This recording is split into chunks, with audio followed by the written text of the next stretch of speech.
Parker Brothers Company, the makers of Lux Flakes, bring you the Lux Radio Theater, proudly presenting Photoplay Magazine's Gold Medal Award picture, The Stratton Story, starring James Stewart and June Allison.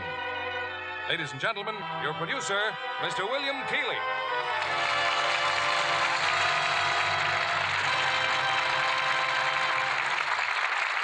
Greetings from Hollywood, ladies and gentlemen. This is a very special evening in the Lux Radio Theater because we present the screenplay that you have chosen as your favorite for the year 1949. Tonight's play was selected by the moviegoers of America in a nationwide poll conducted by Photoplay Magazine. It's The Stratton Story. In The Stratton Story, you'll hear James Stewart and June Allison, the original stars of this Metro-Goldwyn-Mayer hit. It's the drama of one man's superhuman courage in the face of an overwhelming handicap. A true story of a real-life hero, Monty Stratton. After tonight's performance, The Stratton Story will receive Photoplay Magazine's coveted Gold Medal Award, one of Hollywood's highest honors. The vote of the American people is what counts, whether it's for a motion picture or a product. And Lux Flakes have been your choice for years, whenever housewives insisted on quality and economy. An award of confidence we know Lux Flakes will continue to win. Now here's the curtain for Act One of The Stratton Story, starring James Stewart as Monty Stratton and June Allison as Ethel, with John McIntyre as Barney.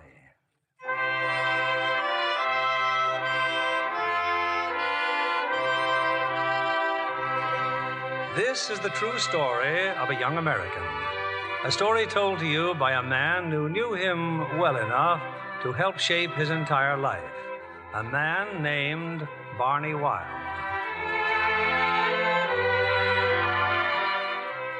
I met Monty Stratton one autumn afternoon near a little country town, Wagner, Texas. I was bumming my way to California when I saw a ball game going on. After the game, I went looking for the fellow who'd pitched. You calling me, mister? Yeah, Hey, can you wait a minute? That game you just pitched. Nice going, son. Thanks, mister. You ever think of pitching regular professional baseball? Oh, I guess that's just about all I ever do think about. Well, what are you wasting your time around here for? Waste my time. I get $3 every time I pitch a game. $3, huh? Son, I think you and I ought to have a little talk. Where you heading? Home, just about 4 miles up this road here. 4 miles, huh? That'll probably kill me, but... Son, I sure like the way you throw a baseball. Thank you, sir. Why, you play ball, mister? Yeah, son, man. Slow down, will you? Where'd you play? Where'd you play? Chicago, Cleveland, Boston. Oh, big legs. That's right. One time I was a pretty fair catcher. I can teach you a lot about baseball, son. Well, I don't quite get it. Yeah, I know. Look at me now, huh? Down and out or bum. Oh, no, I didn't mean that. Well, I was a fool. A grand slam double barrel fool. Broke training, hit the bottle. Well, here I am. But seeing you pitch this afternoon was like seeing a dream come true. Finding a hot prospect. Coming back into baseball. What, you staying around here? Well, not exactly. I was on my way to California. Oh. Of course, it doesn't have to be California. Uh-huh. I could, I could help. You ever do any farm work? Oh, You sure look mighty flabby. Son, I got muscles I haven't even used yet. Uh-huh. Well, I live with my ma. Oh. Your ma. She doesn't think very much of baseball. Well, maybe if I spoke to her. No, you better let me do the talking. You see, mister, this is what us baseball men would call a squeeze play. Now, just let me think on it as we walk home.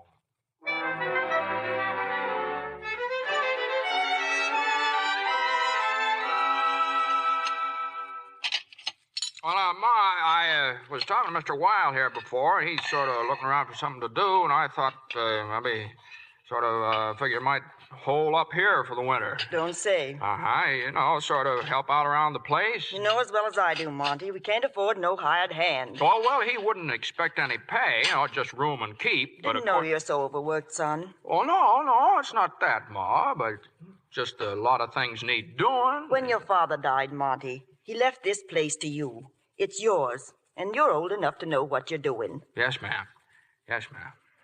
Well, I better get that feed out of the barn. Yeah, we better get that feed out of the barn. Mr. Weil, Yes, ma'am? this farm's all Monty's got, Mr. Weil. But it's worth something. But you and Monty, well, you go ahead and talk baseball. Maybe someday he'll do as good as you did.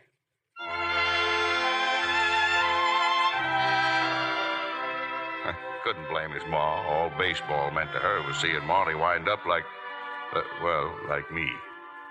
Anyway, I stayed there, and day after day I tried to pass on to Monty what I knew about the game, what I knew about pitching. And then, around March I knew there wasn't any more I could teach him. That's it, Monty. You're doing fine, son. Well, no more for today, huh? Well, we barely got started here. That's no workout. Put your jacket on. Keep your arm warm. I've been going to say this all week, Monty. Say what? That you're ready.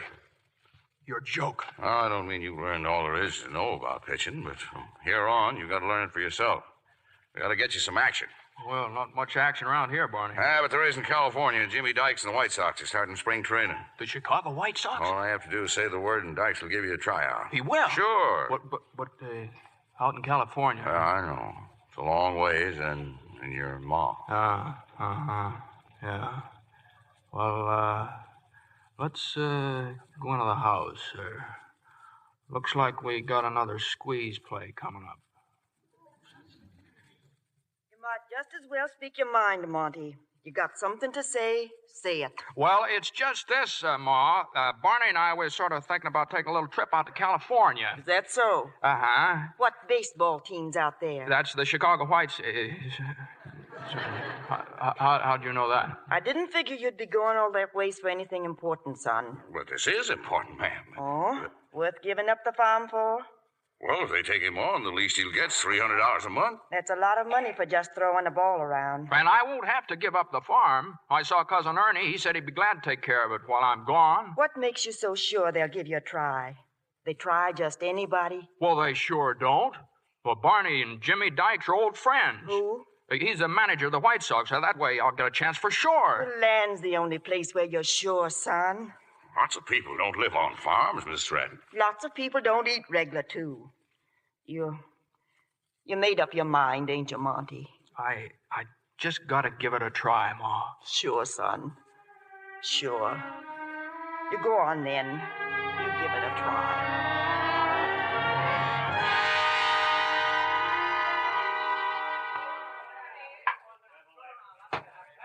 Hey, Red, who's the kid warming up? Kid, Mr. Dykes. The tall, skinny one in the leather jacket. I don't know. I thought you sent him out there. I'll tell you who he is. The best right-hand prospect since Christy Mathis. Barney. Oh, no, not you again. You bring that kid out You here? bet I did. I want you to have first crack at him. Thanks. He's got everything, Jimmy. I've been working with him all winter. Yeah? Who supplied the hooch? No, Jimmy. No, I haven't had a drop since... Well, this is him, Monty. Jimmy Dykes. I'm sure glad to meet Just you. a second, son. Barney's probably fills your head with a lot of cockeyed ideas. But I can't waste time with every kid he digs up. Jimmy, wait. How many times have I told you not to bother me this way? I'm sorry I busted in on you like Oh, this. that boy's mister. hitchhiked and walked miles to get here, Jimmy. Monty, wait a minute, Monty. Don't go running away like that. Hey, you, Country. He means you, Monty. Wait a minute. Give me that mitt, will you, Eddie? Come on, Country. Throw me a couple. Get that jacket off, Monty. Burn him in, boy. That's some uniform, Country. Oh, the Wagner Wildcats, Mr. Dykes. That's the team I've been pitching for, the Wagner Wildcats. My.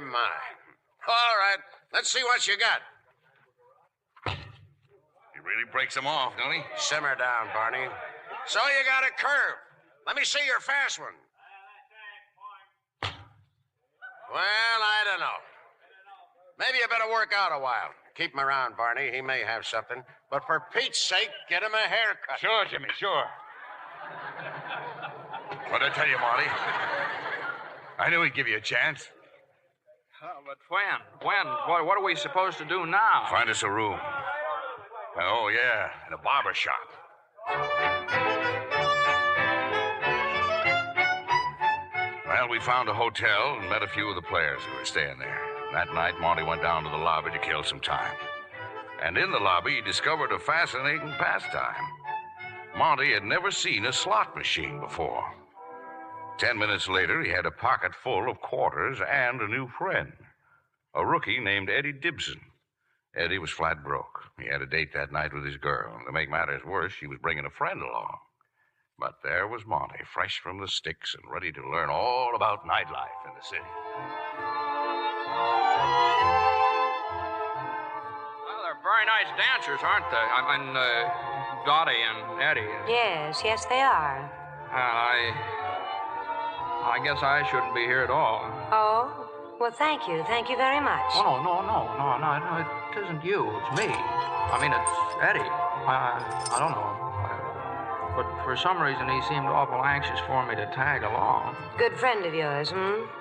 Yeah, yes, he is. I just met him tonight, though. Come along, he says. I want you to meet the girls, he says. And come along. Oh.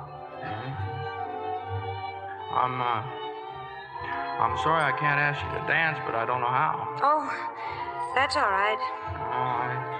I guess baseball is about all I know. Well, that's something. You seen us work out yet? Yeah. Us? Who's us? The Chicago White Sox. No, I guess that's the one thing I've missed. You see, I'm just visiting here. I'm from Omaha. Well, the team looks good. It looks awful good, I tell you. Oh, that's very nice. I'll bet you're pretty good yourself. Oh, I don't know. I'm still trying out. I'll bet you can hit a baseball pretty far. No, I'm not expected to hit very much. See, I'm a pitcher. Well, I'll bet you can pitch far. You don't quite seem to get the idea, do you? You see, I just have to pitch from the mound to the plate. It's just about 60 feet. All right, then. I'll bet you can pitch fast. Well, sometimes you have to sort of rear back and sort of let them go fast, and then other times you just sort of whip it like this, you see, and curve it in, sort of. Then you get in spots and you just sort of float her in. It's what you call a change of pace, and then speaking of change of pace, would you mind telling me something? Just what is that noise? Noise? What? Well, every time you move, that jingling sound. Jingling? Oh, this. Huh? You see, they have these, what do you call the machines in the lobby of the hotel. I never saw them before, and I sort of wondered about them. Before I knew it, I dropped a quarter in, and a whole lot of fruit started spinning around. Then things sort of slid to a stop. And out came that. No, nothing happened. Not yet. Oh. Well, before I knew it, I was down to my last quarter. I sort of figured I might as well be broke as the way I was, so in went the last quarter, and the fruit took off again, oranges and grapefruit and lemons and spinning around like a top, and then all of a sudden the quarter started popping out like hens through a busted fence. Well, if you don't make it in baseball, Mr. Stratton, you've got a very fine future in gambling. No, I'm through gambling. Why? Well, I found out how it feels to lose and what it's like to win. Why keep at it? Yes.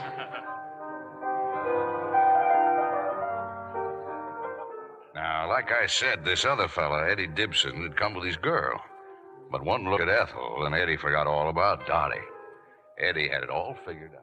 Where's Dottie been hiding, you? Oh, we'll make a big night out of this, Ethel. I'm gonna take you to every spot in town. Oh, I wouldn't think of putting you to all that trouble, Eddie. Trouble? Look, if we're going someplace else, let's go. Someplace else? Sure, country, sure. Hey, waiter, check. Now, there's a little place I know near Long Beach. Soft music, dancing under the stars. You want something, waiter? You asked for the check, sir? Oh, he wants it. Him, give it to him. Check, sir. Or maybe you'd like hot music. Now, there's a club in Hollywood that really Eddie. sit down. Huh? Eddie. Take care of it, will you, Monty? We'll make the rounds, baby, and what we don't hit tonight, we'll hit tomorrow. Take care of the man, Monty. We'll meet you out front. Yeah, take care of the man. $14.40. Yes, sir. You got a pot? I beg your pardon? Oh, never mind. Here, we'll just spread out the napkin here. Yes, sir. Here you are.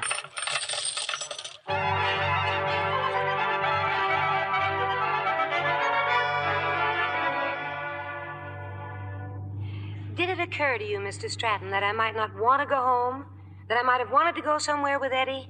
Well, what you wanted wasn't so important. Oh, it wasn't? No. I see. What was important was the way Eddie was treating Dottie, trying to shine up to you. You know, he shouldn't have done it in front of her like that. You know. Or in front of you. Oh, no, that's not what I mean. Hey, this is it, ain't it, Bud? Yeah, well, I guess it is. Yes, this is it. Well, can you wait, driver? I'll be right back. Okay, sure. Look, I'm sorry about tonight. Boy, you sort of got stuck with me, didn't you? Oh, that's silly. No, it isn't. I just never had much experience with girls. What's so funny? You? You got stuck with the check. Oh, yeah. Yeah, I sure did. It was worth it to get out of there. Well, good night. Monty, wait. Hmm? Well, I'm sorry about tonight, too, but you see, I haven't had too much experience myself with ball players. Well, I'm not exactly a ball player yet. I haven't made the team yet. Oh, you'll make it. Well, how do you know? You said you didn't know anything about baseball. I could learn. When do you go home to Omaha? Oh, not for a while yet. I'm staying here with my aunt. Oh, time for me to come and call on you? Could be. Night, Ethel. Good night, Monty.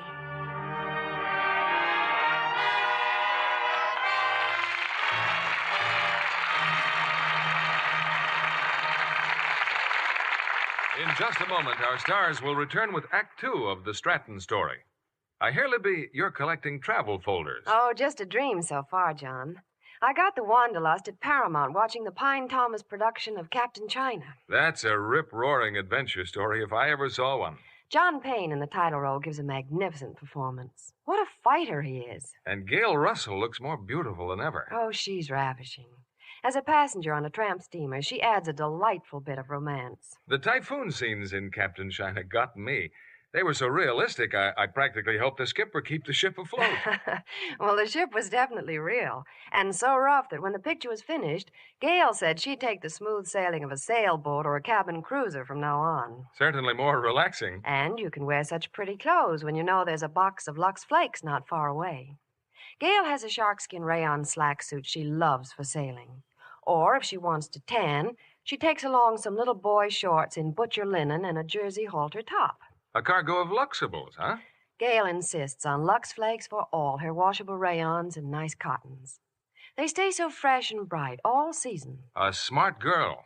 Washing tests prove that Lux Flakes care really makes a difference. Wrong washing methods soon fade colors, weaken fabrics. But even the most delicate shades stay enchantingly fresh and gay the safe Lux Flakes way. And it's such easy care. Just a swish in these rich, gentle suds, and your dress, your blouse, your slacks are as lovely as ever. Why not give all your washables that lovely Lux look? We return you now to William Keeley. Act Two of the Stratton story, winner of Photoplay Magazine's Gold Medal Award, starring James Stewart as Monty Stratton and June Allison as Ethel.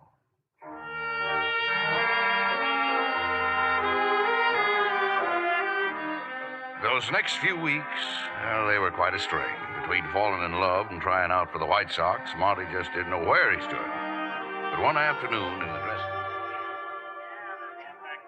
Hey, you, country. Oh, here it comes, Barney. Yeah, Mr. Dykes. 5 innings this afternoon, Jimmy, and he didn't give up a hit. Yeah. Well, kid, the team goes east tomorrow. Yeah, I know. We're going to take you with us. Barney, did you hear that? Did you hear what he said? What are you planning to do, Barney? Well, I guess I don't exactly know. Well, look, Mr. Dykes, Barney's the best... Can't have people hanging around doing nothing. I'll do anything, Jimmy, anything. Like what? Offhand, I can't think of anything. Unless you'd like to coach the young pitchers. Get in the office. We'll sign a couple of contracts. The next day at the railroad station, Ethel was there to say goodbye to Monty. We didn't have very much time together, did we? No, enough to make me wish there was more. Gee whiz, California turned out much better than I thought it was going to. Well, it was nice, your making the team, wasn't it? Oh, no, that's not what I mean. You know it. I know, Monty. Bye, Ethel. Let's get going, boy.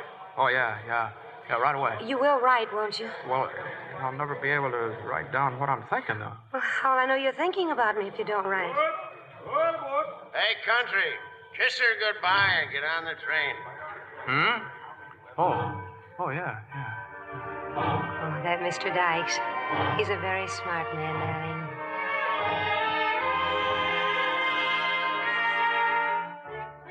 And then the season started. Detroit, Cleveland, St. Louis, and back to Chicago again. And so far, Monty Stratton's services to the Chicago White Sox consisted of batting fly balls to the outfield in the warm-up before the games. On this day, the Yankees were in town, murdering it. Now, the one thing about the dugout, Barney, you get a good view of the game. Boy, I ought to pay admission. Yeah, well, you can learn plenty just sitting here. Another double for Gary. There goes Dykes. He's taking the pitcher out. What a gang, them Yankees. If a pitcher's going to get by, he's got to give them what they don't expect. Outthink them. Yeah, well, they don't have to worry about me outthinking them. Boy, every time I get paid, I feel like I'm stealing. Come on, Dykes. Put a pitcher in there. All right, Stratton, get out there. Huh? What, me? No, Jimmy, no, not at a time like this. Why, those Yankees have sent more pitchers to Omaha You than wanted the kid to get a chance, didn't you? Well, he's got it. Now pitching for Chicago, number 25, Monty Stratton. You know who he's pitching to. Dickey, that's all. Just Bill Dickey. Another ball player. Forget about the runners, kid. Just pitch to him. Tell me it's foul, Jimmy. Tell me it's foul. What do you know? Clear over the center field wall. Omaha.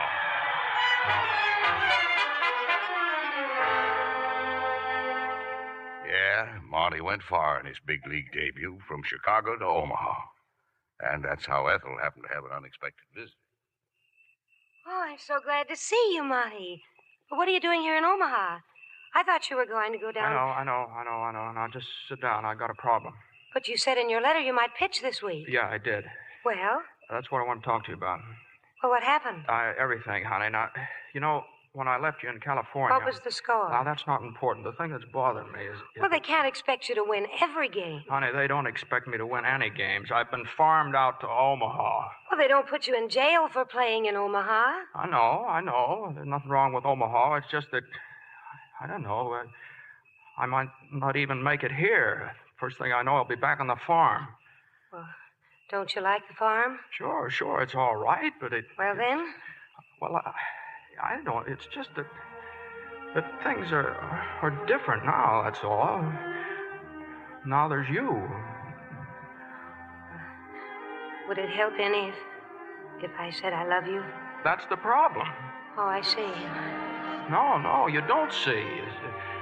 I don't know. No matter what I was doing, I kept thinking about you, and every time I'd see something exciting, I kept wishing that you were there to see it with me. I don't know if that's love, man. I really got it. Oh, you had me worried. But I had all sorts of plans for us. Now I don't know where I'm going. Oh, but it doesn't matter to me. It matters to me, honey. It matters to me. A man's got to know where he's going. Well, what do you want me to do? Well, just give me a chance to make it. I just want to make sure that I'm not going to let you down. All right, Monty, if that's what you want. No, you're what I want. Oh, I love you, Monty. You could never let me down. Monty. Yes, dear. What was the score? 16-0. Oh, you're a fine pitcher. There's a tailor in Chicago who gives a suit of clothes to every ball player who hits the scoreboard in the center field. As of yesterday, the New York Yankees are the best-dressed team in baseball.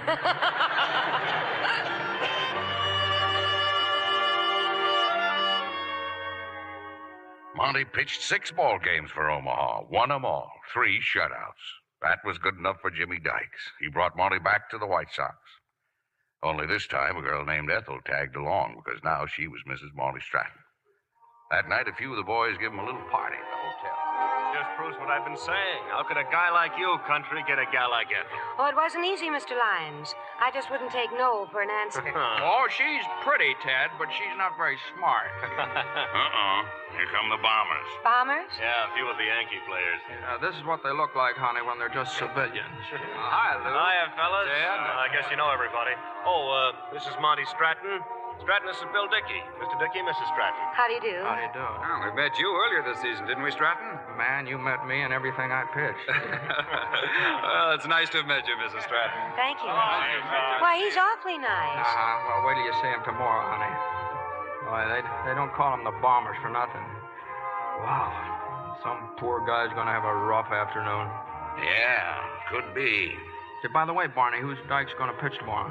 You. Who? Me?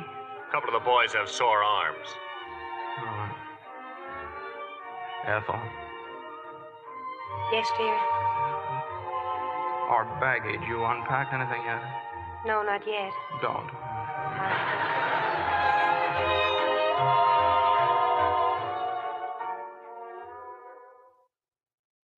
That next day was Monty's real start as a big league ball player.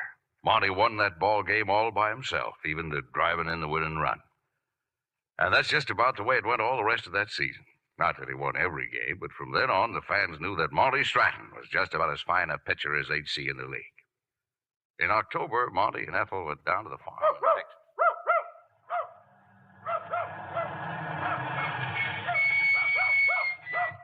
Well, now, if you'll call off your dog, ma'am, I'm selling some books here that you might like to see. Monty! Oh, land sakes, I didn't even know your son. New clothes and all. Yeah, that isn't the only thing new, Ma. Here's Ethel. Hello, Ma. Oh, Ethel. Seems to me, son, you've been running over with luck. Oh, I sure have, Ma. Got a new car, too. Oh, yes. Bought myself a bucket of bolts. Eddie, Ernie. Yeah. Howdy, Monty. Howdy. Ethel, this is my cousin Ernie. If it wasn't for Ernie, I never could have left here. Hello, Ernie. Ma'am. Hey, you're pitching good, Monty. Well, don't tell me you're a fan now. Nope, just heard about it. Well, I guess you won't be needing me anymore, huh, Monty? Well, I sort of wish you'd stick around, Ernie. We got a lot of things you could fix up around here. Lot you know Well, about it. Always fences to mend and some fresh paint, maybe, and then maybe better build one of those nursery rooms. You leave your mouth open like that, Ma, you're liable to catch a fly in it. Monty. Ethel. Yeah, well, now, how about some supper, Grandma?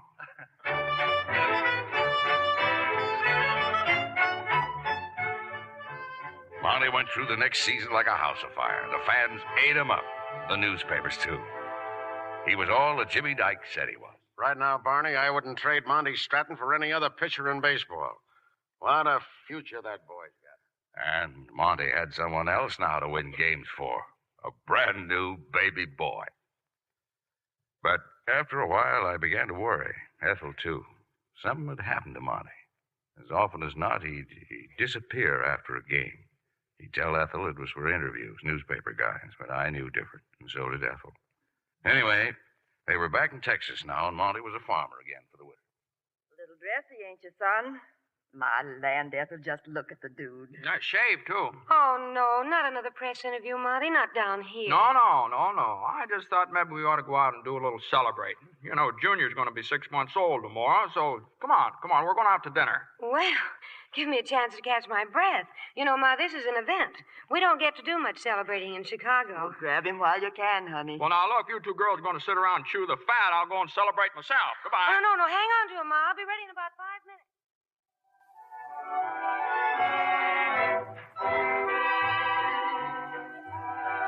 Would you care to dance, Mrs. Stratton? Monty, you're acting very strangely.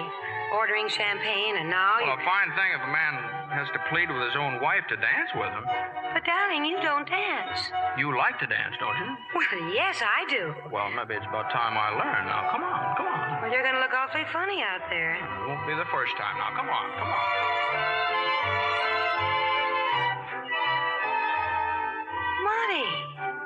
Monty, you're dancing. Oh, it's nothing. Oh, but you said you didn't know how. Well, I didn't, honey, but I just got sick and tired of everybody dancing with you but me. Did you ever hear of Inez and Papania? Inez and Papania? Yeah, you ever hear of them? Monty, you've been taking dancing lessons. Yeah. Inez and Papania. They got schools all over the American League. Of course, you don't always get Inez or Papania. For instance, in Detroit, I got a Drusilla, it was. In St. Louis, there's a little short one named Angelita. In Cleveland... But in all those press interviews, coming home late all the time. Honey, I took so many dancing lessons this summer, it's a wonder I had strength enough to pitch. Say, I got a few fancy steps here. Do you think you can stick with me? Oh, I think I can stick with you. All right, here we go. Well, now, just a minute. Well? I sure got me some fella. Oh, shucks, didn't you know that? Now, come on, let's bounce.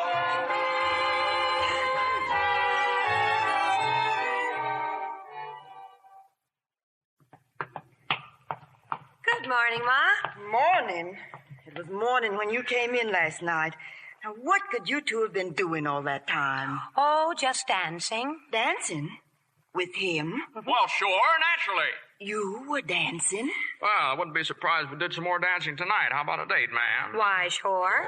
Only right now, Ma and I have a lot of canning to do. Now, what about my son? Where is he? Well, now, he's in perfectly good hands. He's helping Ernie feed the chickens. Well, it's a fine thing. I'm practically useless around here.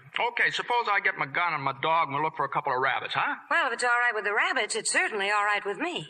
See you in a couple hours, honey. Hey, dog, Hap!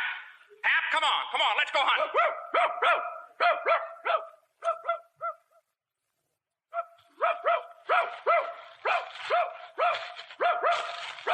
Well, take it easy, Cap. Take it easy, will ya? I'm coming.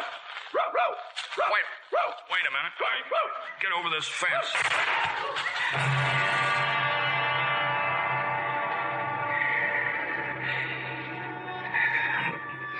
My leg.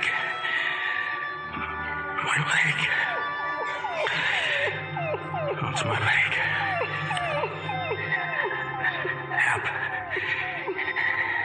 Hap, go home. Home. No, Hap. Get Ethel. Go home, Hap.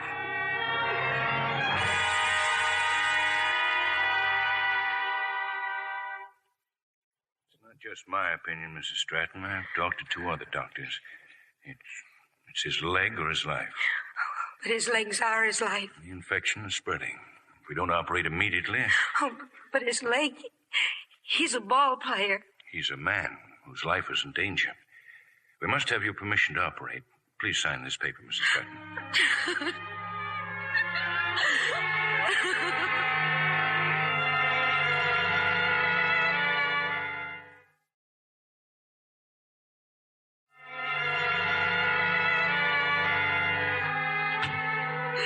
Oh, Barney. Barney, thanks for coming. I flew down, Ethel, as soon as I heard. Oh, he's in there now. The operating room. Oh, Barney. That's right, kid. Cry it out. Well, he had some innings. At least he had that. Oh, but his leg, Barney. His leg.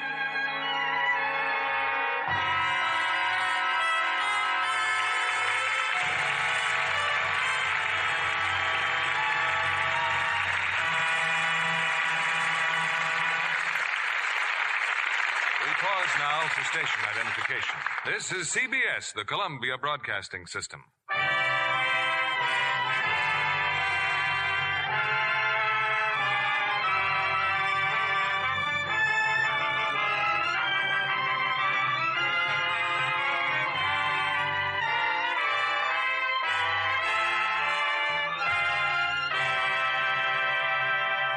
After a brief intermission, we'll present the 3rd act of the Stratton story.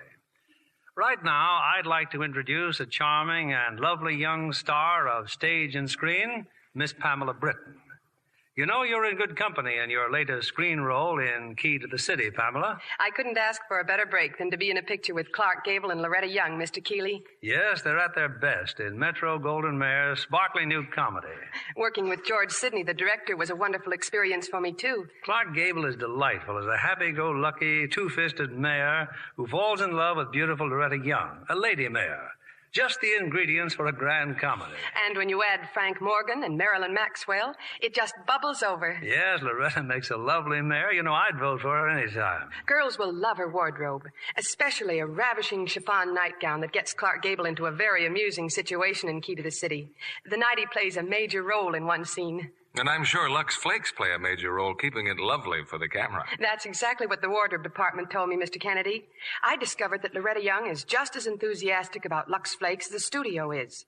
One day in her dressing room, she showed me some gorgeous new slips and nighties she had just bought. Luscious pastels that were really dreamy. We both agreed we wouldn't trust such delicate colors to anything but Lux Flakes. Smart girls everywhere feel the same way. They know that Lux Flakes are far safer for exquisite colors and fabrics. Actual washing tests prove it. Pretty slips and nighties washed the wrong way soon look faded and old. But those washed with Lux Flakes stay fresh and bright as can be 3 times as long. It pays to play safe. Protect all your silk, rayon, nylon, and fine cottons, too, with gentle Lux Flakes care. Give all your nice washables that lovely Lux look. Thank you for coming tonight, Pamela Britton. Here's our producer, Mr. William Keeley. The curtain rises on Act 3 of The Stratton Story, winner of Photoplay Magazine's Gold Medal Award, starring James Stewart as Monty Stratton and June Allison as Ethel.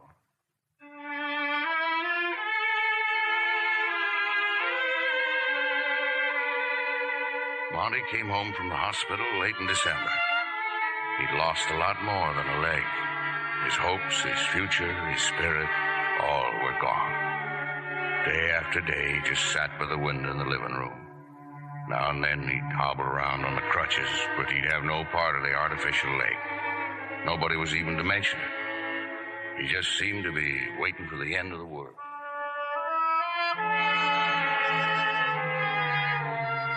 Lots of mail today, Monty.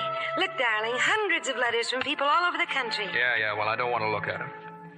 Oh, but if people are nice enough to write to you, don't you think you would... Well, if you like them so much, why don't you read them yourself? What do they say? Merry Christmas? Happy New Year? I was straightening things out in the shed, Monty. There's a lot of your stuff piled up out there. Yeah, I know. Oh, why don't you let me get your crutches? We'll go out there and look it over. I know what's out there. Get rid of it all. But there are things you'll want to hang on to, darling. Like this baseball, the one the team all signed, remember? Yeah. Give it to me. All right, now do you believe me? Get rid of it all.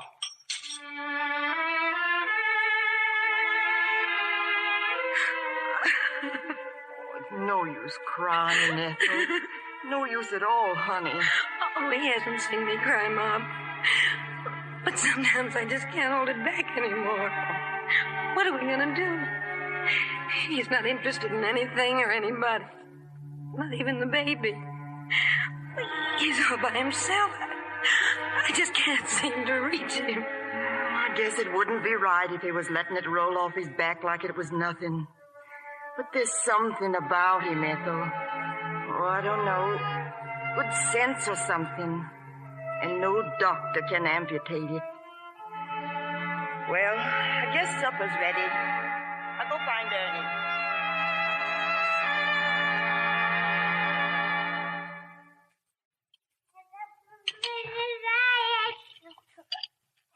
Isn't it past baby's bedtime? What's he doing here? I'll take him up, Monty. Come on, darling. Now you say goodnight to Uncle Ernie. Hey, he said it. He said goodnight. Regular blabbermouth, ain't he? Well, I'll be dogged. Come here, young fella. Come here to Uncle Ernie. Come on. Come on. Look, Monty, he's trying to walk. Well, darn if he ain't walking and talking all in one night. Oh, Monty, if we could only have a picture of that. His first real step. Isn't it wonderful? What's so wonderful about it? He's got 2 legs, hasn't he? Come on, give me my crutches.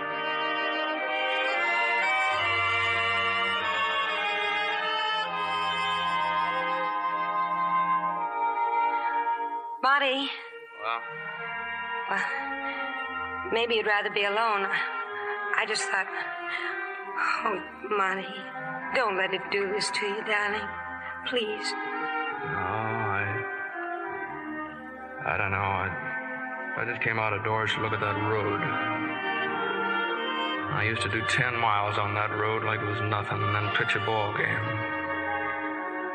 Now I can get it. I can hardly get as far as the road, let alone walk on it. You told me once, a man's got to know where he's going. Where are you going, Monty? I guess I'm just not going. Before I could do things, but now Oh, I've made out much worse than you, Monty. You lost your leg, but I lost you. No, but I still feel the same way inside. It's just... Oh, I know you feel the same, darling. That's what I've been trying to tell you all these weeks. Oh, give me your hand, Ethel. If I just didn't love you so much. Oh, Monty.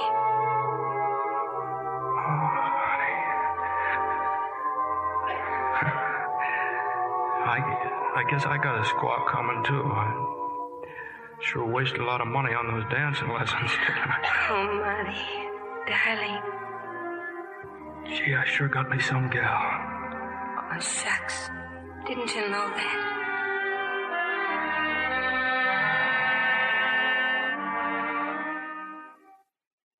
Then on, Monty started to find himself.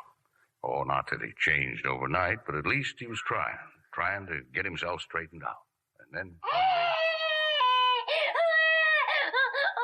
Hey, you're not doing so good, young fella. Now, come on, walk back to me. I'll try it again.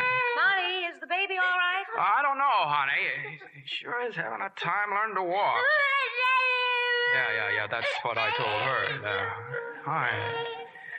Yeah, it looks like you and me got our work cut out for us. You and me both. He just can't figure out your crutches, can he? Hey, watch him for a while, will you, honey? There's something in the bedroom I want to get.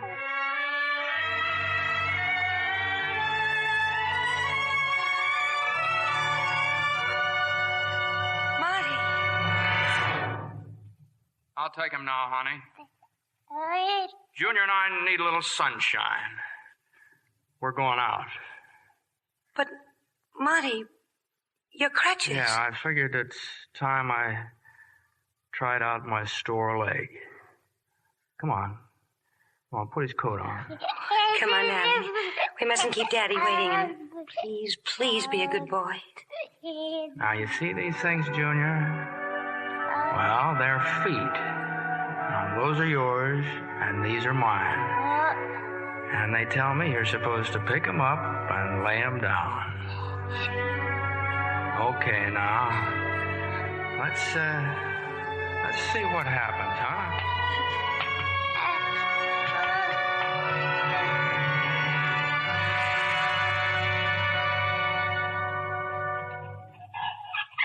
And we found it in the shed, Monty. Ma and I. Your old pitcher's glove. You want to keep it? Oh, yeah, I guess so. I'll take it then. Now keep it. Wait a minute. Here's Barney's old catcher's mitt. Let's have a catch. Come on. Well, wait, hey, watch how you throw that ball there. Take it easy now. Too much rich living. A little exercise won't hurt you at all.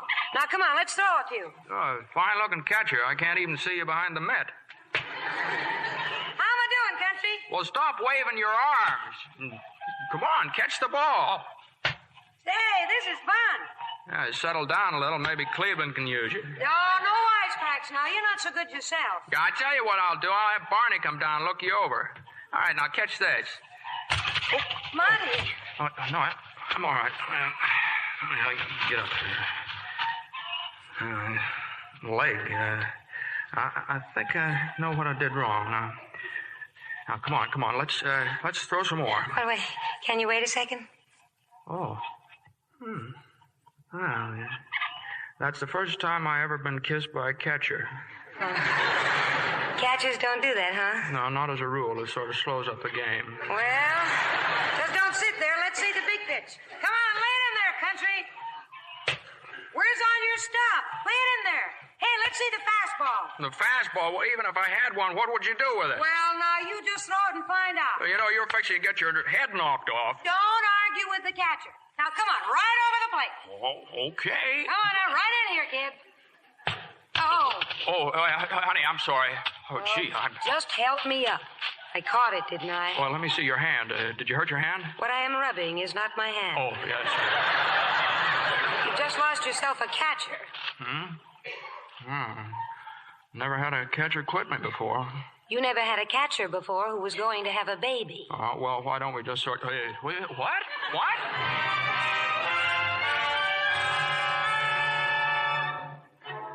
All during those months, I'd hear from Ethel pretty regularly. Monty was getting along fine, doing a day's work on the farm, even practicing his pitching, she said.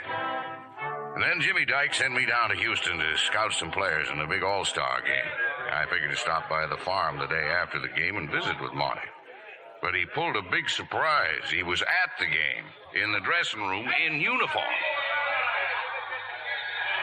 Don't look so shocked, Barney. It's me, all right. You mean to say you're going to pitch today? But how can you? This is big baseball, Monty. Sure, I know. These are all-star teams. They're playing for big money. They're going to be tough.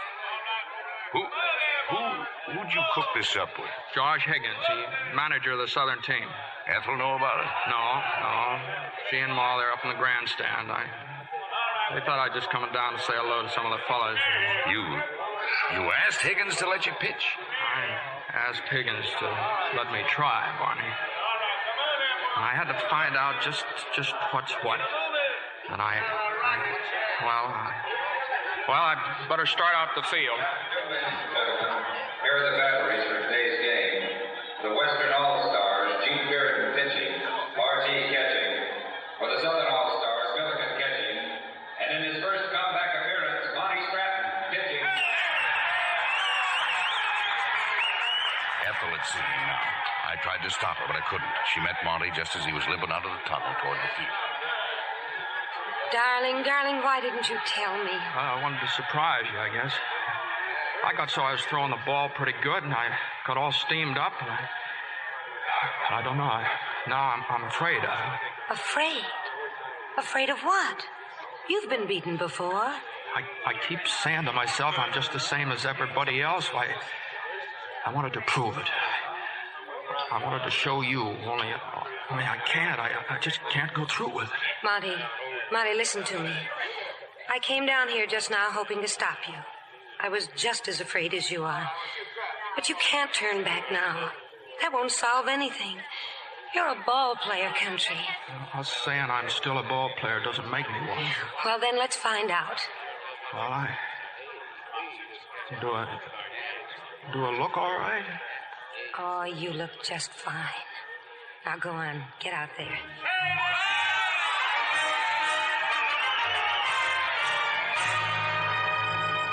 I guess this was the biggest moment of his life. A cripple, a man with an artificial leg, trying to tell himself that he wasn't licked, that he still was a big league pitcher, but he just didn't have what he used to. Oh, he's breaking his heart out there, Barney. Yeah, hitting everything he throws. He's looking at us, Barney. Oh. Come on, Monty, boy. Stay in there, kid. Oh, don't let them scare you, darling. You're doing fine, just fine. This is it. There goes Higgins out to the mound. How do you feel, Monty? I just can't get any stuff on the ball. Those poor fellas in the outfield, they're going to be all worn out if this keeps up. Don't let him worry you, fella. Every man on the team is with you. Now loosen up. You're too tense. They can play it your way. What, are you leaving me in? Yeah, I'm leaving you in. You see, I want to win this game. Thanks, Josh. He's staying in, Ma. They're letting him pitch. Oh, watch him now. You just watch him now. He got out of the inning. 4 hits off him and 1 run, and that's the way the score stayed for 3 more innings. 1-0. And then Monty's teammates began to hit. Man on first, a man on second, 2 out, and Monty's turn to bat. A chance to tie the score. Monty Stratton was one of the few pitchers who could hit a baseball. And that's just what he did. A clean single over shortstop. He started off for first base, running as best he could. Hovland, he'd make it all right. He'd beat the throw. But then he fell. His leg went out from under him, and he struggled in the dust, trying somehow to reach the bag. You're out! Josh Higgins is coaching at first base. Monty, you all right? Sure. I'm sorry, Josh. Yeah, I guess I started my slide too soon. Monty pitched 5 more innings, pitched like nothing at all had ever happened to him. And the score still was 1-0. In the bottom half of the 8th, the boys from the south started to hit again. 2 outs and 2 men on base, just like in the 3rd inning.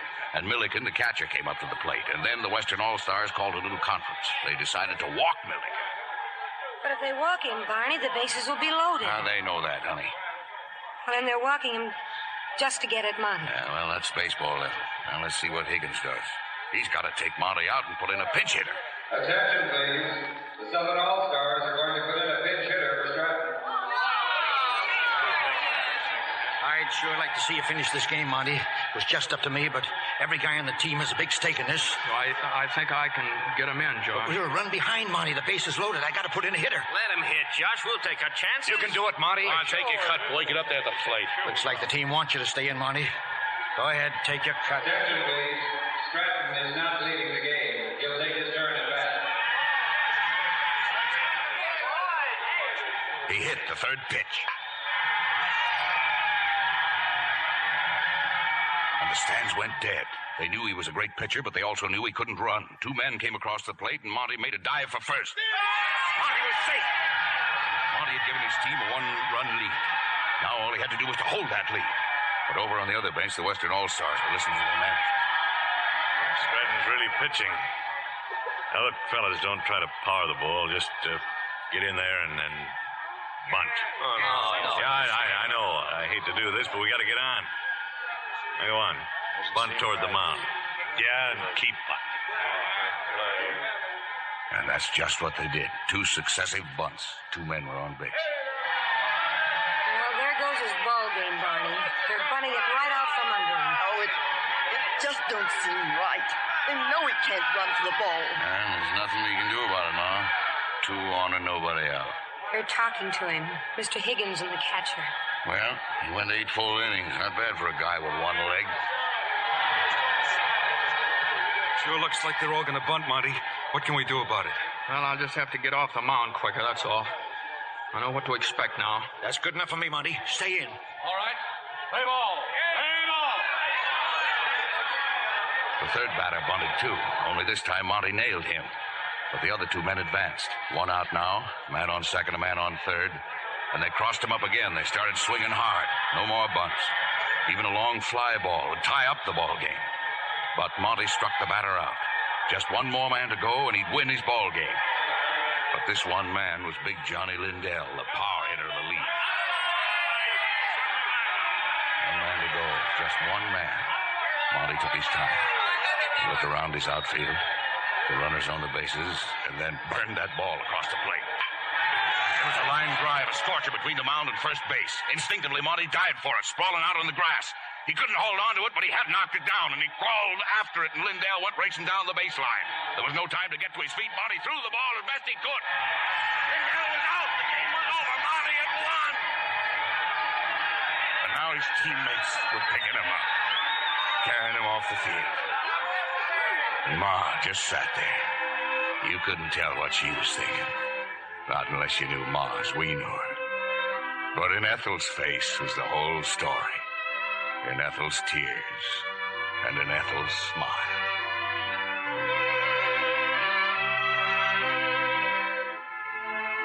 Monty Stratton won. Not just a ball game, he won and is leading a rich, full life. He stands as an inspiration for all of us, living proof of what a man can do if he has the courage and determination to refuse to admit defeat.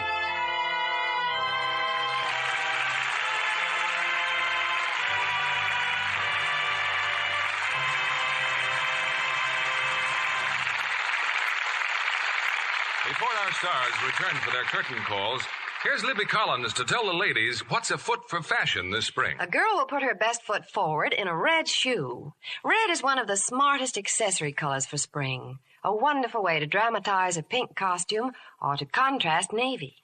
For a well-turned-out ensemble, wear very sheer nylon stockings with a strong rosy cast with your red shoes. The wrong stocking shade can ruin the effect as completely as a run. It's easy to keep that rosy glow if you wash stockings after every wearing with Lux Flakes. This gentle care keeps color truer, cuts down needless stocking runs. Scientific strain tests proved what a difference in wear Lux Flakes can make. Using a strong soap or rubbing stockings with cake soap make runs come much sooner. Identical stockings washed with Lux Flakes lasted twice as long. That's just like getting an extra pair of stockings every time you buy a pair. Hollywood studios know that. They insist on Lux Flakes for stockings and all nice washables. These tiny diamonds of Lux make suds amazingly fast. Freshen nylons safely in a jiffy. In fact, they take such good care of stockings, over 90% of all makers recommend Lux Flakes. Better get a box tomorrow. Use it for your precious nylons and for all your nice washables to give them that lovely Lux look. Here's Mr. Keeley with our stars. After tonight's performance, it's easy for all of us to understand why the Stratton story was voted America's favorite picture of the year. And here are two of the reasons. Jimmy Stewart and June Allison.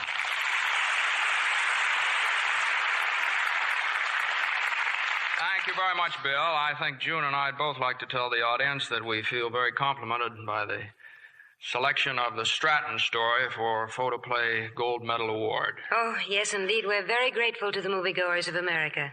You know, it's wonderful to have you back with us, June. And as for you, Jimmy, there's just one question that I'd like... Well, Bill, I feel fine. The honeymoon was wonderful. Married life's great. I hope we have 6 children, preferably boys and girls. And my wife said to be sure and bring home Lux Flakes. Well, Jimmy, that answers everything. And you and June will find a supply of Lux Flakes waiting for you. Well, thank you, Bill. Say, Jimmy, I hear MGM has starred you in a fine new picture, Malaya. And there's another actor in it. I can't think of his name. What is it? Yeah, it's called the name of Tracy. Spencer Tracy. Yes. Wonderful actor. Very good actor. Well, that seems like a very happy combination. But right now, we want to congratulate you, Jimmy, on receiving the Photoplay Award for being the Actor of the Year whose performance was most enjoyed by the fans.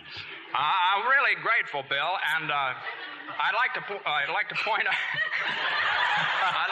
out that there's a very beautiful girl named June Allison who is also receiving a citation tonight for her work during the year. Thank you, Jimmy. Of course, everyone's been wonderful. By the way, shouldn't we be leaving for the Beverly Hills Hotel? Yes, right after the broadcast, you'll both receive your awards at the gala dinner there. George Murphy will be presiding as Master of Ceremonies, and most of the big stars in Hollywood will be there. Well, before we leave, Bill, what's the play for next week? Jimmy, is one of the most unique comedies to come out of Hollywood this season. The intriguing drama, A Letter to Three Wives. And we'll have 2 original stars from the 20th Century Fox picture. Beautiful Linda Darnell and a brilliant new star making his first appearance on this stage, Paul Douglas. Oh, that's wonderful entertainment, Bill. You know, there's just one more thing I like to say. There's a fellow down in Texas who gets my award for courage and, well, what ball players call moxie. He's got it. Monty Stratton. Good luck, Monty. Good night, Bill. Good night. Good night, and all our thanks for a memorable evening. Lux girls are lovelier. They have the charm of fresh, appealing skin. Never neglect the gentle, protecting care that guards complexion beauty. Here's a tip from Jane Wyman, famous screen star. She says, "My Lux soap facials are so quick and easy. I smooth the creamy lather in well, rinse, then pat with a soft towel to dry. Now my skin feels softer, smoother, looks so fresh." Try Jane Wyman's Daily Lux Soap Care for quick new loveliness. It really works. Actually, 3 out of 4 complexions improved in a short time in tests by skin specialists. So next time you shop, be sure to get Hollywood's fragrant white beauty soap. Remember, 9 out of 10 screen stars use Lux toilet soap. Lever Brothers Company, the makers of Lux Flakes, join me in inviting you to be with us again next Monday evening when the Lux Radio Theater presents Paul Douglas and Linda Darnell in A Letter to Three Wives. This is William Keeley saying good night to you from Hollywood.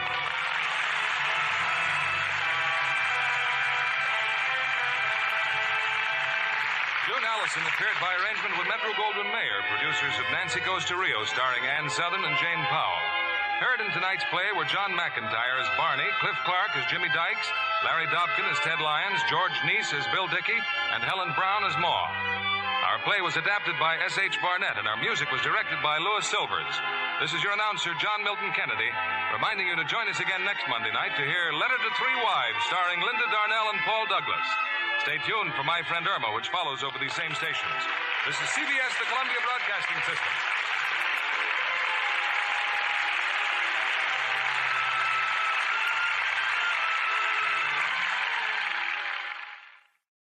This has been a RadioClassics.com presentation.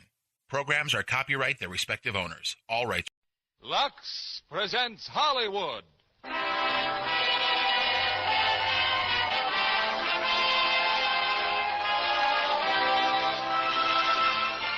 Lever Brothers Company, the makers of Lux Toilet Soap, bring you the Lux Radio Theater, starring Loretta Young and Van Johnson in Mother is a Freshman. Ladies and gentlemen, your producer, Mr. William Keighley.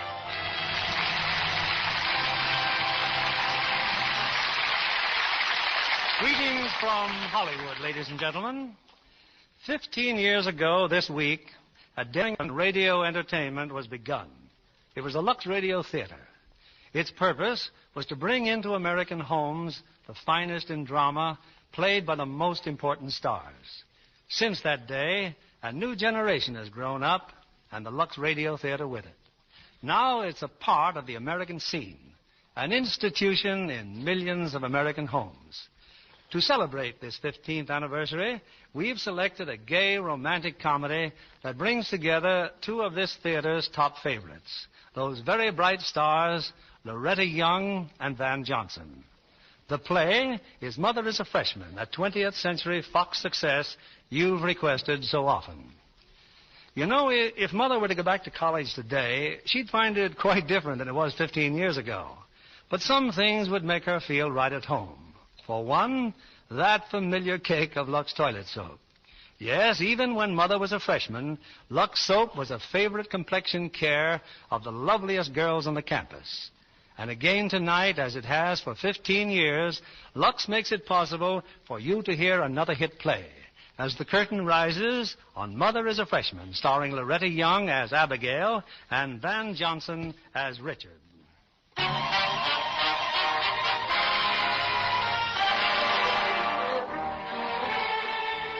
It happens sometimes to the best of us. A terse memorandum from the bank informing us that our balance is not sufficient to cover our checks. It's happened this time to a young and beautiful widow residing on Park Avenue in New York. I'm back, Mom. Know where I've been? I've been shopping. Oh, Susan, not all those packages. Oh, darling, I told you not to spend any more money, remember? Didn't spend a shekel, Mom. Charged everything. Oh, dear. Here, this is for you. A book. Oh, that's very thoughtful of you, dear. It's the new one by John St. John. Oh, The Grave Digger and the Chambermaid. Oh, Susie, really? Guaranteed to turn your hair gray. Oh, that's just what I need. Honestly, dear, how you can waste good money on such trash? Well, that's okay, Mom. You're welcome. Mom, look at this dress. Isn't it a dream? Well, yes, dear, it's beautiful. But I'm sorry it'll have to go back. Mom! I just heard from the bank and we're overdrawn. Well, then why don't you call John Heaslip? Just tell him to put some more money in our account. Oh, you know how upset he gets whenever I'm over. Personally, I think John likes our economic crisis. Gives him a chance to wave that torch he's been carrying. Don't be silly, dear. Now, about this dress. Oh, I just have to have it, Mom, for the sophomore cotillion. Richard'll love it. Richard? Oh, yes. He's the president of the student body, isn't he? Mom, no. That's Beaumont Jackson. Oh, He's a schmo. What? What's that? Oh, you know, a dope, a drip. A drip? Oh, that reminds me. I must call John. Dear, who is Richard? Mother, don't you ever listen to me.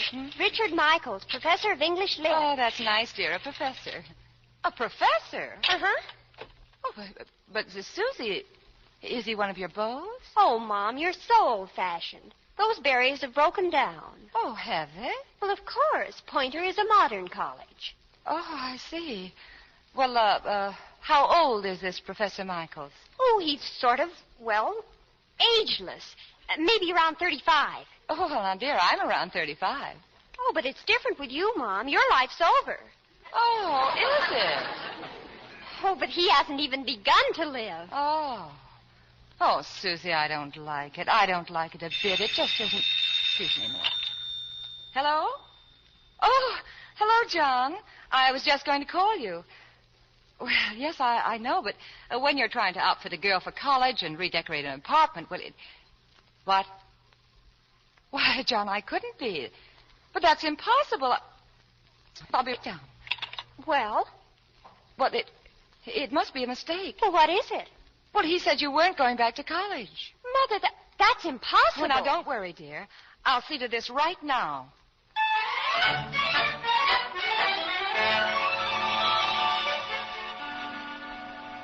John, I don't think you understand. I understand that your expenditures have been simply disgraceful. Oh, you've already said that.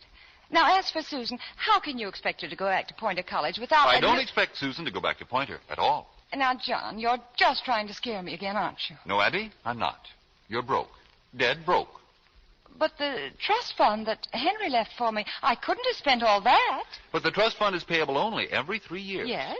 Your next payment isn't available until February. But that's 5 months. Oh, John, Susan must go back to Pointer. And where am I going to get the money to pay for her tuition? Well, there's one way, my dear. Oh, no, thank you. Let's not go into that again. Abby, please. Why, we're perfectly mated. Anyone can see that. And moreover... No, there must be another way. John, is my maiden name legal? Yes, if you care to use it. Oh? Now, what makes you ask that? Oh, nothing at all. And thank you, John. Thank you for everything. But, Abby, what's your hurry? Abby!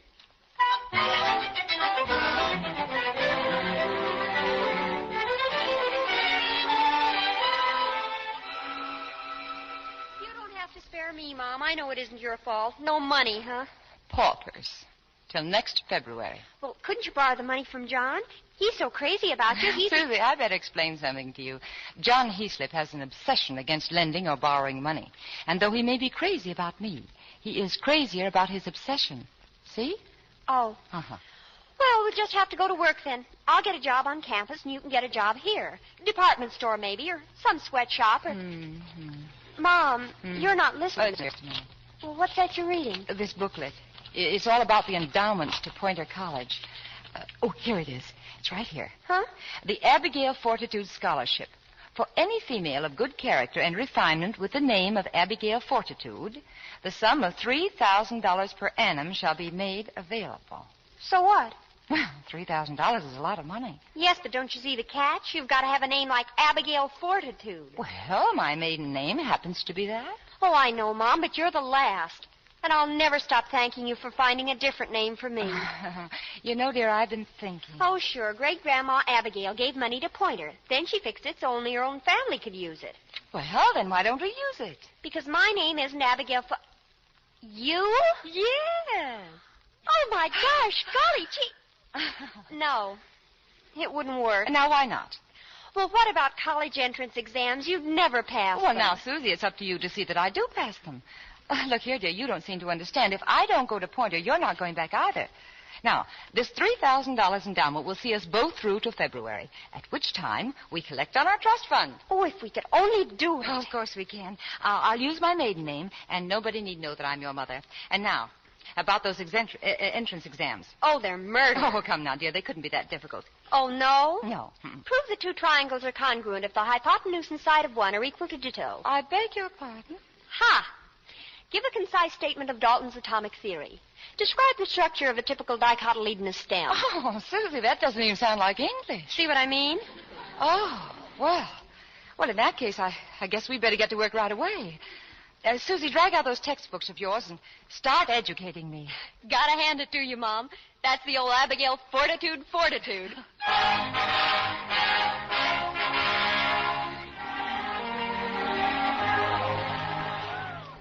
Wonderful, Mom. Yeah. Aren't you thrilled? This is it. You're on the campus. Yes, I know, dear. And there's the dean's office. Oh, you. Now get in there. All right, but where will you be? Oh, I just may stop by and say hello to Professor Michaels. Professor Michaels? Oh, yes. Oh, he probably won't be in. Classes don't start till tomorrow, you know. Oh, well, I'll see you at the freshman dorm, Mom. Happy landing. Yes, dear, and thank you again. Yes, come in. Hello, Professor Michaels. Susan Abbott. Well, for heaven's sake. It's good to see you. Oh, it's wonderful to see you, too. Did you have a good summer? Oh, sensational. Only I couldn't wait to get back. I thought September would never come. I know just how you feel. You're going to let me help you again, aren't you? I mean, correcting papers and stuff? Oh, you bet I am. But this year you've got to give the boys a break, too. Boys? Oh, a girl gets so bored, Professor Michaels. But working with you is an intellectual experience. Now, don't tell me you'd rather have an intellectual experience and be the belle of the ball at the sophomore cotillion. If I were dancing with you, I'd have both. Me? I wouldn't be found dead at a student dance. Oh. Well, I've got to run, Professor. See you in class tomorrow. Nice of you to drop in, Susan. Goodbye. Goodbye. And good night. Good night. Parting is such sweet sorrow that I shall say good night till it be morrow.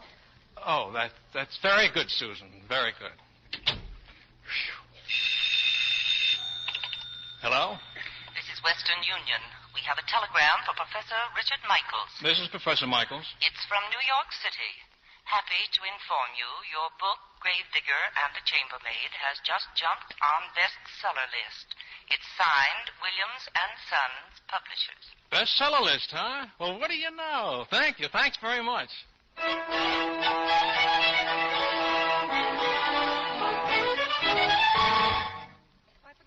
Dean Gillingham, that new book you wanted. Well, I finally got it. Oh, the Gravedigger and the Chambermaid? You ought to be ashamed of yourself. I have a very good reason for being interested in that book. I may blackmail you someday, reading stuff like that. Well, ready for the next patient? A freshman named Abigail Fortitude. Oh, yes. Send her in, Miss Harper. This way, Miss Fortitude. Oh, thank you. Dean Gillingham. Sit down, Miss Fortitude. Thank you. Not nervous, are you? Oh, yes, a little. Oh, but why? Your entrance examinations, while not exemplary, at least are all in order, and I'm happy to welcome you to Pointer. Oh, thank you. You realize, of course, that your matriculation is most unusual. Yes, I was afraid that, well, a woman of my age coming to college, that What a perhaps... silly thought. What I meant by unusual is the fact that you're the first girl in 55 years to use the Abigail Fortitude Scholarship. Oh, well, you see, she was my grandmother. Yes, I know. Well, it's very good to see you here. What's the use of educating the children, I always say, if we don't educate the parents, too? You mean that... Oh, have no fears. I'll keep your horrid secret, Mrs. Abbott. Oh, then you do know. After all, you and Susan share the same home address on your registration card. Oh, my goodness. We never thought of that. You see, we didn't want anyone to find out. Oh, I assure you the fact will never fall from my lips. Oh, thank you. Good luck, Miss Fortitude. And remember where I am if you want me. Oh, that's very nice of you. Goodbye. Goodbye, Dean. Goodbye, my dear. Now, let me see. Where is that? Oh, The Gravedigger and the Chambermaid by John St. John. John St. John, indeed.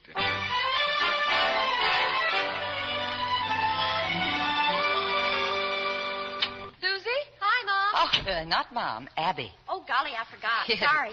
How'd you make out with Dean Gillingham? Oh, I think he's the nicest man I ever met. Oh, he's a charmer, all right. Richard Michael says he's one of the greatest educators in the country. Oh, well, I can believe that. He made me feel just a little like a cheat. Why? Oh, he was so pleased that I'd come to Pointer to finish my education. Oh, I wouldn't let it bother me. Well, it does bother me, since I'm only here to put my hands on some money. I've got news for you. What? If you plan to stay here, you're going to get an education whether you want one or not. Otherwise, you go right out on your ear. Oh, now, Susie, I told you time and time again not to talk that way. It's Abby. Yes? I'll have to caution you not to correct people as if you were their mother. Oh? Other people might catch on, see? Oh. Oh, yes. I've been fixing up your room. Oh, dear, you did a good job. Thank you. That's wonderful. Look out the window. Huh? See, there's my sorority house on the other side of the green. Oh, yes. Well, at least we're close by. Well, what do I do now? Register for classes. All right. Only you're not going to Doremus Hall looking like that. Well, why? What's the matter with me? Your clothes. Look, this is college, not Fifth Avenue. Oh, well, dear, this is the most conservative thing I own. At home, maybe, but not here. Oh. First of all, your hair. Oh? Take out those bobby pins and let it down. Let it down? And ditch the hat. Oh, you don't like it? Abby, freshmen don't wear hats, not even at Doremus Hall. Now step on it. Start fixing your hair.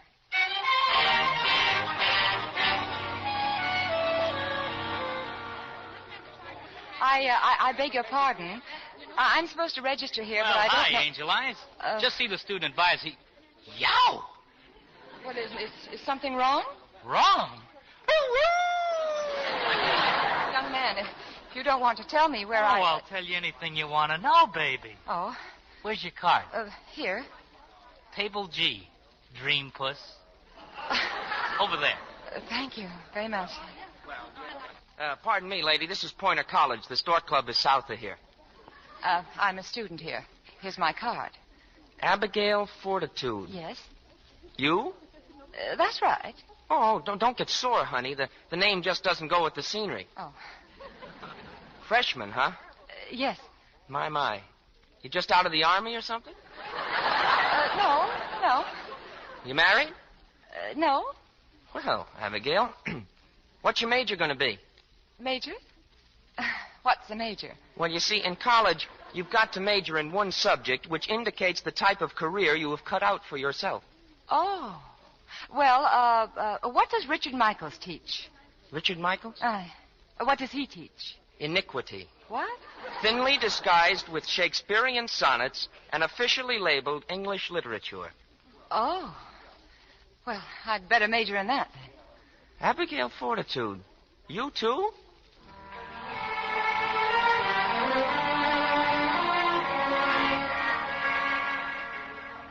Hey, what's your hurry? Wait a minute. For me? Yes. We freshmen have to stick together. Oh. My name's Rhoda Adams. Well, hello, Rhoda. I'm Abigail Fortitude. You going to English Lit? Yes. Good, so am I. I wish I weren't so nervous. I'm scared spitless. You're what? I'm scared spitless. Oh, my dear, don't say things Huh? like that. Natch, you're scared spitless, so am I. It's that Richard Michaels. They say he's a heavenly hunker professor. Oh, no, I didn't mean I was nervous about that. It's just that this is my first class, and everything is so new and strange, and it has nothing to do with Richard Michaels. Yeah. That's what I keep telling myself. Well, there he is. Oh. You said it. Come on, let's find a place to sit. Okay. Yes, sir? What's your name? Abigail Fortitude. Fortitude. Well, Miss Fortitude, I'm not myopic, and I have an uncanny sense of intuition when one of my students is unprepared. I can spot him in the last row just as readily as the first. So why don't you take that seat there next to Miss Sharp?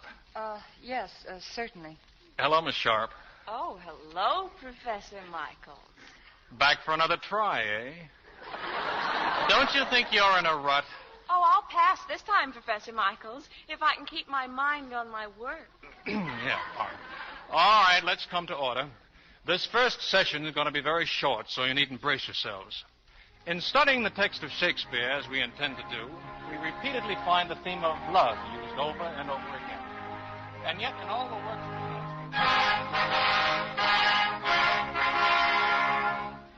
So starting tomorrow, I'll attempt to expose your minds to Shakespeare. If some of you choose to sleep, that is your problem. If some of you choose to listen and learn, that is my problem. Meantime, the class is dismissed. Miss Fortitude, Yes? in my office, please. Oh, I'm sorry, Professor, but I have another class. I've just dismissed this one 40 minutes early. This way, Miss Fortitude. Yes, Professor. Have a seat, Miss Fortitude. Thank you. That's rather an odd name, isn't it? It's the family name. Any relation to old Abigail Fortitude, that great pinch-penny philanthropist of Pointer? My grandmother. Oh. I'm using her scholarship here. Well, I didn't exactly mean that she wasn't a great philanthropist. No, I didn't think you did, Professor. Miss Fortitude, would you answer a simple question? Why, yes, if I can. What the devil are you doing here? Why are you majoring in my course? That's two questions, Professor, and the answer is the same for both. To get an education. Are you trying to tell me there's anything left for you to... What do you mean by that remark? Well, I didn't mean what you thought I meant. It's just that you are a mature woman and apparently very sophisticated. You never saw me before, and suddenly you seem to know all about me. Oh, now, wait a second. It's just that I'm used to kids, and, well, you're sort of in my league. Well, I don't think I'm that matured, Professor. Don't misunderstand me. It's just that it's a little unusual for... Well, isn't it a little late for you to be getting an education? No, I don't think so. But if you doubt that one's available for me in your class, I'll be happy to have myself I transferred. didn't mean that. Professor Michaels, I am not one bit interested in how you came to teach at Pointer. And I don't see why you should be interested in why I came to be taught at Pointer. Oh, now you're angry. Please, I was curious, that's all. Well, curiosity killed the cat. Yes. Good morning, Miss Ford. Good morning, Professor Michaels.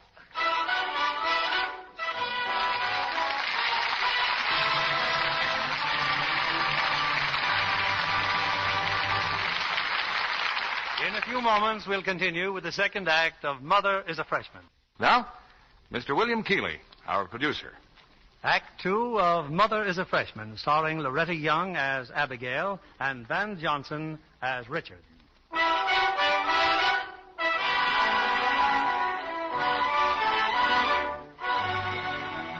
Financed by a $3,000 scholarship, Abigail Fortitude is now the oldest and prettiest freshman ever to enter Poynter College, where her daughter Susan is a sophomore. Right now, Abigail's in class, and Professor Richard Michaels is discovering how interesting his work can be. And out on the campus, Susan and an old boyfriend... Okay, Susie, now, what about the sophomore cotillion? Well, it's still a month off, Bo. I'll let you know, huh? Why? Somebody else asked you? Well, not exactly. Yeah, I know. Susie, what's got into you? I'm sorry, Bo. You're one of the nicest boys I know, and I always want to be friends with you. Friends? You hate me, don't you? Oh, now, really? Yeah, well, even if Professor Michaels did go to the sophomore cotillion, it wouldn't be with you. It wouldn't. Not with that Abigail Fortitude around. Or haven't you heard? Abigail Fortitude? Now, you're just being silly. An older woman like that going to college, well, naturally she's conspicuous, but... I'll say she is. She deserves a little more attention. Okay, Susie, you win. Just let me know about the cotillion. Mother and Richard Michaels? Oh, but that's absurd.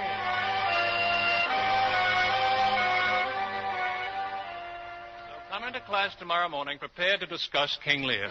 That's all. Class dismissed. Miss Fortitude. Yes? May I see you, please? Oh, yes, Professor Michaels. Close the door, Fortitude. Surely. Have a seat. Did you get my theme, Professor? Not quite. Well, I handed it in. Yes, I know. I read it. But I didn't get it. Oh. That's why I wanted to see you. Oh.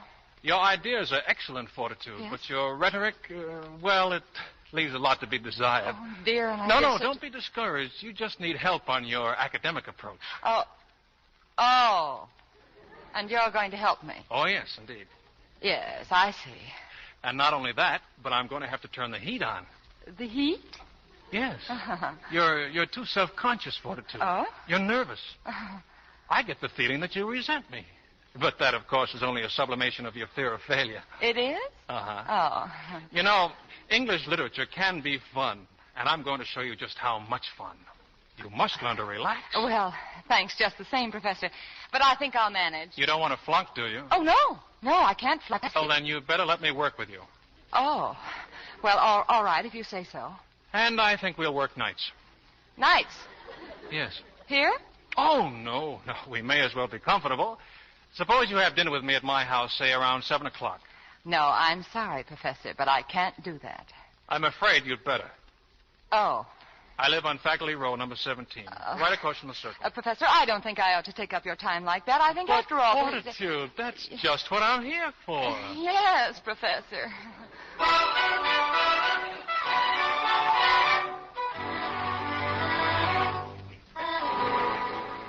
Here she comes, Beulah. Look out the window. You see her? What a freshman. Oh, I admire her greatly, Beulah. She's determined to get an education. She's coming to the right place to get it. Excuse me, Professor. I better get them lamb chops in the oven. Well. Am I late? No, Fortitude. Come in. Thank you. You look absolutely beautiful. Well, thank you, Professor. Oh, let's skip that professor stuff. Call me Richard. Oh. Come in. Make yourself comfortable. Sure. I'll fix a drink. How do you like my lair? Well, it smells good. Oh, that's the incense. You have to burn it to get the traditions out of the woodwork. Incense yet? I hope you like martinis. Oh, no, thank you. I mix them very dry. No, thank you. You don't like martinis? Well, I'm a student here. But you're over 21, aren't you? Oh, yes. Just. Well, they're good for you. Make you relax. Lose your inhibitions. Oh, well, sometimes I think inhibitions are very good for people, Professor. I think that... Oh, you know what I mean. Yes, I do know what you mean. Well, let's sit down and be comfortable, shall we?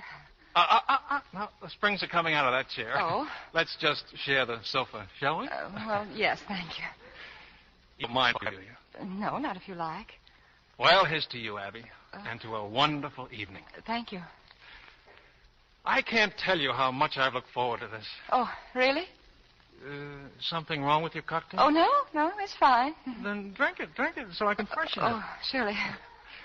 Yes, Abby, I've got to confess I'm glad you're weak. In English, that is. Oh. It gives me a chance not only to help you, but to know you well. Well, that's very kind of you, Professor.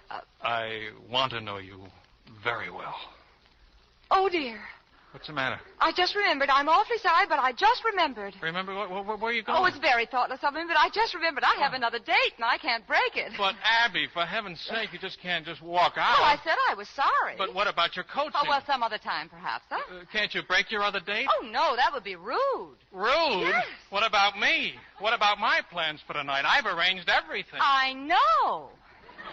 And you needn't bother coming to the door with me. Good night, Professor. Good night. Miss Fortitude, well, how nice to see you.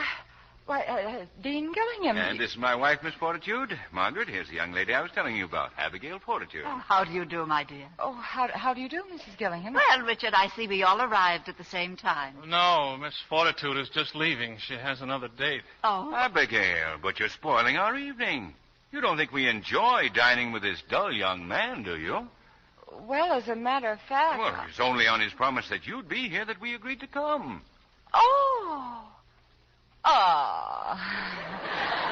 Well, my headache is a little better. Headache? I thought you said you would you like a martini, Mrs. Gillingham? Why, yes, I would. So would I. Well, allow me. Thank you, Richard. Yes, thank you, Richard. Oh, you know, Miss Fortitude, you're really more than my husband described you. And he was simply outrageous. And how's college life agreeing with you, Abigail? Oh, well, I must be honest. Never been happier. I'm sitting over here, Abigail. Oh, yes. Yes, she knows it, dear. Oh. Well, I really wasn't worried about you becoming acclimated, Mrs. Abbott. Oh, no? And what do you think of your fellow students? Oh, I think they're wonderful. But I'm simply amazed how they can study some serious subject and at the same time read things like the comic strips. Oh, Gilly would rather miss a train than little Abner. Oh, no, really, Margaret. Well, I just don't understand how anyone can study a complex subject like chemistry, for instance, or political economy, and then sit right down to a blood-curdling murder mystery. You know, as I left tonight, the girl across the hall was reading an awfully lurid thing. Let me see, I think it was called... The Grave Digger in the Chambermaid. What's the matter with you, Richard? I'll be sorry, this martini. I must have swallowed the olive. Oh, bad. And now, about that book. How anyone... Oh, thank you, Beulah. Nice timing.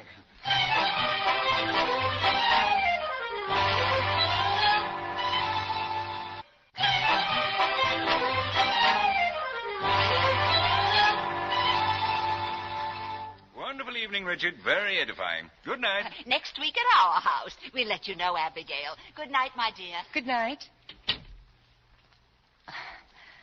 Now, if I may have my coat. But Abigail, you're not leaving, too. Well, I have to be back at the freshman dorm before 12, you know. I know. You know, usually the Gillinghams don't stay past 9 o'clock. Oh? It's your very much. Oh, I'm glad they do. My books? Right here. Oh. Come on, I'll walk you over. Thank you. I didn't know you were married, Abby. I'm not. Well, before dinner, I distinctly heard Dean Gillingham calling you Mrs. Abbott. He did? Yes. Oh, I'm so sorry. Oh, he was supposed to keep that a secret. Oh, then you are married. No. No, I'm a widow. 8 years now. Oh, that's wonderful. What? Oh, I don't mean about you being a widow. I mean if I'm not married. No, I know what you mean. Abbott. Abbott? Yes. Like in Susan? Mrs. Abbott? Hmm? You? Her mother? That's right. Impossible. Oh, no, I can't believe it. You're practically as young as she is. Oh, well, hardly. And anyway, she'll grow younger as she grows older. But what's the idea? I've noticed... Well, it's a rather long story, Richard, and it is a secret. We don't want anyone to know. We have our reasons. Okay. Thank you. She's a pretty wonderful kid, Abby. You ought to be proud of her. I am. Well, there's the dorm. Oh, wait a minute. Hmm? Come here. You know, I'll get into trouble if I don't get in time. They'd only dock you from going to the sophomore cotillion. Oh? Which mustn't happen, incidentally, because you're going with me. Am I? Listen, Abby. Yes? I'm rushing it because that Mrs. Abbott thing scared the daylights out of me. I like you. You know what I mean? I really like you. I like you, too. And you will come to the dance with me? Well, is it customary? I mean, student and faculty, isn't it a little... Those barriers no longer exist. They don't? No. Well, how nice. I had to do that. I had to kiss you. It's tradition. Oh. This tree we're under, it's the kissing oak. Oh, I see. It's true. Any girl who doesn't kiss her beau goodnight under this oak winds up an old maid. Well, that could hardly be applied to me now, could it? Hardly. Good night, Richard. Good night, Abigail. Oh, by the way, Richard. Yes? They teach us in botany that your kissing oak is a willow. Good night.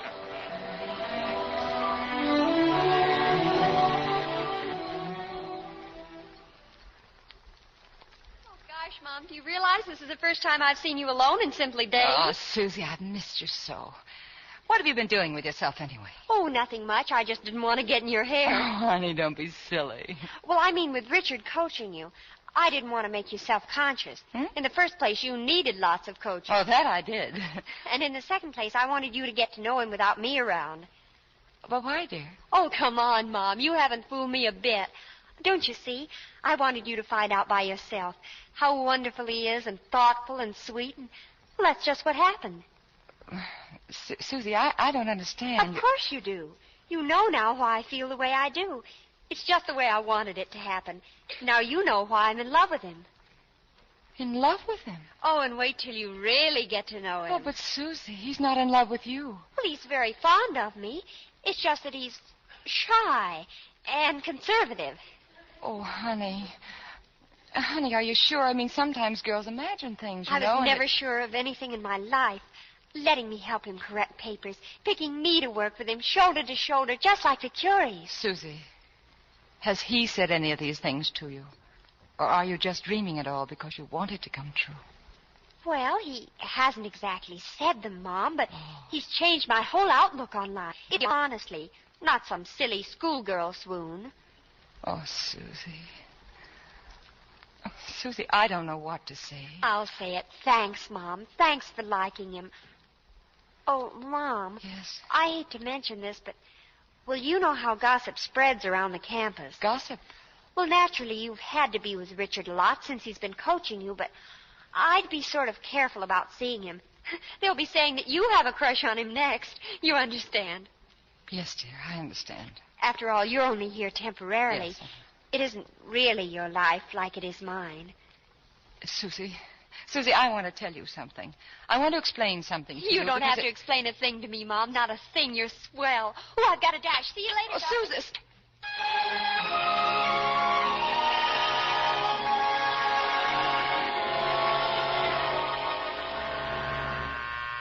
It's all right, Beulah. I'll get it. Hello, darling. Oh, darling. Darling, we've got to be awfully careful. You mean I shouldn't kiss you like this? But... Abby, you're shivering. I don't think it's from the cold. Come on inside. All right. Richard, everything has gone wrong. Now, that is a ridiculously broad statement. Now, what do you mean by everything? Us. So something is wrong with us? Yes. Now, if Beulah spilled the beans about the way I snore, I'll fire her. Oh, don't joke, please. Besides, I'm very kind to animals. Please don't joke, Richard. I'm sorry, Abby. What is it? It's Susan. Something happened to her? Yes. Something incurable, I'm afraid. It seems that everybody at Pointer knows about it except you. She's in love with you. Oh, Abby. For a minute, I thought it was something really serious. What? You know, I had a puppy once, and these kids remind me very much of him. Maybe that's why they call it puppy love. No, I don't think so, Richard. I did think at first when she first... Now I don't. Oh, Abby, all these sprouts get crushes. It's like the measles. They get over it. It doesn't mean anything. She's only 17. Oh, darling, I was married when I was 16. But it's not the same, Abby. You're a big girl now, and I'm a big boy. We belong together, don't we? Yes. I want to marry you. You can't expect me to take Susan's artist seriously. Abby, I love you. I love you too, darling. I want you to be happy. I want to be happy. I know. Well, we've got a right to be happy together, haven't we? Yes, but... Then don't fight it. Let yourself go. Go along with it. It's so simple. Now you give up this freshman nonsense, huh? No, I can't. Not yet. Not until February. Abby, marriage makes me the breadwinner, remember? Yes. Now, I'll see that Susan stays in college. Then we tell her and get married, huh? We tell her? Yes. Tell her what, Richard? That her mother's a rival, that you prefer me to her, and anyway, she's just a silly schoolgirl? I don't know. Maybe I'm just being maternal, but I think that's pretty hard to take. Oh, Richard, it isn't as simple as that. That's not going to solve her problem. You see, to her, it isn't a crush. It's real. And being real is... Well, it's the most important thing in her life. Yes, Abby, that's right. But you're the most important thing in my life. We've got to give Susan a chance to grow up. Oh. You can't treat her like a swaddling child. You know, when she was a little girl, she got a crush on her father, right? Yes, that's right, she did. But then all little girls do that. That doesn't mean anything. Exactly. And sooner or later, it became a dead issue. Susan matured. Now she picks on a prof at college because he's the closest thing to her first love. And finally, when that becomes a dead issue, she falls in love with some muscle-bound Lothario. Thinks he's creamy dreamy. Marries him and starts raising little girls who in turn will get a crush on him. It's a pattern of life, Abby, and you cannot protect Susan from it. Oh, I don't suppose I can, Richard, but I've just got to try. You've already tried. Now give me a kiss and let's forget all this nonsense. Oh.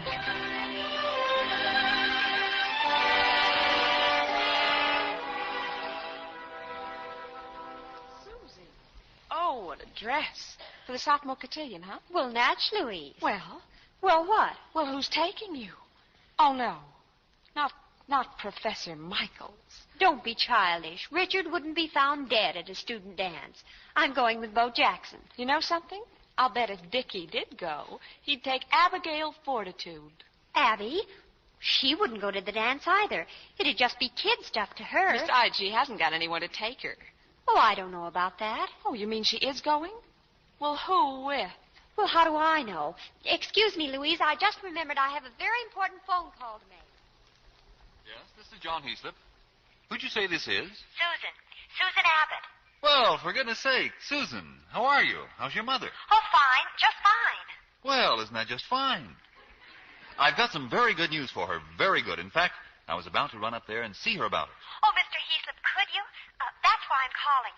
You see, we're having a big dance up here, and Mother, well, she's all alone, and she misses you so much. She does? Well, isn't that fine? I miss her, too. We were thinking maybe you could take her to the dance, like you were her dreamboat. Yeah. Her escort, I mean. Oh, why, I'd be delighted, Susan. When is it? Tomorrow night. I'll wire Abigail immediately. Oh, no. Let's keep it a surprise. You see, nobody knows about us, Mr. Heaslip. About Abby and me, that is. Well, thank heavens we'll be done with all that nonsense when I get there. I'll see you tomorrow night, Susan. Goodbye.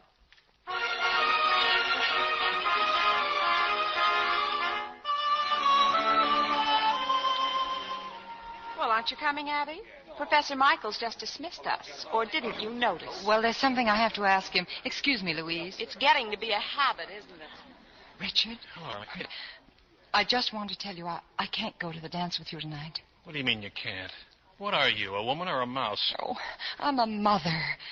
And I just can't hurt Susan. Darling, I just can't. Well, what do you want me to do? Marry her for Pete's sake? Oh, no, of course not. But you don't understand. She's got a date, hasn't she? Yes, I told you, but you... Now, I'm telling you. You'll be ready by 8 o'clock, or so help me, Hannah. There'll be a scandal in that dorm when I come up after you. And what do you want? Oh, me? Well, I just wanted... Excuse me, please. Hey, she sure left in a hurry, Professor. One wisecrack out of you, Buster, and there'll be a permanent vacancy at left tackle all season. Yes, sir.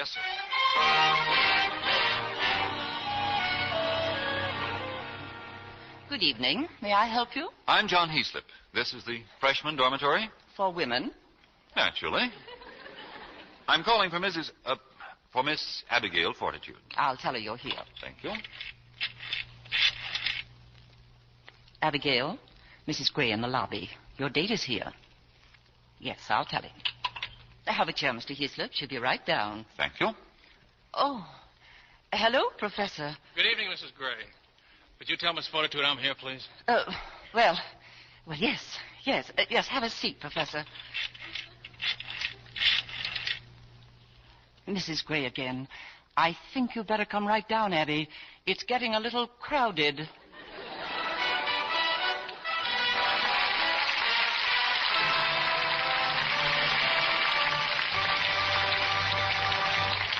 We pause now for station identification.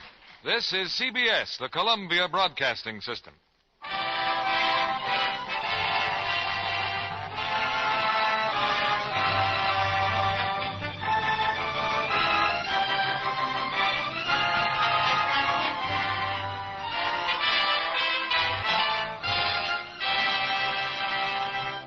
In a moment, we'll bring you Act 3 of Mother is a Freshman. Here's your producer, Mr. William Keeley. The curtain rises on the third act of Mother is a Freshman, starring Loretta Young as Abigail and Van Johnson as Richard.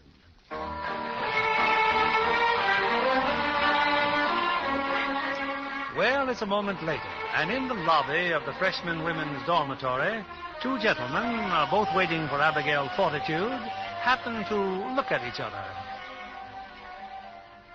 Visiting your daughter, sir? Not exactly. I'm here to... Johnny Heaslip. Richard Michaels. Well, how do you like that? I don't think I've seen you since we left Yale. 12 years ago. Did you carry out your threat to become a professor? Oh, yes. I'm teaching right here at Poynter. No. What about you, law? Oh, definitely, yes. You know, for a while there, it looked like you were going to be a crooner instead of a lawyer. Me? Yes. A crooner? Well, you remember the night you climbed up in the bandstand and sang Bula Bula through a megaphone? Oh, yeah. They did seem to like it, didn't they? Boy, were you lousy. Why, John. Abby. Oh, hello, Richard. But John, for heaven's sake, what Abby, you look beautiful. Oh, well, thank you, Richard. John, what are you doing here? Well, didn't Susan tell you? No. Oh, that's right. I forgot. The surprise. For me? Of course. Oh, well, I'm so sorry. I had no idea that you... Excuse me, but do you two know each other? Yes. Obviously. Yes. Do you two know each other? Yes. Yes, we were classmates at Yale. Oh. Well, it's been nice seeing you, John. If you're going to stay in town, be sure to drop in and see me. Thank you, Richard. Good night. Good night. Shall we go, Abby? Well, I beg your pardon. Well, this is my date, Johnny. He always was a joker. Oh. No, Richard. Abigail is my date. Are you kidding? No. Are you? Well, tell him, Abby. Tell him. Well, Oh, come on, both of you.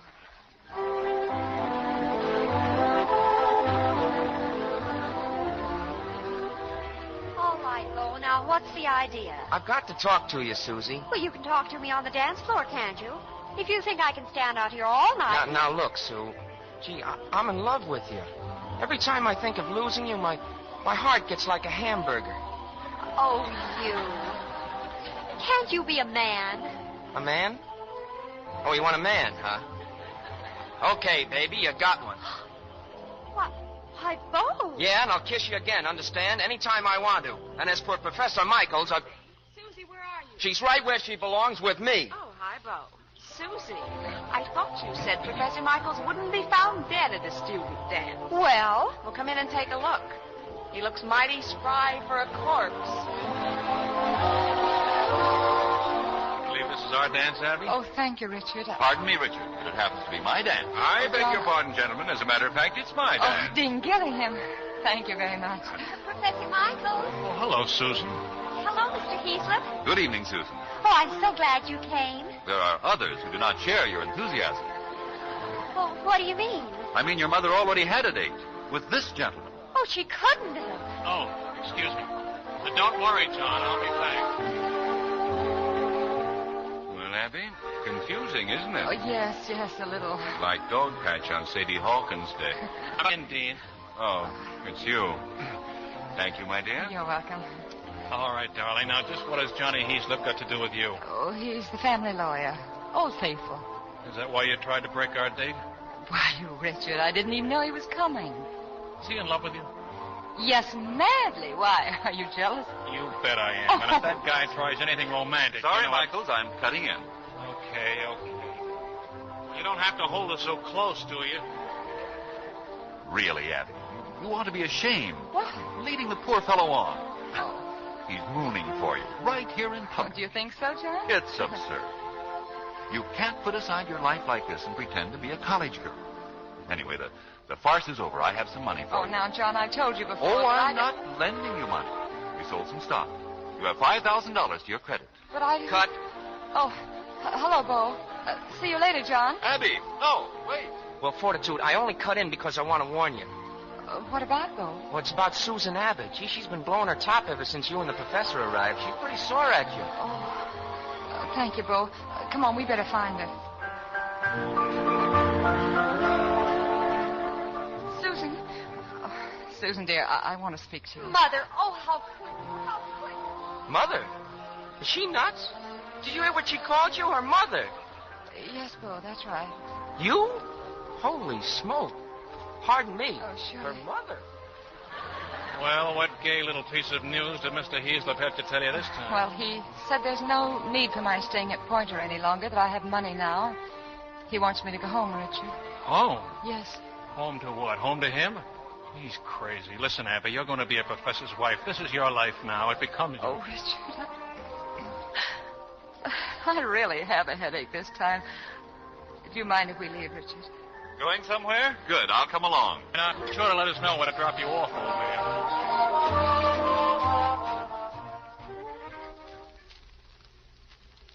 And you can come with me right to the station, Abby. There's a train at 12. Heaslip, your train's way off the track. Abby is not leaving here. Oh, no? No, we're going to be married. And if I hear any more talk about leaving and trains, a block is going to be knocked off. You don't say. Yes. May I remind you, Michaels, that during our undergraduate days, I was intercollegiate middleweight champion. Oh, stop it. Both of you. You heard her, Heaslip. Here's the dormitory, darling. Abby, I shall be waiting at the inn. Phone me when you're ready. Good night, You'll John. wait a long time, Heaslip. Good night, Abby. I'll see you in class tomorrow. Good night, Richard. Good night, sir. Yeah, and if you hadn't been middleweight boxing champion, I'd knock your block off.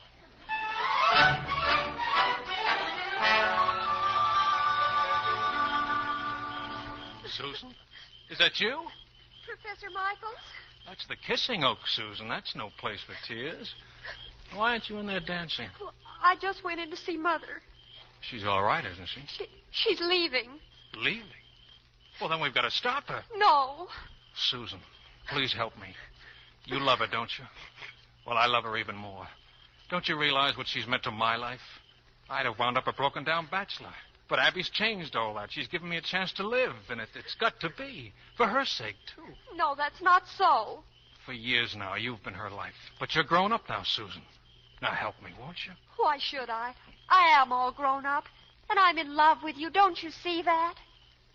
I don't think you even know the meaning of the word. I do love you. Why should I give you up? Your mother loves me, too. And she's giving me up. You see, Susan, that's the difference between a woman and a child. Oh, leave me alone. Please, leave me alone.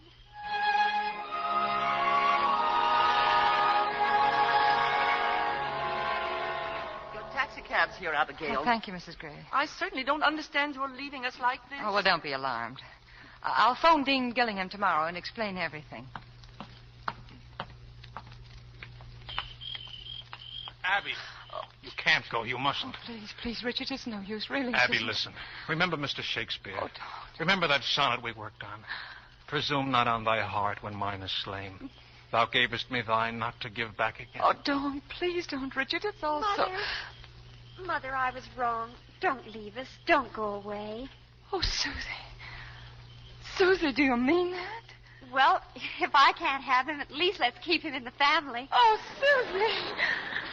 And don't worry about me, Mother. I'm all right. I'm fine. Oh, darling, wait a minute. Let her go, Abby. That's the way she wants it. Oh, I guess so. Well, Abby, she grew up tonight. Yes. Hey, lady, you better hurry if you want to catch that train. Train? Oh, my goodness, John Heaslip. At the station? Yes. Come on, we'll wave goodbye to him. All right.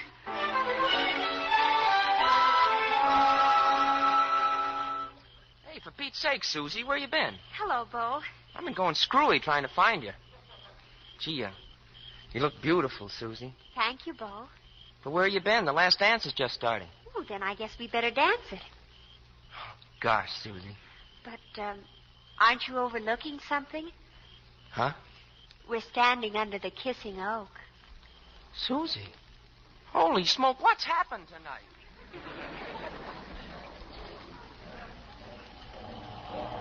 Very well, Abby, but I still insist you're making the mistake of your life. Oh, really, John? Think before you take this step, which you will regret as long as you live. Well, I furthermore predict... Send her a letter, Heaslip. Your train is starting. Yes, but Abby, think, Abby, think. Goodbye, John. Goodbye. Abby, dear. Yeah. Well, I'm not going to tell you the deep, dark chapters in my life, but there's one thing about me I'm afraid you really should know about. Oh, what? You remember that book, The Grave Digger and the Chambermaid? Yes. Well, who wrote it? John St. John, wasn't it? Abby, I am John St. John. No. Yes, I wrote it. Oh, Richard. Well, I have a confession to make to you, too. What? I read it. Oh, no. Twice. No.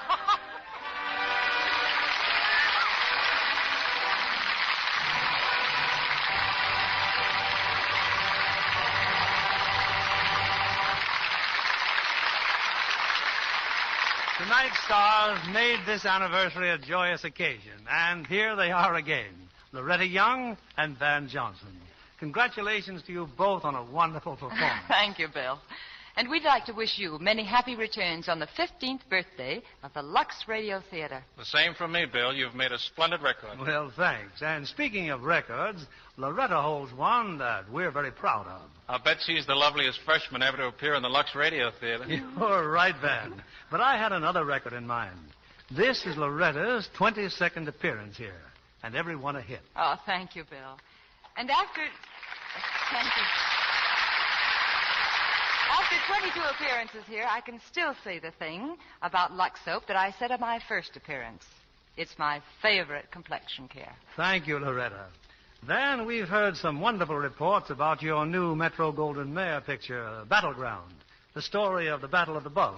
It was the most interesting part I've had in a long time, Bill. And it's rather fitting that it should have its premiere in the national capital on Armistice Day. Yes, I hope to be there. Bill, I was very much interested in what John Kennedy said a few minutes ago. About your contest to pick the most beautiful Lux girl? You mean the most beautiful 15-year-old Lux girl, Van, in honor of this 15th anniversary? I saw the local winners in the paper today. That's right, Loretta. 6 girls born in 1934 have been selected in each of the 163 local contests. Papers all over the country today carried photographs of the 6 lucky girls in their CBS station area. So everybody can pick the girl they want to vote for. And the voting starts today, Bill? Yes, and I want to remind everybody to remember just one simple rule. Send in your votes on Lux Toilet Soap wrappers. Then the girl getting the most votes will represent her station in the big national contest. Well, you see, it's easy to vote, Van. You want me to give you a Lux Soap wrapper? Certainly not. I've got plenty of them at my house. Good. What's the show next week, Bill? It's a romantic drama with the most intriguing title, Van. The 20th Century Fox film, Scudda-Hoo, Scudda-Hey. And we'll have the original stars of the picture, June Haver and Lon McAllister. Scudda-Hoo, Scudda-Hey is a wholesome story for the entire family.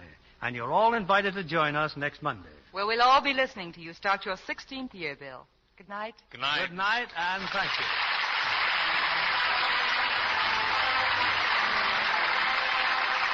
Lever Brothers Company, the makers of Lux Toilet Soap, join me in inviting you to be with us again next Monday evening when the Lux Radio Theater presents June Haver and Lon McAllister in Scudda-Hoo, Scudda-Hey. This is William Keeley saying good night to you from Hollywood.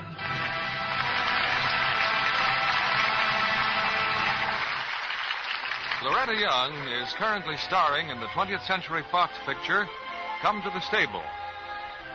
Heard in tonight's cast were Rhoda Williams as Susan, Frank Martin as John, and Raymond Rowe as Bo. Our play was adapted by S.H. Barnett, and our music was directed by Louis Silvers. This is your Kennedy, reminding you to join us again next Monday night to hear Scudda-Hoo, Scudda-Hey, starring June Haver and Lon McAllister. Lux presents Hollywood.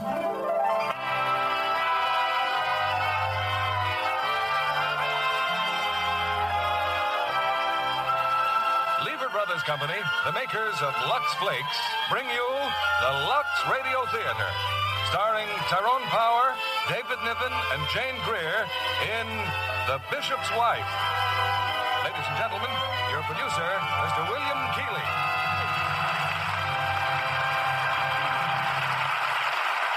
Greetings from Hollywood, ladies and gentlemen. Home again after an absence of a year and a half is one of America's favorite stars. And he's here tonight to lend an extra thrill to our holiday season. I mean, of course, Tyrone Power, who joins David Niven and Jane Greer in our Christmas present to you, the delightful play, The Bishop's Wife. Samuel Goldwyn's fine and sensitive screen production won your hearts as well as your applause. And those who saw the picture will have a special welcome tonight for David Niven, who plays his original screen role as the bishop. I'm sure most of you are quite busy these days with last-minute shopping and getting the house in order for the holidays, a time of year when you'll need plenty of Lux Flakes. In fact, there's a most unusual holiday use for Lux Flakes on your Christmas tree, which we'll tell you about later.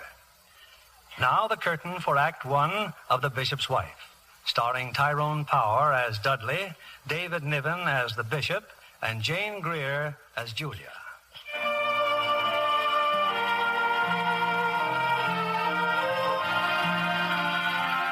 It's a late afternoon in December.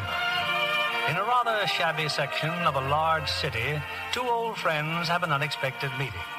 Julia, what a wonderful surprise, my dear, beautiful Julia. Professor Wutheridge, but what are you doing here? I'm about to negotiate the purchase of a Christmas tree. I didn't know you celebrated Christmas. I thought you had no religion. I don't, but I like a Christmas tree. Reminds me of my childhood. Can you imagine me ever having been a child? Tell me, how's Henry? Oh, he's well, I suppose, but so tired and worried. You raising money for the new cathedral, huh? Slow work, Professor. And you, how's your book coming? Oh, splendidly. Greatest history of Rome since Gibbons. Oh, I wish it weren't so late. The cathedral committee's meeting with Henry. I really should be there. Well, one of these days we'll have time for a nice talk again. Oh, here, for Henry's cathedral fund.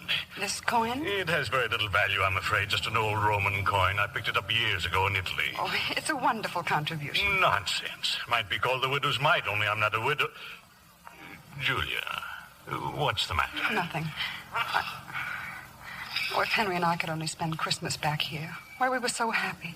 With you, with all our old friends. No. Oh, I'm sorry.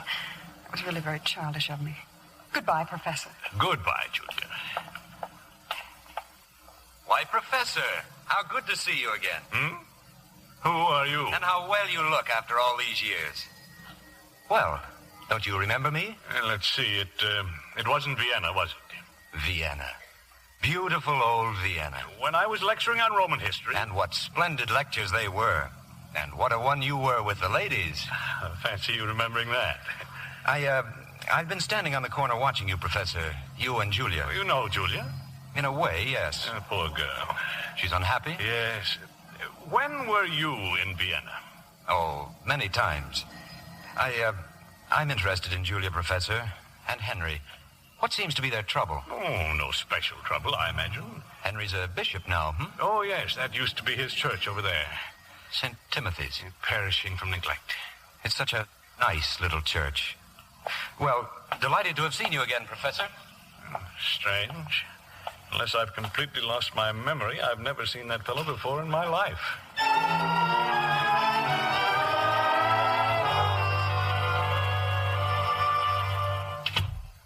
Julia? I'm terribly sorry I'm so late, Henry. Has everyone gone? Yes, dear, some time ago. Not another argument, Henry. Mrs. Hamilton Mrs. Hamilton is a selfish, vain old... She made it very clear, Julia. Either we build the cathedral the way she wants it, or it won't be built at all. Oh, what a ghastly meeting. You didn't give in to her. Indeed not. I made it very clear I have no intention of being strangled by her purse strings. Oh, Henry, I'm proud of you. I had the most unchristian impulse to take those blueprints and give her a good whack over a mink coat. I beg your pardon, Bishop. Yes, Miss Castaway? Mr. Trevor's on the phone. Tell him the bishop will call him back, please, after dinner. Yes, Mrs. Brown. Henry, what's happened to you?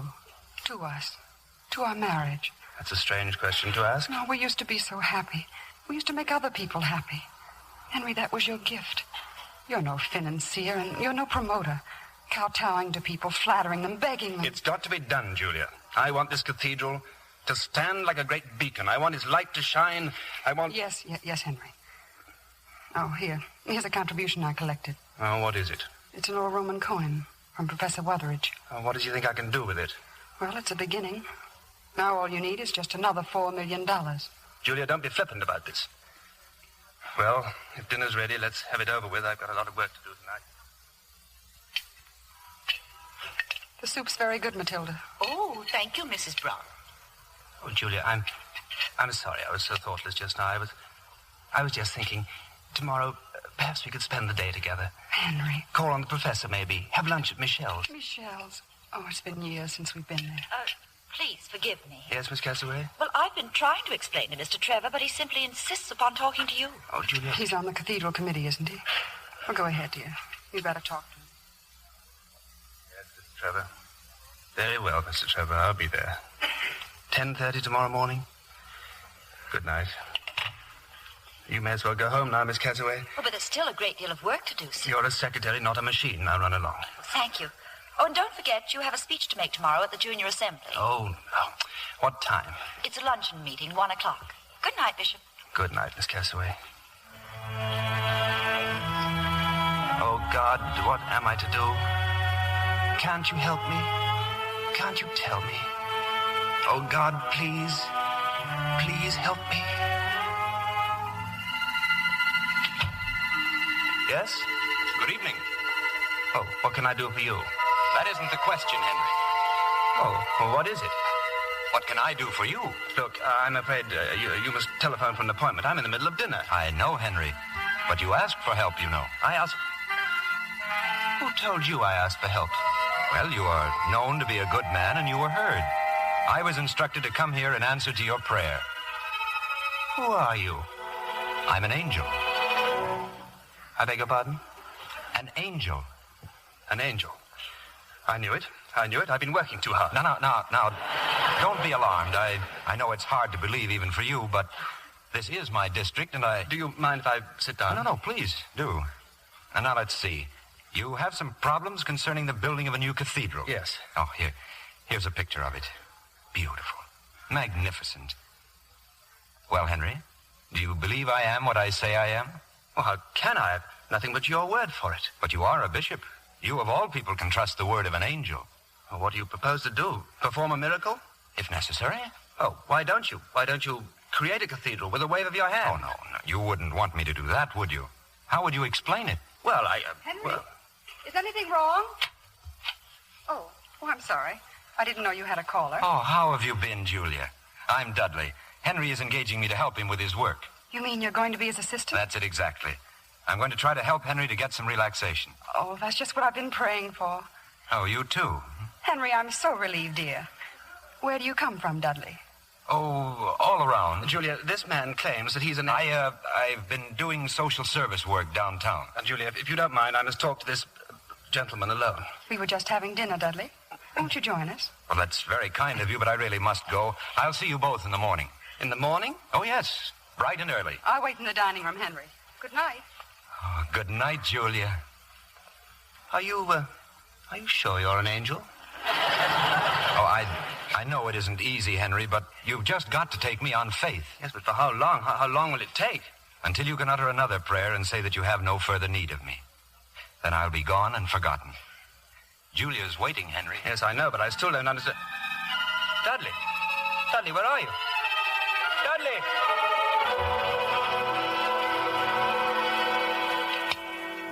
What's wrong, Henry? You look so pale. Do I? Sit down, dear. Henry, what's the rest of Dudley's name? I don't know. Why, Henry, you're trembling. I'm not surprised. A lesser man would quiver. Well, you'll feel better after you've eaten. Matilda's baked your favorite dessert, dear. Angel food cake. Henry, what is it?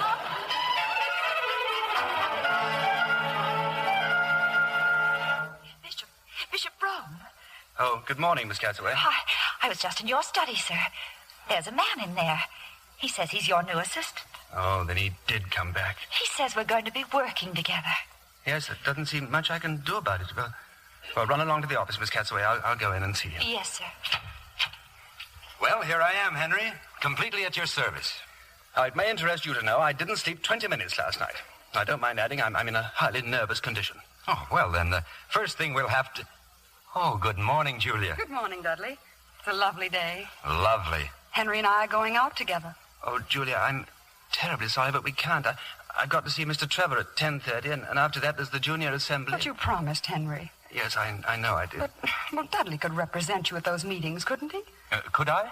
Well, that's out of the question. They expect me. It would never do if I sent an assistant.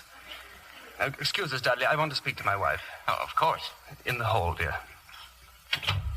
Julia, you see, the trouble is, well, that man in there...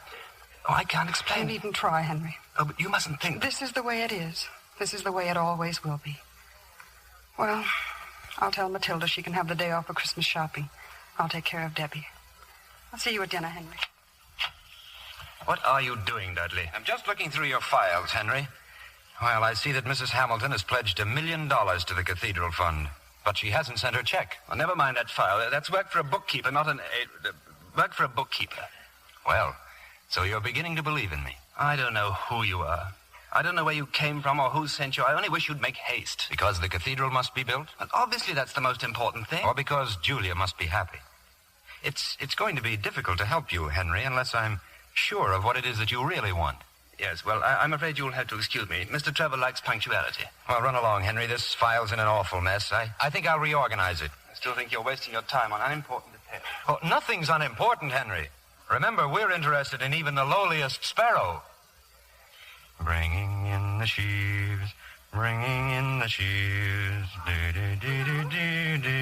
Oh, hello, Debbie. Well, come in. How did you do that just now? All those cards in Daddy's file? You just waved your hand and they all jumped out of the box and jumped in again. Oh, that. Well, it's just my system of rearranging card files. Do it again. Some other time, You're Dudley, aren't you? Mommy told me. Mommy says you're very nice. Well, that's extremely kind of Mommy. She said that maybe with you here, maybe we'll get to see Daddy once in a while. Yes, maybe we will. Debbie, that'll be enough out of you, dear. Come along. Yes, Mom. Oh, so you're going out? To the park. I'm going to play in the snow. Goodbye, Dudley. Goodbye, Debbie. Have a good time.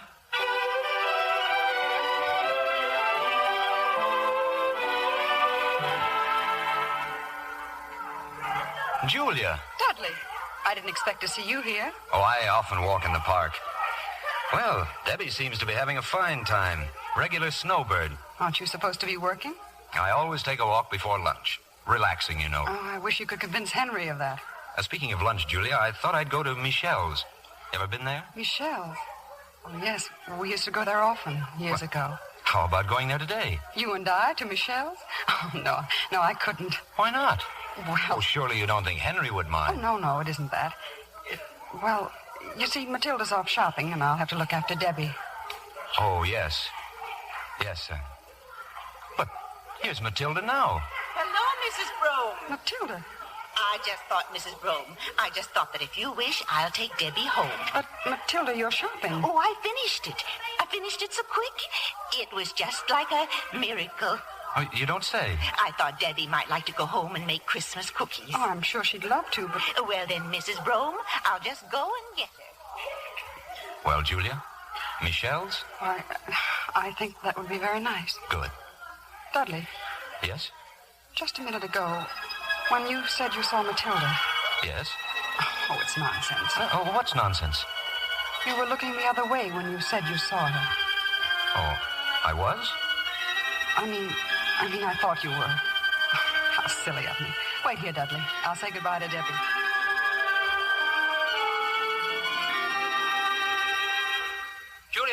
Julia, I'm home, Julia. Why, Bishop, I thought you were out for lunch. Well, I canceled my appointment, Matilda. Are Mrs. Brome and Debbie here? Well, Debbie's upstairs, sir, but Mrs. went out to lunch with Mr. Dudley. Oh, well, she said... With Dudley? Why, yes, sir. I thought you knew, sir. Oh, yes, of course. Oh, dear.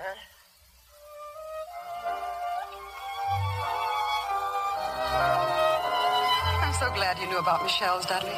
It's so nice to be back here again. Only... Only? Well, you seem to know so much. Makes me feel uncomfortable. Well, in that case, I'm sorry I ever learned anything. You have memories of this place, haven't you? Yes. As a matter of fact, it was in this restaurant that Henry asked me to marry him. Yes, I know. You know? I mean, I know how you must feel. There's a fortune teller over there. You care to have your palm read? No, thank you. Would you? No, I know too much about myself as it is. And I know so little about myself. Oh, really? May I look at your hand? Can you tell fortunes, too? It's not too difficult. Well, what do you see? I never noticed, Julia. Your eyes are green. I see a great deal of happiness. I see a woman who's adored. I see a rich, full life. Do you see Henry's new cathedral? No. No, I don't. And Debbie? Oh, no need to worry about her. She'll be like you, Julia. She'll have youth and beauty no matter how old she lives to be. I wish I could believe you. You may. You haven't looked at my hand once. I simply don't know what to think of you, Dudley. Whether you're serious... Oh, no. Well? That table over there. No, don't look. 3 ladies, all on the cathedral committee. They're simply glaring at me. Well? They saw you holding my hand. My hand. Oh. Well, then if you'll excuse me, I'd better do something about it, hadn't I?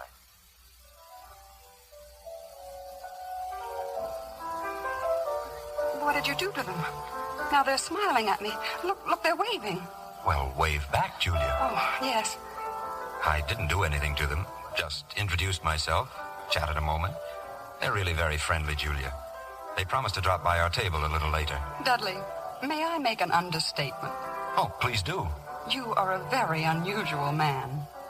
I'll let you in on something, Julia. You're quite right.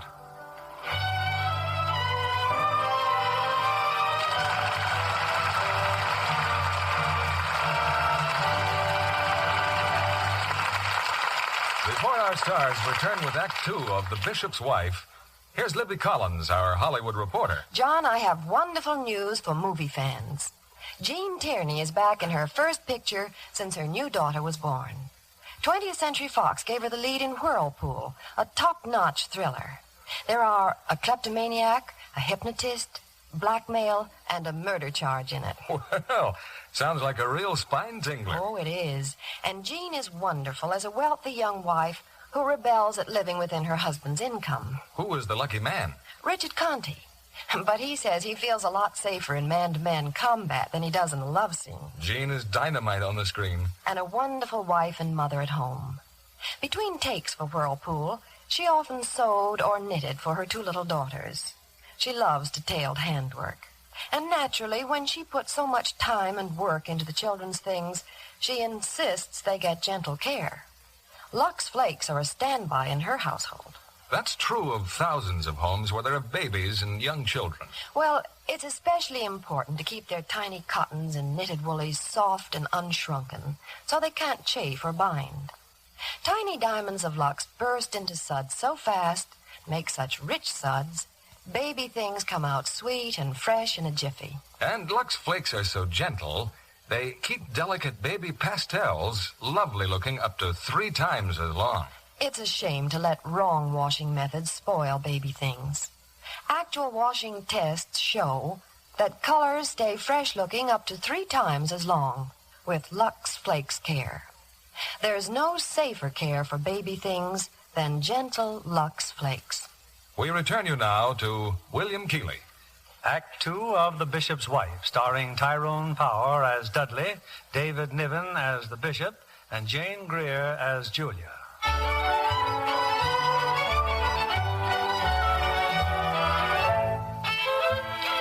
Reliable authorities tell us that the Christmas season is the happiest time of the year.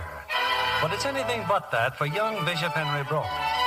Determined to build a cathedral, he can't raise the money.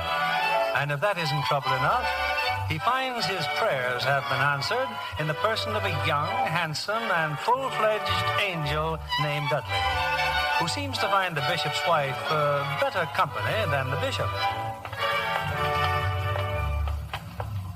I enjoyed lunch very much, Dudley. Now, don't you think we'd better go home? But I thought you liked to walk. Oh, I do. But, oh, Dudley, wait. There's a friend of mine. Professor Wutheridge. Professor, wait. Julia, what wonderful luck meeting you again. This man, are you with him? Yes, of course. Dudley, this is Professor Wutheridge. Oh, the professor knows me well. The University of Vienna. Young man, I don't believe you've ever been near Vienna. Dudley is Henry's new assistant. You mean you really know this fellow? Of course I do. Well, in that case, how about dropping into my humble diggings for a bit of Yuletide cheer? Oh, I'd love to, but only for a moment. Come along, Dudley. It's just around the corner. Well, Professor, when are you going to show us your book? My book? Never. Please. Oh, you're writing a book? You didn't know? You didn't tell me. I described the book in detail in the course of those lectures I gave in Vienna. Julia, I'm now certain this fellow's an imposter. Oh, that book. Oh, I thought you finished that one years ago. Oh, I see. No, for 20 years I've talked about that book, but in all that time I haven't written a word, not one word. But why not? Because I can't think of anything original to say. Just the same old monotonous history, dry as dust. Never could find the right words, either to tell to a pretty girl or to write a book. Even when you had this coin to inspire you? Well, that's the coin you gave to Henry, Professor. Yes, I borrowed it from Henry's desk. And you wasted your time. It's worthless. Oh, on the contrary. This coin is one of the rarest of all antiquities. Only 100 of these coins were minted by Julius Caesar 2,000 years ago. That was when Cleopatra visited Rome. Presumably these coins were used to pay her hotel bill. Why, that's amazing. Nobody knew about it except Caesar's wife, and she had the coins destroyed. But this one she overlooked. It's an unwritten chapter in history, and you, Professor, will write it. Do you know any more stories like that? Oh, any number of them. Oh, you're a curious fellow, Dudley. Have you just begun to notice that? Where do you come from? Well, what if I told you that I come from another planet? Would you believe me? I don't know. I'd believe you, Dudley. And you'd be right, Julia, as always. We all come from our own little planets. That's why we're all different. That's what makes life interesting. Oh, it's getting late. I must be leaving, really. Oh, sorry, Professor. If my wine bottle wasn't empty, we could say goodbye with another drink. Empty? Yes, I had barely enough for the bottle. It's half full. Oh, well, save it for next time, Professor. I'm really getting old when I can't see what's inside a wine bottle. Dudley. Yes, my friend? There's one thing that troubles me greatly. Well? To write a history is a tremendous task. I wonder, will I have time to finish it? You'll finish it. You'll have time. I don't know why I'd ask you that question. How would you know? Yet somehow I believe you. You see, for quite a while now, every time I passed a cemetery, I felt as if I were apartment hunting. Goodbye, Professor. Come and see us, please. I will. Goodbye, and God bless you both. I'll pass that recommendation along. Thank you, Professor.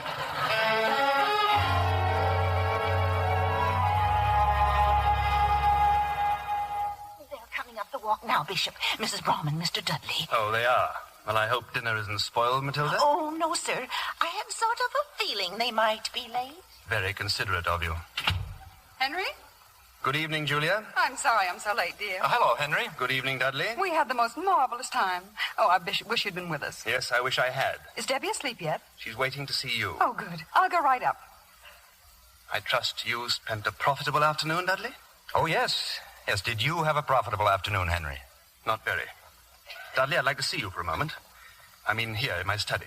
Certainly. Well, this won't take long, but I'd rather not be interrupted. You'll excuse me if I lock the door. Dudley, I simply cannot go on like this. Can you prove to me that you are an angel? Proof? You mean a document? Oh, surely you of all people should know that angels need no passports. I'd be a lot happier if I could see you perform a miracle. Well, what kind? Well, make this desk rise up and fly around the room. Oh, Henry, please. I didn't come here to do tricks. I'm surprised at you. I don't believe you are an angel at all. I think you're a demon right out Henry, no. No, don't say that word. Well, anyway, now you know how I feel. Yes. Now, wait a minute, Dudley. I'm not through yet. There's another matter. The door. I locked that door. He just opened it and walked out. Dudley! Wait a minute. Dudley! Now it's locked again. Oh. Dudley! Run upstairs, dear, to say goodnight to Debbie. Oh. Anything wrong? Oh, no, nothing. Oh, you look very well, Julia. You're very bright and gay. I feel gay, Henry. I think you're an excellent wife, Julia. Why, thank you. I'm proud of you. I'm proud of the well-ordered life we lead, and I want you to know that I think the credit for that is due to you much more than to me. Thank you again, dear. Do you think I'm an excellent husband? Of course, dear. Henry, I hope you're going to take things easier now. I mean, with Dudley here. I think he's very able. You do? Yes. He knows so many things. What, for instance? Well, you should have seen him this afternoon. We met Professor Weatheridge. Why, Dudley knows more about history than he does. He should. He's been at it longer. What? Oh, nothing. I'll go up and see Debbie now, dear. Don't you know any stories, Mr. Dudley? Oh, I know hundreds of stories, Debbie. I think it would be very nice of you to tell me one.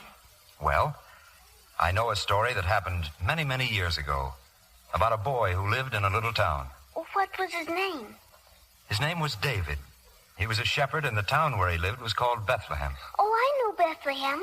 That's where the star was. That's right. Only David lived long before the star. Well, one night David was out in the hills tending his sheep. He was playing the harp and singing. And then all of a sudden, an angel came down and spoke to him. How did David know he was an angel? Oh, he didn't know. And that's the way it always is. Angels come down and put ideas into people's heads, and then people feel very proud of themselves because they think it was all their own idea. Well, anyway, this angel spoke to David. One of your lambs has strayed, he said. So David put aside his harp and went out into the darkness to find the lamb. Of course, the angel guided him. And when David found the lamb, he saw a great ferocious lion there. Oh, dear. So David said to the lion, "You get away from that lamb." And the lion said, "You get away from me or I'll eat you too." Did David run away? Oh, no. No, the angel put another idea into his head. And David took out his sling and hurled a stone right between the lion's eyes. Served him good and right. Yes, I think it did. And David picked up the lamb and carried it back to the fold. And then he felt so happy that he took his harp and he made up a new song. It started like this. The Lord is my shepherd. I shall not want. He maketh me to lie down in green pastures. He leadeth me beside the still waters. Oh, come in, Henry. I think you can tell the rest of this. Some other time. Well, good night, Daddy. Good night, darling. Now, if you're ready, Dudley, so is dinner. Thank you, Henry. Thank you.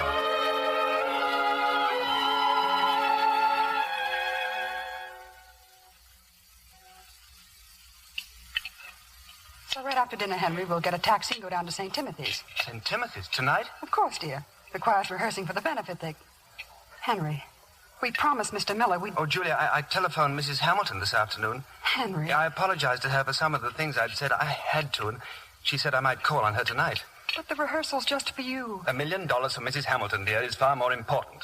Besides, Mr. Miller will be delighted to see you. You're his bishop, Henry. And besides, I just don't like going alone. Oh, my evening seems quite free, Henry. Oh, no, definitely not. You've done enough already. Well, I was about to suggest that I see Mrs. Hamilton and you take Julia to St. Timothy's. You and Mrs. Hamilton? Oh, no. Well, just a suggestion. Dudley, would you mind very much going with me? Julia! Yes, Henry?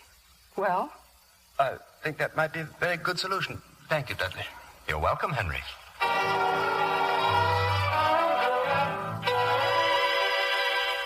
Mrs. Brome. Oh, I'm delighted to see you. Hello, Mr. Miller. Oh, this is Mr. Dudley, the bishop's new assistant. Oh, Mr. Dudley, a pleasure. Thank you. The bishop will try to get here later, Mr. Miller. Something important came up. Oh, of course, he's such a busy man now. He didn't want to delay rehearsal. Mrs. Brome, I'm terribly embarrassed. Look over there. Only 2 of the boys have come. Oh, it's just too difficult, I suppose, trying to compete with basketball and Christmas. I wouldn't worry, Mr. Miller. They'll all show up. Hiya, boys. Hi. What do you sing? Me? Oh, first soprano. Any good? I doubt it. Well, how about giving out? You mean alone? Well, you've got Rupert with you. Hiya, Rupert. Hi. Well, what do you say? It's okay by me. Fine. I'll start you off at the piano.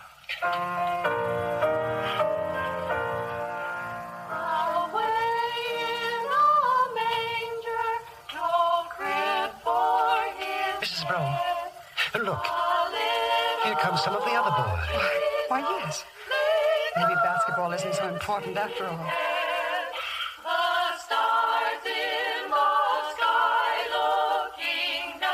You can be proud of them, Mr. Miller. They sing beautifully. They've never sung so well. Never. And look, they're all here now. I don't understand. Oh, if Henry could hear this. Like angels. Better, believe me.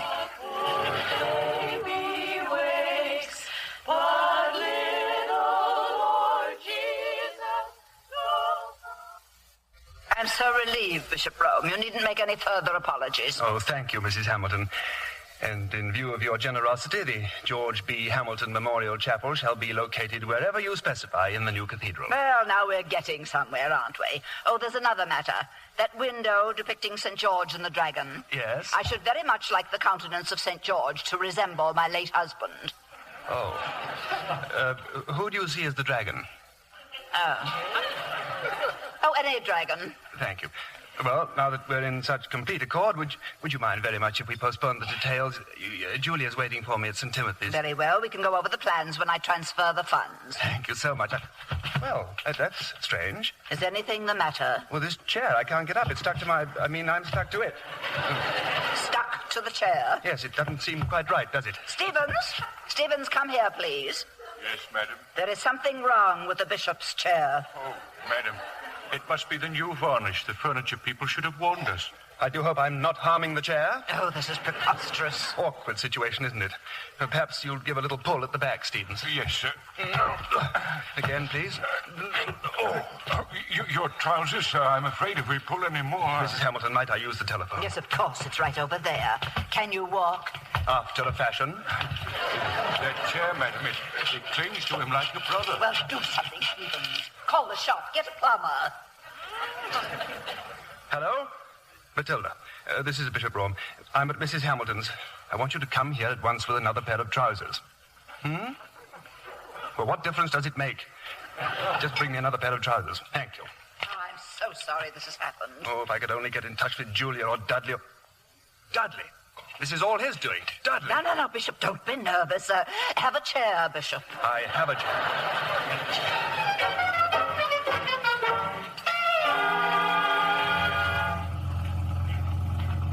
I can't imagine what happened to Henry. He was so sure he'd meet us there. Well, I suppose he's detained at Mrs. Hamilton's. Oh, of course. You know, Dudley, it's a strange thing. You seem to be able to make me feel as if everything's going to be all right. Everything could be all right for everyone, Julia, if people would only learn to behave like human beings. It's a lovely night, isn't it? Oh, driver, could you take us through the park, please? But that's out of your way, lady. You getting bored with us, driver? Say, I'll drive you by way of Mexico City if you want me to. That's the trouble with this country. Too many people who don't know where they're going, they want to get there too fast. I'd call you two very unusual people. Oh, thank you. You're very perceptive. You know your destination, but you're in no hurry to get there. And you're not reluctant to invest an extra 4 bits for a detour with Mother Nature. Get right here, where you going? Oh, that was really a close one. Holy smoke. Did you see the way I missed that truck? Like a miracle. Yes, I know, but just don't overplay your hand. Hey, look, they're ice skating over there. Oh, so they are. Julia, we're going ice skating. Oh, no, we mustn't. It's too late. We couldn't. Do you really think we could? You can stop here, driver. We're going ice skating. Oh, and you too.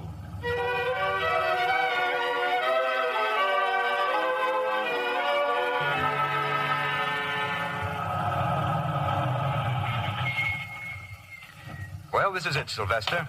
What do I owe you? Not a cent, my friend. Want to know why? Because you and the little lady here have restored my faith in human nature. Well, good night, Dudley. Good night, Julia. Good night, Sylvester. Sylvester is a noble soul. His children and his children's children will rise up and call him blessed. Oh, this has been the most wonderful evening I've had in years. It's the most wonderful evening I've had in centuries. You're a beautiful skater, Julia. In fact, you're beautiful. Well, you've come home. Oh, hello, Henry. Henry, what happened to you? I thought you were going to meet us at St. Timothy's. What happened to you? It's almost 10 o'clock. You'll never guess, Henry. We've been ice skating. Ice skating? Yes. You should have seen Dudley. He's marvelous, Henry. Oh, and those boys at St. Timothy's. The way they sang. It was simply heavenly. I'm sure it was. Did you have a successful meeting with Mrs. Hamilton? Quite satisfactory, thank you. Good. I'll be right down, Henry. Dudley? Yes, Henry? Whatever went on these last few hours, there's one thing I'm sure of. Julia is absolutely blameless. Oh, of course she is. But you deliberately stopped me from joining you by the seat of my pants. Henry, if you had sent me to represent you with Mrs. Hamilton, I would have gone. But you didn't, so I represented you with your wife. Oh, is that part of the normal duties of an angel? Well, sometimes, Henry, angels must rush in where fools fear to tread. I haven't the faintest idea what that means, and I don't want it explained to me. In any event, you can go now, Dudley. I have solved my problem.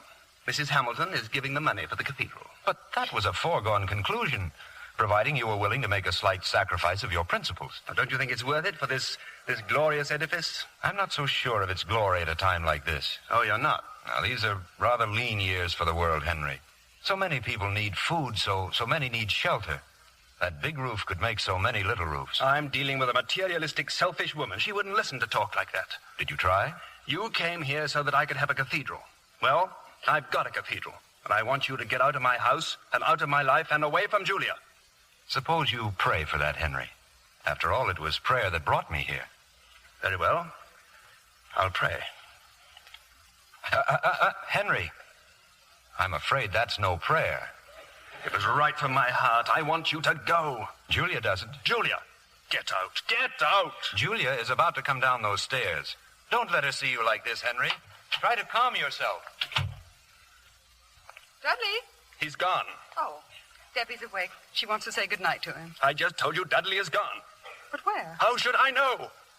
But why did he leave so suddenly? Because I got rid of him. I told him to go away. I fired him. Why? Because he's incompetent. He's no good at his job, and I cannot stand the sight of him. Henry! Believe me, Juliet, I know what I am doing.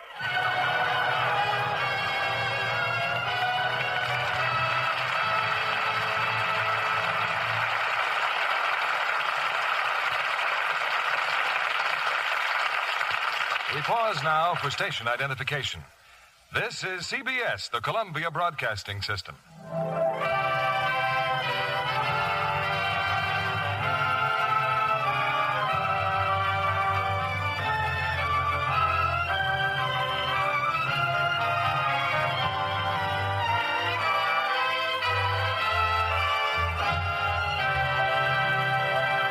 After a brief intermission, our stars will return with Act 3 of The Bishop's Wife. Our special guest tonight is the well-known dress designer of the Samuel Goldwyn Studios, Mary Wills, who's responsible for many of the stunning fashions we see on the screen. What was your latest assignment, Mary? My Foolish Heart for Mr. Goldwyn. That picture fascinated me so I hated to see them finish it. You know, Susan Hayward is splendid in the highly emotional role of a woman who gives everything for love. And Dana Andrews as the man in her life was never better.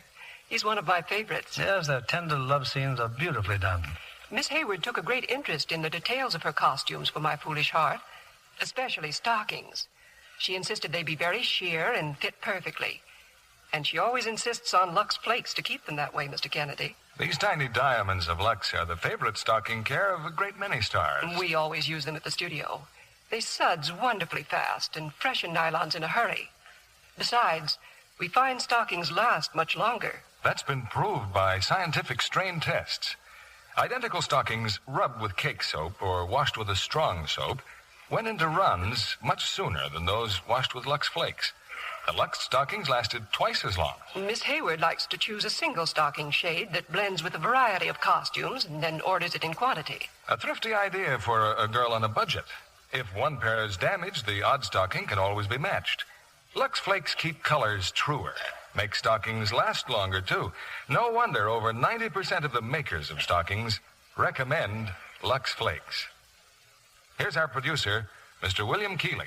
The curtain rises on the third act of The Bishop's Wife, starring Tyrone Power as Dudley, David Niven as the Bishop, and Jane Greer as Julia.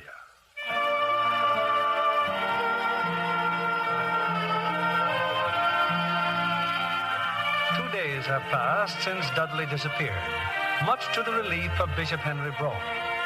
And now it's early evening on Christmas Eve. Here's the list of your calls, Bishop, ending at Mrs. Hamilton. Oh, and there's a taxi waiting for you outside. Thank you, Miss Cassaway. If you're through typing my sermon before I'm back, just leave the copies on my desk. Yes, sir. I'm sorry to keep you so late on Christmas Eve. Oh, it's all right, sir.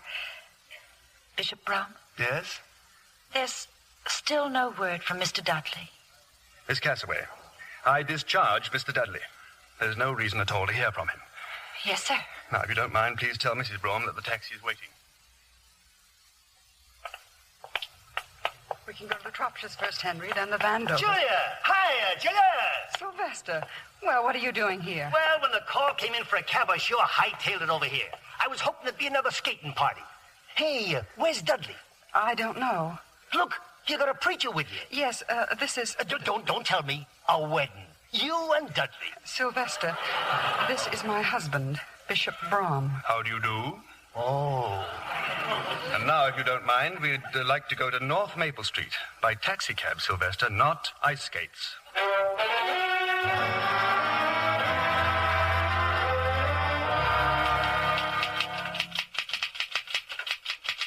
Good evening, Miss Cassaway. Mr. Dudley. Did I startle you? Oh, yes, I didn't hear you come in. But where have you been? Oh, here and there, Miss Cassaway. Why, we've been so worried about you. And poor Mrs. Brougham, she's been popping in and out of here all day. Have I seen you? Have I heard from you? Where is she? She and the bishop are making Christmas calls. Oh, they'll be home. Oh, yes, sir. After Mrs. Hamilton's. Then they go to St. Timothy's for the midnight service. You should be home, too, Miss Cassaway. I'll type that sermon for you. Oh, no, the bishop told It's me... Christmas Eve. You should be with your family. Well, if you really... Oh, thank you, Mr. Dudley. Merry Christmas, Mildred. Oh, Merry Christmas, Dudley. Henry's Christmas sermon. A new cathedral. Mrs. Hamilton's magnificent gesture. Money. Pledges needed. Sorry, Henry, but that's no sermon for Christmas.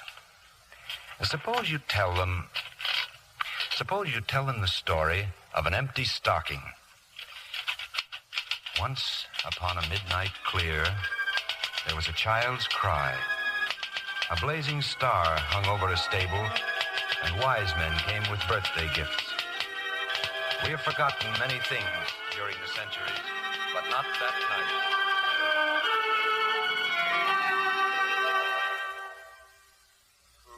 Say he's calling, sir. Oh, I'm Dudley Stevens, Bishop Brougham's new assistant. Would you mind telling Mrs. Hamilton I'm here? I don't believe she's expecting you, sir. Oh, I'm sure she isn't. Yes, sir. I'll wait in the music room. The music room, sir? Yes, there's a harp in there. I wonder if she'd mind if... I'm afraid she would, sir. Oh. Well, in that event, you'd better hurry off and tell her. Yes, sir, I shall.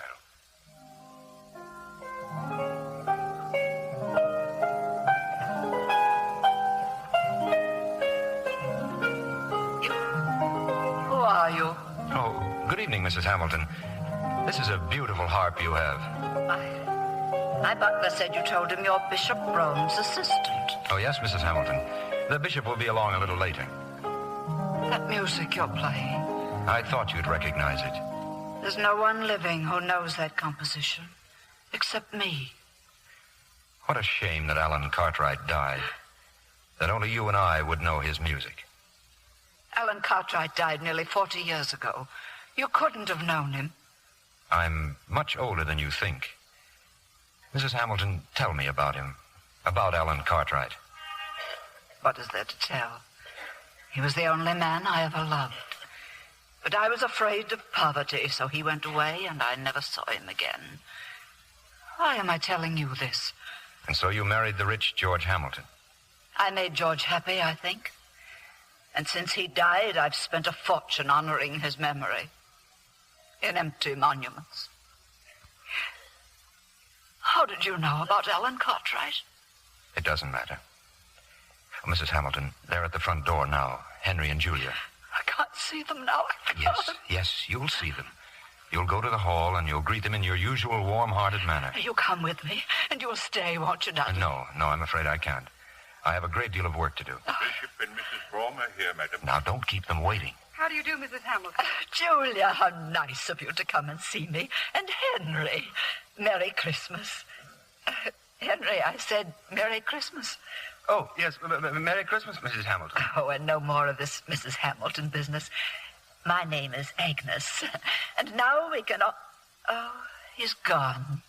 Oh, he's gone already. Gone? Who? Dudley. He was here. I might have known it. But where did he go? Oh, that poor man. He said he had so much work to do. Really, Henry, you must make him take some rest. I've been trying to make him do just that. I can't thank you enough for sending him to me. Meeting Dudley? Oh, I know it sounds ridiculous, but meeting him has been the greatest spiritual experience of my life. How did you ever find him, Henry? More or less of an accident, I suppose. Or more or less of a miracle. Oh, it was. Talking with this wonderful, understanding man has... Henry, I've suddenly changed my mind about the cathedral. You have? Yes. I'm going to give my money to those who need it, to the poor, the homeless, the unappreciated. And I want you to direct the spending of it. Now you see what Dudley's done, Henry. Yes, I see. And you understand. Mrs. Hamilton, Julia, forgive me, but I have to leave. There's someone I must see immediately. Henry.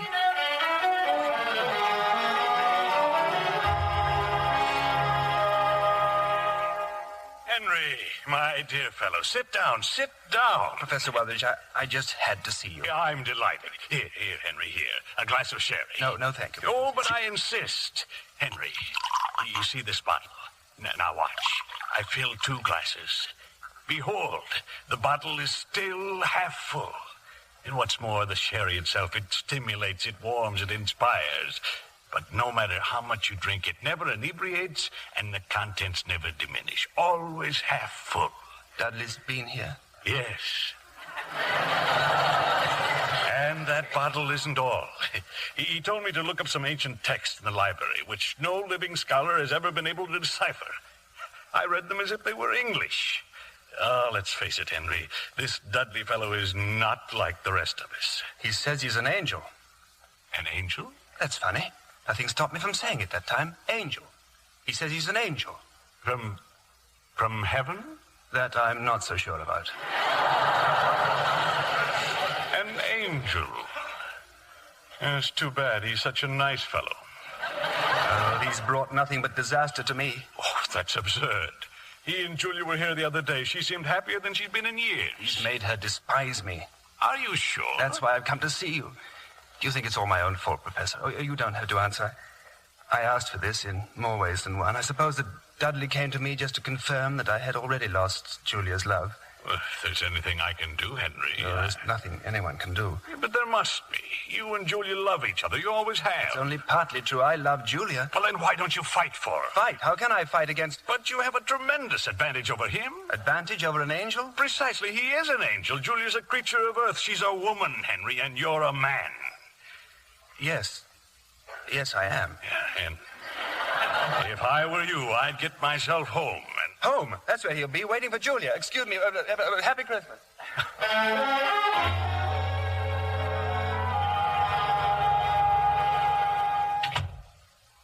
Henry, is that you, dear?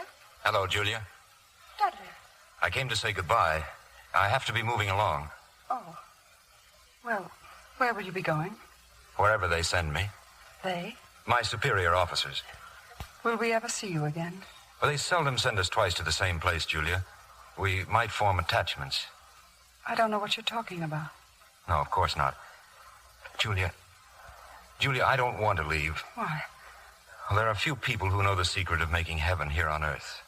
And you are one of those rare people. You frighten me. Dudley, I think you ought to go. Julia, please, don't send me away. What are you saying? That I'm tired of being a wanderer. I'm tired of an existence which is neither hot nor cold, hungry nor full. No, you must go away and never come back. Don't look at me like that. Dudley, no. Henry! All right, Julia. It's all right, my darling. Go upstairs, dear. I'll handle this alone. As for you, Dudley, I have never before had to fight an angel. But I suggest you take off your coat and put up your dukes. Now, why do you want to fight me, Henry? Because you're a thief trying to steal the love that belongs to me. Henry, do you realize that as an angel, I could quite possibly destroy you with a bolt of lightning? I don't care. Julia means more to me than my life. I'm not going to lose her. Then I have news for you. I'm going. I'll accept that as a fact when I see it happen. Oh, no, you won't. Because when I'm gone, you will never know that an angel visited this house. And Julia? What about her? There will be no memory with her either. Or with Debbie or the professor or anyone else. Oh, I don't trust you. You may, Henry, because your prayer's been answered. That's not true. I prayed for a cathedral. No, Henry. You prayed for guidance, and that's been given to you. I'm being paged. Just a minute, please. Goodbye, Henry. If we should need you again, will you come back? Not I. I'm requesting an assignment at the other end of the universe. Is that because I was so difficult? Oh, no. This difficulty was in me. When an immortal finds himself envying the mortal trusted to his care, it's a definite signal of danger. Yes, I heard you the first time. Now go upstairs. Take her in your arms, Henry. And kiss her for me. You lucky Henry.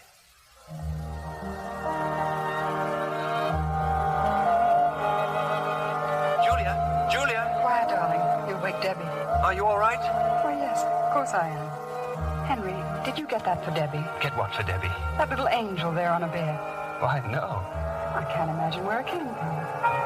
Henry, what is it? I don't know. I have the most inexplicable feeling of happiness. Why, so do I. Oh, Julia, I love you, Julia.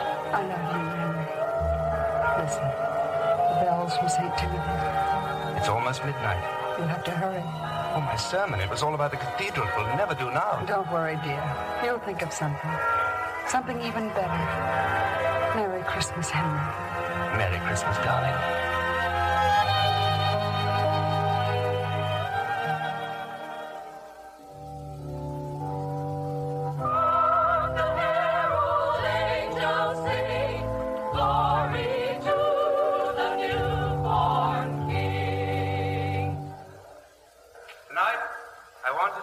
Story of an empty stocking.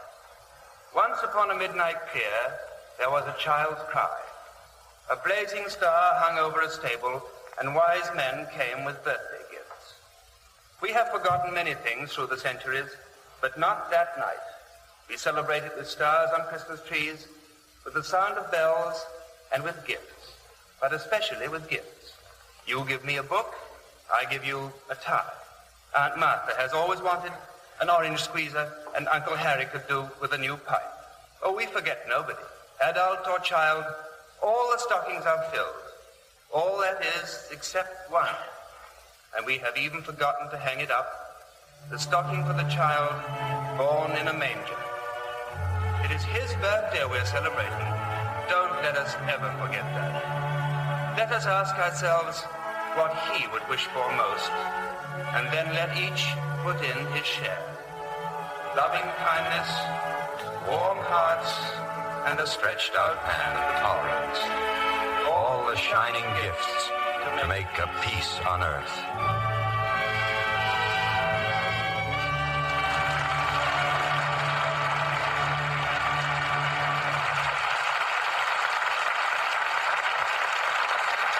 Our stars will return for their curtain calls in a moment.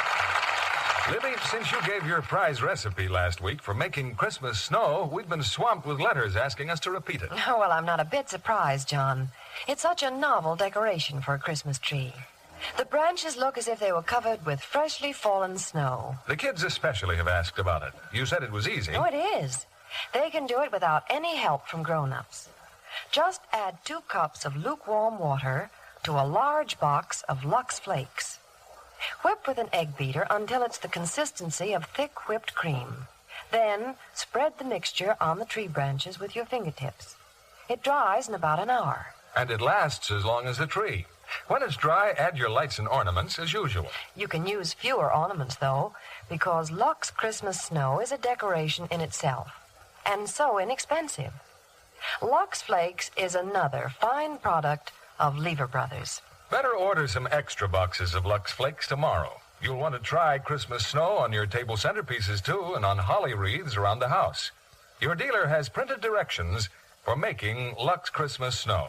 Remember, just 2 cups of water to 1 large box of Lux Flakes. Now, here's Mr. Keeley with our stars. Our most sincere thanks are due our stars for the joy they brought to this audience tonight.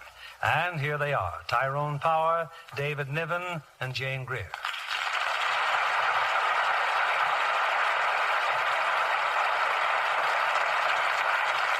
Ty, it's good to have you back in Hollywood after all these months. Well, well, I'll try this again, once more. Until you've been away a year and a half, you never know how good home looks. You know, I was just figuring up the other day. In the last 4 years, I've only been here 10 months. Well, I guess you're ready to settle down. Well, for a few days, David. And then Linda and I are going down to Mexico City to spend New Year's with her family. You travel as much in real life as in The Prince of Foxes. 20th Century Foxes, that is. Nice to know you haven't changed a bit, David. Well, Ty, you certainly had an exciting role in the picture, and your performance merits our congratulations. And this would be a good time to congratulate Jane on the recent arrival in her family. 2 boys must be a houseful, Jane. Oh, 2 aren't nearly enough. But I will say the Lux Flakes consumption is running rather high. Well, we certainly can help you out there. There's some in the wings for all of you to take home. We appreciate it, Bill. Now, what about next week's play? It's a gay musical, David. The Warner Brothers hit, My Dream Is Yours. And the stars will be June Haver and Jack Carson. My Dream Is Yours is a delightful love story full of sparkling songs in just the right mood to top off the Christmas season. That's a wonderful holiday play. Well, good night. Good night. Good night.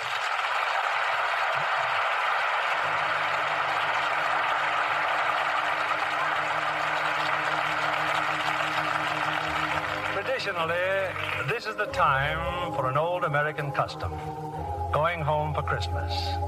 It's a time of joyful reunion, a time to strengthen the ties that bind each family together.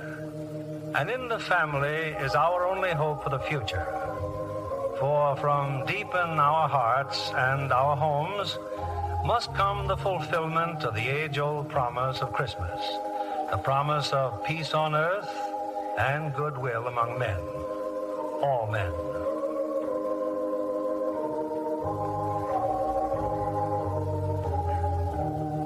On behalf of Lever Brothers Company and of us in the Lux Radio Theater, may I wish all of you the happiest of holidays.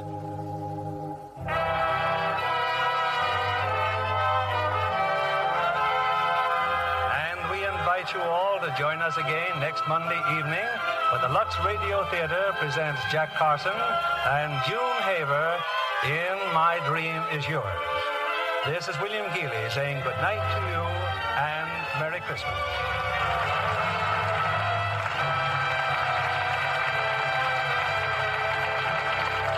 David Niven will soon be seen in the Alexander Korda production, The Elusive Pimpernel. Jane Greer appeared through the courtesy of RKO, producers of Holiday Affair, starring Robert Mitchum and Janet Leigh. Heard in tonight's cast were Willard Waterman as Professor, Eleanor Audley as Mrs. Hamilton, Frances Robinson as Miss Cassaway, and Bill Johnstone, Gilbert Barnett, Philip Teed, Noreen Gamil, Ann Whitfield, Howard McNear, Eddie Marr, and Alan Reed Jr. Our play was adapted by S.H. Barnett, and our music was directed by Louis Silvers. This is your announcer, John Milton Kennedy, reminding you to join us again next Monday night to hear My Dream Is Yours, starring June Haver and Jack Carson. Screen stars are thrilled with the new bath-size Lux toilet soap. It's so luxurious, they say, leaves such a lovely clinging fragrance on the skin. Try this big satin smooth bath cake 9 out of 10 screen stars use. Enjoy its rich creamy lather, abundant even in hard water. In a jiffy, it whisks away dust and dirt, makes you sure of skin that's fresh, really sweet. Fastidious women love the delicate Lux toilet soap perfume, an exclusive blend of flower fragrances. Rose, lilac, jasmine are just a few. The generous new bath-size Lux toilet soap is now available everywhere. Get a few cakes tomorrow. The whole family will enjoy the new bath-size Lux toilet soap. Be sure to listen next Monday night to the Lux Radio Theater presentation of My Dream Is Yours, starring Jack Carson and June Haver. Stay tuned for My Friend Irma, which follows over these same stations. This is CBS, the Columbia Broadcasting System.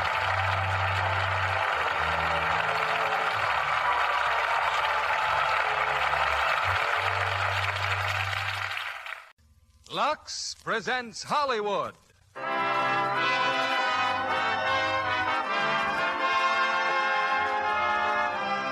Lever Brothers Company, the makers of Lux Toilet Soap, bring you the Lux Radio Theater, starring Paul Douglas and Maureen O'Hara in Father Was a Fullback with Betty Lynn. Ladies and gentlemen, your producer, Mr. William Keeley.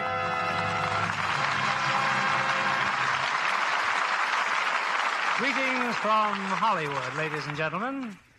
If in the spring a young man's fancy turns to thoughts of love, so in the fall his heart goes out to the poor football coach whose team can't win games. But even as you and your neighbor, the coach has other problems that go on all year long. For instance, the adventure of raising a family.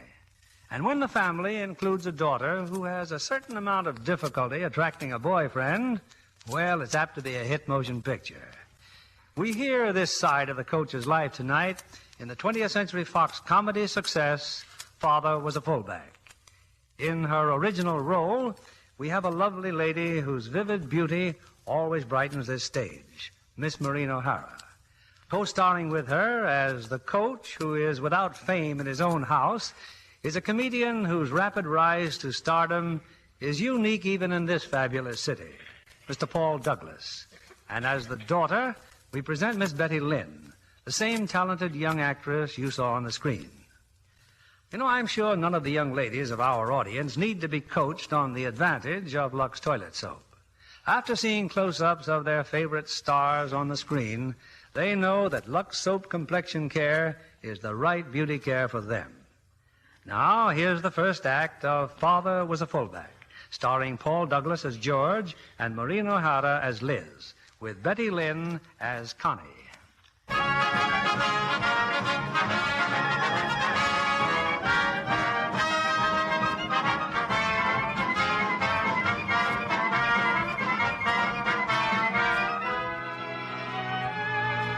It's Saturday, late afternoon, and good old State University has lost another football game, the third disastrous loss in a row.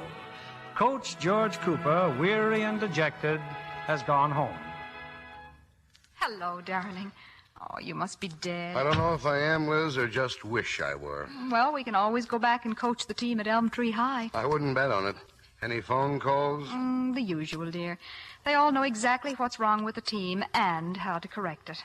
Oh, don't worry, George. We can always prove we're good losers. Good. We're darn near perfect. If you'll excuse me, I intend to lie here in a dead faint until dinner time. You could use some rest and quiet. I could use a new backfield and a 250-pound line, to say nothing of a big, fat aspirin. Doorbell. Sit still. Geraldine will get it. Take it easy. Good evening. Mr. Cooper home yet? He's all pooped out in the parlor, Mr. Jessup. Thank you. George? Oh, hello, George. Yeah. Oh, good evening, Mrs. Cooper. Hello, Mr. Jessup. Oh, I'll get it, Geraldine. Probably another member of the alumni. No offense, Mr. Jessup. Now, George, you understand I don't want to criticize. I know, Jess, but as president of the Alumni Association... Exactly. They don't understand the problem. They won't let me alone, George. 3 games, 3 losses. That's not good. I can't win games without material, and getting my material is your job. The alumni does its best. What about this kid I've heard so much about, Hercules Smith? Well, Here you've got a local boy at Valley High School, the greatest potential quarterback in years. Did you nail him for state U? No. We tried, George. We certainly tried. But it seems that Hercules Smith is definitely set on Notre Dame. Anyway, we've got to win a football game, and soon. Now, Nebraska's having a bad year. You've got a good chance of taking that. We play Santa Clara before Nebraska. Oh, well, Santa Clara's a much smaller school. With a much bigger line. All right, then. Play it open and watch it close. Yeah. Well, we'll talk about it some more on Monday. So long, Coop. Good night, Mrs. Cooper. Oh, good night, Mr. Jessup. Can I come in now, Coach? I just told you, Ellen. Daddy's tired out. Oh, I'll just be a minute. Do you have to skate in? But, Pop, I just got home. And where'd you get that black eye? Oh, a feuding and a fussing. You should be proud of me, Pop. I was defending your honor. Well, what? Well, Porky Nielsen said that knothead couldn't coach a grade school team, meaning you, Pop. Yes, I assumed as much. And I said dig a hole, Mole. That knothead could, too. Also meaning you, dear. Thank you, Ellen. Oh, anytime, Pop. Now get cleaned up for dinner, dear, and no roller skates at the table. Roger. Oh, hi, Connie. Hello. Good evening, Father. Good evening, Mother. Would you please have my dinner sent up to my room on a tray? Connie, don't you feel well? Well, I simply intend to stay in my room alone for the entire weekend when I have to go back to school. But until then, please, may I have all my meals on a tray? Now, look, the score was only 33-0. There are more important things in life than football, Father. Oh, and if any mail should come for me from confession stories, please have it sent up to me unopened. There's very rarely any mail on Saturday night or Sunday, dear. Well, maybe they'll send it special delivery. Has she been writing those stories again? No, dear, the same one she wrote last spring. She's just tired of being rejected, that's all. Rejected? By the magazines? By the boys. Connie, you get ready and come right down to dinner. Geraldine has enough to do without carrying trays. I have got to have privacy. You can have all the privacy you want after dinner. With the people in this house, how can you expect understanding? What the devil's wrong with that girl? Her PQ is in a nosedive. Her what? Personality quotient. That means she's got a low Hooper rating with the wolves of this town. Oh, it's just adolescence, George. Connie lived through it. Yes, the question is, will we? I only know that if I ever have another child, it'll be a government project. Huh? Oh, the Department of Public Health or something. I'll get every pamphlet they print and raise the next one scientifically. Mr. Guilfoyle, Coach, class of 22. He's got some bright thoughts for you on how to beat Nebraska. Tell him they just rode me out of town on a rail. Okay, on a rail. I'll talk to him, Geraldine. Oh, I should enter the diplomatic corps. Why don't you write the coach a letter, Mr. Guilfoyle? The coach just loves to get suggestions. Hiya, Mr. Cooper. Hello, Geraldine. Now you got home safe again, huh? Nobody took a shot at me, if that's what you mean. That's what I mean. Soup spot on, Coach. Thanks. I'll go upstairs and get Connie. Connie! Come in, Father, if you must. Constance, now you listen to me. You're my father, Father. You knew I didn't wish to be disturbed, but if you have something to say to me, I shall listen. What on earth is the matter with you? What's wrong? I'm in the lowest classification a girl could fall to, Father. I'm chintzy. Chintzy? Is that bad? Bad? Oh, Father, it's the end. Connie, it's time you and I talk some plain, unadulterated common sense. The only classification I'm interested in is your relationship with this family. You're one of 4 of us. Therefore, you're entitled to only 1/4 of the tantrums around here. Do you understand? Tantrums? Is that what you think of me? What else do you want me to think? I come home for a little peace and quiet, and do I get a little peace and quiet? No. All I get are problems, and problems about girls at that. You always wanted a boy, didn't you, Father? You were sorry I turned out to be a girl, weren't you? No, Connie, you know that isn't true. Oh, I'm sorry I let you down, Father. I'm sorry I wasn't a potential tackle. Oh, Connie, for heaven's sake, darling, listen to me. I'm not sorry you're a girl. You're a wonderful girl. You're young and attractive. Why, you've got everything except maybe a passing grade in Latin. I'm a complete and utter mess, that's what I am. Well, you're no such thing. I'm just gruesome. In high school, when the boys look at me, they practically get sick at their stomachs. Connie. Darling, that's ridiculous. Why, before you know it, you'll have dozens of men at your feet, groveling, pleading for a kind word. Don't, Father. Don't do this to yourself. The only thing I want to do to myself is feed my face. Now get up off that bed and come down to dinner at once. Connie, please come down to dinner. I can't. I just can't.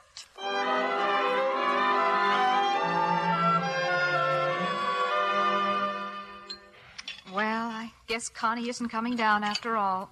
Did you common sense her, Pop? Just concentrate on your soup, Ellen, and don't suck it.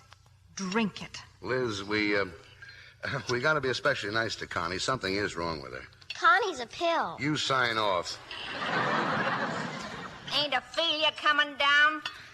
She's not feeling well, Geraldine. She needs a lot of rest and privacy. She needs a quick belt on the chops. Geraldine. Okay, I'll bring her a tray.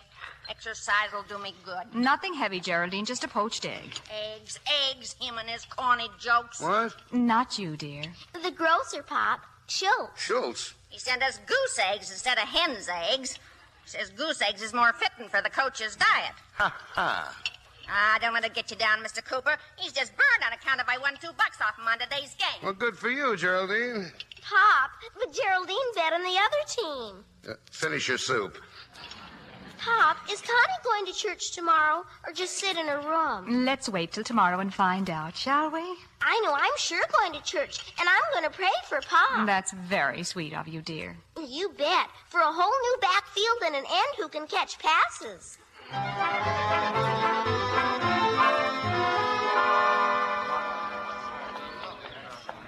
And we were very happy to have you come to church with us, Connie, but would you mind telling me something? What is it, Father? What made you run away from us just now? Far be it from me to humiliate you, Father. What? Oh, it was quite obvious you were all ashamed of me. Oh, Connie. Not that I blame you, Father. Blame me for what? For not introducing me to those men you were talking to. What men? The remnants of your football team, darling. But I was just saying hello to the boys. Am I supposed to introduce her to half the state U team at church? Well, of course not, Father. Pardon me if I walk on ahead. She's a creep. Ellen, is that a nice thing to say? Don't you like your sister? Well, sure I like her, bless her pointed little head, but she's still a creep. You be nice to her, you hear me? Okay. Hey, Connie. Hey, wait a minute. Isn't it obvious that I prefer to walk through life alone? Oh, I got news for you. Somebody asked for you back there in church. Who? You mean you didn't see him? He was Devoon. Simply Devoon. Oh, you're making it up. I am not. He even asked me your name. Well, who was he? What's his name? His name? Of course you're making it up. Oh, yeah? Well, his name happens to be Joe. Joe Birch. And he asked for our phone number, and he's going to give you a buzz, so there. Father, how can you let her do this to me, ridicule me, and lie to me? All right, she's lying. You come back here and walk with us, Ellen. Very well, Father. What's wrong with that girl? Nothing, dear. She's just going through a phase. Next time, Liz, couldn't we just have a nice, quiet cocker spaniel? They shed.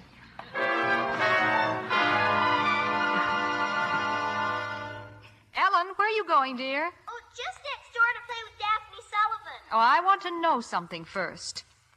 Are you sure a young man in church was asking about Connie? For heaven's sake, Liz, Connie doesn't exactly have two heads, you know. Of course he was asking about her, right, Ellen? It was a big, fat lie. Why did you do that? Well, you said I should be nice to Connie. Anyway, it probably gave her a thrill. I give up. Poor Connie. She certainly is getting an inferiority complex. Say, Coach, some Mr. Fennicky called, class of 07. He's got his shovel play for next week's game. Tell Mr. Fennicky to take his shovel play and... I told him. Thanks. I'll be out on the porch, Liz. Hiya, neighbor. Oh, hello, Sully. If you feel like raking leaves, I've got an extra rake. Thanks. Just you wait, Sully. Just you wait. Wait for what? Till your daughter Daphne gets as old as my daughter Connie. Yeah, I've been meaning to ask you about Connie. Is she sick or something? Well, not according to Liz. Oh, just at that age, huh? Well, it's probably very simple, Coop. Connie's got her mind on boys, that's all. She thinks like Madame Pompadour, feels like Lana Turner, and looks like Connie Cooper. Right. But what do I do about it? Oh, be sympathetic. Encourage her to go out with the boys. She doesn't need encouragement. The boys do. Like this, Joe Birch character. Joe Birch? Well, there isn't any Joe Birch. Ellen made him up to make Connie feel better. Oh, hey, that's a great idea. Oh, sure, except Connie didn't believe it. Hey, now, look, Coop, this may sound silly, but if I were you, I'd go down to the drugstore, phone Connie, and say that you're Joe Birch. Yeah. Why, it'd tickle her pink. Oh, but she'd recognize my voice. Huh? Oh, yeah. But what about you? Hey, why don't you call her? Me? Oh, now, wait a second. She's not my daughter. She's your daughter. Yeah, she sure is. Oh, well. Maybe I'll think of something. See you later, Sully. Yeah, while you're thinking, dream up a play that'll score you a touchdown.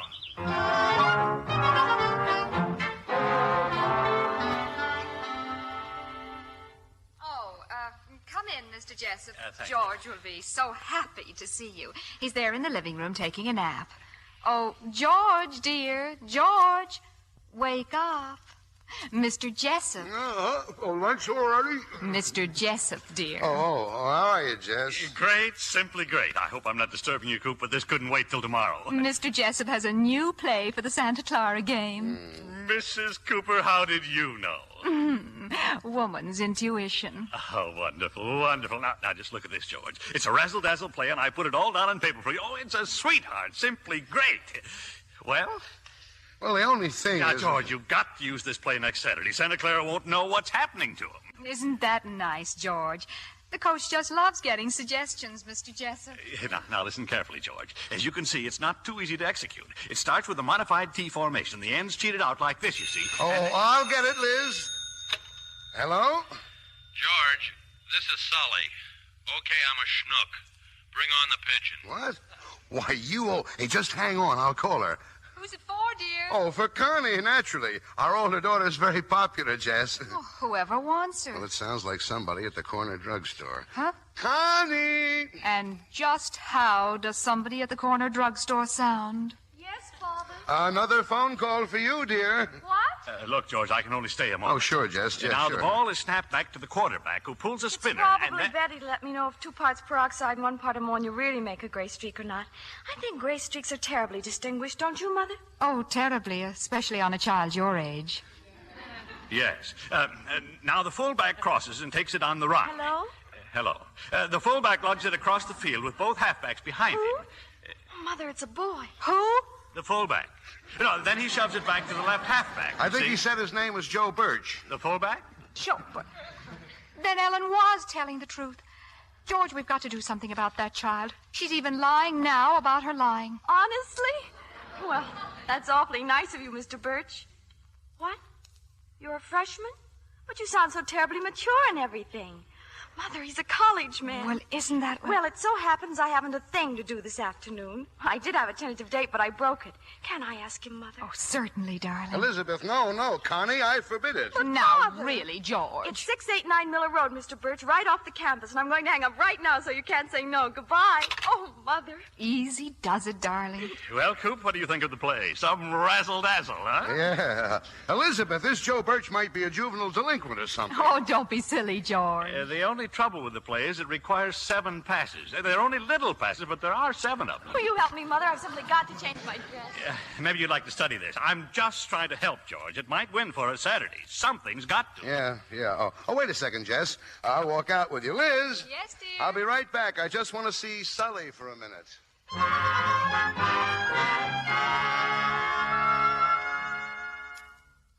Now, look, Sully, I appreciate your calling Connie, but are you nuts? Did you have to make a date with her? A date? I didn't make any date. Yes, you did. No, but Coop, I hung up. I heard Daphne come in, so I hung up. Maybe you hung up, but Connie didn't. Joe Birch has a date with her this afternoon. She told him so. Oh, that's awful. Is there something I can do? No, of course not. It was a crazy idea calling her in the first place. I'll think of something, I hope. I'm back, Mom. Lunch ready? It will be soon, Ellen, so don't go away. Oh, hello, Coach. Hi.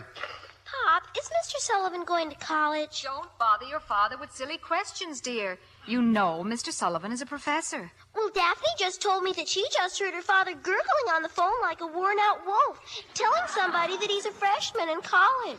Oh, but Ellen, that's the most ridiculous... George Cooper.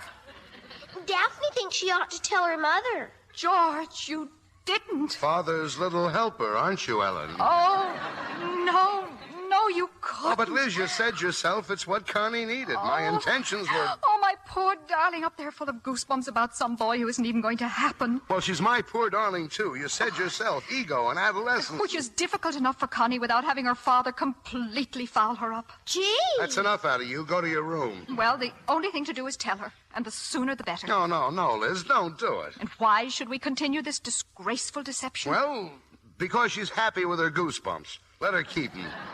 Connie's happy over something that isn't going to last. Are you afraid to tell her the truth? George, you're a coward. Yes, I am. The longer we put off telling her the truth, the longer she'll be happy. All right, I did it. I'll tell her. I'll tell her just as soon as I get up the courage. Very well. At least I can try and prepare her. Here you are, Mr. Cooper. Huh? What's that? 2 fingers of straight courage. Thanks.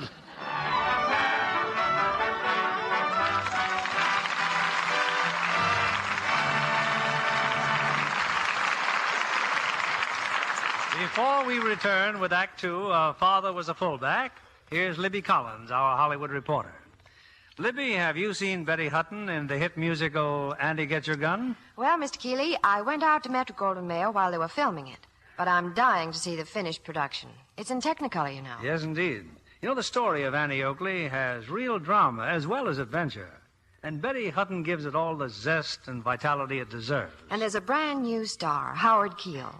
In the part of Frank Butler, he brings romance and a wonderful voice to this sparkling musical. Louis Calhern as Buffalo Bill and Edward Arnold as Pawnee Bill certainly prove that there's no business like show business. Why, Mr. Keeley, that's the title of my favorite song in the picture. Well, it's rather hard to choose from all the famous Irving Berlin tunes in the picture.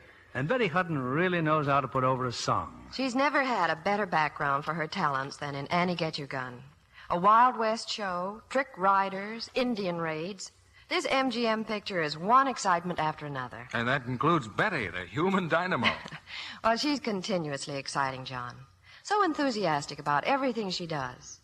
And always so radiantly good-looking. A beauty aid she depends on is Lux toilet soap. She's keen about that new bath size cake. The bath size Lux toilet soap is made to please lovely stars like Betty. It's as luxurious as a soap can be. Betty tells me there's nothing more refreshing than a Lux soap beauty bath, especially after one of those dance routines.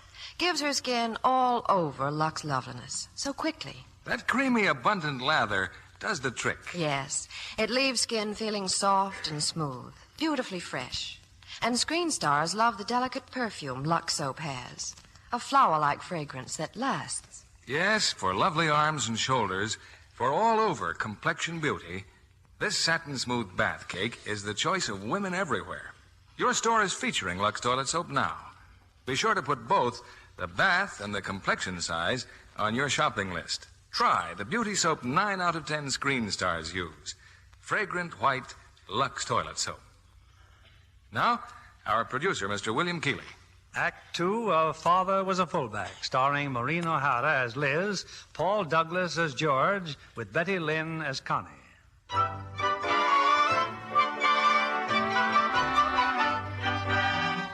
Connie Cooper still doesn't know that Joe Birch, the young man she thinks she has a date with, simply doesn't exist. Now, in her prettiest dress, her face aglow, Connie comes downstairs to await his arrival. I just can't believe it, Mother.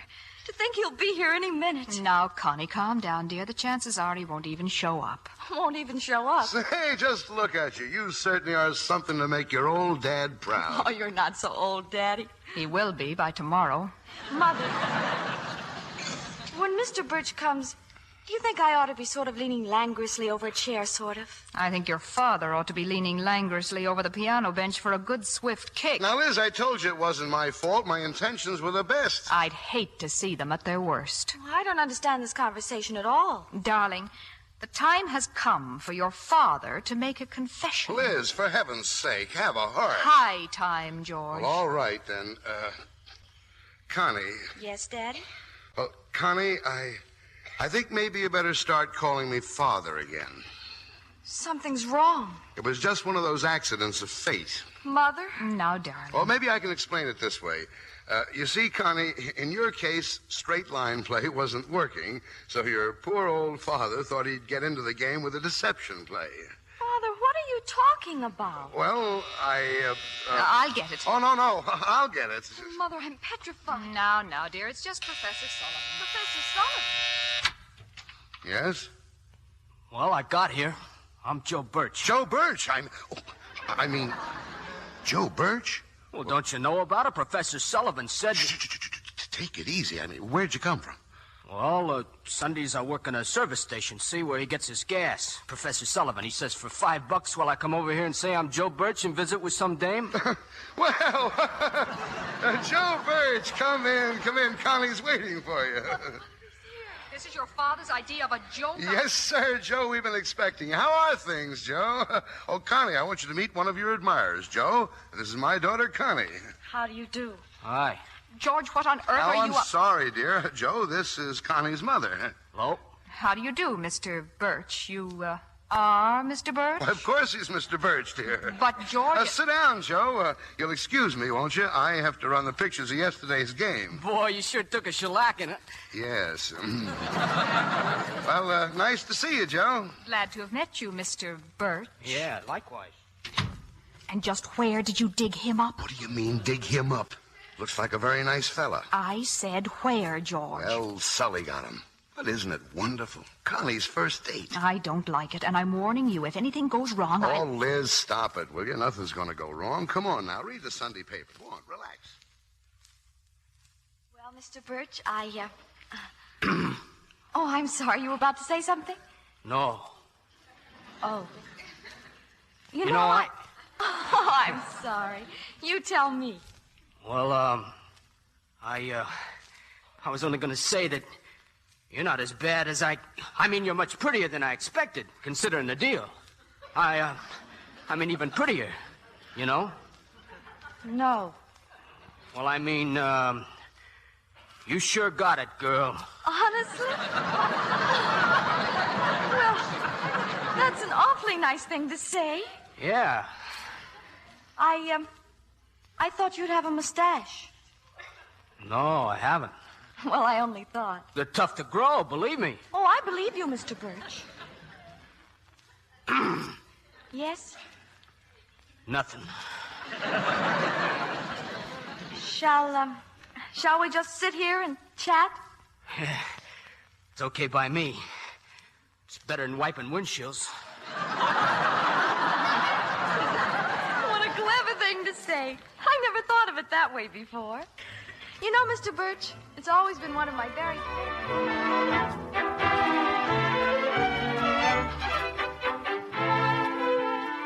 You see, Liz, they're getting along fine, just fine. Well, I'm not budging till he comes out. Oh, for heaven's sake. Coach, I got one. Where's Connie? In the living room and get away from that door. But I got a surprise for her. This way, Porky. Hi, Connie. Well, come on, Porky, get in here. My name's Joe Birch. I saw you in church. I'm a freshman. Are you Connie Cooper? Ellen, no, we got one already. Get this kid out of here. Oh, my poor darling. I said just what you told me to, Ellen. But how'd that other fella get in here? Liz, I didn't know Ellen was going to get... I certainly wish you'd tell me these things, Pa. blackmail. Oh, Mother, how could you let them do this to me? Now, don't get upset, darling. There's just been a mistake, that's all. I'll say, when Professor Sullivan hired me, he didn't say there was going to be more than one. Blackmail and barter. Oh, the humiliation. Yes? I'm Joe Birch, the college man. Hey, a sailor. Now, look, you. Hiya, sailor. I come like you said, Geraldine. Oh, no, not another one. Well, I was just trying to help, Coach. Thanks very much. Well, I guess you're too late, Pete. The position's been filled. How about tonight, you and me, huh? Oh, go away. George Cooper, I hold you entirely responsible. I hope you realize you've given Connie a complex. Her psyche will be scarred from this as long as she lives. Have you seen mine lately?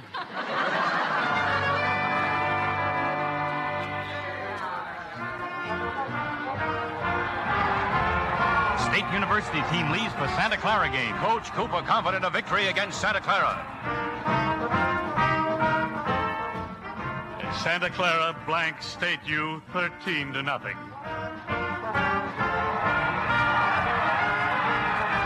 Experts predict State U to beat Nebraska. Cooper confident of victory against Nebraska. Nebraska whips State U 7-6.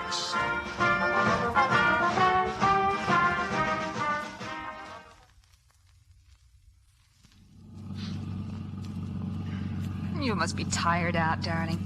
Well, we'll be home in a few minutes. Just sit back and relax. Oh, how's the trip? Don't ask. Kid's all right, honey? Oh, fine. Connie? I think she's about recovered from that Joe Birch disaster. She's got a little surprise for you. I let her redecorate her room all by herself. How much did that cost? Oh, only $76. George, dear, you've got to realize that Connie is entering a very delicate period. Yeah? So am I. If I don't win a football game, that 76 fish is going to come in mighty handy when we're slowly starving to death. After all, George, it was your fault the whole thing happened. But what has Joe Birch got to do with Connie's room? Well, having been snubbed by society, Connie's decided to express her personality in a career. What kind of a career? She hasn't told me yet. George, I'm sorry about the Nebraska game. Yeah. Virginia next week, huh? At home. Oh, I do hope you win, George. Oh, by the way, isn't that an alumni dinner the same night? Please, don't remind me.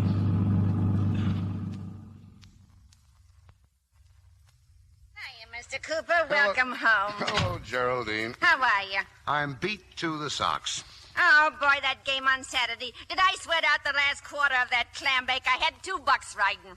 Sorry you lost, Geraldine. She didn't lose, dear. Now, look, Geraldine. I'm about as broad-minded as they come, but do you think it's loyal to take the money I pay you and bet against me? Oh, what's so wrong? You want I should bet on you and lose the shirt off my back? After all, dear, the money is hers. Gives a man a feeling he's nursing a serpent in his bosom or something.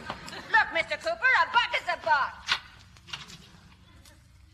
Hello, Father. Hiya, honey. How are you? Oh, I'm quite well, Father, thank you. Hiya, Coach. Hello, Ellen. Just look, Pop. Just look at Connie's room. Well, quite a change. But for $76, isn't this a little stark? Well, I spent most of the money for the tools of my trade. Oh, what are you going to be? A monk? Well, the fact is, Father, I'm dedicating myself to literature. Oh. I hope you'll excuse me now. I was just about to start my story. Oh, go right ahead, honey. I'll drop in on you later. Can I watch it, Connie? Can I? Well, for a minute. What are you going to write about this time? More true confessions? No, because I never did hear from my dancing story. This time I'm going to write real-life stories. There's just one difficulty. There is? Yes, in order to write about real life, you have to draw on something secret and sinful in your past. It says so in the writer's handbook. And, of course, the title has to immediately get the reader's interest. How do you like, I Was a Bigamist? It doesn't get my interest. Well, how about, I Was a Mother at 15? But you don't know the first thing about it. Oh, I could find out, couldn't I? I mean, by writing and asking questions. Who'd tell you anything like that? By the government, of course. Hey, maybe you're right. I heard Mom say if she ever had another one, it'd be strictly between her and the United States government. Why, of course. That's a wonderful idea. Now run along, dear. I'll be very busy for quite a while.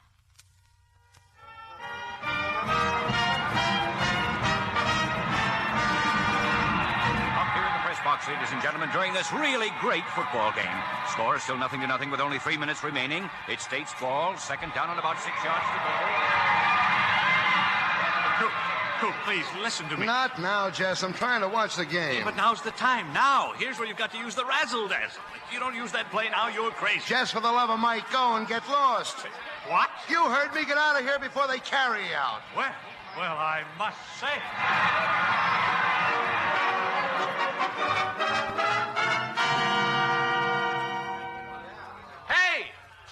Hey, Coop! Hello, Sully.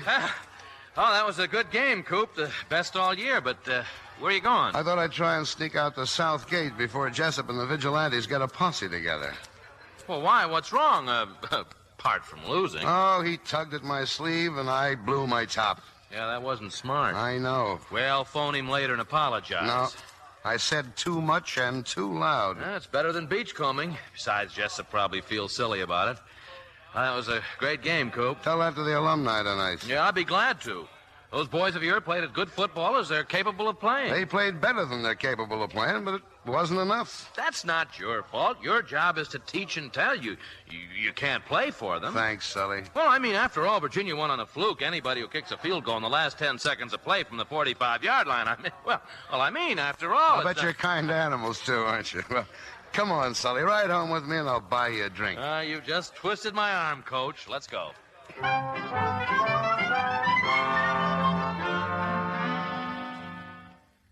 Looks like we're the only ones home, Sully. And it also looks as if the mailman's been here. Yeah. Holy smoke, look. Well? Mrs. George Cooper, Mrs. George Cooper, Mrs. George... Look at this, Sully, all for Liz from Washington. What's your wife doing, running for Congress? It's a steadier job than coaching. Hey, you're not going to read Elizabeth's mail, are you? Why not? It's better than reading my own. Huh? What in the world? Hey, Sully, look. Facts about the care of infants. And this, another pamphlet. What every new mother should know. New mother. It can't be Elizabeth. Well, look at the envelope. It says Mrs. George Cooper, doesn't it? Well, what do you know? Your newborn baby. My newborn baby. Well, maybe you and Elizabeth have secrets from each other. Oh, I just can't...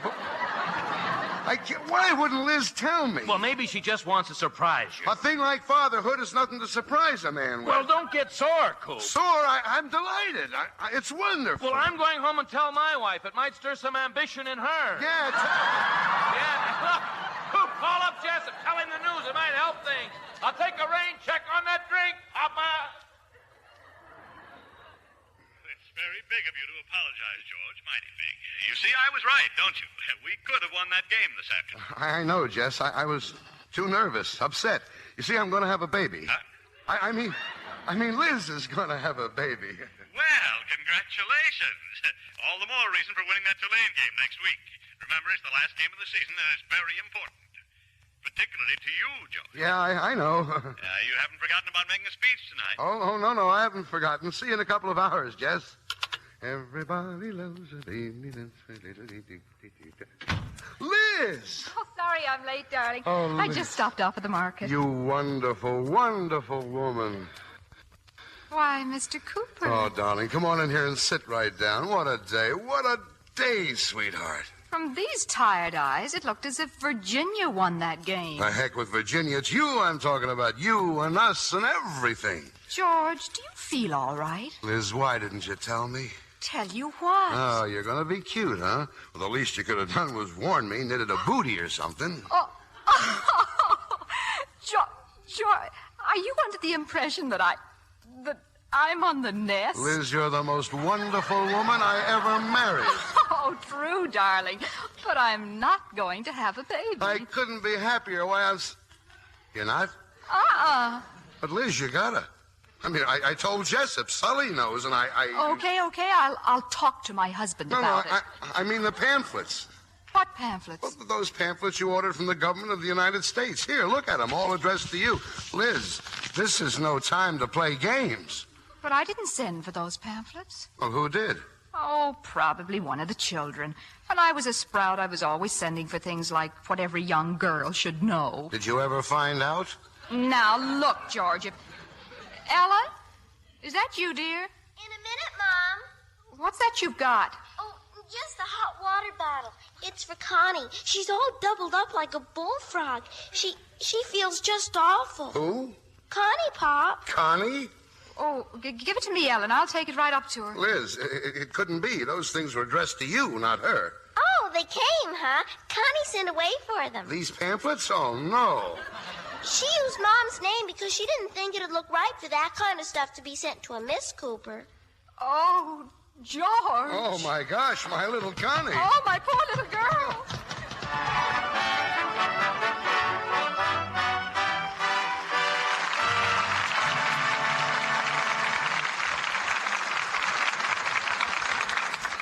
Before we bring you Act 3 of Father Was a Fullback, here's our very young guest of the evening, Miss Leslie Gay. Leslie, though only 15, is being tested at 20th Century Fox Studios. But meanwhile, you're not neglecting your schoolwork, Leslie. No, Mr. Keeley. My sister Deborah and I have been going to the schoolhouse on the studio lot for a year. I'm used to combining stage and school. You see, my whole family's in the theater. I've been on the stage since I was 9. Your main interest is singing and dancing, isn't it? Oh, yes. And I dream of doing a musical comedy part someday. If ever I could be half as wonderful as Betty Grable. Mm-hmm. Then you must have enjoyed seeing Wabash Avenue, Betty's latest Technicolor musical. You know, in a way, the plot tells Betty's own story and might predict a similar one for you, Leslie. A young and unknown actress rises to the top in the entertainment field. Wabash Avenue was a delightful picture, Mr. Keeley. The romance between Victor Mature and Betty Grable, and Phil Harris playing his rival. And how adorable Betty is, with that shining blonde hair and a simply heavenly complexion. Well, Leslie, that Lux complexion of Betty Grable's is famous. Every time I see Betty Grable, I tell myself, it's Lux Soap Care for me. That's a smart beauty resolve for any girl to make. Lux Soap facials are quick and easy, but they really work. Of course. That's why so many famous stars say they'd never be without Lux toilet soap. Recent tests by skin specialists prove how effective daily facials with Lux Soap's active lather can be. In actually 3 out of 4 cases, complexions became softer, smoother in a short time. Thank you, Leslie Gay, for coming tonight. Now, here's a suggestion to every woman who wants lovelier skin. Try Gentle White Lux Toilet Soap. See for yourself why 9 out of 10 screen stars use Lux Toilet Soap. We pause now for station identification. This is CBS, the Columbia Broadcasting System. You're listening to Same Time, Same Station, the best of old-time radio. And I'm your host, Jerry Hendigas. The curtain rises on Act 3 of Father Was a Fullback, starring Paul Douglas as George, Maureen O'Hara as Liz, with Betty Lynn as Connie.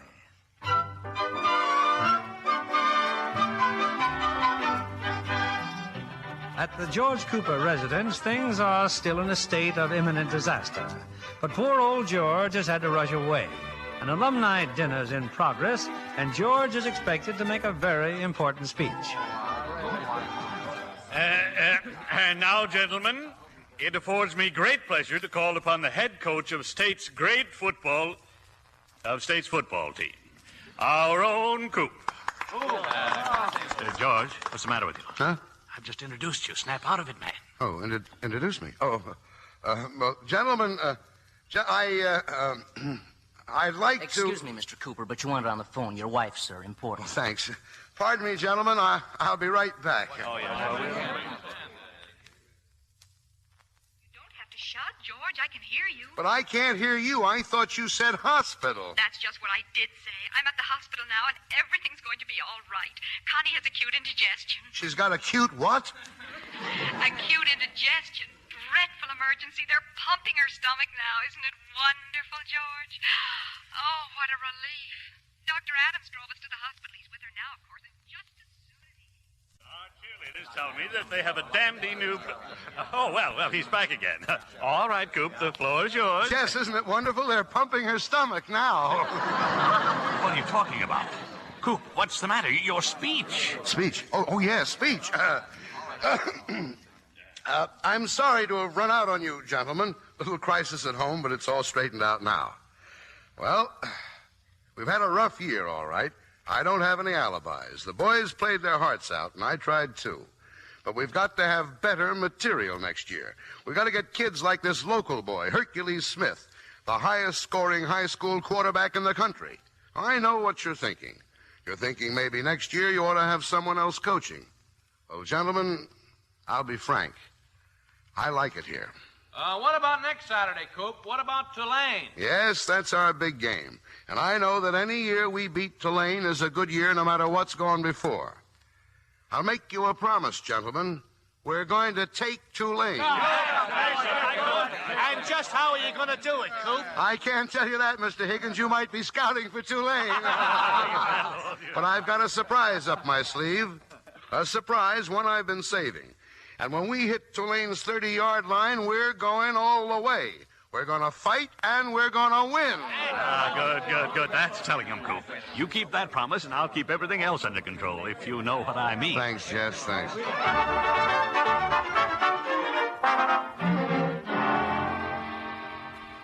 Well, where's the mail, Ellen? Anything for me? I had to hide it under my sweater. Here.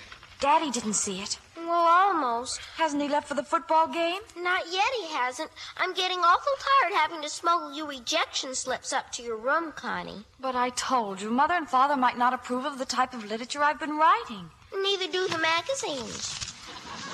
All I ask for is to be left alone and... Holy smoke, Helen, look! Look, a check for $180 for my dancing story we never heard from. Oh, it's a gag. Oh, it is it? Listen to this. Dear Miss Cooper, we enclose our check for $180 in payment for your story, which is appearing in the current issue of our magazine. Gee, Connie, your own true confession. Oh, Ellen, quick. Run down to the drugstore and get a copy. Take a quarter from behind Gregory Peck's picture. Oh, my own name in print. Oh, and don't you dare say a word to Mother or Father. Not tell him we're living with an author? Father absolutely forbade me to do anything again without consulting him. Of course, I wrote this before I promised, but, well, he's not very understanding sometimes. Roger Dodger, Connie. I won't say a word. Did you just see Ellen, George? No, but I heard her. She tore out of this house like a tornado. We've got to do something about that child. She's full of adrenaline. How's our other one? I must say, darling, the change in Connie is simply amazing since you laid down the law to her. Well, you have to be strong, that's all. Just strong and firm, that's all. All set for the Tulane game this afternoon, dear? Yep. We can always go back to Elm Tree High. Oh, no, I'm going to win today, Liz. I've got a secret play, and I'm not even going to tell... I'll get it, dear. Looks like Jessup, doesn't it? I'll go. Another razzle-dazzle play. Probably. Don't worry, honey. I'll be very patient with him. Well, good morning, For heaven's sakes, George, what are you trying to do? Huh? Is something wrong? Wrong. Here I'm trying my best to keep you at State U, and the president of the college calls to tell me about this. I don't get you, Jess. This magazine. Well, look at it. I was a child bubble dancer. By Constance Cooper. George! This is the end, Liz. This is positively the end. Now, George, don't lose your temper, George. After all, it may be just some kind of a mistake. I'll say it's a mistake. Constance, what is the meaning of this? Did you or did you not write this? Oh, the magazine. Now, don't be mean to me, Daddy. I'll get a relapse. I'll give you a relapse right on your southern hemisphere. How could you, Connie? Just listen to this. Every night when my parents think I'm asleep in bed, I am downtown at the Gaiety Theater, dancing my heart out behind a bubble. Well, I certainly don't know why you're so cross. I fully intend to share my check for $180 with the entire family. Don't try to talk your way out of this, you bubble dancer. I tell you, Liz, if you think her psyche was scarred by that Joe Birch business, wait till you get a load of it after this. She'll be the laughing stock of every kid in high school. They'll read this trash and bust their buttons. Now, darling, the game. Hadn't you better be on your way? Yes, I better leave. I'll see you there later, dear. And before you go, kindly tie a ball and chain to this poor man's Sally Rand and nail it in concrete. I don't know why he has to pick on me all the time. Now, that'll be enough, Connie. Now, look. Your father's had a pretty tough time this season. You may not like football, Connie, but did you ever stop to think that it gives you your food and your clothing and the roof over your head? We ought to be very proud that he's the coach. It took years of effort and skill to get there. Mother, I know, and I love him, but he just doesn't try to understand. Understanding works two ways, Connie. We're a family and we must work together. We're all each other has. We must be very gentle with him when he's nervous and love him very much when he's discouraged. And we should try to understand him. I'm sorry, Mother. If you are, then you do understand. And remember, darling, when he gets home tonight, we're his team, too, and no matter what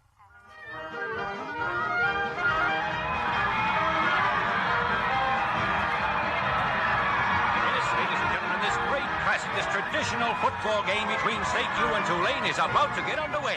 Coming out on the field now, the State University football squad.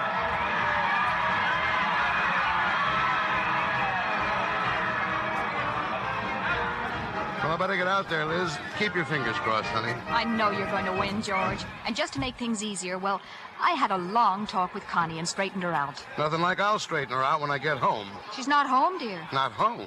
She's here at the game with a date, George. You mean she got a date all by herself? Well, naturally. What's natural about it? Well, the funniest thing happened, George. Ever since that article appeared, her true confession, the phone's been ringing like crazy, and every Lothario from high school's climbed on the woo wagon. The woo what? Well, the fact is, George, that article has made her the most popular girl in town. Yes, it looks like Connie can take that Band-Aid off her psyche now. Well, what do you know? And guess who's taking her to the game? Who? Joe Birch. Good luck, darling.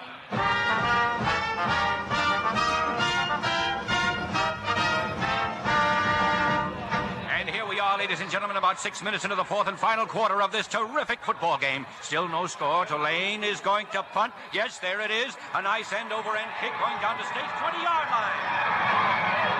Yeah, sure. Well, Jess, we got out of that one all right. What about me, Coach? You ready for me, huh? Not yet, Willie. Go back in the dugout and sit down. Who is he? You'll find out, Jess. Coop, but I'm going crazy. There's not much time left. When are you going to pull it off? What's the gimmick? You can tell me. Just keep your shirt on, Jess. Pretty soon now. But what are you going to do?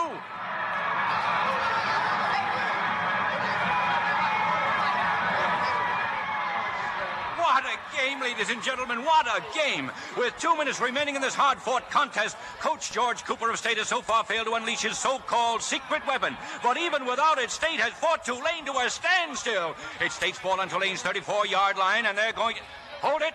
State's calling for timeout.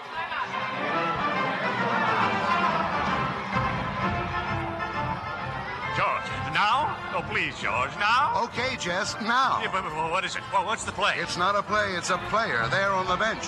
Willie Davis, my secret weapon. That kid? He doesn't even look like a football player. He merely happens to be the greatest find our track team has had in 15 years. Track team? That boy has unofficially broken the world's record for the 50-yard dash. Even in a football uniform, he's like greased lightning. Yes, I know, but track? For 3 weeks, we've built plays around this boy, and when he takes off, he'll go through that Tulane team like a tiger shark. Jess, I told you we were going to win this game, and right now is when we're going to do it. All right, Davis. You mean I can get up now? Go in for Murdoch. Get in there, Willie, and get me a touchdown. Yes, sir, I sure... Oh, Willie! Oh, Willie! Coop, what happened to him? He hit his head on the roof of the dugout. Willie! Oh, speak to me. Oh, no. He's unconscious. Willie, please, Willie. Oh, no, Willie.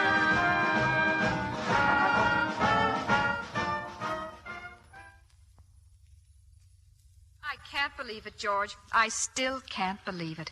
Just 30 seconds left in the game, and Tulane had to throw a 60-yard forward pass. Oh, well, forget it, Liz. It's all over now. Besides, if Virginia could kick a field goal, Tulane can score in a pass. Oh, I'm so sorry, darling. Well, anyway, we had a few pretty good years here. A few wonderful years.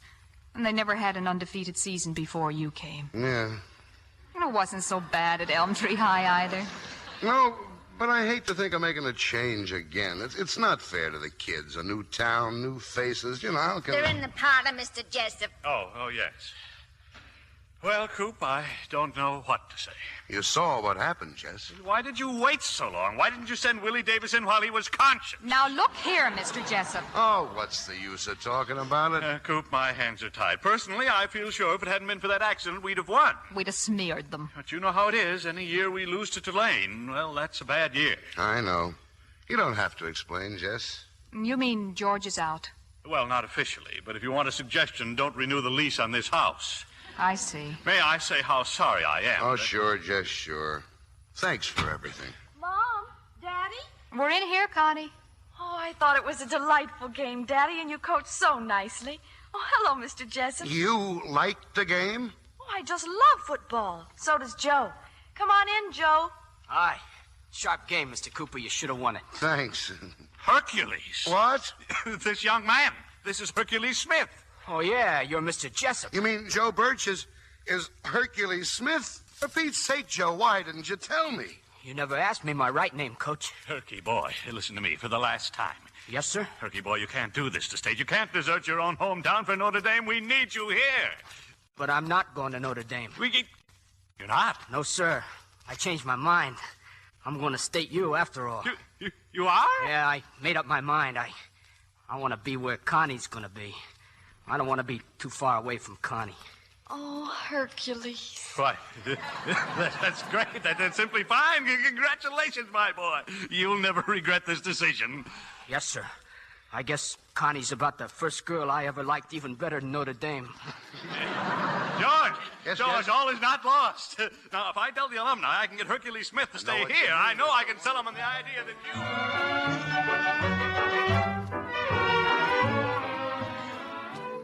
Oh, what a day, Liz. What a day. It's funny, dear. The way things can straighten themselves out. We renew the lease on the house. I get another contract. And no more problems with Connie. Good evening, Mother. Good evening, Father. Father? Ellen, what's the matter with you? I am going to remain in my room alone for the entire weekend until Monday when I have to go back to school. Ellen? But until then, Mother, may I kindly have all my meals on a tray? Thank you. Oh, no. Oh, no, not again.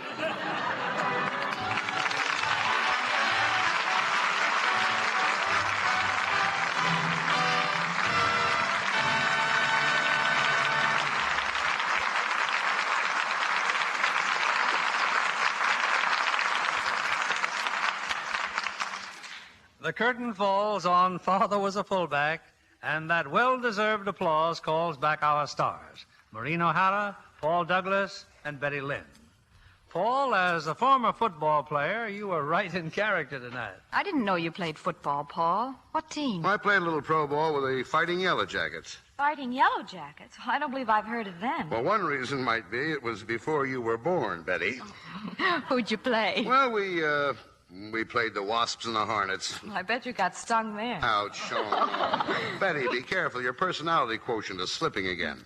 But after tonight's play, you can see what happens to old, tired football players. They end up as coaches? No, actors. Playing Betty's father. Paul, you seem to have had a varied career. You were also a radio announcer. Go ahead, Paul.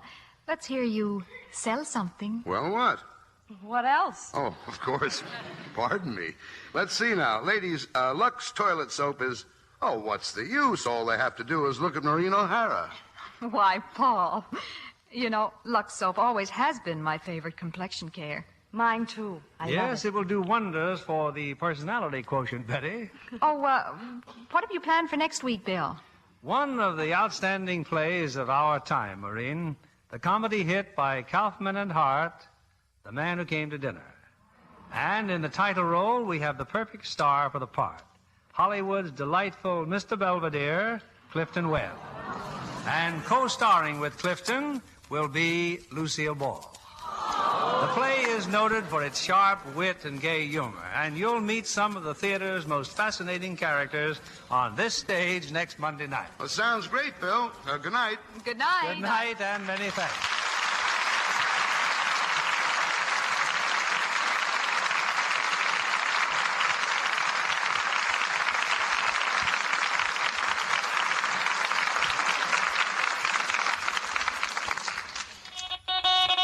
Here's a fashion flash from Hollywood. Vivid floral prints on washable silk make enchanting petticoats to wear with the new spring suits. Maureen O'Hara has one with brilliant red roses on a dark background. Of course, it gets Lux Flakes care, just as all her lovely lingerie does. If you hesitate to wash a printed petticoat, test a corner in plain water first. If it's safe in water, it's safe in Lux Flakes. Play safe with all your pretty lingerie. Don't risk wrong washing methods that soon fade colors. Actual tests prove Lux Flakes Care keeps slips and nighties color fresh 3 times as long. Get Lux Flakes tomorrow. Give all your nice washables that lovely Lux look.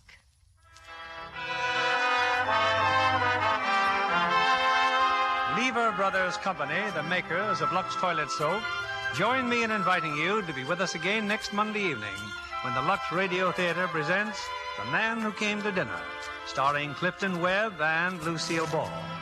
This is William Keeley saying good night to you from Hollywood.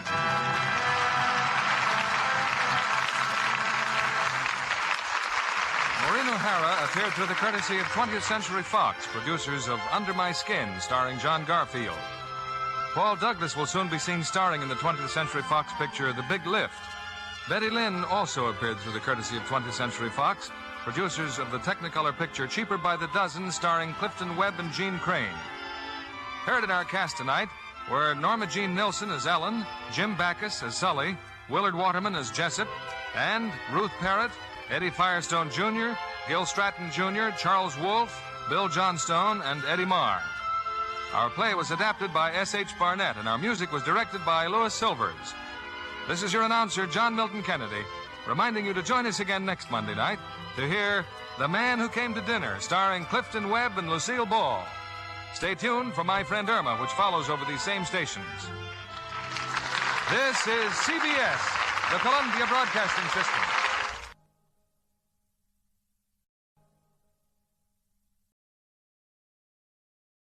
Lux presents Hollywood.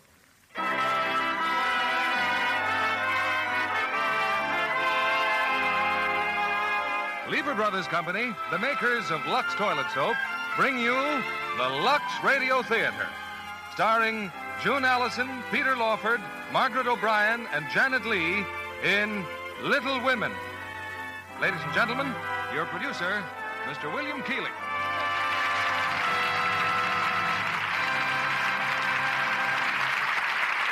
Greetings from Hollywood, ladies and gentlemen. Little Women is one of the most enjoyable stories ever written. It has all the endearing qualities that make for real drama, laughter, romance, and tears. And never has the story been presented more expertly or with greater artistry than in the recent picture from the studios of Metro-Goldwyn-Mayer. Tonight's play is based on this picture, and we have 4 of the original stars. First, June Allison, whose warmth and sincerity have made her an outstanding attraction. Peter Lawford, with all his charm and talent. Margaret O'Brien in one of her most appealing roles. And lovely and gracious Janet Leigh, to complete one of the greatest cast we've ever presented. Little Women is the story of the March sisters and their romances. 4 girls whose loves and ambitions are completely different, but who are bound together by happy family ties. A story beloved by 3 generations of Americans. You know, every day we receive letters from modern Little Women telling us that Lux Toilet Soap is the complexion care in their homes. Mothers set the example and daughters follow. A good rule where Lux complexions are concerned. The curtain rises on the home of our Little Women, starring June Allison as the unforgettable Jo, Peter Lawford as Laurie, Margaret O'Brien as Beth, and Janet Leigh as Meg, who tells our story.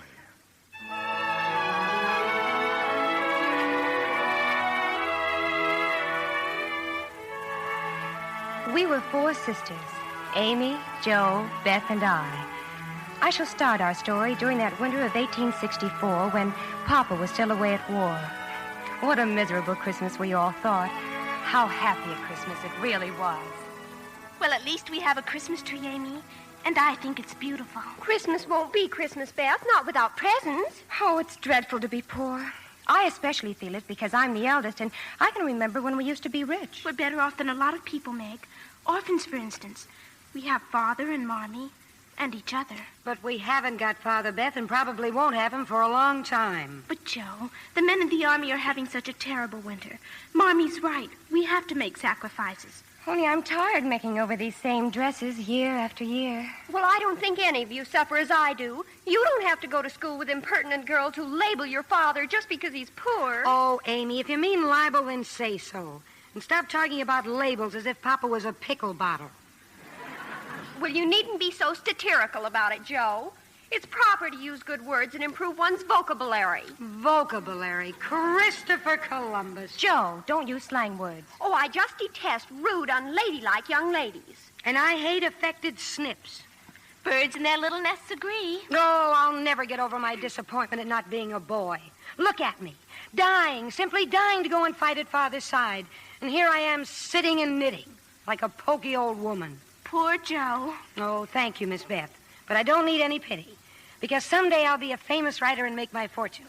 Oh, not that I'll forget about my sisters. You'll all ride around in fine carriages. And you, my Beth, you will have a new piano.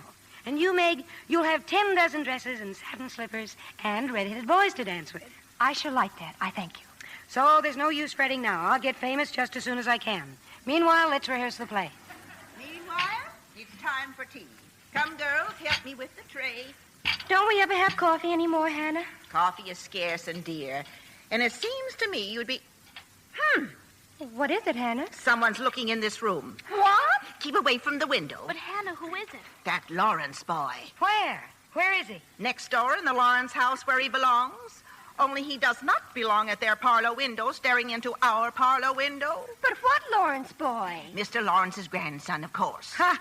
I didn't know the old fusspot had a grandson. Well, he just came home First, he ran away from college. Oh, that's the bravest thing I've ever heard of. And when they found him, there he was, wounded, in an army hospital. He'd lied about his age and enlisted. How perfectly splendid. I should like to do the same. Joe, what are you doing? Well, if he can look out of his window at us, I can look out of ours at him. Josephine March. Oh, he's still there. Gee, I'm glad he's a boy. I certainly would like to know a boy for a change and have a little fun. Oh, how can you say such things? I wonder how I could get to know him. You! Oh, Joe, you're disgracing us. Hello. Why, that dreadful boy. He's waving at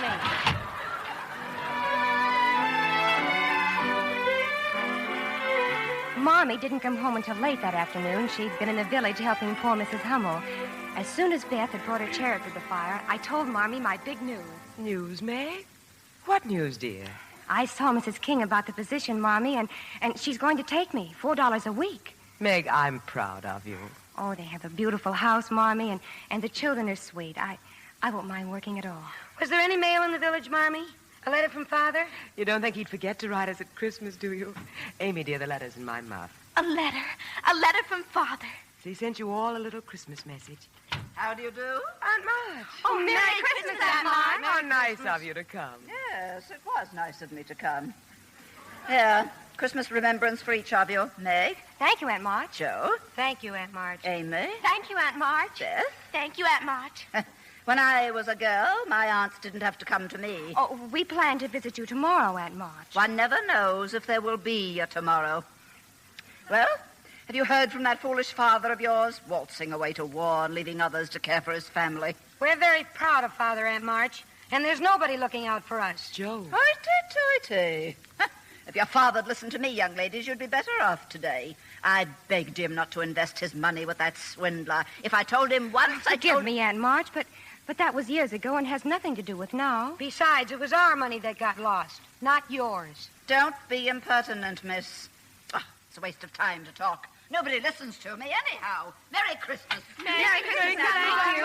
Aunt March, I'll walk out to your sleigh with you. And catch a death of cold while you're about it. Aunt March, you still want me to work for you, don't you? Fine time to ask me. Well, I'd like to be your companion. A companion should be companionable, young woman. Yeah, I will be, I promise. I am willing to bury the hatchet. Very well, then. Come over after the holidays. And bring an apron. Hi, thank you, Addie. Merry Christmas.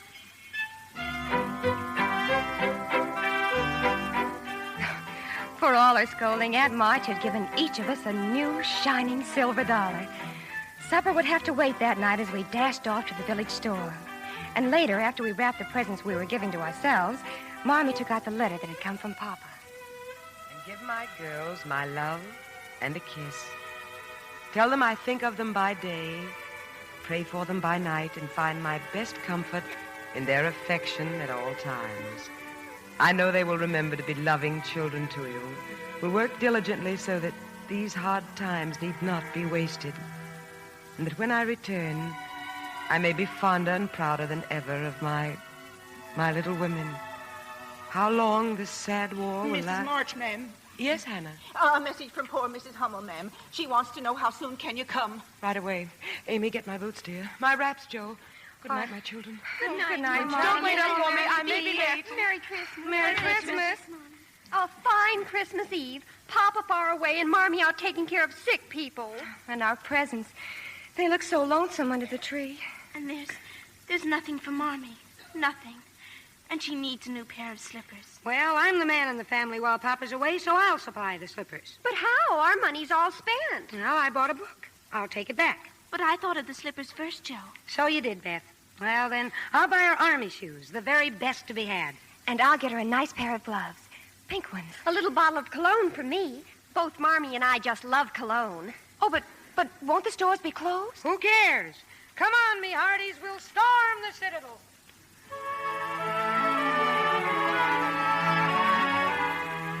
It was long past midnight when Marmee returned. We were huddled at the top of the stairs. We couldn't see her as she stopped by the Christmas tree, but we knew that she had found our presents. But why is she crying? I can hear Marmee and she's crying. Doesn't she like our presents? Come on now. Back to bed before she sees us. But why is she crying, Meg? Because she loves us, little Beth. And love and tears live very close together. Come on now. Squeeze.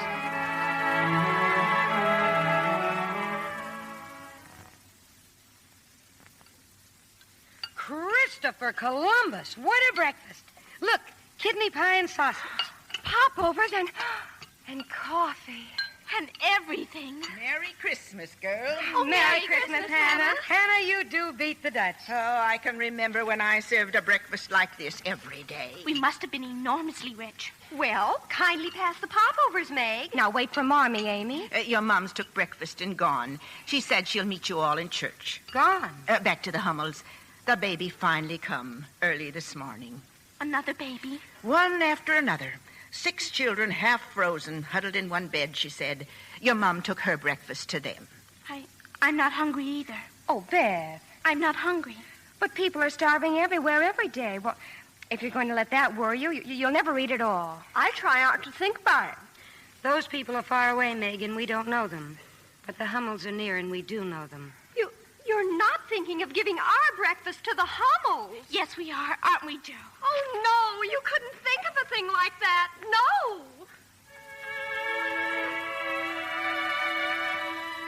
Poor, hungry Amy. A few moments later, as we passed by the Lawrence mansion, loaded with food for the Hummels, there he was, Mr. Lawrence's grandson and another young man. Aren't you rather loaded down, madam? May I help you? Oh, no, thank you, sir. Josephine, must you lag so? Well, just a minute. You're his grandson, aren't you? Mr. Lawrence's. Why, yes, I am. I'm Theodore Lawrence, and this is my friend John Brooke. How do you do? How do you do? I'm Joe March, and I'd like you to meet my sisters, only I guess they're too far up the road. Oh, what a pity. Oh, we know all about you, about how you ran away to join the army. Oh, and I'd have done the same in your place. And how you were both in the same regiment, which is splendid, I think. Simply splendid. Oh, we're pleased, Miss March. Simply pleased. Josephine, come on. Well, goodbye. Goodbye, Miss March. Goodbye, Miss March. Really, Joe, I must say, really. Oh, fiddlesticks. What will they think? Stopping to talk and we hadn't met them properly. Well, you weren't very friendly. You didn't even say, how do you do? I don't like the way that man stared at me. What man? Oh, Mr. Brooke? I didn't notice. Well, I did. And he's still looking. Who? Mr. Brooke. Don't look back. Oh, pooh. Bye.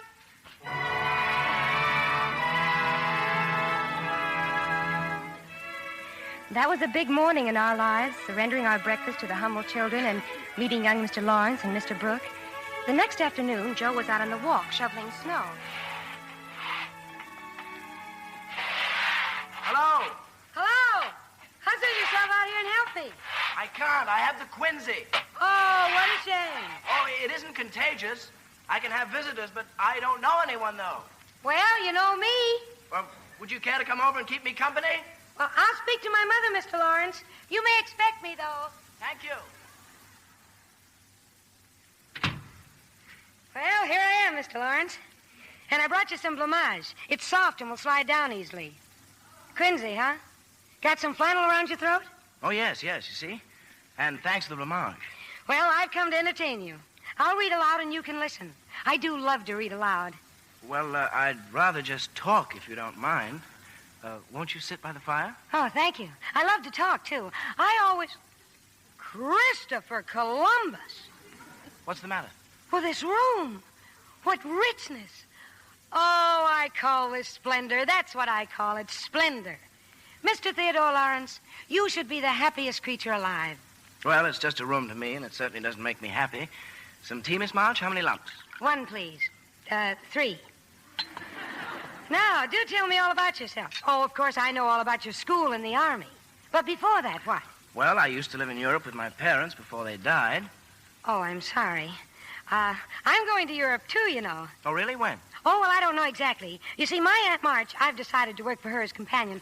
Oh, and what a nervous, fidgety soul she is, too. Well, anyway, my Aunt March has rheumatism, and the doctor thought that baths... Oh, not that she hasn't got a bath. She has a very nice bath. Mm-hmm. Did you have any baths while you were there, Mr. Lawrence? I mean, for your rheumatism. I haven't got rheumatism. Oh, well, neither have I. But you see, I figured that baths wouldn't do me any harm. That is to say, while I was there, because I've always wanted to go to Europe. Oh, not for the baths, of course. Not at all, but for my writing. Mm-hmm. It's so good for writers. You see, Aunt March... Oh, but you don't know Aunt March. What were you going to say, Mr. Lawrence? Well, it was so long ago, I've forgotten. But I'm not Mr. Lawrence. I'm Laurie. Oh, well, Laurie. How are you getting along with your grandfather, Laurie? Oh, fine. Once I got used to him. Isn't he a holy terror? Ha! You should see my Aunt Marge. Well, this blamage looks too good to eat. Oh, it isn't. Meg made it. She's the oldest. Oh, she is? You know, John and I were wondering. Why should he wonder? Well, he seems quite taken by your sister's beauty, and, well, he wondered if there was anybody, anybody she liked. Did he ask you to find out? No, I was just... Well, you may tell Mr. Brooke that we don't like anybody in our house. That is, we like a great many people, but we don't like young men. Oh, we like young men, too, but we don't like young men who wonder about who else we like. Oh. And Meg is too young and too fine, and far, far too clever to bother about who wonders about it. It's ridiculous. I beg your pardon, Miss March. Yes? You're on fire. What? Your dress in the rear. Oh, how clumsy. Let Put me it out. have- Don't just stand there. Oh, I'm sorry. I hope I didn't hurt you.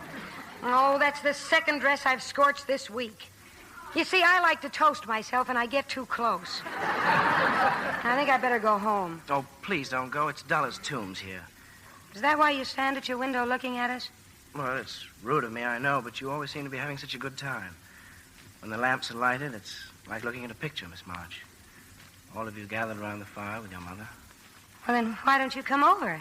Then you'd be a part of the picture. And Marmee is so splendid. Well, my grandfather mightn't approve. He'd say I was imposing. But in spite of that... Oh, Bilge. Oh, I know his face frightens half of Concord, but it doesn't frighten me. Of course, every time I've ever seen him, he's been barking at something. Nevertheless, I rather like him. Well, that's something, isn't it? Oh, Mr. Lawrence. Thank you, madam. My face frightens half of Concord, does it? Yes, sir. Frankly, it does. You understand, I don't think you mean to frighten them, but your face is... Well, you ask me, sir, and yes, I do think so. And I bark, do I? I've heard you bark, yes, sir. Perhaps you don't bark all the time, but you do bark, yes, sir. And with all that, you rather like me, do you? Yes, I do. I really do, in spite of everything. And I like you. Have a cup of tea. Oh, thank you. I had one. I was just going. Well, not so fast, young lady. I have something to ask you. Yes, sir. Unless you have already asked her, Laurie. No, sir. I've had difficulty saying much of anything, sir. Yes. Young lady, on Saturday night there will be a cotillion of sorts in this house. We shall be happy if you and your sisters attend. A cotillion? Here? Well, will you attend? Will we? I shall ask my mother, Mr. Lawrence. It's very grateful of you, sir. Yeah, I'll go home and ask her right now. A cotillion? Christopher Columbus. Well, you know, Laurie, I wonder if that young woman ever walks. Christopher Columbus, sir. I wonder, too.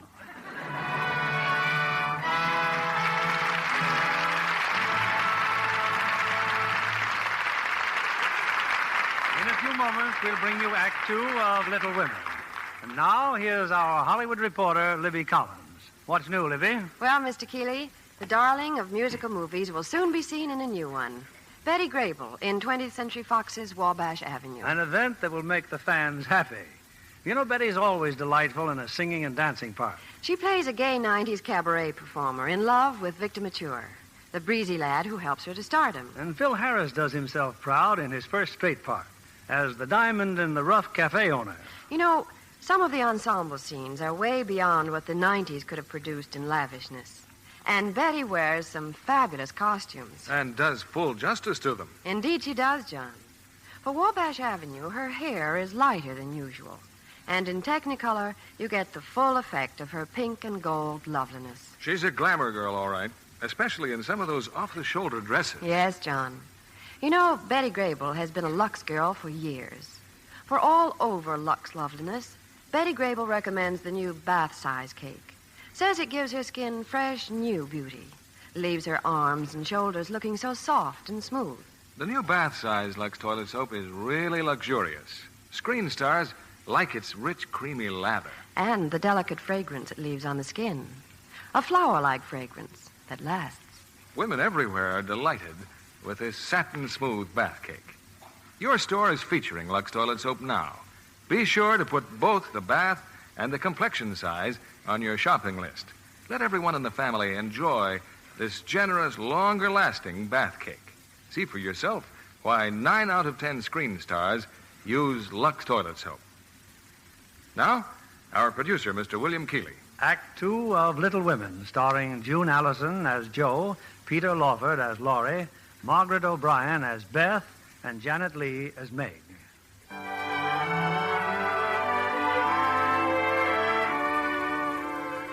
A party. An invitation to a party in the richest, most elegant home in Concord. Oh, no wonder we were so excited when Saturday night finally arrived.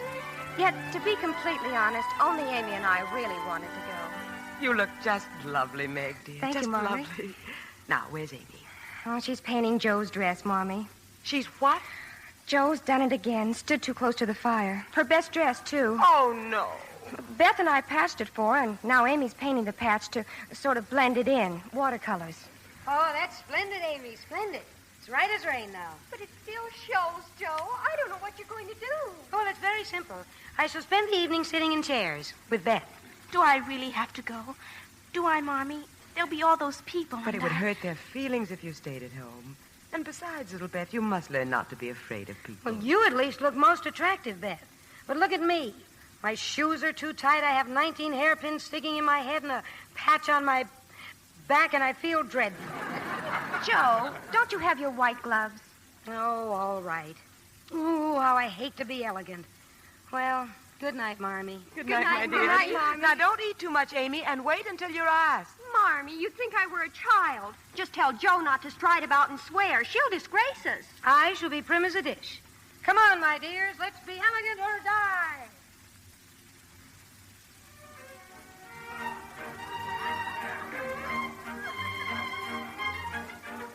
I'm glad we found the spot, Amy. Nobody can see us behind all these potted palms. A palm in a pot is a mark of elegance. Can you see Meg? Oh, yes. She's still dancing with Laurie's friend. Mr. Brooke, huh? You know, my dear Beth, I do believe our Meg is stricken. I think so, too. Dancing makes anybody dizzy. Oh, I don't mean that. Amy, just look. Just look at that piano over there.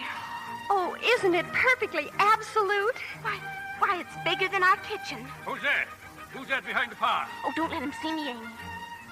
Why aren't you dancing, Miss Amy? Mother thinks I'm too young, Mr. Lawrence. Besides, I'd rather mingle with my little sister than mingle with the crowd. She has an infirmity, Mr. Lawrence. Oh? She's shy. Oh, I see. But if it weren't for that, she'd be simply fastidious. She's a real artist, you know. Plays the piano beautifully. Well, she should come over here and play sometime. Oh, she'd never do that. She doesn't play for people, just herself. But I wasn't going to listen to her. It's just that piano is going to ruin for want of use. But if no one cares to come, never mind.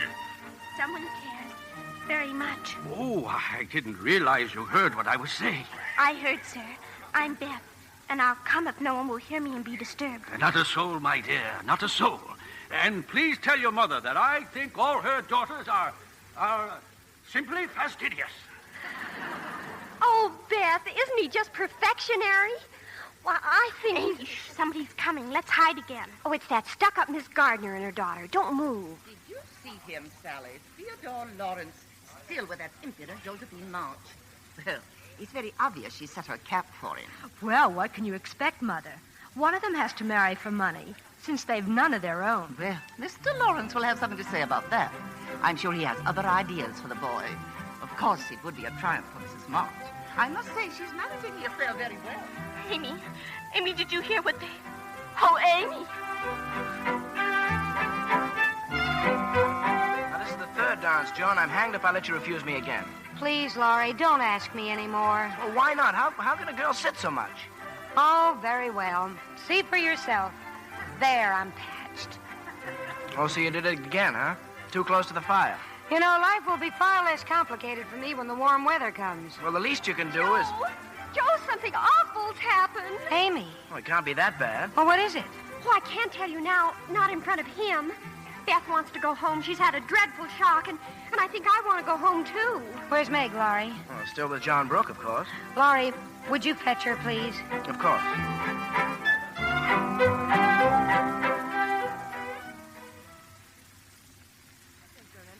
Joe. Joe, coming home from the party so early? Well, I'm glad you all had a nice time. Oh, yes, Marmee. It was splendid. Simply splendid. Mommy, you don't have any plans for us, do you? Plans? Well, you know, like wanting us to marry rich men or something. Well, yes, Joe. I have a great many plans. I want you all to be beautiful, accomplished, and good. Of course, I'd like to see you marry rich men, if you love them. But I'd rather see you as the happy wives of poor men, or even respectable old maids than queens on thrones without peace or self-respect. Oh, I'm never going to get married. Never. Aren't you, my Joe? Now go to bed, sweetheart. Go to bed.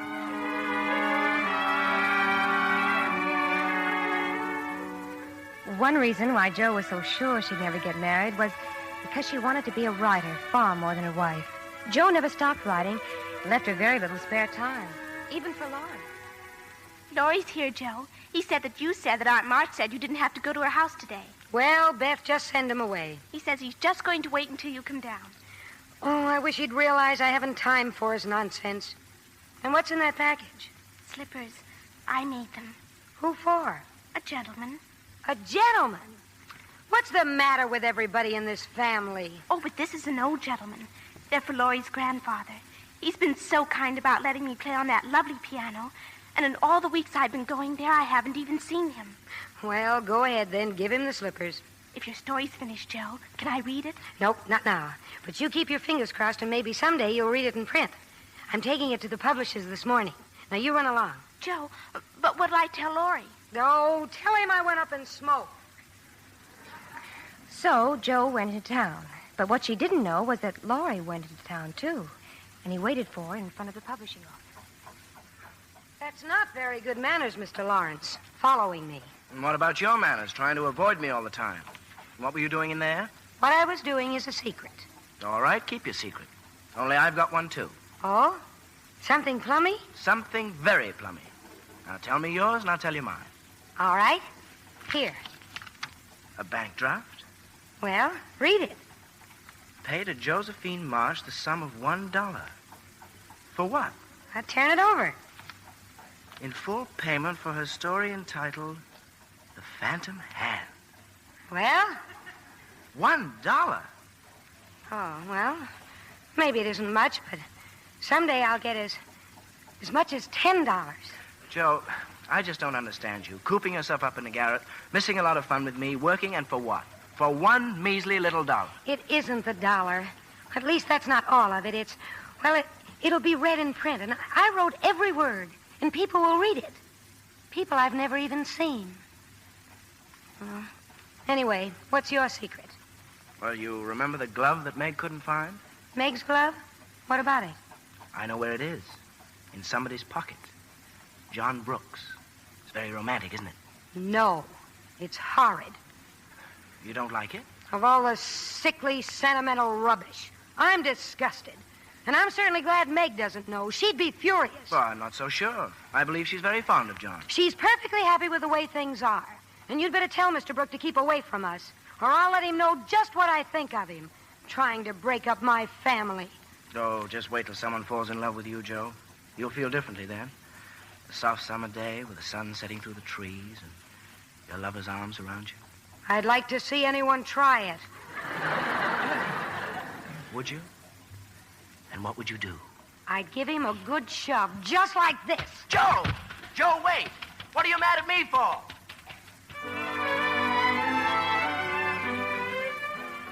Jo must have run all the way home. I remember how annoyed I was because she burst into the house just as Mr. Brooke was about to leave. He'd been calling on me. She all but knocked him down, too. Well, can't a member of the family even come into the house? Oh, I was never so embarrassed in all my life. Oh, Jo, when are you going to stop your rude, romping ways? Not till I'm old and stiff and need a crutch. Look at you. No hairpins, no combs, running down a public road. I wish I was a horse. Oh. Falling in love, that's what you are. And Amy's not much better either. Always primping and showing off. Beth's the only one I can depend on. Where is she? She's in the parlor. Oh, we just had a big surprise. What kind of a surprise? Mr. Lawrence sent her a present, and it took 6 men to carry it over, his piano. Piano? Yes, he's given it to Beth. For me, Joe. He gave it to me, Mr. Lawrence. But his note, darling. We haven't even opened up the note he sent. Well, read it then. I can't. Will you read it, Joe? Miss Elizabeth March, dear Madam. Oh, how elegant. I have had many pairs of slippers in my life, but never any that suited me so well as yours. I like to pay my debts, so I know you will allow the old gentleman to send you something which once belonged to the little granddaughter he lost. Oh. I remain your grateful friend and humble servant, James Lawrence. Aren't you going to play the piano, darling? Not now. I have to go and thank you. Oh, look at her, Mommy. A scared little rabbit going all by herself. The piano's turned her head. She'd never go, not in her right mind.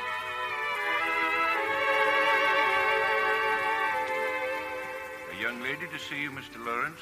Miss Beth March, the pianist. Well, show her in. Show her in. Good afternoon.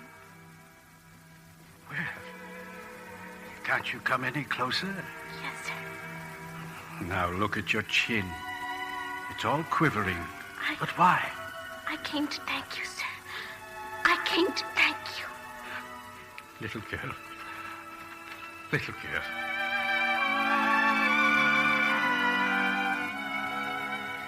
So many things happened in those fast fleeting days, and now in retrospect I see them far more clearly than when they were actually happening.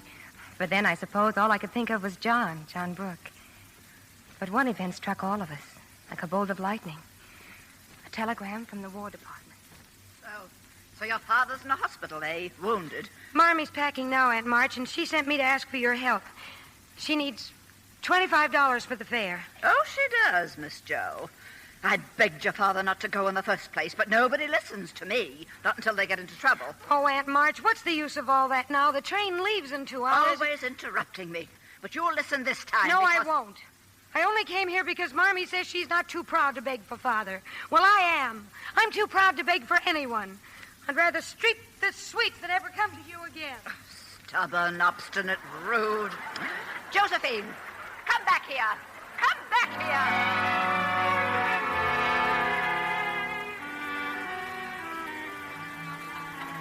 So you had another argument with Aunt March? Yes, Marmy. Well, that's funny. She didn't say anything about it when she was here just now. Aunt March was here? Why, yes, dear. She brought me the money. Oh, no. And where have you been? Lois been looking all over for you, Joe. Oh, I lost my temper, so I decided to get some money on my own. Here, Marmy. But where did you get it? How? Well, look. Oh, Joe. Joe, your hair, your beautiful hair. Oh, my poor Joe. Amy, look. Joe's cut her hair off and sold it. Well, it doesn't affect the fate of the nation, so don't start wailing. So you've come home. I've been looking... Christopher Columbus, you look like a porcupine. Really? I feel deliciously light and cool. Your hair will grow back, Joe. It'll be just as lovely as ever. But you will never be more beautiful than you are now. Marmy, your train. I'll be glad to drive you to the station, Mrs. March. Thank you, Laurie. Goodbye, my darlings. God bless and keep us all.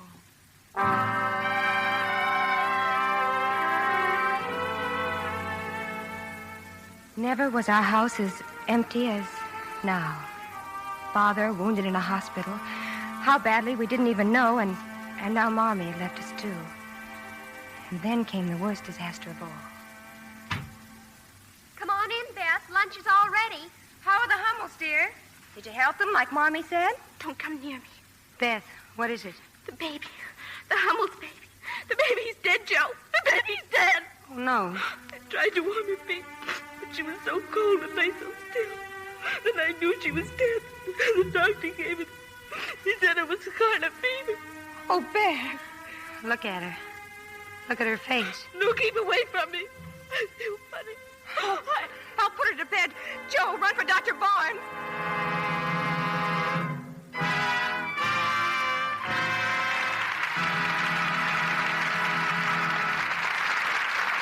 We pause now for station identification.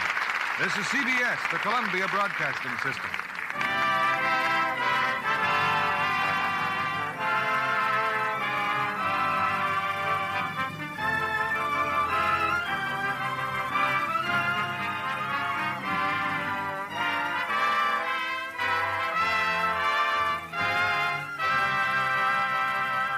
In a few moments, we'll continue with Act 3 of Little Women. We're delighted to have with us tonight the well-known musical comedy star of stage and screen, Miss Benevenuta. Welcome to the Lux Radio Theater, Miss Venuta. Thank you, Mr. Keeley. I understand you've been appearing with Betty Hutton in Metro-Goldwyn-Mayer's new Technicolor musical, Annie Get Your Gun. Mm-hmm, and I think it was the most exciting experience I've ever had. Betty is certainly the girl to play Annie Oakley in the screen version of Irving Berlin's stage hit. And, of course, the picture has the famous Irving Berlin tunes from the show. Uh-huh. There's no business like show business and doing what comes naturally and many others.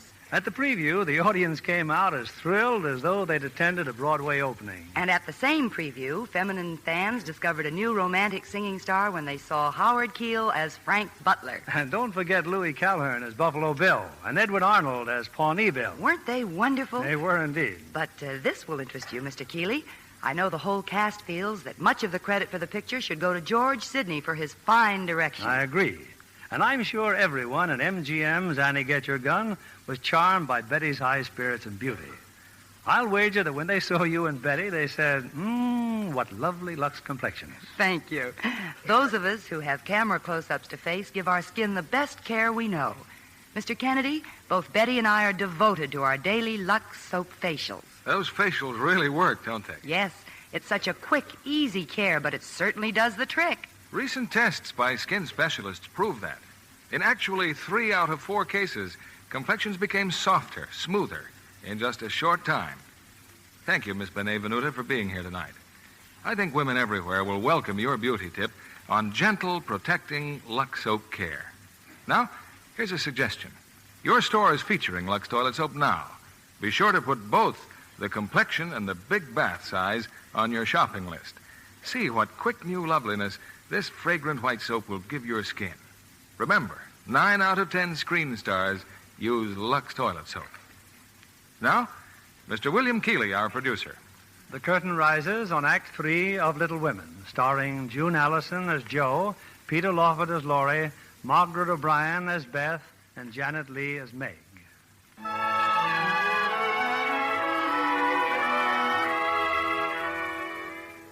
Those were the darkest days of our lives. But our prayers were answered, and our little sister Beth was spared. Mommy was home by now, and then the glorious day when Papa came back to us, too. Thin and worn and weak, but home again. Well, Meg, I guess the March family is all together once again. Oh, I call that splendid. I do, really. If only you didn't... If I didn't what? Meg, are you expecting that man to call? Man? Well, if you mean John Brooke, Joe. Well, I hope you don't think you're in love with him. Because I can tell you that you're not. I'm not? Nope. You see, Meg, I'm a writer, and so I know. You have none of the symptoms. Your appetite's fine, you sleep like a log, and you don't mope in corners. Therefore, you're not in love. Therefore, do not go and marry that man. I don't intend to go and marry any man. You don't? Hooray for you. You're a trump. But what will you say to him when he comes begging for your hand? Well, I shall say, thank you, Mr. Brooke, quite calmly and decidedly. Thank you, Mr. Brooke. Let us be good friends, but nothing more. Good. Hand him the mitten, Meg, and then maybe things around here will be the way they were when... Oh, no. Oh, no, what? Joey's here. Look, the veranda. You're in luck. You can tell him off right now. Oh, if I could only see his face when you do. Poor John. I tried to send him away. I really did, but I didn't have a chance to. We weren't alone for 5 minutes before Aunt March descended on us and ordered me out in the hall. What was he doing? Proposing to you, wasn't he? Oh, please, Aunt March. He'll hear you. Well, let me tell you, miss. Accept that, Rook, Crook, or Brook, and not 1 penny of my money goes to you. I shall marry whom I please, Aunt March, and I don't care anything about your money. It is your duty, Miss Independence, to marry a rich man and help your family. You may be perfectly sure that fortune chaser knows you have a rich aunt, and that is why he wants to marry you. How dare you say such a thing? Why, my John would no more marry for money than I would. Do as you please, but the day you marry him, consider yourself disinherited. Now you've even made me forget what I came here for in the first place. Meg, I couldn't help it over here. Oh, John. Thank you for defending me, Meg. For proving that you do care. I didn't know how much until she said those dreadful things. Meg, my dearest Meg.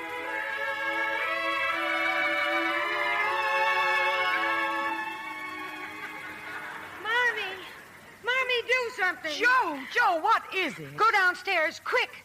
John Brooke is acting dreadfully, and Meg likes it.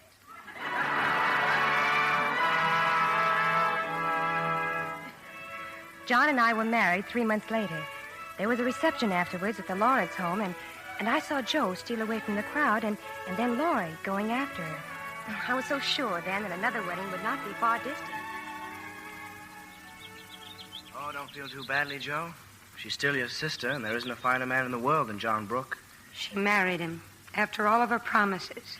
Well, you've still got me, Joe. I'm not good for much, I know, but I'll stand by you all the days of my life. You don't know what a comfort you are to me, Laurie. Joe, will you listen to what I want to tell you? No, Laurie. Don't say it. Oh, but I will, and you must hear me. It's no use, Joe. Please. I've loved you ever since I've known you. I couldn't help it. I've tried to show you, but you wouldn't let me. And now I'm going to make you give me an answer. Oh, I never wanted you to care for me so. I've tried to keep you from it when I could. And I only loved you more for it.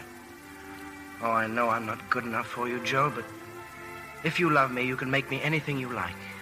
Oh, Laurie, I wouldn't change you. You should marry a lovely, accomplished girl who adores you. Someone who would give you the sort of life you really want. I wouldn't. We'd quarrel, Laurie, and... Oh, no, we wouldn't. Oh, we always have, you know, and everything would be horrid. Oh, it'd be heaven. Joe, I just can't go on without you. I'm so sorry, Laurie. So desperately sorry. But I can't say I love you when I don't. Really and truly, Joe? Really and truly, Laurie. I don't think I'll ever marry. Oh, yes, you will. You'll meet some good-for-nothing fool and work and live and die for him. I know you will because it's just your way, and I'm to stand by and see it all happen. But I'll be hanged if I will. Laurie, where are you going? To the devil. Laurie!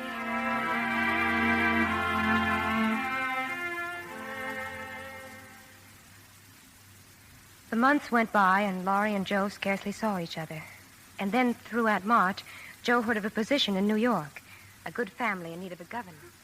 Oh, I've always wanted to go to New York, Marmee. Why, they have the finest libraries and theaters there. And in my spare time, I can write. Let me talk it over with Father, my darling. I've already asked him. He says it's up to you. It might be good for you, Joe. Oh, it would. And I won't stay forever. A year, maybe. And when I come back, why, everything will be just the same as it used to be. I have no little ones anymore, Joe. You have Beth, Marmee, and Amy? Yes, Joe. Yes, of course.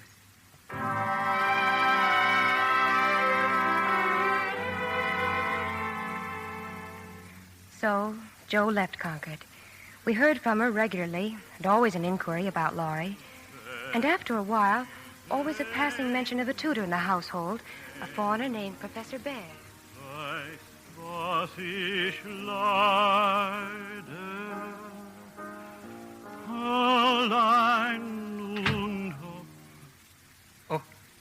Oh, Miss March. Oh, please don't stop, Professor Bear. It's so beautiful. Thank you very much. What is that song? I've heard you play it before. It's called Nur wer die Sehnsucht kennt. Do you understand German, Miss March? No, I don't. The words are by a famous writer, Goethe. I will try to say them for you in English. Let's see now. Only who knows what longing is can know what I suffer. Alone and parted, far from joy and gladness, my senses fail. A burning fire devours me. Oh, if only I could write something like that. Something that would set other hearts on fire. You truly like to write, do you not? Oh, it's my life, Professor Bear. Sometime you will show me what you have written? Oh, yes. And I've just sold another story. It's in the Weekly Volcano. Oh, it's a wonderful one about... Well, if you'd really like to read it... The Weekly Volcano? It's a magazine, and it's the best story I've ever done. How happy you look, Miss March. I'm so glad for you. I am happy. Then you have not missed your home so much lately? Or your old friends? No, I haven't. And you are most responsible for that. Thank you, my little friend. Oh, showing me this wonderful, exciting city. The museums, the theaters. I will tell you something, Miss March. There is no greater pleasure than to hear or see something beautiful with someone who... Excuse me, Miss March. Yes, Paul? You have visited your aunt and your sister. Yes, Amy and Aunt March were in New York, but not for long. Aunt March was taking Amy abroad to Europe. Of course, I know I promised to take you to Europe, Joe. But then Amy and I get along famously. And I never did get along with you, now did I? Oh, it's all right, Aunt March. Oh, and Amy, dear, I'm so happy for you. Now, tell me, how's the family? Oh, they're all fine, Joe. Except Beth. She hasn't been well since she was so sick that time. Beth. Oh, but she must get well. She must. And you do know that Meg is expecting. Dreadful, isn't it? Oh, no, Addie, it's wonderful. And, how's Laurie? Laurie? Well, didn't you see him when he was here? Here? In New York? Mm-hmm, 2 weeks ago. He and Mr. Lawrence are on their way to England. And he didn't come to see me? Oh, can you blame him after the way you trotted off? He didn't even try to see me.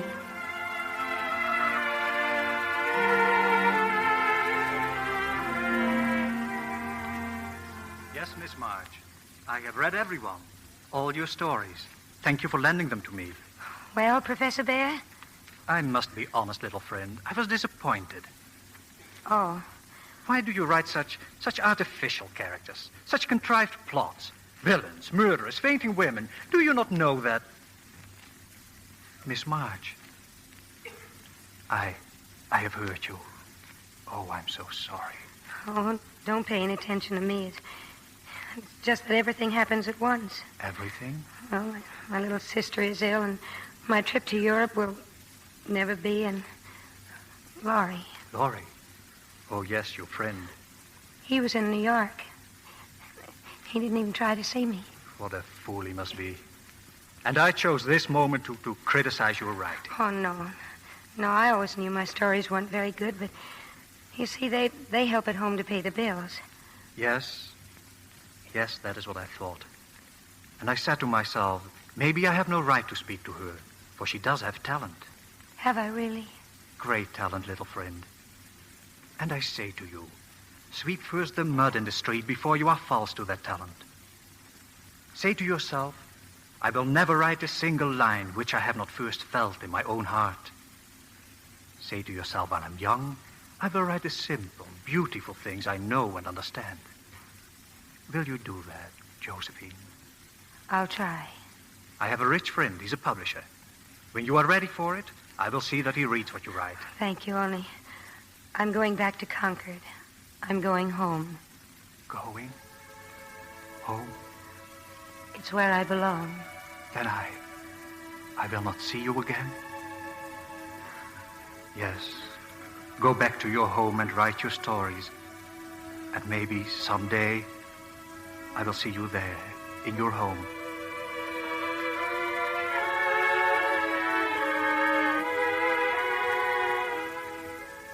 Joe was back, and the old house in Concord was briefly lighted again.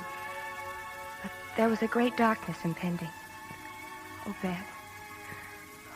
Our little Beth. Don't cry, Joe. I don't want you to cry for me. I'm not crying for you, darling. I'm just lonesome for Amy and Meg and our old happy times. I'll be all right. It's no use, Joe. I know what the doctor must have said. Please don't tell Mommy or Father, but I know. Oh, Joe, you mustn't be afraid. Doesn't it sound funny, me saying that to you, when you've always said it to me? You've always reminded me of a seagull, Joe. Strong and wild, fond of the wind and storm, and dreaming of flying out to sea. And Mommy said I was the cricket on the hearth, content to stay at home. I can't express it very well. I guess I shouldn't even try, except to my Joe. But it seems that I was never intended to live very long. I never planned what I would do when I grew up, like the rest of you did, because I could never bear the thought of leaving home. But I'm not afraid anymore, Joe. I've learned that I won't lose you, that nothing can really part us, though it seems to. And that we'll always be a family, even though one of us is gone. But, Joe, I think I will be homesick for you, even in heaven.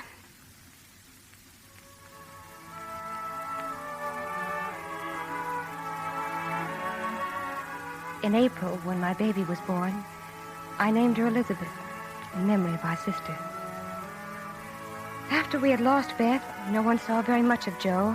She'd shut herself up in the garret writing. But then one day she came to visit me. It's all finished, Meg. My novel. I'm on my way to the post office now. Oh, Jo, how wonderful. Can I read it? When it comes back. Oh, maybe it won't come back. Maybe they'll publish it. I'm not sending it to a publisher. It's going to Professor Bear. Oh, you write to him often, don't you? Yes, I do. And he knows what I'm writing about. I mean, he understands me, Meg. Well, I think it's splendid. We had a letter, Jo, from Laurie. Oh? Jo, how would you feel if you heard that Laurie was learning to care for someone else? Amy? Yes. They're all in Paris now. Then I wouldn't mind at all, Meg. How could I? Well, it's just that you seem so alone, Jo. I thought that if Laurie came back again, you might... No. Amy and Laurie. I'm truly glad, Meg. Truly glad.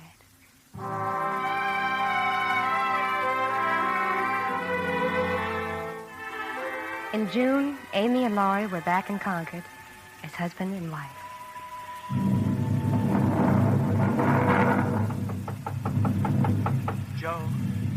Joe, are you busy? May I come in? Laurie. Oh, Laurie, when did you get back? Where's Amy? Downstairs with the family. We and a thunderstorm just arrived. Oh, I can't wait to see her.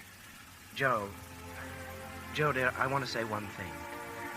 Then we'll put it by forever. You don't need to say it, Laurie. It was always meant to be this way. You tried so hard to make me understand. You were so impatient and stubborn. Well, now that everything came about the way you wanted it, it'll be like old times again. No, Laurie. The old days can never come back. We can still love each other and help each other all the rest of our lives. Dear Joe, for the rest of our lives. Now let's go down. I want to kiss the bride.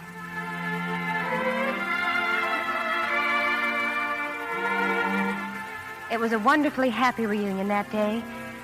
Even Aunt Marcia was reasonably cheerful. Only if Beth... During the party, Laurie heard someone at the front door. I beg your pardon. Is Miss March in? Miss Josephine March? Why, yes. Won't you come in? Oh, but there are guests? Well, yes, but... I will go. If you will just give her this, please. Oh, yes, of course. Thank you. This is for you, Joe. Why, thank you, Laurie. Oh, it isn't from me. Some man Well, just... open it up, Joe. Don't just look at it. Why, it's a book. Yes. Yes, Marmee. My Beth by Josephine March. Joe, it's your book. It's been published. Well, why didn't you tell us? Published a book? Who left it, Laurie? Well, a man with sort of an accent. Oh, where is he? Well, he wouldn't come in. He went away. Oh, no. He couldn't have. He couldn't have. Joe, come back. It's pouring outside.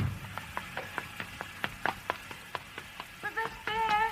Professor Bear! Miss March, Josephine. Where are you going? Back to the railroad station. I came to bring you your book. My friend published it, you see. He has great hopes. He thinks... Oh, never mind what he thinks. Did you like it? It has such truth, such simple beauty. But I cannot tell you what is deep in my heart. And you were going away. I might never have seen you again. Oh, please come back. I couldn't intrude. You have guests. Oh, no, it's just my family. My sister's come home. Amy. She's married to that man I told you about. Laurie? Yes. Oh. And it's the first time we've all been together in such a long time. You will come back? Oh, please. Please, Joe. Just one moment before... Yes. I have a wish to ask something. Would you... I have not the courage to think that, but if I could hope that... I know I shouldn't have asked. I have nothing to give you but my heart, which is full, and these hands which are empty. and take my hands in yours. Joe. Joe, my darling. Oh, let me keep them there forever.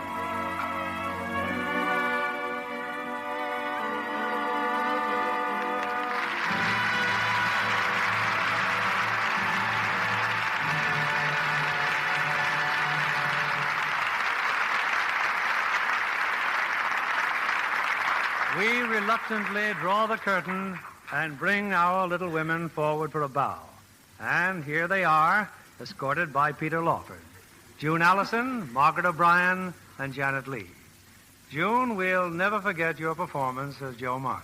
Well, it's an unforgettable part, Bill, but thank you anyway. And you, Peter, you're an extremely lucky fellow to star with three such charming girls. Oh, I know it, Bill. I hurried home from New York the moment I heard you were going to produce it. Margaret just got in from New York, too. You must have followed her out here, Pete. Oh, dear, I hope some columnists won't make an item out of this.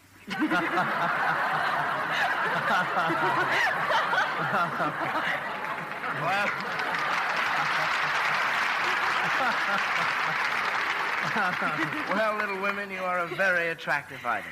Incidentally, June, did you know that Bill Keeley once played her Little Women on the stage? No, I didn't. When was that, Bill? Well, let's just say it was some years ago, June. I guess Little Women will go on forever growing up.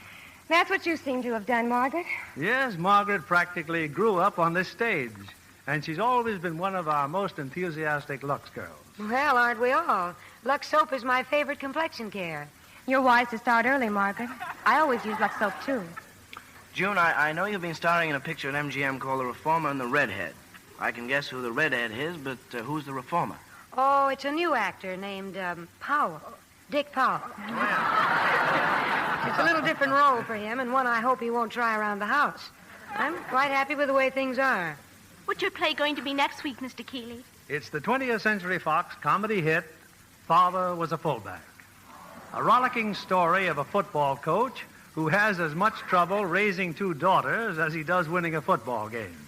We're delighted to welcome back for her original role the glamorous Maureen O'Hara, and co-starring with her the very popular Paul Douglas. It's a comedy the whole family will enjoy.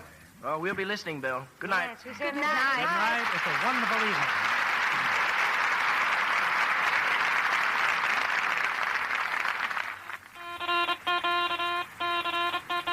Here's a fashion flash from Hollywood. Dark seams or contrasting clocks on blonde stockings are the most exciting stocking news since nylons came back.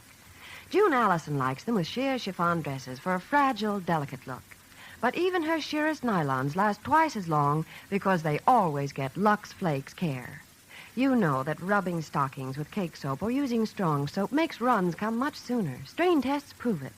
Prove that Lux Flakes makes all kinds of stockings last twice as long. No wonder over 90% of the makers of stockings recommend this gentle care. Put Lux Flakes on your shopping list tomorrow. Give all your nice washables that lovely Lux look.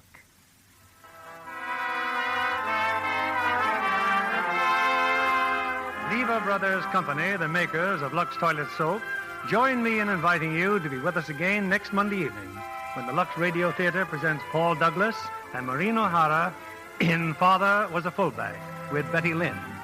This is William Keeley saying good night to you from Hollywood.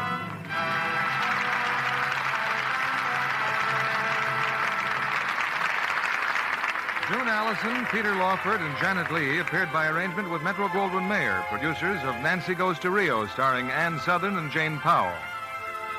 Heard in our cast tonight were Rhoda Williams as Amy, Betty Lou Gerson as Marmee, and Robert Boone as the Professor. Our play was adapted by S.H. Barnett, and our music was directed by Louis Silvers.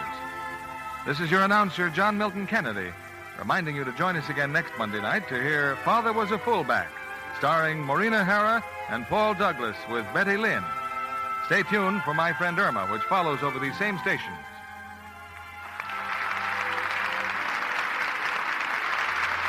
This is CBS, the Columbia Broadcasting System.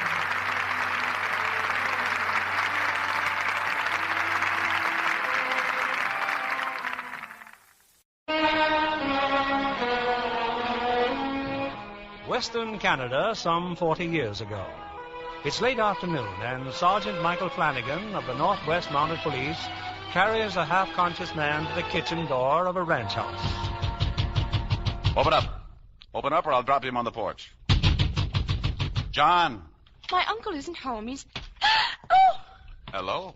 Is he dead? Smell him. Oh, like a brewery. I think he was trying to be one. Why have you brought him here? Don't you want him? I certainly do not. And I'll thank you to get him out of here right now. I don't think your uncle would like that. Where is he? He's out looking for Mr. Hawkins, the cook. Well, this just happens to be Mr. Hawkins, the cook. Oh. You haven't been here very long, have you? No, I just arrived today. From Boston. That's in Massachusetts. Thank you. And your name is Catherine Mary O'Fallon. Your uncle told me he was expecting you. I'm Sergeant Mike Flanagan. Shut up, Danny. Shut up, will you? Miss O'Fallon, do you happen to have any coffee ready? Right here on the stove. I'm afraid Danny's in no condition to get supper tonight. Can you cook? Of course I can cook.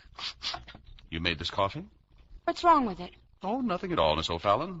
Only now I know why they prefer tea in Boston. I think maybe sleep is what Danny really needs. I'll give you a hand as soon as I get him in bed. Oh, you will you? On second thought, don't touch a thing, Miss O'Fallon. I'll fix it myself.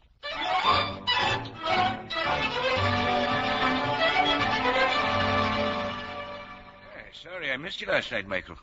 My niece tells me you helped fix that good dinner I had. Oh, I guess I helped a little. The cook all right? Full of remorse and baking soda. Kind of early for you to be around, isn't it? Oh, no. I just thought I'd say hello to Miss O'Fallon. That is, if she'll speak to me. Well, now, the last I saw was she was getting one of the hands to saddle a horse. Can she ride? Well, there she goes across the pasture. Oh, no. What's she doing to that horse? What's that horse doing to her? Be a good lad, Mike. Prevent a calamity. Kathy! Slow down, girl! Slow down! John had asked me to prevent a calamity. I suppose I did, as far as Kathy's riding was concerned. In a few weeks, she became quite an expert rider. But then another kind of calamity threatened. I began to fall in love with her. I struggled against it as best I could, but I was doomed from the start. So you like being a mounted policeman, do you? You like bossing people around? Oh, we don't do much bossing, Kathy. It's a good life. But all those rules and regulations. What's wrong with rules and regulations? Well, I happened to hear a certain person say the other day that a Mountie had to be a member of the force for 5 years before he could get married. Well? Oh, but that's so silly. Well, there's a reason for it. After 5 years, a Mountie knows what kind of life he's asking a woman to share. Well, I think that's terribly unfair. How long have you been in the force, Mike? About 6.5 years. Oh, that long. Well, I guess the men who wrote those regulations really do know best. I hope so. What did you mean before, the kind of life? Some of our posts up north, they're pretty remote. Oh, and they do have snow where you're going, don't they? Oh, we have snow, yes. It's probably just like Boston in the winter. Well, no, Kathy, no, not quite. I have lived in places where my closest neighbor was 2 weeks away by dog team. It gets bitter cold up north. Do you know something, Mike? I never catch cold in the winter. Really? Never. Sometimes the Mountie goes on patrol for weeks and weeks. Ah, if you really love a person, you're never alone. Kathy, I... Oh, yes, Mike. Well, if we're going to get to that dance, I'd better take you back to your Uncle John. Yes, Mike. Sit down, Mike. Sit down. So, you're taking her to a dance, are you now? Well, I thought a barn dance would be something new for her. It's getting cold out, Mike. I guess you'll be heading for the territory any time now? That's right. Oh, it's a tough life, Mike. I like it. Well, it may be all right for a man, but I never could see how anyone could take a woman up there. John, all I'm doing is taking Kathy to a dance at McGregor's place. Especially a woman who's reared in the city. Why, she wouldn't There's even no snow at McGregor's, and it's only 10 miles south, not north. Oh, then you're not figuring on asking Kathy to do... Not this man, John. Much as I'd like to. Oh, well, now, let me go hitch up the buckboard for you. Kathy, that policeman's here. Mike. Yes? Back at the house when you and Uncle John were talking. Oh, just how much did you hear? Not enough, I'm afraid. That's good. What did you mean, as much as you'd like to? I didn't mean a thing. Oh. Well, don't you think it depends on a woman? Well, don't you? Well, if you'd done a good job of eavesdropping, you'd have heard me tell your uncle that I wasn't taking any woman farther than McGregor's ranch. that as far as you're going? That's as far as I go. Oh. Then why can't we go there a little faster? Come on, boy. Get it up there. Yep. Kathy. Coming, Mike. Good night, Mr. Kit. Good night. And you danced the polka beautifully. Sure you've said good night to everyone? Oh, I'm sure I did. I had no idea there were so many nice young men in this neighborhood. No. Well, we'd better hurry. It's going to rain. It was the nicest dance I've ever been to. I'm glad you liked it. Didn't you have a nice time? We have a very strange custom up here, Kathy. A man usually gets to dance with a girl he brings. Why, Sergeant Mike. Did you really want to dance with me? Only because it's the custom. What's the custom up here when it starts to rain? Oh, here. You better get under the slicker. Did I say something funny? Oh, Mike. Oh.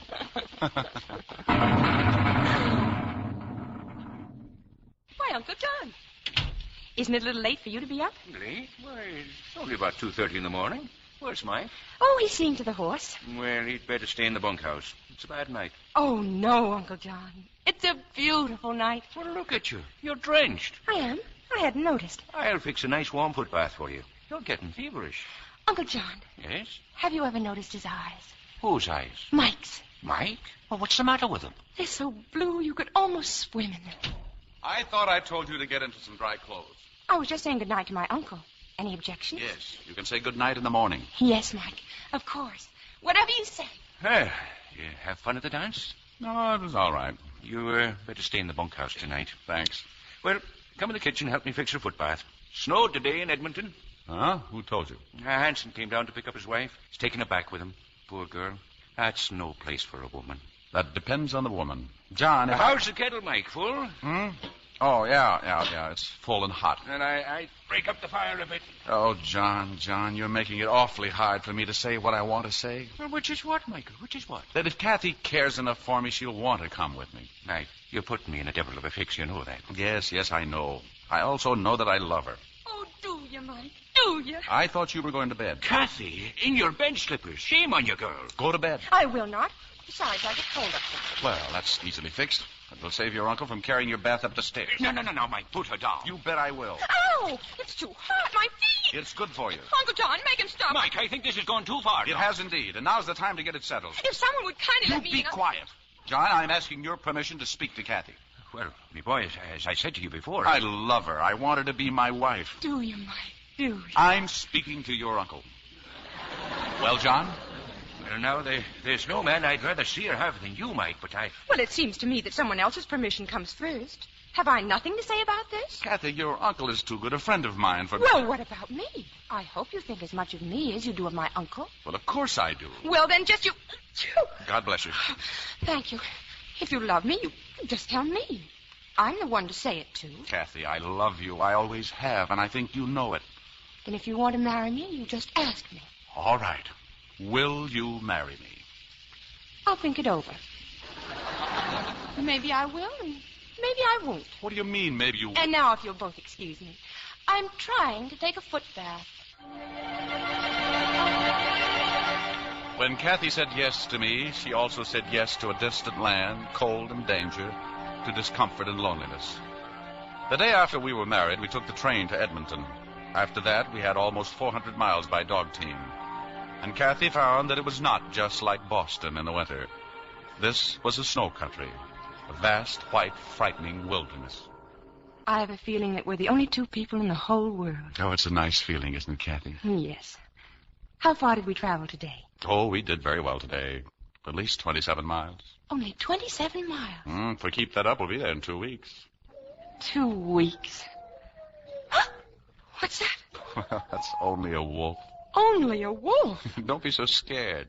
You've got the dogs, the fire, and me to protect you. Yes. What more could a girl ask? We kept going each day as long as the waning light would permit. Kathy no longer calculated days and nights. Time and space became meaningless. Each day was like the last, cold and vast. But I had a surprise for Kathy.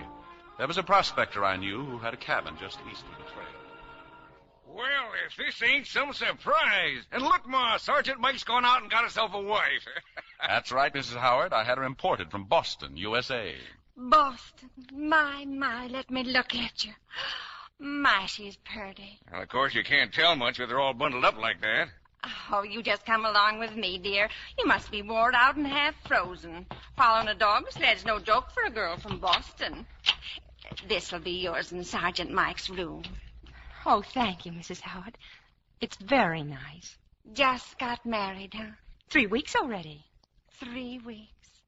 All right, you boys, go outside and take care of the dogs. You have 2 fine boys, Mrs. Howard. Oh, try not to mind them. They ain't dumb. They're just so surprised they can't talk. You're the first woman they've ever seen, outside of me. The first? Well, the first since they were old enough to remember. Well, there's water in the pitcher, and here's a towel. I'll be right back. Yes, sir, Sergeant Mike. She's sure a pretty thing.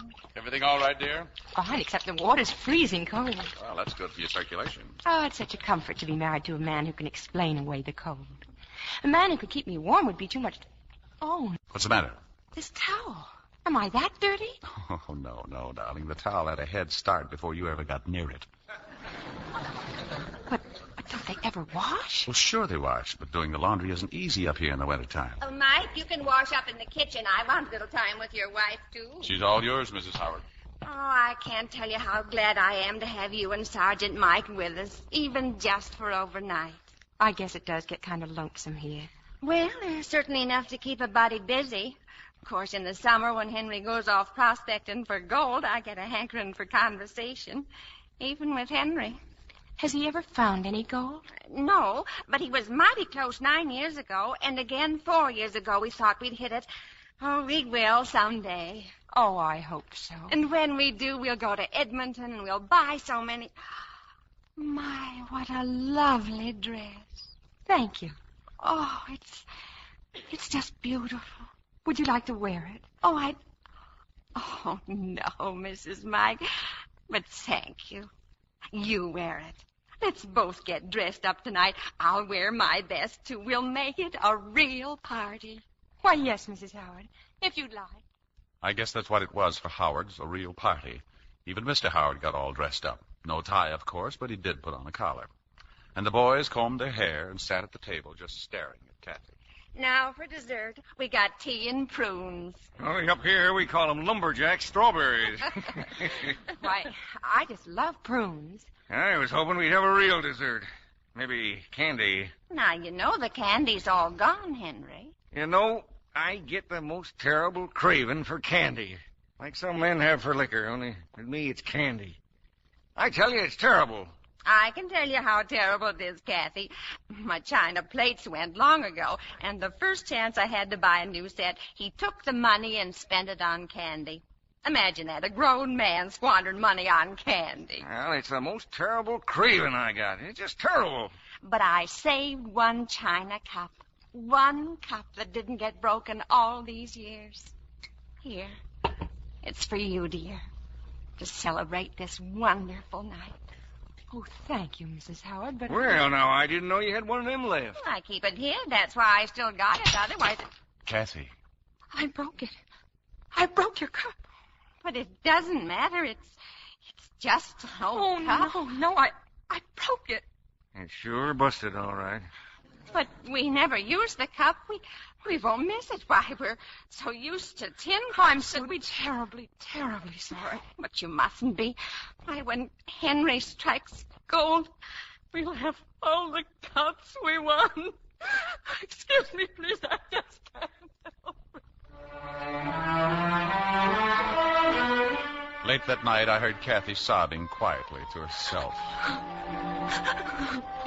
Kathy, what is it, darling? Oh, my... That cup. That poor woman. She knows he'll never strike gold. Her whole life is so... Is that what this country does to a woman? No, darling. Oh, don't let it happen to me. It won't, Kathy. It can't. The only thing this country can do to us is bring us closer together. I know. It's only a war. Then why did you put your arms around me? You see, the country's bringing us closer together already. Mike.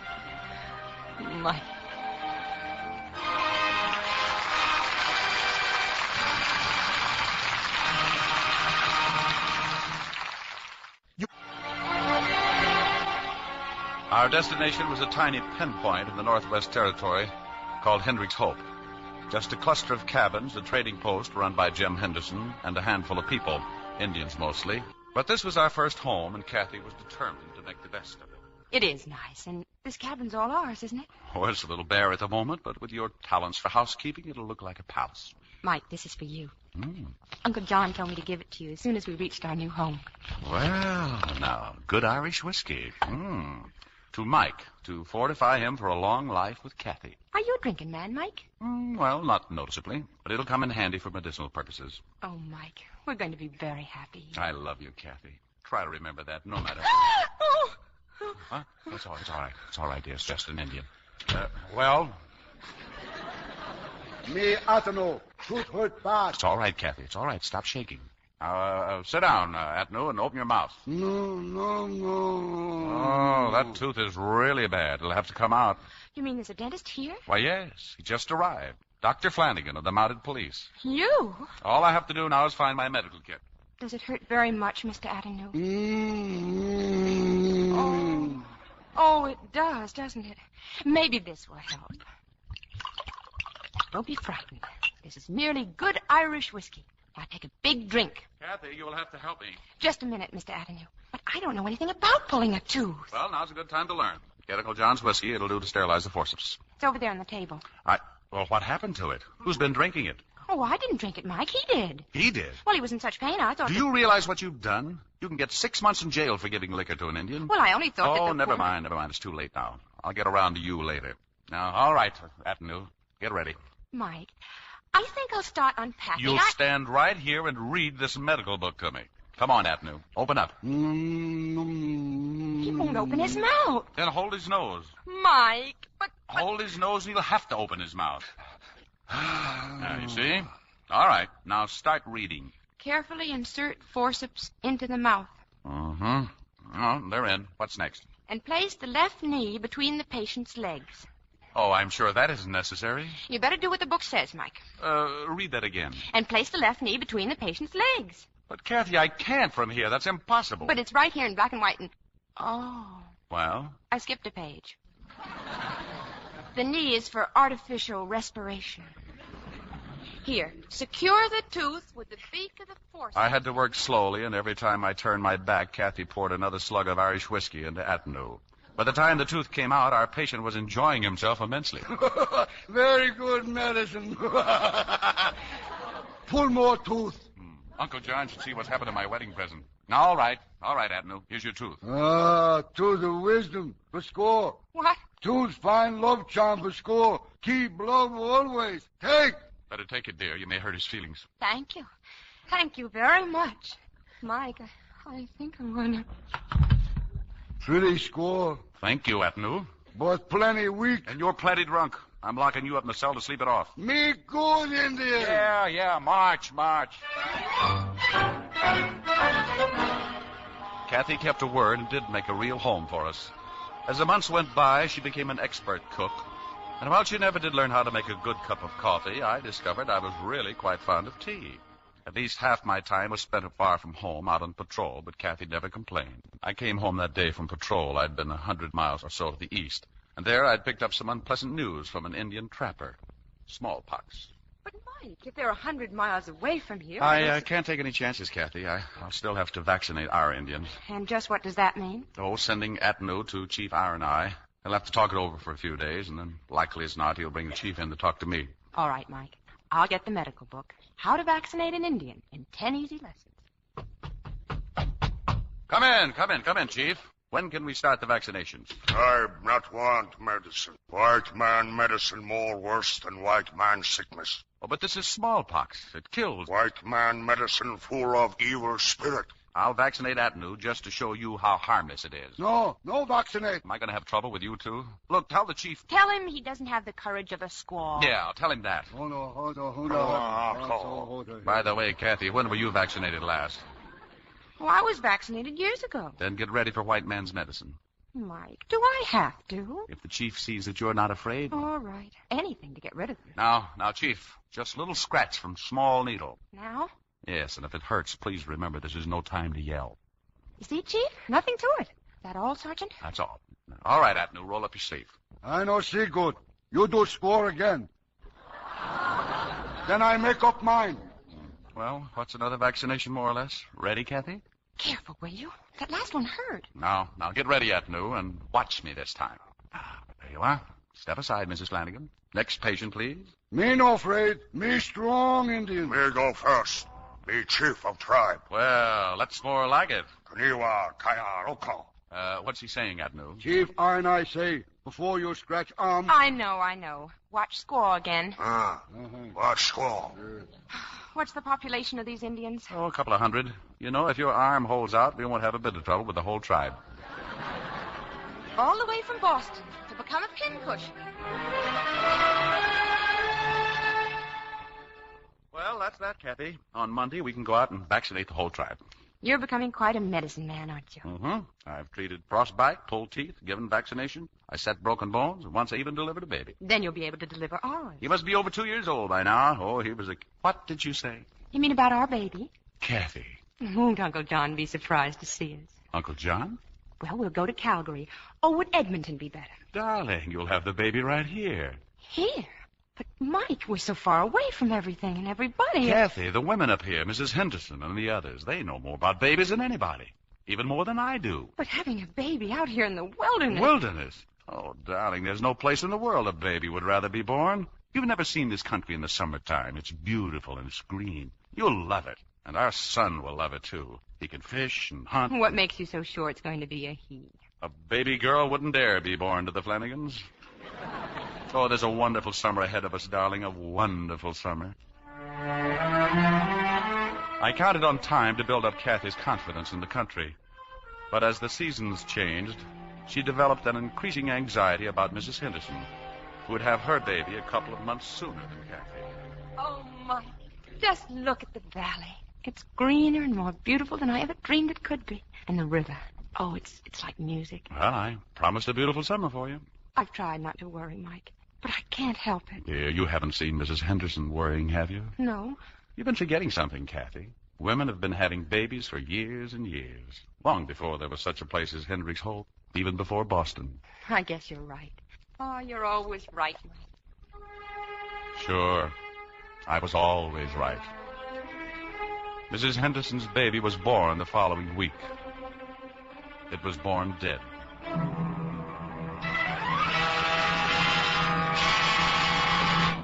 We've got to get out of here, Mike. We've got to get out. I won't have my baby in this place. Kathy, I'm awfully sorry about Mrs. Henderson's baby, but nothing's going to If happen. you love me, you'll get me out of here. You'll take me to Calgary. But I can't, Kathy. You mean you won't? No, dear, I can't. An overland trip to Calgary is impossible this time of year. You'd have to walk a lot of the way. Then take me someplace, any place. Don't you understand, dear? I'd have to apply for a transfer. That'd take a month. A long trip at such a late date is much more of a risk for you than having the baby here. Mike, if I have to crawl out of Hendricks Hope on my hands and knees, I won't have my baby here. All right, Kathy. It's all right, dear. I'll apply for transfer.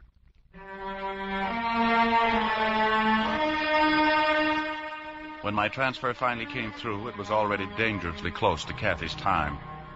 We were going to Fort Minette by canoe. It was a large settlement, and they had a doctor. But it was a long trip from Hendricks Hope. Mike. What is it, dear? I thought you were asleep. Oh, Mike, I'm scared. Well, darling, we're only a couple of days away now. We'll never make it. We'll make it, Kathy. I don't want to have my baby out here in the wilderness. Kathy, if you feel up to it, we can leave now, travel all night. Oh, anything, Mike, anything. Just to get out of here. By daylight, Kathy was half out of her mind. I remembered a cabin somewhere along the river. I decided to leave Kathy with whoever lived there and go on alone. I knew I could get to the doctor. Get the doctor to her more quickly than I could get Kathy to the doctor. I found the cabin. A woman was there, alone. I'm Mrs. Mathers. What do you want? What's wrong? My wife's going to have a baby. I'd like to leave her here while I go on to Fort Minette for the doctor. Doctor? For that? She can stay. Thank you. Kathy, listen. You'll be all right, darling. I'll reach Fort Minette tonight and be back in the morning. Oh, hurry, Mike. Please. I will, dear, as fast as I can. Thanks, Mrs. Mathers. If he don't get back in time, it won't be the first baby I've delivered. I don't mean to be any trouble to you. I'm just so frightened. Getting frightened don't help. If you're going to lose the baby, you'll lose the baby. I don't want to lose my baby. Nobody does. If it's a strong baby, it'll live. If it's weak, it'll die. They say I'm crazy, that I do strange things.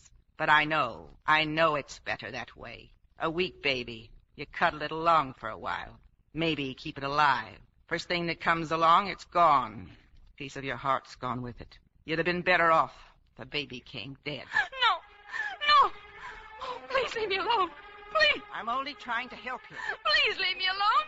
Leave me alone.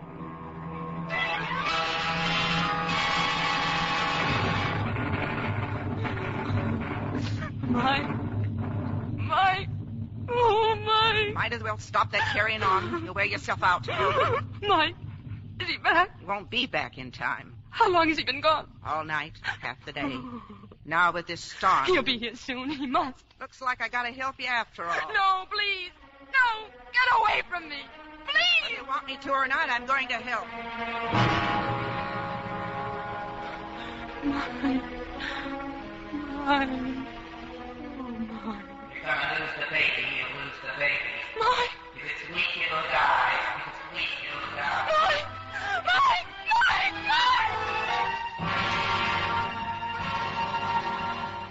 There was no doctor at Fort Minette. He was miles away on another case. But I didn't return alone. I brought a woman with me from the village, Sarah Carpenter. Mike. Oh, Mike. It's all right, darling. I'm here. The baby. Oh, you have a fine, beautiful daughter, Mrs. Mike. Extra special, perfect. Oh. Kathy, dear, this is wonderful, Sarah. You're very lucky to have baby so easy. Easy? That woman, Mrs. Mathers. Darling, Oh, poor woman. Her mind, Mrs. Mike. Too much. She has lived alone here. I'll be grateful to you, Sarah, as long as I live. Oh, you could have baby alone. No help at all. I'm certainly glad I didn't. Me, I'm glad, too. Now I can think she is little bit mine. There's not very much baby to share. Look at you.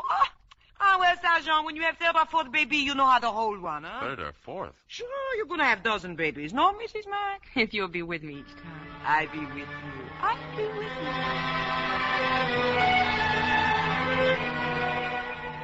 A few days later, Kathy, the baby, and I resumed the journey to Fort Minette.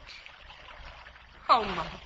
Do you suppose all mothers feel this way about it? What way about what? The baby.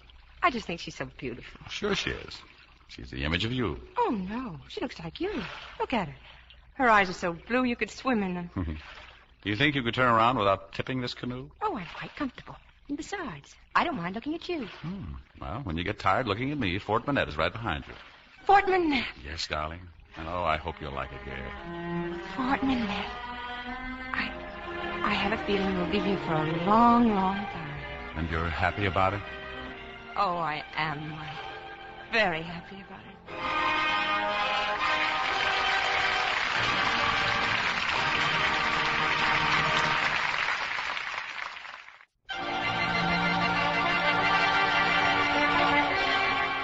The people of Fort Minette must have spent days preparing things for us. The walls of our cabin were scrubbed, fresh curtains on the windows, everything shiny.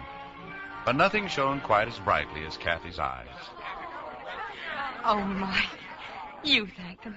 I just don't know what to say. Nobody say anything except us, your new friends. And we say to you, welcome. Oh, Sarah, it's so good to be with you again. And now, who you have not met, Dr. McIntosh? I'm here now, Mrs. Flanagan. I'm sorry I couldn't have been with you when you needed me. Didn't miss you at all, Mac. We had a better doctor. Oh, Sarah knows her job all right.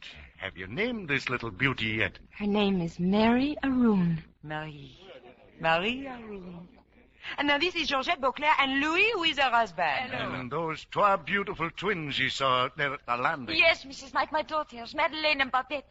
Oh, now may I please see your baby? Ah, la petite. Oh, so pretty. You get cold, Mrs. Mike. You look out back. I show plenty of wood back there. You see, we want you to be happy here. Kathy, look. Hello, Mrs. Mike. This is for the baby. Mike, a cradle. This is Pierre. My son, he make that. But who painted the pictures? The little animals and the flowers. Pierre, my son, he do many things. You will see. Pierre, thank you for the cradle. It's very beautiful. I'm glad you like it, Mrs. Mike. I'm glad you've come to live with us.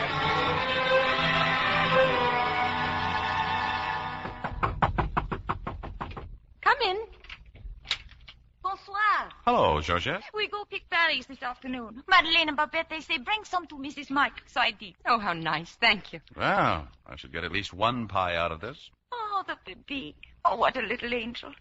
So like my Suzanne. Suzanne? You have another daughter, Georgette? Ah, oui. A baby like this. Oh, it was a long time ago, Mrs. Mike. She was my first family. Your first family? Ah, you are young, Mrs. Mike. Women up here, we speak of first family, second family, third family. Suzanne, Renee, they... When you lose a family, you start again. Like Pierre. He is Sarah's second family. Georgette, how's Louis? Busy as ever? Oh, Louis? I say don't work so hard. It's like telling River to stop running. Saint-Germain! Saint-Germain! Sarah, come in. Pierre, has anyone seen him? Pierre? I saw him this morning, Sarah. Why? He not come home all afternoon. He never forget to come home for supper. Did he say he was going anyplace? He said maybe he go fishing today at Crowder's Point. So far away. Saint-Germain, it's getting dark. I'm afraid. Just a little while ago, a month maybe, an Indian boy was torn to pieces by a bear not 1 mile from here. Georgette, get Louis and a couple of other men.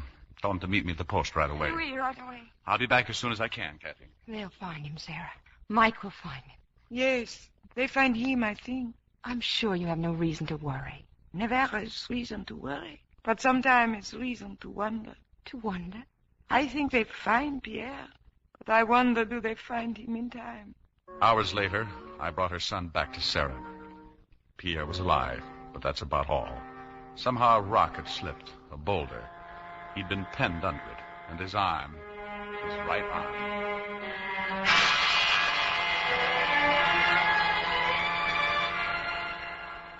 Come in, Georgette.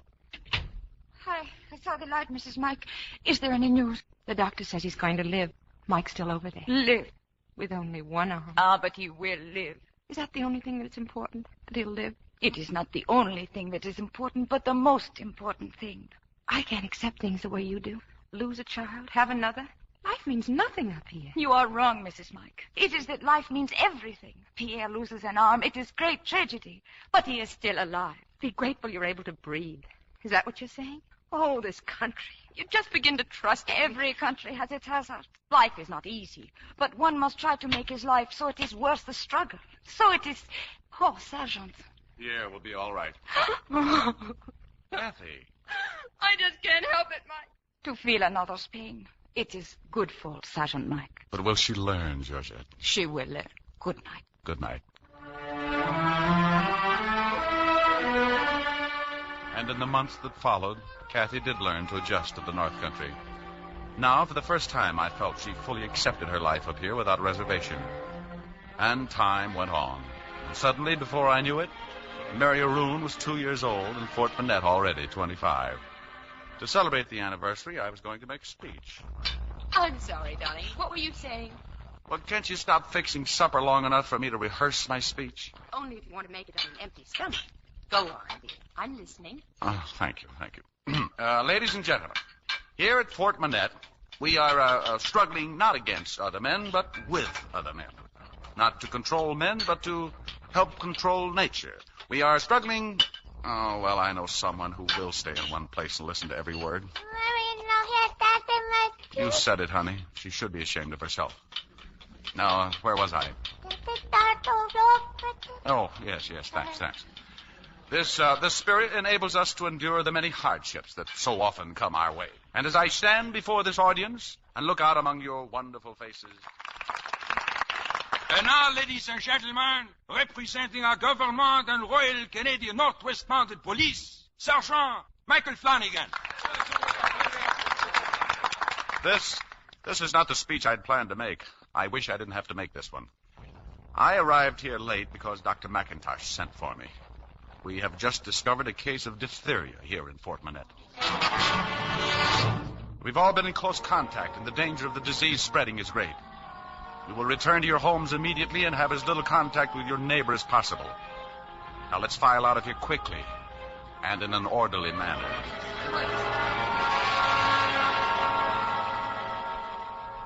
Mary Aroon. Oh, Mike. Do you think she'll be all right? She'll be fine. Let's not wake her. Diphtheria. But what's going to happen? We'll know in a few days if this is just an isolated case or if we're really in trouble. Meanwhile, there are precautions. Lock the door. Don't let anyone in. No one. You can talk to people through the window.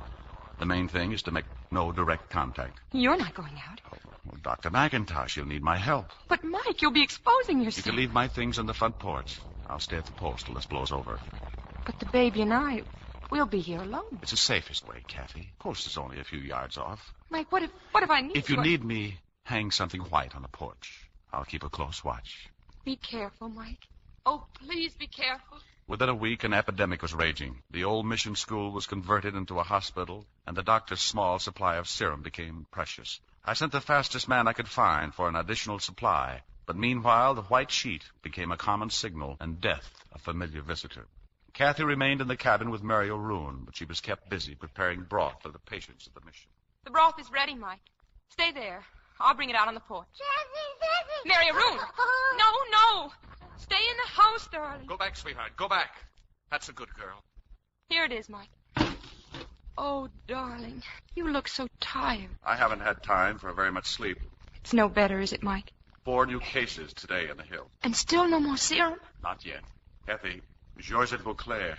She's got it, too. Georgette. Oh, we're trapped, Mike.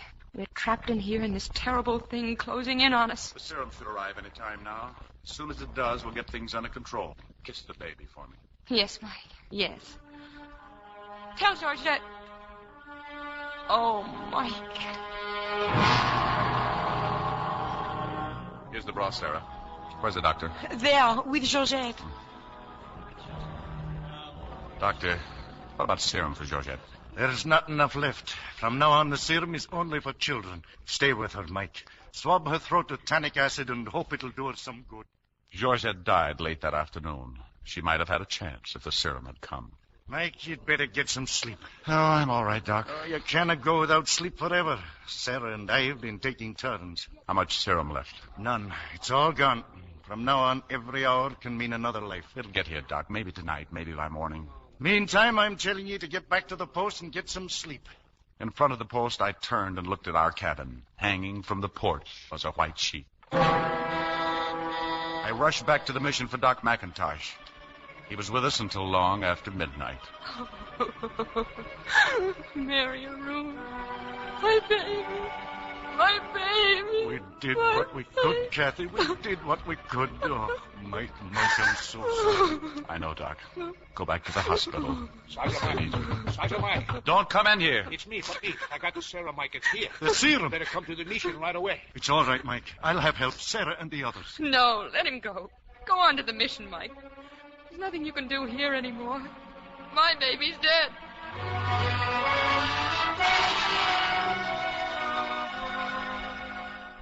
The epidemic stopped just as suddenly as it had started. 3 days later, I moved my things back into the cabin. Thankful, Mike? Is that what you said? Be thankful it's over? It could have wiped us all out. Yes, it's over. A little cross on the side of the hill. Mary O'Roon Flanagan, beloved daughter, 2 years old. Don't torture yourself, darling. Life keeps going on. What kind of a life? A life that makes Mrs. Howard old before her time, that drives Mrs. Mathers crazy? A life that takes the arm of a young boy, that kills 24 people because we're too far away to get serum in time? We've had our share of happiness. A life that snatches an innocent baby into her grave? If that's the kind of life that goes on, I don't want it. Please, Kathy, please. Oh, Mike, let's get out of here. Let's leave this awful country. Let's go anywhere. Anywhere. Running away won't solve anything, Kathy. Besides, I can't leave. I have responsibilities here. Yes, toward everyone but your own family. That's not true. Mike, I'm leaving.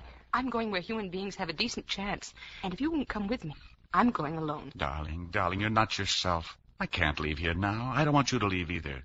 We've had happiness here. We've had sorrow, too. I've made up my mind, Mike. I'm leaving. There was nothing for me to do but arrange for someone to take her south to Hendrick's Hope. There, Jim Henderson would get her on the riverboat. Everything is ready, Mrs. Mack, if you get into the canoe. Thanks, Louis. This is where you all came to meet me, and now we're saying goodbye. Goodbye, Mrs. Mike. Yeah. Oh, Pierre. I'll write to you. I will. Pierre, you feel the same way like his mama? But I no run away. Sarah. Wonderful Sarah. Kathy, as you well know, I'm not a man given to sentiment. But I want to say... I'm afraid I've forgotten what I wanted to say. God bless you, Kathy. Goodbye, Dr. McIntosh. Mike. Goodbye, darling. Try not to hate me, Mike. I love you, Kathy. If your world seems to have turned upside down, there's one thing you can count on. I'll always love you.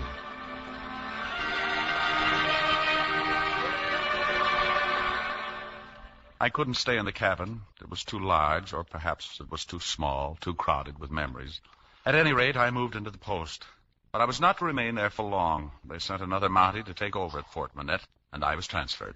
It's a good post, Sergeant. I'm sure I'll like it here. Well, it makes it fine all around, Corporal, because I'm rather glad to be leaving. Your new post will look mighty small after this. Hendricks Hope? Oh, I've been stationed there before. Yes, I know. The folks back there were all excited about you coming back. Good luck, Sergeant. And so I went down the river, and with each stroke of the paddle I tried to push all thoughts of Kathy behind me. But every mile of the long trip south brought me closer to the place where Kathy and I had begun life together. Thoughts ever clung to me, surrounded me, followed me. And then I was there, and Jim Henderson was pumping my hand. Mike Flanagan. How's your missus, Jim, and Tommy? Oh, fine, fine. Tommy's a big boy now. Hello, Sarge Mike. Hello, Mrs. Henderson. Well, and who's that? That's our new baby girl. Oh, congratulations. How old is she? 6.5 months now. And her name is Kathy. You see? Oh, she's lovely, Mrs. Henderson. I'm a little tired, Jim. I'll run along now and see you folks later. Same cabin as before, Mike. Thanks, Jim. Much obliged. I knew that they'd have everything ready for me, but as I opened the cabin door, the smell of coffee almost knocked me down. They must have timed my arrival almost to the... Of my coffee making, Mike. Kathy. Oh, Mike. I've done so much running away. When Mrs. Henderson lost her baby, I made us leave here. That's all past, darling. But when I got here and I saw her new baby, such a healthy, beautiful baby, and then I found out that you were being sent here, and suddenly I knew you were right. That no matter what, life does go on. Kathy. Oh, Mike, wherever you are, my life is with you.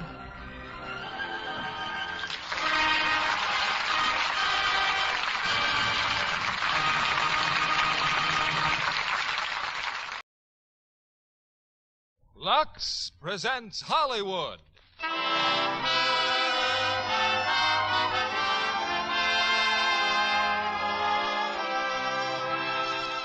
Lever Brothers Company, the makers of Lux Flakes, bring you the Lux Radio Theater, starring Van Heflin and Janet Leigh in High Wall. Ladies and gentlemen, your producer, Mr. William Keighley.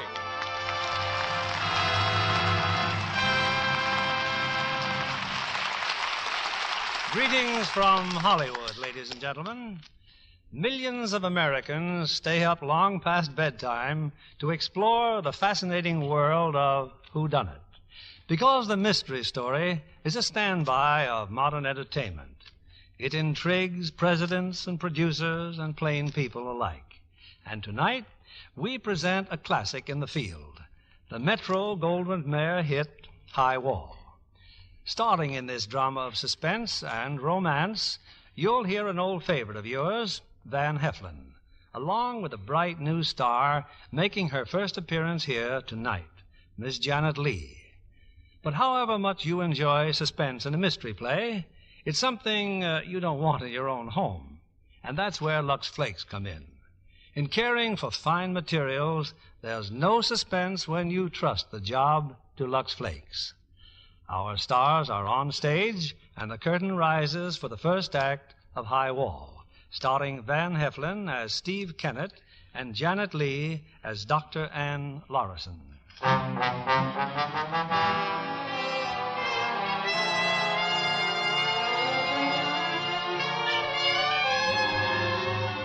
Police headquarters in a large city, the Central Homicide Bureau. Won't you sit down, Mr. Whitcomb? Well, we were lucky to find you tonight. My name's Wallace, Assistant District Attorney. Well, I would have been here sooner, Mr. Wallace, but they asked me to identify the body.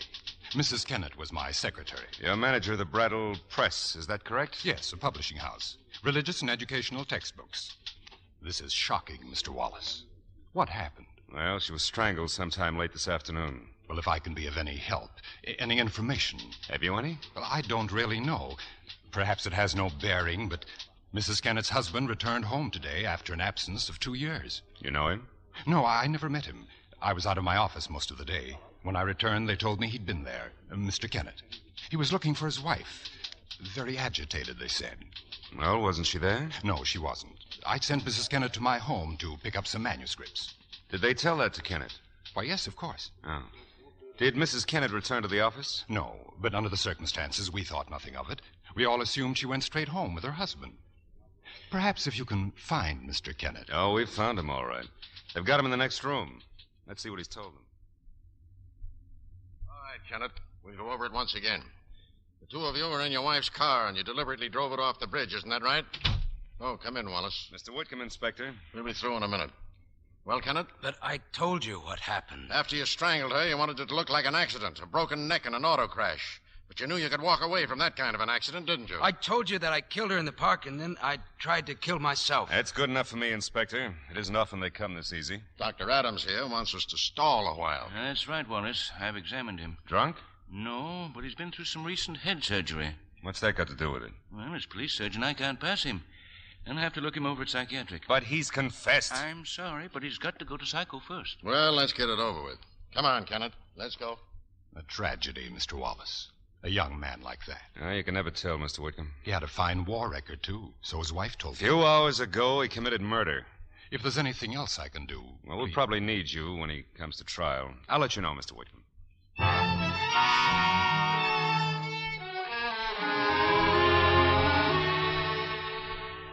So I've called the staff together because I have some rather interesting x-rays to show you. I believe you have the report from the admitting desk, Dr. Lorison? Yes, Dr. Dunlap. The patient's name is Stephen Kennett, age 34. Admitted Monday for observation, confessed to murder of wife and attempted suicide. Exhibited violence at time of admission, now confined in Ward C isolation. Any apparent cause for this violence? Dr. Powart? The clerk at the desk was making a routine inventory of the patient's possessions. There was a snapshot of a child, a little boy. Kennett wanted to keep the picture. And since then? No violence, but the patient's remained sullen and uncooperative. But I believe you've spent more time with him than I have, sir. Now, if you'll turn out the light, we'll have a look at these x-rays. Here we are. Now, you'll see here a subdural hematoma of the left frontal lobe. This blood clot is causing pressure on the brain. As you know, such pressure can produce both physical and emotional changes, and true to form, the patient has shown irritability, local pain, and lapses of memory. Lights, please. You've checked his physical condition again, Dr. Powart? Yes, sir. Heart, blood pressure, respiration, normal. Then there seems no need to delay. Dr. Lorison, you'll prepare Mr. Kennett for surgery. Yes, Doctor.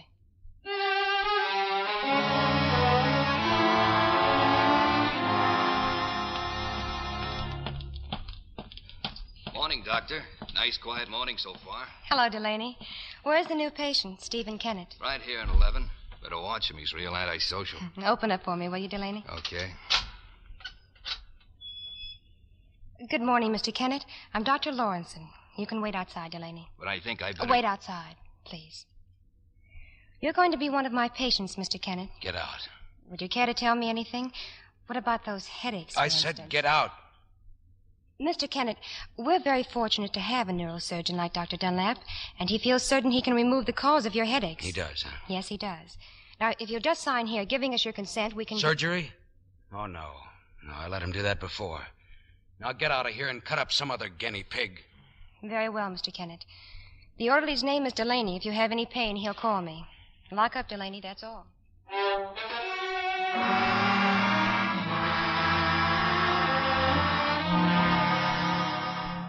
And that's it, Mr. Wallace. Kennett's refused the operation. Of course he's refused. Sit the law out, stall for time, and come to court and get an acquittal on a plea of temporary insanity. The court sent him here for observation, and we'd like to continue along those lines. I don't want Kennett psychoanalyzed. I just want him cleared for trial. He's sane. I'm talking about legal sanity. Did he know the difference between right and wrong when he murdered his wife? Did he, Mr. Wallace? Why, of course he did. Examine his background. He was a bomber pilot. He married during the war, head injury in combat. Operation performed in Army hospital, yes, and successfully, too. Want to see that report again? What about after the war? He was restless, had to keep moving. He went to Burma flying freight. Left his old mother and his wife and his child here. Mrs. Kennett got a secretarial job. I suppose she had to. What point are you making? Just this. A month ago in Burma, he was in a slight crack-up. Oh, here. Here's a cable from the doctor who examined him. Advised Kenneth second operation imperative. Warned him possibility of violent headaches, fainting spells, and loss of memory. Oh, well, that's exactly what Dr. Dunlap says. You see, Mr. Wallace, that accident following the initial surgery resulted in a blood clot that's pressing on the brain. Sure, that's his defense. He was planning to use this doctor's diagnosis as a license to murder his wife. I'm sorry, but we can't certify as to his sanity until we observe him after he's had his second operation. And he refuses it. His mother's consent is all you need. She's not very well at the moment, but you shouldn't have any trouble with her. We prefer having his consent. But if you insist, we'll see her today. Can you take care of that, Dr. Lawson? Yes, I think so. He'll pull through the operation, won't he? No reason why he shouldn't. Good. I'd hate to lose him.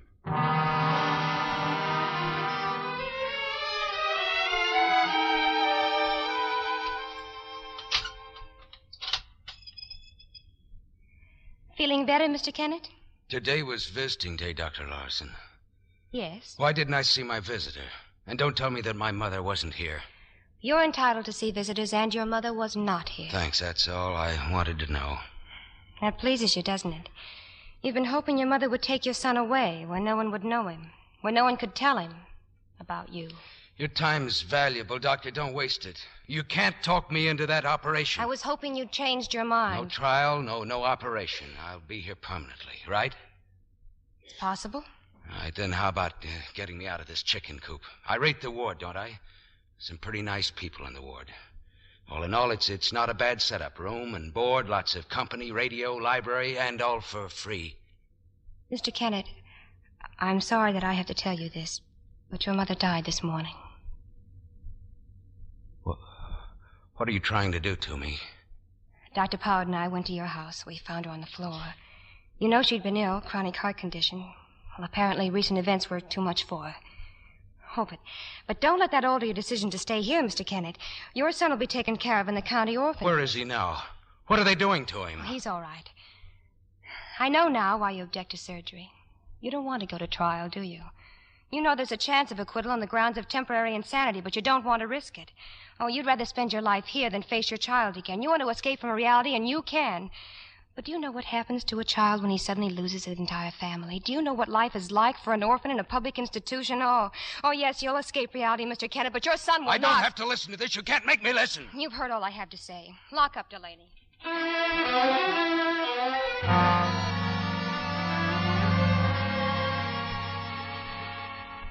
Really, Anne, there are times when I simply don't understand you bringing a child here, a strange child you don't even know. But I told you, Aunt Martha, I just can't see a child in that state of shock put in a public institution. You'll be put in a public institution yourself for kidnapping. No, it's quite legal. They gave me temporary custody. Now, how is he? Is he asleep? I don't think so. He didn't touch a bite of supper. Oh. Well, let me bring it back to him, and I'll see what I can do. I like the room. I don't want to go downstairs. Well, then you stay right here, just as long as you like, dear. Well, I see you still have your kitty. Yes, ma'am. Oh, I brought back your supper, Richard, just in case you get hungry a little later on. And if you want anything, you'll call me, won't you?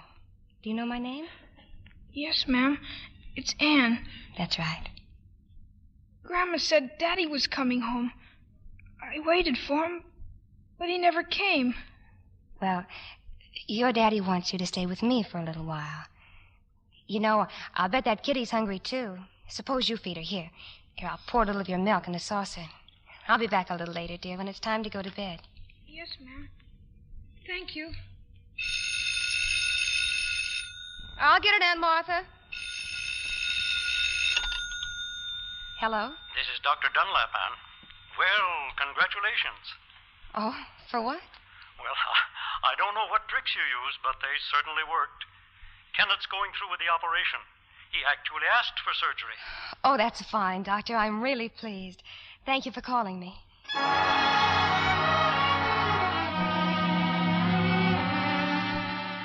You don't seem to understand, Mr. Kennett. I'm your lawyer. I've been appointed by the court to defend you.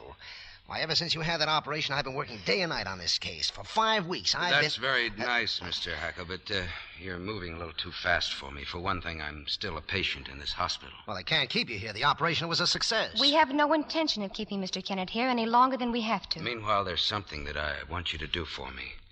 My son's in an orphan asylum. I want you to arrange his release. That's the first thing. You don't really mean that. Why not? Man alive, you're knocking the props out from our whole defense. I'm counting on your son. On the day the case goes to the jury, I'll bring that child into the courtroom. In the gray clothes of the orphan asylum, his face pale. Why, that frail, pathetic little creature is the backbone of our case. Mr. Hackle, they've given me back my clothes, my belt, and my tie. I don't want to go back into isolation. That's the only reason I'm not going to break your neck. Well, obviously you're not prepared to discuss your defense at all. Dr. Lawrison, you may phone me when he's a little more rash. I'll be glad to, Mr. Hackle. 8,000 decent lawyers in the state, and they have to pick him. Tell me something. How much longer before I'm sent to the county jail? Well, there's still several tests we want to make. Why? Once I'm out of here, I can hire the kind of a lawyer I need to get my boy out of that orphanage and into a good school. Mr. Kennett, Richard's not in an institution. He's living with a private family. But how did that happen? Well, we decided he needed personal care. He's staying with a Mrs. Martha Ferguson, and she was delighted to have a youngster in the house, and he's doing fine. I don't know how to thank you. Well, now before you can get out of here, I'm going to have to prepare a full report about you. So shall we go to my office and start making those tests? He's doing fine, you said. He's doing fine.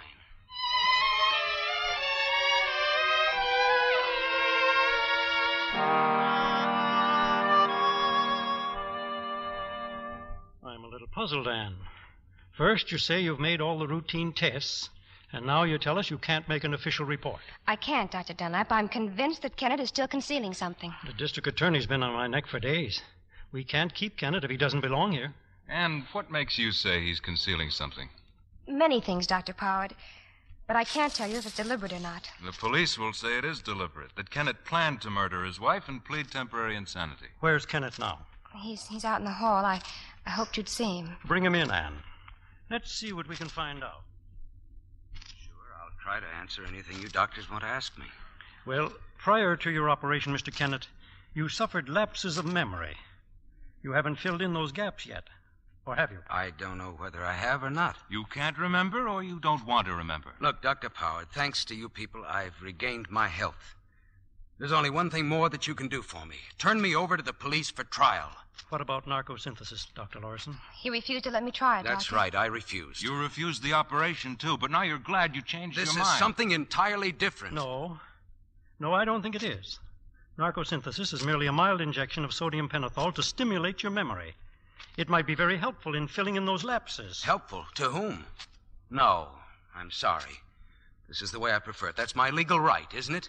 Why are you so intent upon an immediate trial? Because, guilty or not, I'll be out of here. I'll be able to handle my finances and provide for my son's future. That's the only important thing. You love your son a great deal, don't you? Is that so unusual? Well, if you'll excuse me now, I'd like to go back to my room.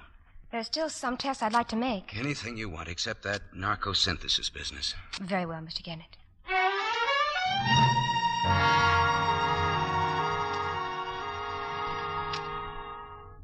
I still don't know why you can't set a time. Am I getting out of this hospital or not? Yes, I think so. It'll be another 3 or 4 days. 3 or 4 days. For what? Ever since the operation, there's been no question about me, mentally or physically. Except the lapses of memory. Nobody expects me to remember things that happened when I was out of my mind. No mind, no memory. And that'll be your line of defense. Why not? Memory of things that happened before the operation could be quite a liability. I see. Sit down, Mr. Kennett. This machine here will make a record of your muscular control and neuromuscular coordination. Any objections? None at all. Take hold of these grips, one in each hand. You try to keep your pressure the same. Now, you grip and relax, grip and relax. Here, first your left hand. That's it. Grip and relax. Grip and relax. Yeah? Grip and... Well? Nothing. No, what's the matter? Why are you staring at your hands? I killed my wife with my hands. But you've told us that several times. Now, why would it suddenly disturb you so much? Could it happen in a single second? Could what happen? could you strangle someone in just 1 second? Why, no. No, you couldn't. I didn't do it, Dr. Larson. I know now I didn't do it.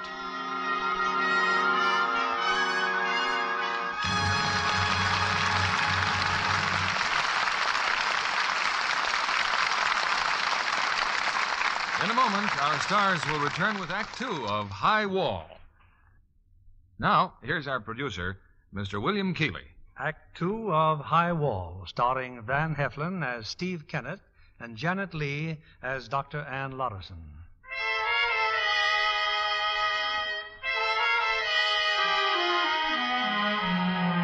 Some weeks ago, Helen Kennett was murdered.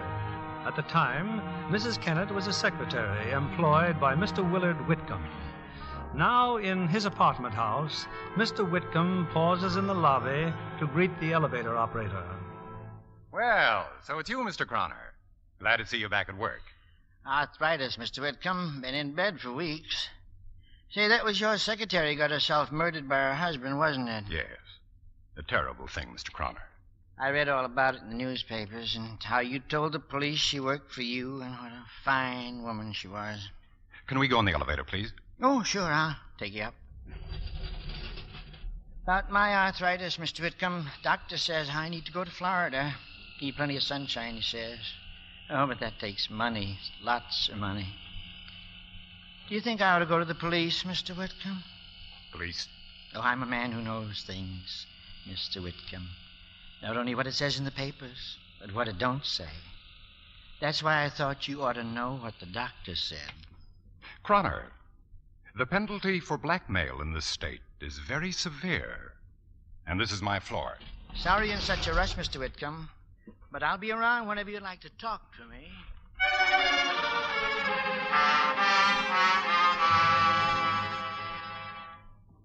That's what I said, Mr. Kennett. You got a visitor. See that little guy in the corner? Oh, I don't know him, Delaney. Want me to chase him? No. Let me see what he wants. You don't know me, Mr. Kennett, but my name's Croner. I'm the elevator man at 106 Maple Street. What do you want, Mr. Croner? Oh, I don't want nothing but justice. I followed your whole case in the papers. And you know, they never mentioned anything about the three of you being in that apartment. Oh, you're interested, huh? I might be. What have you got? What I've got costs money, Mr. Kennett.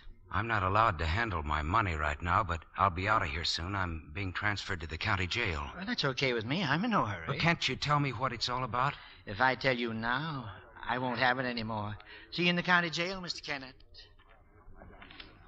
Delaney. Well, that was short and sweet. Delaney, I've got to see Dr. Lorison. It's his day off, remember? Well, tomorrow, then, just as soon as she gets here. Okay. Okay.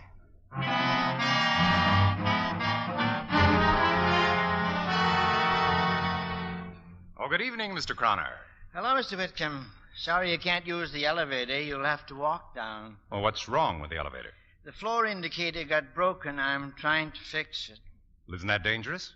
Working on a stepladder in front of an open shaft? Yes. Maybe it is. I think I'll come down. Besides, maybe you want to talk to me. I've been thinking about your arthritis, Mr. Croner, and I'd like to make you a loan of $500. Oh, we can't cure anything for a few $100, Mr. Whitcomb. Oh, I was hoping we could. You know where I was today? I called on a fellow in the county nut house. Going to go to trial soon, I think. Wants me to testify for him. What a generous fellow he is. Suppose I sent you to Florida for the entire winter. That wouldn't prevent your arthritis from coming back next year. And the year after that? Or would it? That's hard to say, Mr. Whitcomb. Be ashamed to see you suffer, Croner. Year after year.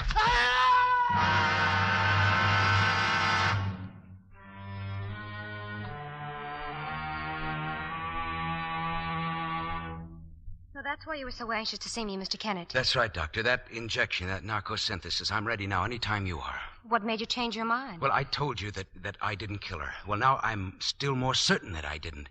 And maybe with this narcosynthesis, I'll recall things to prove it. Tell me, how far under will you put me? Oh, not far.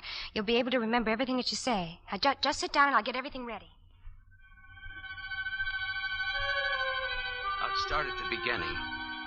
I remember getting off the plane, going home, seeing my mother.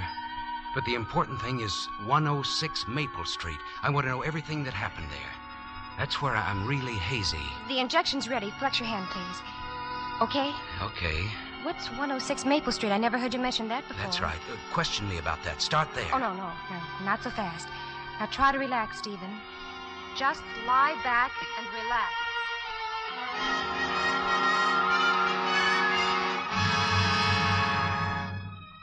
Steve, can you hear me? Yes. We're going back, Steve. You're home now. Home from Burma. Oh, and your mother. She's so happy to see you again, Steve. Oh, Steve.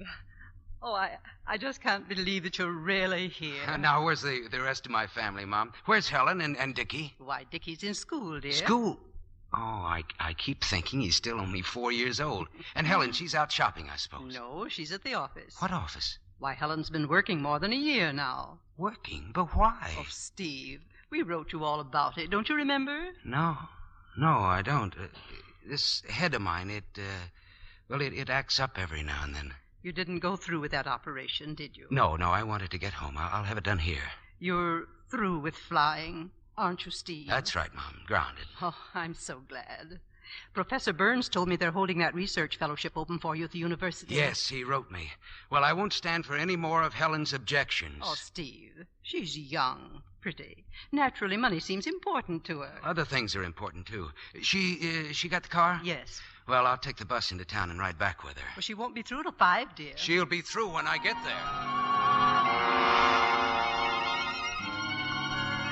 Don't stop, Steve. Keep going. You went to Helen's office. Helen wasn't there. She was out on an errand.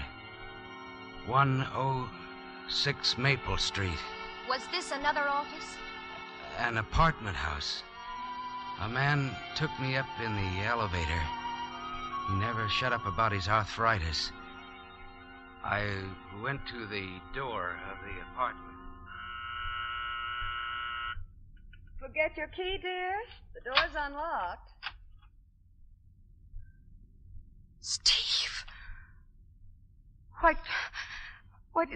darling, if I'd known you were coming, I would have been there to meet you. Stop it, Helen.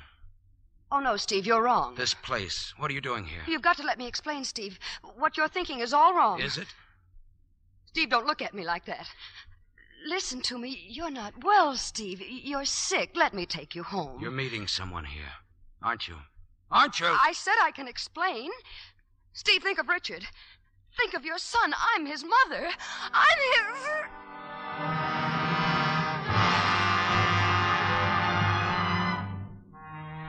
I can remember putting my hands around her throat, and that's all. That's all I remember. Until when, Steve? I don't know. I fainted or something. When I came to, I was lying on the floor. Helen was slumped in the corner. She was dead. There were things all over the floor. Cigarettes, a chair knocked over, a lamp, Helen's purse, things that I'd seen when I came into the apartment. Only something else I'd seen was missing. Do you know what it was? I don't know. I can't remember. Something else was missing. Well, that's enough for now, Steve. Don't worry. The first treatment is often inconclusive. No, I've got to find out. The apartment's the only answer. We can get a court order and have the police take you there. Steve, about Helen, what did you do? Do you remember? Yes. I carried her down the fire escape and put her in the car. On account of my mother and the boy, I couldn't have her found in his apartment. And then I drove the car off the bridge, trying to kill myself. Oh, Steve, don't delude yourself. Yes, I was right. There is something missing. And I think I know now what it is. What's missing is your willingness to admit to yourself the real reason for killing her. You had no proof she'd been unfaithful. It goes much deeper than that. It was a wartime romance, wasn't it? Yes. We met and Got married. A week later, I was in Europe. And after the war, the only job you wanted paid very little, and Helen said it wasn't enough. Am I right? Well... So you went back to flying, and you hated it. Oh, admit it, Steve. Those years in Burma alone, you were building up a deep resentment against her. Steve. Steve, do you hear me? I can't keep awake. I'm going to sleep. Oh, that's good. The best thing for you. Now try not to think about anything. Oh, orderly. Yes, Doctor. There's a patient resting in my office, and I'm going home now. Would you please take him to Ward C about 8 o'clock? 8 o'clock. Yes, Doctor. Thank Good you. night.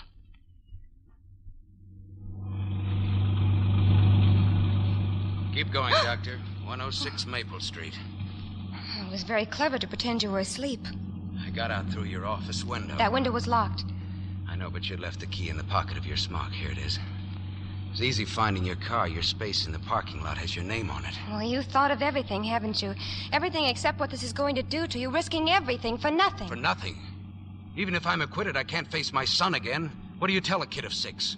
Forget it, Richard? When I killed your mother, I was temporarily insane? Oh, let me turn around. You can hide in the back of the car again, and no one will ever know that you got out. No, I've got to prove that I didn't kill her. It's the only way that I'll be able to face him again.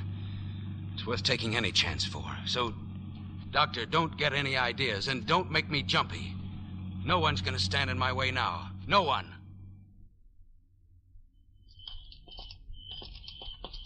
Just because his phone didn't answer doesn't mean he isn't home now, or that he won't come home. Keep quiet. We're going up the fire escape. Oh, this is a big mistake, Steve. Please don't Start climbing, Doctor. I'll be right in back of you just in case you slip.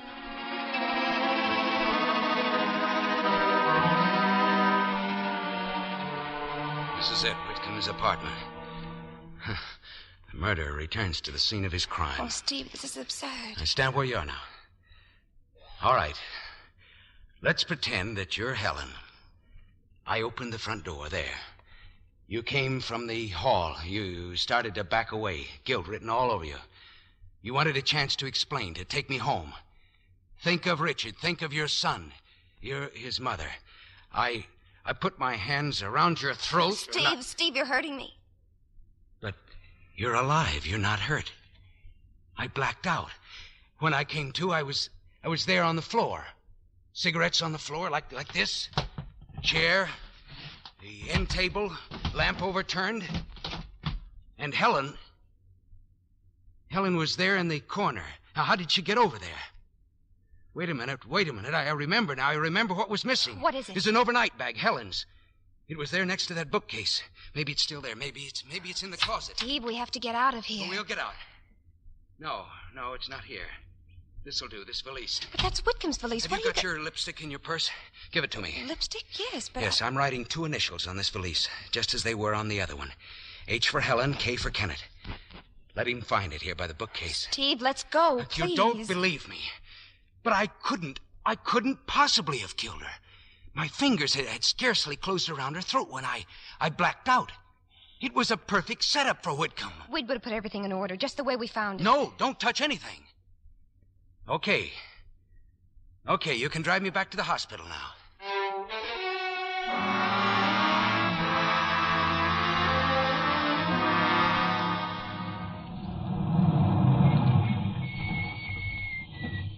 How are you going to get back in the hospital? Same way I got out, your window. The orderly will find me right where you said he would. And, you, I don't know. You'll report me. Well, I can't stop you. The guards will be making the rounds any minute now. And look, I came back with you, didn't I? I could have run away.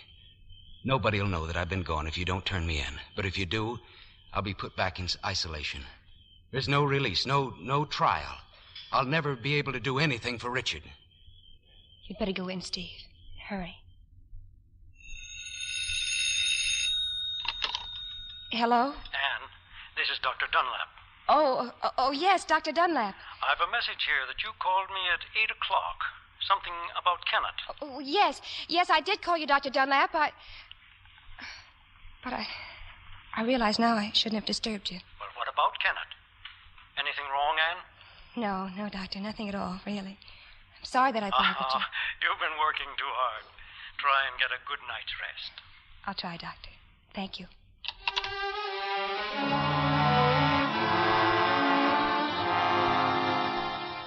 Sorry to interrupt your reading, Mr. Kennett, but you got a visitor downstairs. Yes, I know.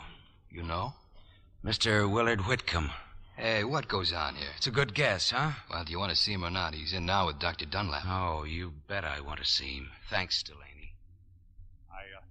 I should have come here long ago, Dr. Dunlap. You see, Kennett's wife was my secretary. A splendid girl, Doctor, and a devoted wife. It's very nice of you to take this interest in him, Mr. Whitcomb. Well, he'll be released for trial this week. Oh, that's fine. Then my offer will be coming along at the right time. I'm sure it'll be appreciated. Well, Kennett's waiting for you. I'll have an orderly take you to the visiting room. You don't know me, Mr. Kennett. I'm Willard Whitcomb. Yes? You've been expecting me. Have I? Oh, I must apologize for not visiting you sooner. You've been in here quite a while now. In and out. In and out. Kennett, I've been discussing your case with a very fine criminal lawyer. I was just telling Dr. Dunlap about him. Well, anyway, this friend of mine is positive he can get you an acquittal.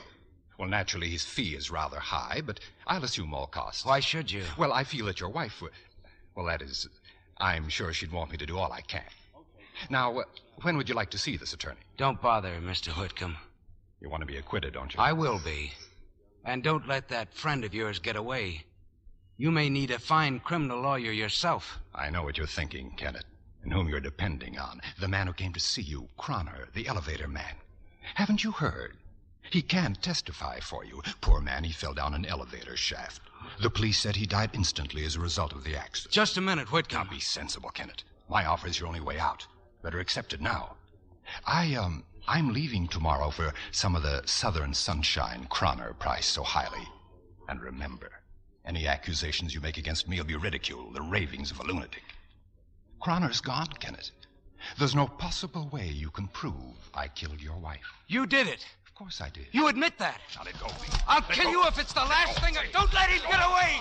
He killed my wife. Oh, so this is the man you people are ready to release for trial, a homicidal maniac. Don't worry, mister. He won't be going anywhere. Listen to now. me, please. He killed my wife. Come on, Kenneth. Don't let him get away. Stop him. Stop him.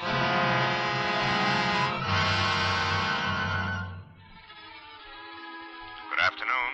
This is Airline Reservations. This is Willard Whitcomb. You have a reservation in my name for Mexico City tonight. Yes, Mr. Whitcomb. Well, I thought surely I'd have to make the trip, but now I find it won't be necessary for me to go after all. Cancel my reservation, please.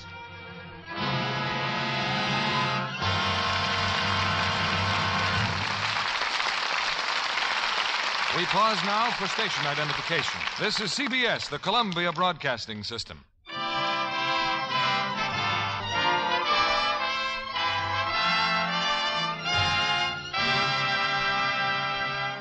Act 3 of High Wall will continue in a moment.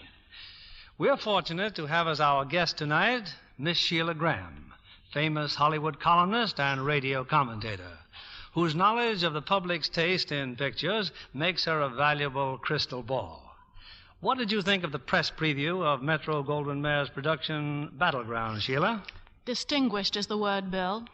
You know, those of us who've seen this film are impressed with Dory Sherry's great production of the Second World War. A simple, unadorned story of a handful of wonderful guys caught in the vital Battle of Bastogne. And the cast is so true to life. Van Johnson, for instance. He plays a carefree fellow with a weakness for girls and gags. And John Hodiak, he's a cynical small-town reporter. Ricardo Montalban, a lonely kid, and George Murphy as Pop, whose discharge came too late. And so many other stars. I understand MGM has great plans for the world premiere in New York on Thursday. I wish I could be there. You know, Battleground is a picture we certainly would enjoy seeing again, Sheila. It's a vivid reminder of what our victory meant. Well, I think we all appreciate more than ever the little luxuries we missed during the war years, like nylon stockings and Lux Flakes to take care of them. You know, Mr. Kennedy, many of my friends among the screen stars say Lux Flakes are even better since the war. They are indeed. These tiny diamonds of Lux are so sheer, they burst into suds the minute water touches them. Rich suds that freshen nylons almost before you can say Lux Flakes. And they take such excellent care of stockings, even sheer nylons last twice as long. Really? You can prove that? Can and did by a series of scientific strain tests. Stockings washed with a strong soap or rubbed with cake soap went into runs much sooner than those washed with Lux Flakes. In fact, the Lux stockings lasted twice as long. You can see why over 90% of the makers of stockings recommend Lux Flakes. Thank you for coming tonight, Sheila Graham. Now, here's our producer, Mr. William Keeley. The curtain rises on the third act of High Wall, starring Van Heflin as Stephen Kennett and Janet Leigh as Dr. Ann Lorison.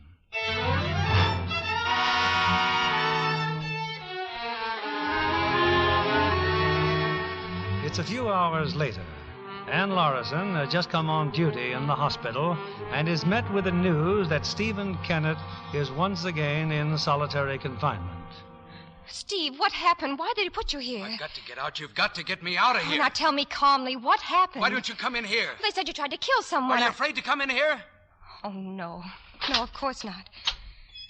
Now, who was here this morning? Whitcomb. I knew he'd come.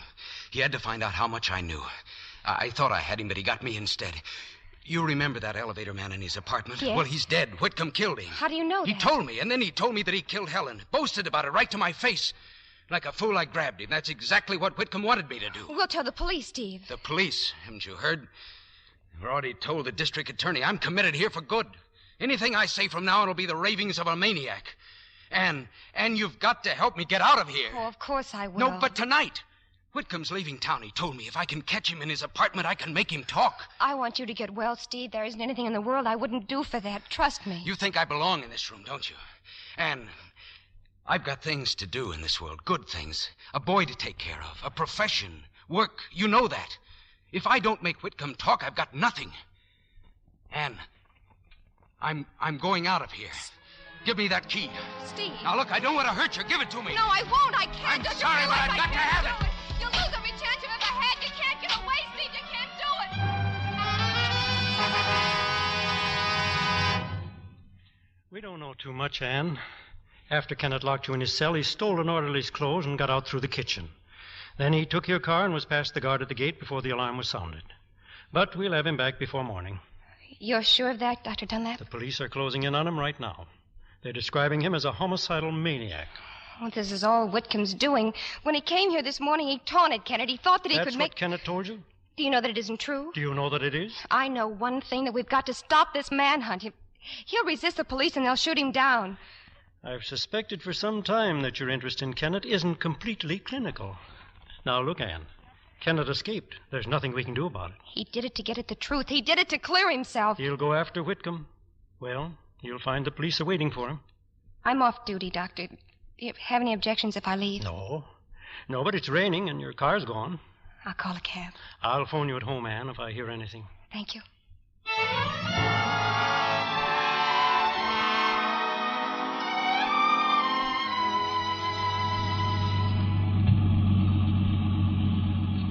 This neighborhood's sure dripping with cops, miss. You just want me to keep cruising? Yes, please, just keep cruising. Hey, what's going on? How come all the cops? Oh, you'll read about it in the morning papers. Oh, so that's what you are, a newspaper lady. Will you go to the corner and then turn down Maple Street again? Oh, no, wait. Pull over and stop. Here? Yes, stop here, right here by the church. That'll be $3. Oh, here, take it. Night, lady. Oh, Steve, it's me, Anne. Walk down the alley. Oh, Steve, I'm so glad I found you. I've been cruising up and down those streets for an hour. Stop playing policeman, Doctor. I'm not going back. Steve, I want to help you. That's why I'm here. Don't be a fool. Your whole life will be ruined if they find you with me. I'm trying to tell you that it doesn't matter. Steve, if Whitcomb isn't guilty, if he doesn't confess, then there's nothing. Nothing for either one of us. Well, we can't stay here. There's nowhere to go. Police are all over the neighborhood. There's a cafe a few blocks away. It's in the opposite direction. Come on, let's start walking.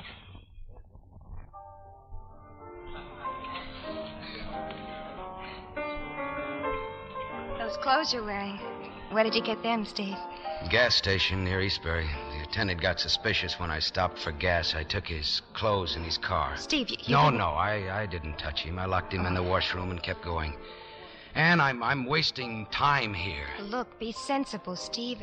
There's no possible way you can reach Whitcomb tonight.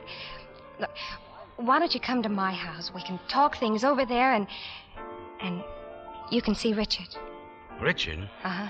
I've had him ever since that first day. But you told me of Mrs. Ferguson. I know. She's my aunt. He's been with you all this time? Yes. He likes it there, Steve. Oh, he's a wonderful little boy. Tom! Hey, Tom Conover, my pal Tom. Well, what do you know?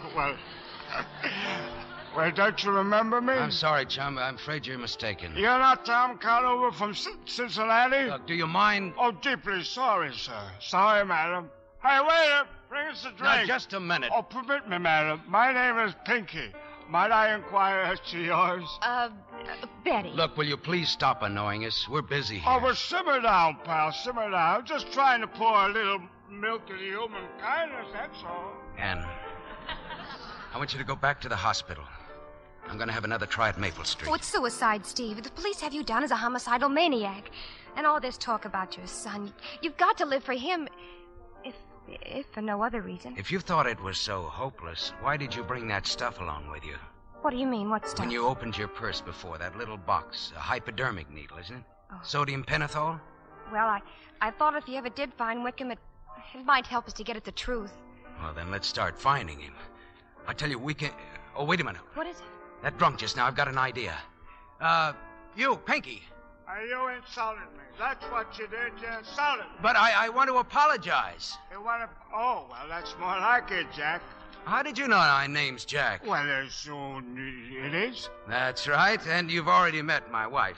Look, how'd you like to hop in a cab and take a little ride? I'll explain the whole thing about why I look like Tom Cano. Well, fine.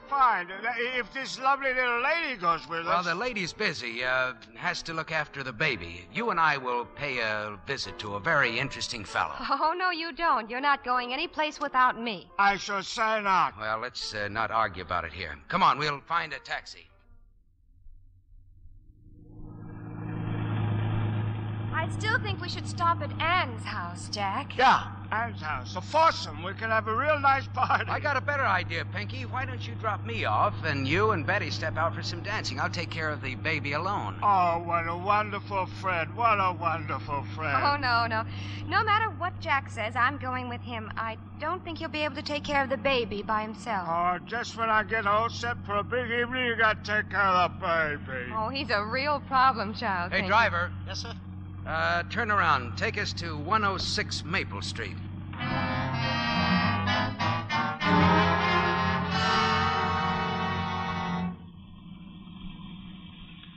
Watch it, Lieutenant.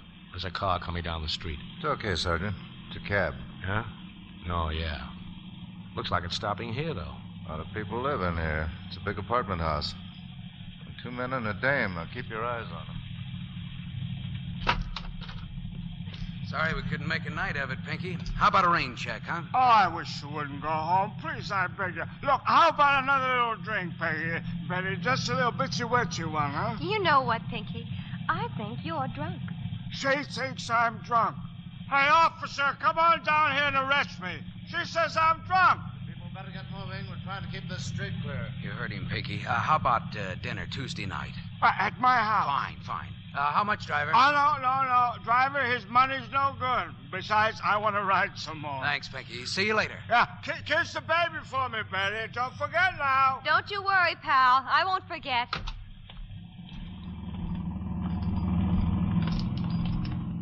Keep walking, Ann, straight through the lobby. Then what? The stairs. Good evening, officer. Just a minute. Yes? You live here? Well, you don't think we're playing games, do you? What are you policemen doing here anyway? Never mind what we're doing here. Just get in your apartment and lock the door. Well, of all the nerve. So far, so good. Thanks. Who is it? Halloran and Schaefer again, Mr. Whitcomb. Oh, just a minute. Okay to use your phone again? Why, certainly. Anything new? Not a thing, Mr. Whitcomb. Hello, this is Captain Halloran. Give me the roof. Who's this? Oh, okay, Sam. This is Halloran. Just been touring the block, all quiet. Anything else for me? When? Oh, okay. We'll be around. Call you back in an hour. Well, you can relax, Mr. Whitcomb. They caught him? Just about. Picked himself up an outfit of clothes and car near Eastbury, headed for the state line. State cops will have him by morning. Come on, Chief. Oh, there's no hurry, gentlemen. Time for a drink, haven't you? I don't think we better, Mr. Whitcomb. Oh, but you're not leaving. Don't worry, we'll be in the building. Well, you know, to tell you the truth, I feel very sorry for Kenneth. Poor, demented fellow. Seems to have nothing to look forward to except a lifetime in a padded cell. He'd be better off dead. He'll probably wind up that way. Well, here's the elevator. We'll check with you from time to time, Mr. Whitcomb. Yes, yes, thank you.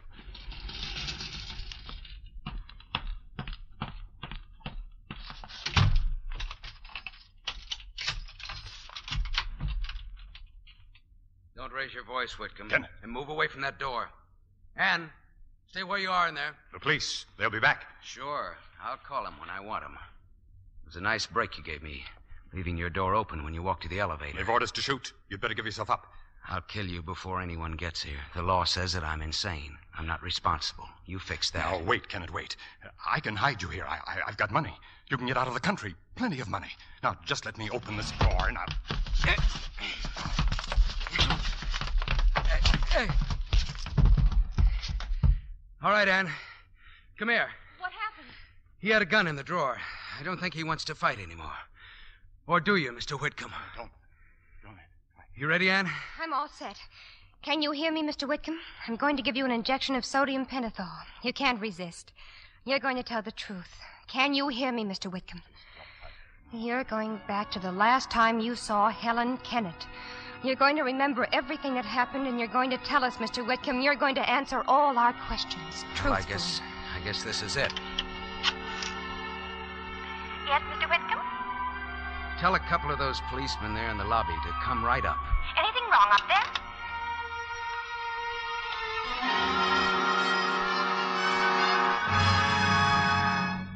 Keep talking, Mr. Whitcomb. These men want to hear about it, too. She told me that her husband had found her here. He was over there on the floor, unconscious. She said he He kept fainted. coming toward me, Willard. He grabbed my throat, and then, well, I don't know what, he fainted or something. Stop being hysterical, But Helen. we've got to think of something now before he comes to. We can't afford a scandal. It's quite a surprise, Helen, his coming home. It's a shame. Oh, I'll divorce him, Willard. You don't have to worry about anything. And after a little while, we can... Where are you going? I'm going to take a long walk. And when I return, I shall expect to find you and your husband out of here. What does that mean? I'm terribly sorry, my dear, but after all, he is home now, isn't he? Oh, no, you don't. You're not running out on me. I'm afraid there's very little you can do about I'll it. show you what I can do. I'll smear your name in every newspaper in town. I'll... Oh, no. No, I don't mean that, darling. Just what do you mean, Oh, Helen? please, darling, don't you see I'll need you? I'll be left with nothing. He's out of his mind. How do I know he won't finish what he started trying to kill me? What happened then, Mr. Whitcomb? Who killed Helen? I did it. Only way out. She'd have ruined my life. But now you're safe, aren't you? You've just killed Helen, so now you're safe. Yes. They'll blame Kenneth. They'll have to. I'll leave them here. Both of them. Go back to the office. What about the bag, Helen's overnight bag? You can't leave it here. I'll take it with me. Go out the back way. Make sure no one sees me. I don't want to talk. I don't want to talk anymore. Maybe you won't have to. I think the policeman here is satisfied. Yes, I think we are. How long before he snaps out of this? Oh, just a few minutes. That is, if I stop questioning him. We're all going down to the DA's office. Get this on the record. It's against the law to use drugs on prisoners, even a confessed killer like Whitcomb. But you'll tell us the whole story again when we get downtown, won't you, Bub? What happened? What are you talking about? Come on, let's go. Ready, Kenneth? Now, you too, Doctor. We'll need your testimony.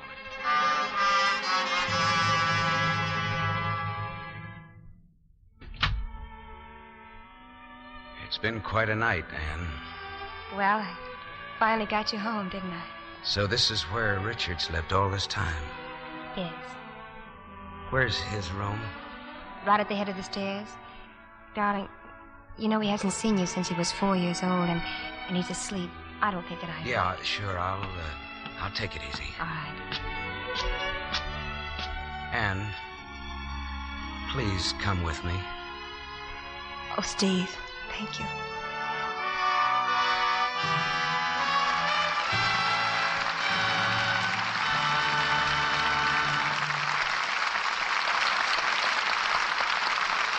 Our stars will return in just a moment for their curtain calls.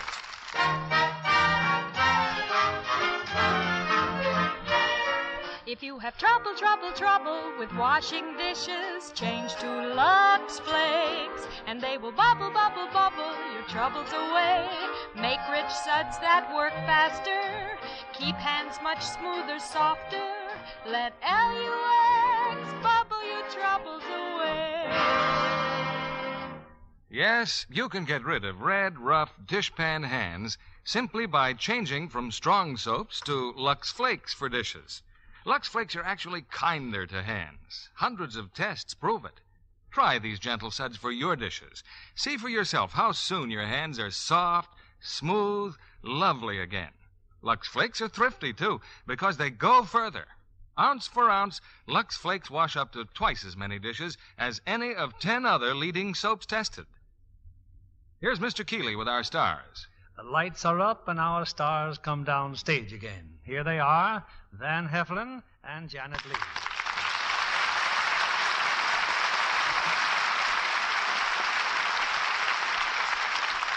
Well, I think that applause says it all. Thank you, Bill. You know, I'm beginning to feel as though I lived in the Lux Radio Theater. That's fine, Van. There's no one we'd rather have with us often. And I hope you'll be another starboarder, too, Janet. Well, so do I, Mr. Keeley. It's your first appearance here, isn't it, Janet? Yes, it is, Van. But with a veteran Lux Theater man like yourself around, I knew there was nothing to worry about. You've just come back from the East, haven't you, Janet? That's right. I went to Pittsburgh for the world premiere of the new Metro-Goldwyn-Mayer picture, That Forsyte Woman. With the other stars all in Europe, you represented the cast then, huh? Yes. Greer Garson, Errol Flynn, and Walter Pidgeon all happened to be abroad. I know the people in Pittsburgh were happy to have such a charming representative. Why, thank you. I want you to know that you had a representative on the trip, too, Mr. Keeley. I never travel without a box of Lux Flakes tucked in my bag. Well, that's proving you're a very smart girl, Janet. Now, Bill, won't you tell us about next week's play? It's a hit musical, Van, with two of Hollywood's top musical stars. The play is the 20th Century Fox success, Mother Wore Tights. And the stars are the same ones you saw in the picture, Betty Grable and Dan Daly. The play has a wonderful love story and a lot of grand songs for Betty and Dan. Well, the audiences will love that, Bill. Good night. Good night. Good night, and thank you both.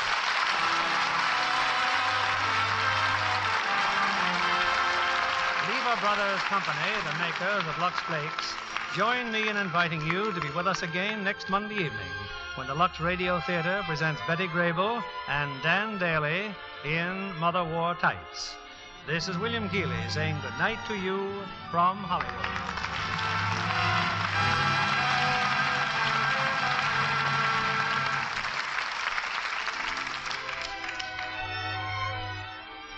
Van Heflin and Janet Leigh appeared by arrangement with Metro-Goldwyn-Mayer, producers of The Red Danube, starring Walter Pidgeon and Ethel Barrymore. Heard in tonight's cast were Donald Randolph as Whitcomb, Raymond Largay as Dr. Dunlap, and Gerald Moore, Herbert Ellis, Leo Cleary, Joan Banks, Bill Johnstone, Jay Novello, Shepard Mencken, Cliff Clark, Gwen Delano, Bob Griffin, Ruth Parrott, Lou Krugman, Alan Reed Jr., and Eddie Marr. Our play was adapted by S.H. Barnett, and our music was directed by Louis Silvers. This is your announcer, John Milton Kennedy, reminding you to join us again next Monday night to hear Mother Wore Tights, starring Betty Grable and Dan Daly.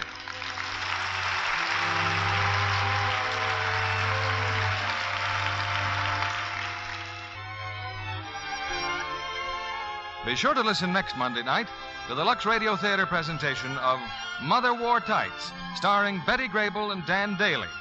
Stay tuned for My Friend Irma, which follows over these same stations. This is CBS, the Columbia Broadcasting System.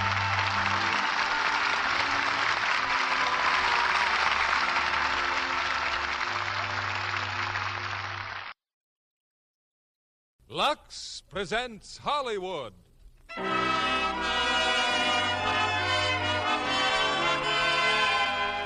Lever Brothers Company, the makers of Lux Toilet Soap, bring you the Lux Radio Theater, starring Burt Lancaster, Edward Arnold, Scott Brady, and Ann Pierce in All My Sons. Ladies and gentlemen, your producer, Mr. William Keeley.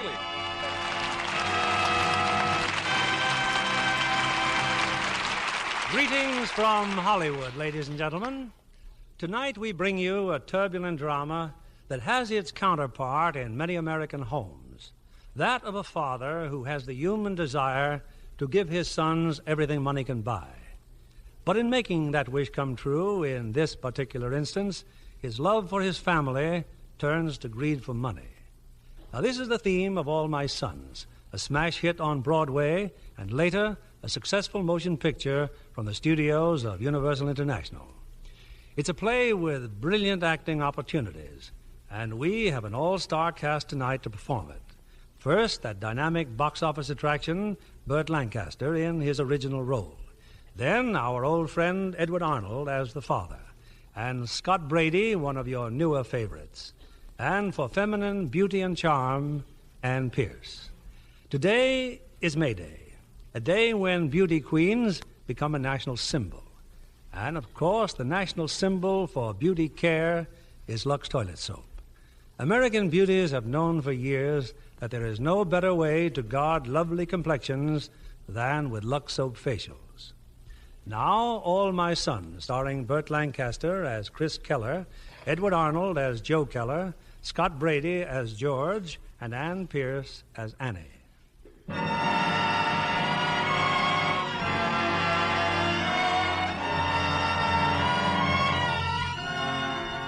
Toward the end of the war, a tragic scandal broke in a small Midwestern city. A machine shop delivered a quantity of defective cylinders to the Air Force. As a result, 21 pilots crashed to their death. The owners of the plant were put on trial. One went to prison. The other, Joe Keller, was exonerated. It's 2 years later, and on this Sunday afternoon, Joe Keller's in his front yard raking leaves. It's 2 o'clock, Chris. If Annie's coming on that train, you better get down to the station. I'm leaving now, Dad. How's Mom feeling? Oh, better. I figured to let her rest a while. It isn't rest she needs, Dad. You know it. Somehow she's got to understand that Larry is dead. It's insane what she's doing. Well, she just won't be convinced. But nobody comes back after all this time. You can talk yourself blue in the face, but there's no body and no grave. The War Department reporting him missing, and that's all. Well, Ma's got her mind made up that someday your brother is going to come back. Now, what about Annie? Well, what about her? Oh, she's Larry's girl. He was engaged to marry She's her. not Larry's girl. How can she be Larry's girl when he's dead? Dad, I'm going to ask Ann to marry me. You marry that girl and you're pronouncing Larry dead. You better give it some thought, kid. I have given it thought. I hoped we could have a regular wedding and everything happy. But if that can't be, then... well, then I'll just have to get out. What are you talking about? You got a business here. You mean you'd leave the business? Yes. On this I would. Ah, don't even think like that. Well, then help me to stay here. All right, but don't think like that because, well, what did I work for? It was all for you and Larry, the whole shooting match. Now it's all for you. I know, Pop. Just help me to stay here. That's all I ask. Chris, wait a minute. Let's leave it this way. Don't do anything without Ma knowing it. I don't want Ma to be hurt anymore. Do you think I wanted to be hurt? Well, just don't go running off and do something crazy. Promise me you'll first talk to Ma. Okay, I promise. I used to know you. I don't know you now. Do I, kid? No, Dad, you don't. You know, that Annie's a swell girl. Get going now. Don't keep her waiting.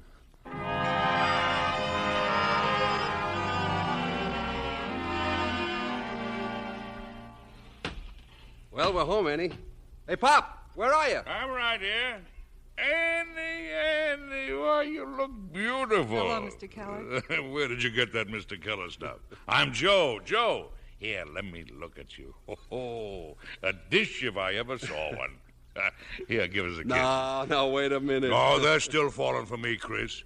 How do you like that? You're a regular dog, Pop. Hey, Kate! She's here, Kate. Well, tell me, how's the old neighborhood look to you, honey? Oh, it looks wonderful, Joe. I see the people painted our old house. Well, what about this house? Think you can still find your way around? I think I can. Oh, the piano. You know, I haven't touched a piano in years. Well, sit down, Annie. Play something. No, Annie. No. If you don't mind. Kate hasn't let anybody play that thing since Larry...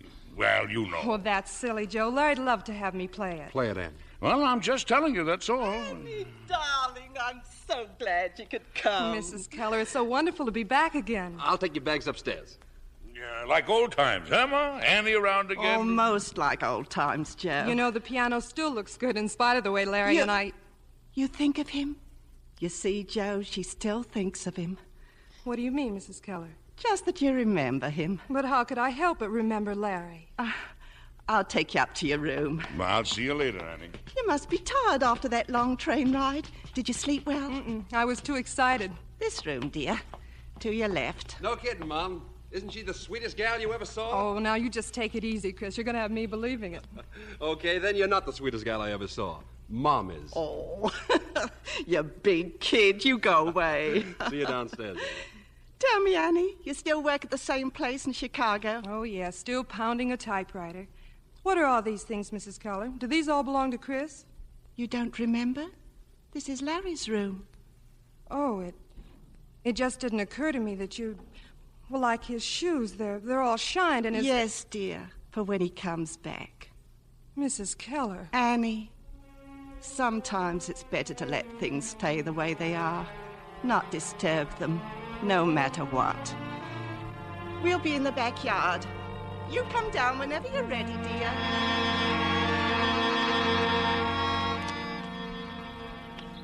Where is she, Kate? Where's Annie? She's changing her dress. Oh. I wish she hadn't come. Why not? You know why not, Chris. People will ask questions. Well, let them. Then we should know the answers. Well, I'm glad she came here. Let people know there's no grudge. They'll wonder about her father. Ask about him. Well, she's got a lot of spunk coming here at that. There's no flies on her. Oh, I like that girl. You like every girl. Well, no flies on me either. Here comes Annie now. No, don't move anybody, please. You know, I never noticed it before, Annie. But you got awfully pretty legs. Joe! Well, she has. Oh, no fool like an old fool. Annie, the neighbors, all the old friends, they know you're here. Well, I'd love to see them again. You want to see them? You mean they'll ask questions? That's all right. And George, your brother, how's George? Oh, he's fine, Mrs. Keller. George is a lawyer now, huh? All he needs now is clients. Oh, George needn't worry. Always was a swell kid, that George. They'll want to know about my father, too, won't they? Annie, you don't have to even... I know, but everybody knows my father's in prison. Haven't they stopped talking about it yet? Nobody talks about it anymore, honestly. No, it's gone, forgotten, honey, believe me. How do you think I could stay in business if they didn't? For you, it was different, Joe. Your name was cleared. But people do talk about it. The only one who talks about it, Annie, is her. I think she's sorry they let me go. It certainly was more peaceful in this house when the trial was going on. That much I do say. Oh, gosh, it's so wonderful to hear you laughing about it. It doesn't seem so awful when you can laugh about it, does it? Say, I got a great idea. Why don't we all go out to the lake tonight and have a shore dinner like we used to do? The whole kit and the caboodle of us, huh? I think for a change you're talking sense. Well, I'd love it. I'll call up Swanson's, reserve a table. Oh, no, you don't. This is my party. You just leave it to me. A real party.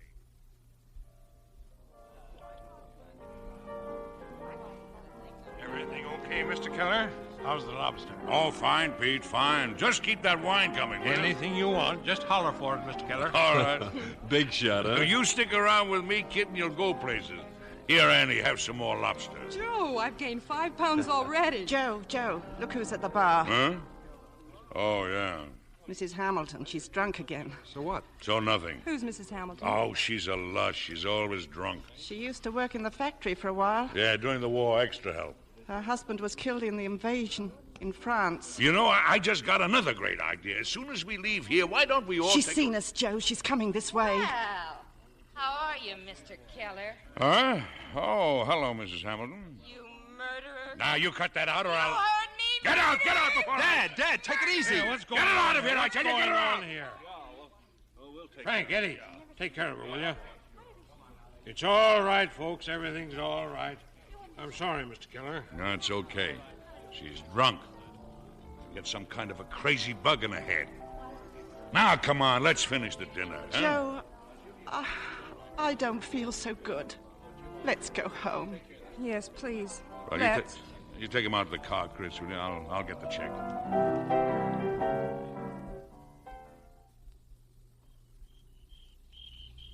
You know, Annie, There's nothing like your own front porch on a nice, warm evening. Yes, Joe, that's right. What's the matter, Annie? You're not letting that Mrs. Hamilton upset you, are you? Oh, I don't know. I guess things just aren't the way I thought they'd be.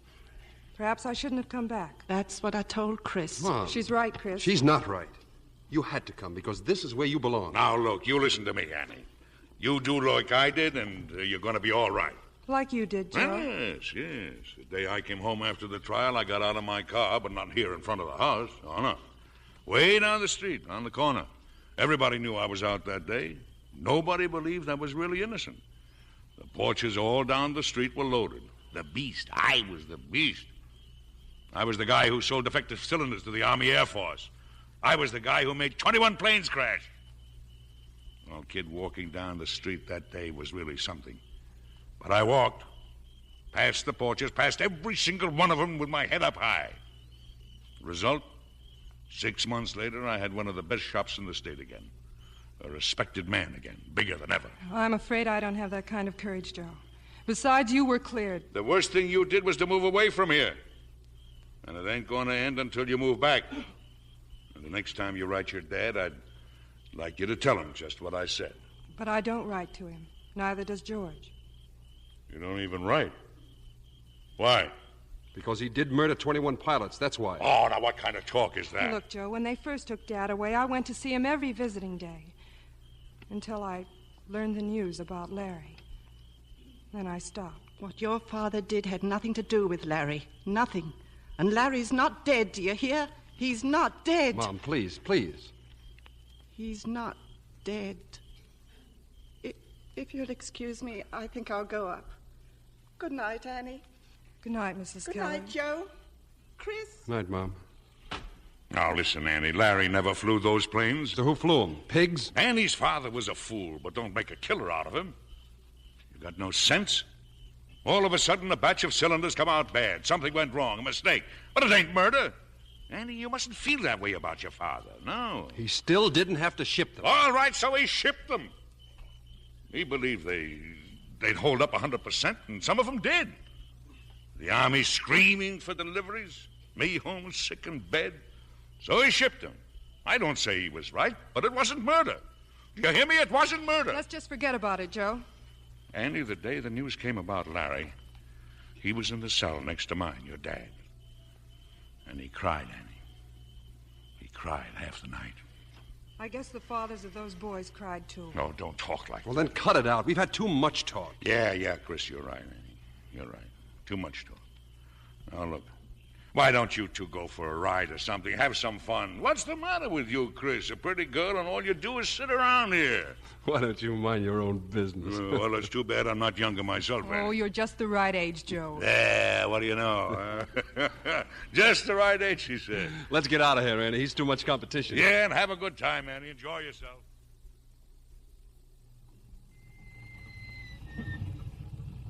Why, Chris. Why, this is Eagle Rock. Yeah. Do you remember how we used to picnic up here, you and Larry and I? Oh, Chris, let's get out of the car. Let's just get out and walk around. Okay.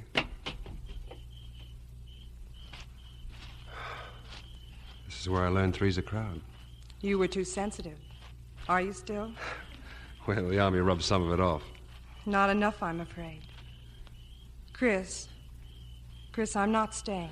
No, don't say that. For one thing, your mother doesn't want me here. Oh, but Ma doesn't understand, Annie. Give her time. And then, well, ever since I got here, you've been, well, kind of distant. Do I embarrass you by being here, Chris? Why, no, Annie, no. You act like it. But you must know why I asked you to come. I guess that's why I came. I love you, Annie. Honest, I love you a great deal. I love you. Gee, I have no imagination. That's all I know how to tell you. Isn't that awful? I didn't want to tell it to you here. I wanted some place where we'd never been. A place where we'd be brand new to each other. Where we'd... Oh, Chris. I kissed Annie. I kissed Annie. How long I've been waiting to kiss you. We're going to live, Annie. Oh, I'll make you happy. So happy. How long have you loved me, Chris? Always. Ever since we were kids. You never said anything or showed it. Well, you were Larry's girl. You're funny. What about your mother? Oh, don't worry about Mom. I'll tell her. That's going to be hard, Chris. She doesn't want to know the truth. I'll tell her. Just give me a little time, Annie. I'll tell her.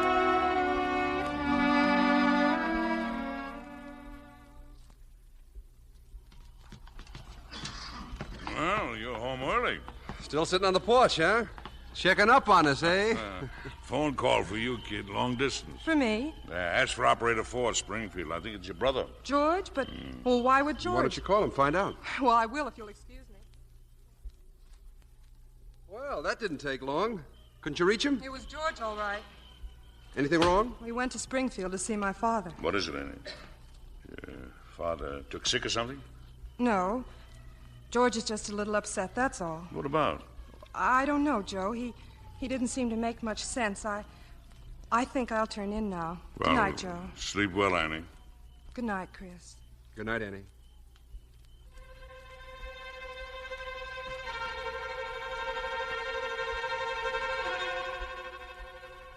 But I'm wide awake, Joe. Now, what is it? Why did George telephone? All these years, George don't even write to his father. Suddenly he goes there to see him. He's a lawyer now, Joe. Lawyers like to dig things up. Well, let him dig. I got a paper from the court, didn't I? I'm in the clear, so let him dig. Joe, Chris isn't going to marry Annie. I won't have it. Oh, Kate, please, go to sleep. Be smart, Joe. She means trouble for us, she and George both. Kate, go to sleep, I said. Be smart, Joe. Be smart.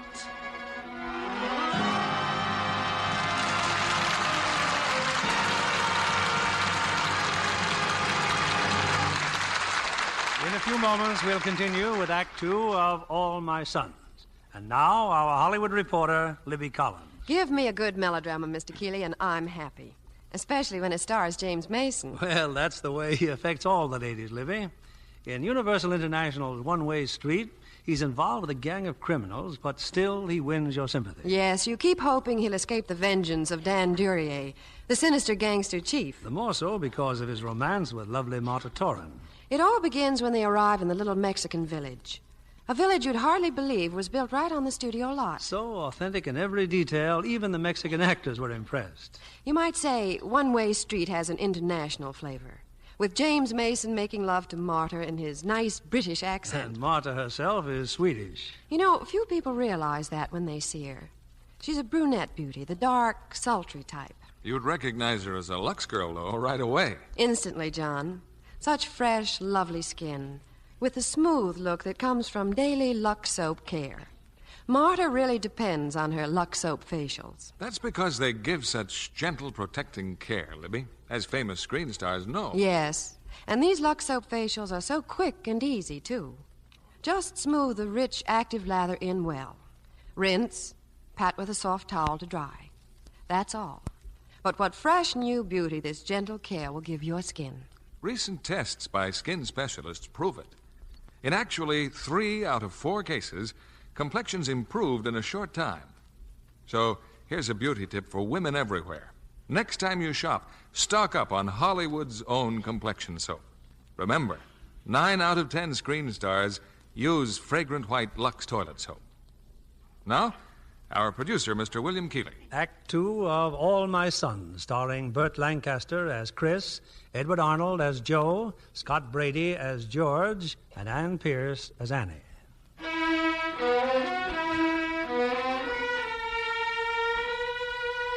It's the following afternoon, and at the factory, Joe Keller and a few of his workmen stand in front of a stamping machine.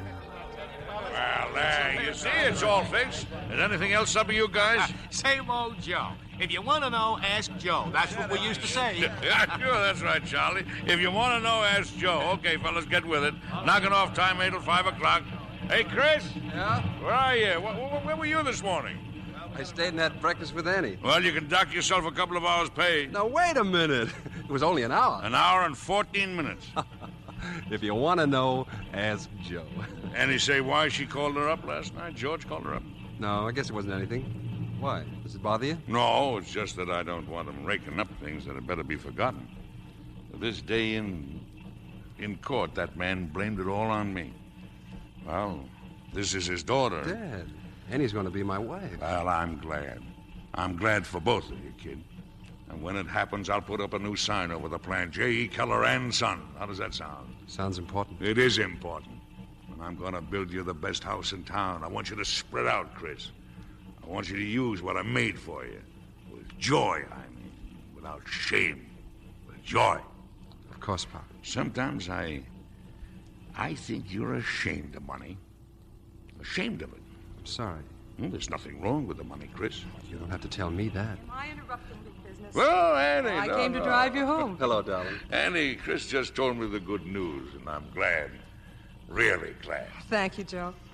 You belong to us, Annie. In the same family. George, too, and your dad. I hope that George found him a little less bitter toward me, and you saw him yesterday. He didn't say, Joe. What have you been doing all day, Annie? Well, nothing too exciting. I saw some of the neighbors, and then after that, Sue Bayless stopped by. Sue's a nice kid. Jim's a doctor now, you know. I know. She told me all about him. Well, am I going to drive you home? Not me. I'm only the boss. I've got to stay till closing time. Slave. Come on, Chris. Look, there's just one thing that you kids will have to consider, and that's Mom. You can't do this over her head now, can you? Well, that's going to be hard, Joe. Well, hard or not, you'll have to talk to her. I'll talk to her. Annie, look, this plant, look around it.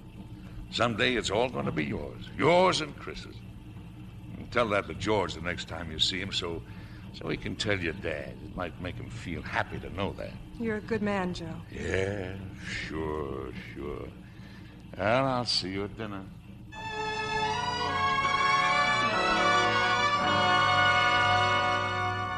But Joe wouldn't come home with us, Mrs. Keller. Too early, he said. Annie, he phoned again. George, he's at the depot. George? George here in town? He wanted to meet you there, Annie. I can't imagine what's got into him.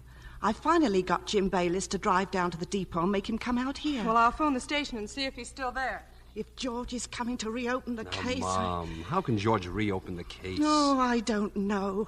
But when he leaves here, tell Annie to go with him. He's different, Mom. No matter what the others may think or do, she's different. He's her father, too. She's different. You'll see. I couldn't get the station. The line's busy. Well, Jim must have picked him up. I'd better look after the dinner. No matter how much help you have, you always have to look after things yourself. She's upset, Chris. Why? She's so fond of George. Well, she thinks he's going to make trouble. George can be such an awful fool sometimes. It won't change anything between us, will it, Chris? No matter what he says. No matter what anybody says. Jim! Oh, Jim! Oh, it's Sue Bayless. Oh, come on in, Sue. Oh, hi. You seen Jim around? We went to the station, Sue, to pick up my brother. George? Oh, well, it's nothing important. Chris? Yeah? Can you come into the kitchen a minute? Remember, Annie, no matter what anybody says. I guess your brother's coming to give the bride away, huh? Oh, it's not hard to put two and two together.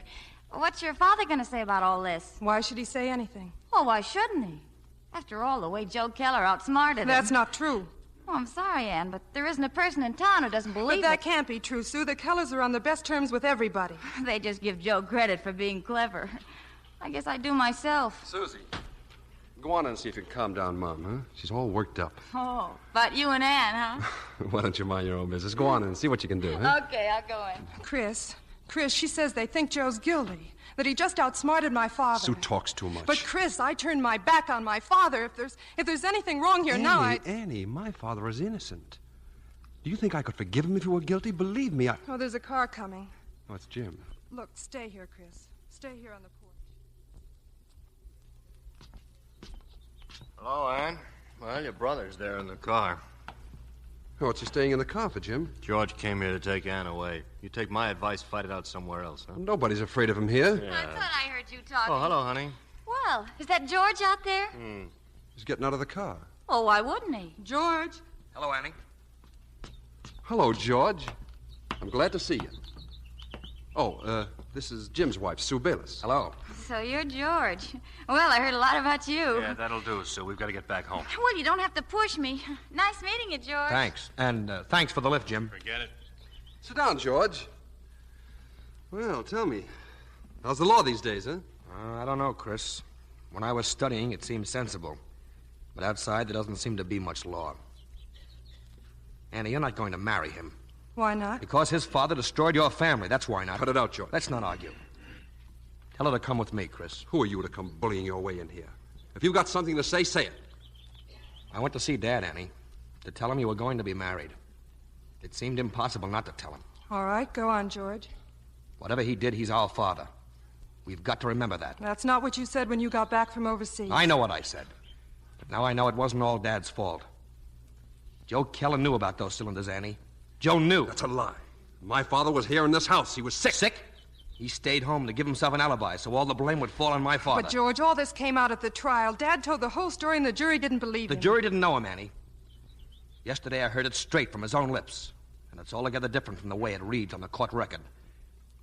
Your father tricked him, Chris. He took everything we had. Now, wait a minute.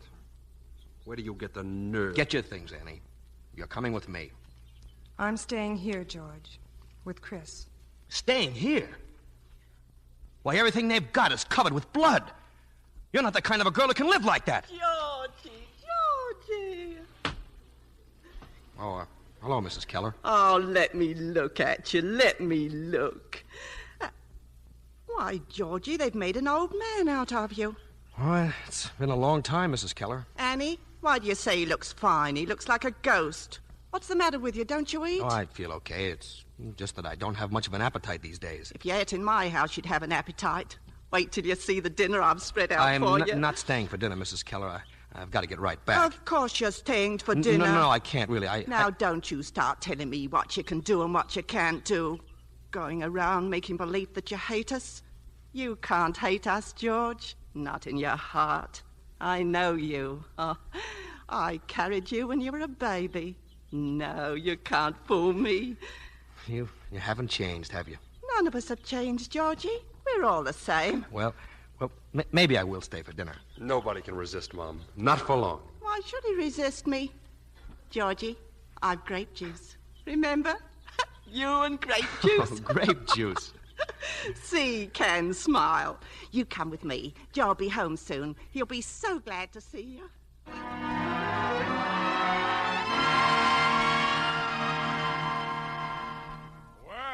Well, George, this is some surprise. Say, you look fine, George. He looks terrible. Yeah, that's what I said. You look terrible, George. I wear the pants and Kate beats me with the belt. Tell me, how's your dad, George? Feel all right? No, he's not well, Joe. Oh, I wish you'd let me know when you were going to see him. I didn't think you were interested. Of course I'm interested. And I'd like him to know that as far as I'm concerned, on the day he gets out, he's got a place with me.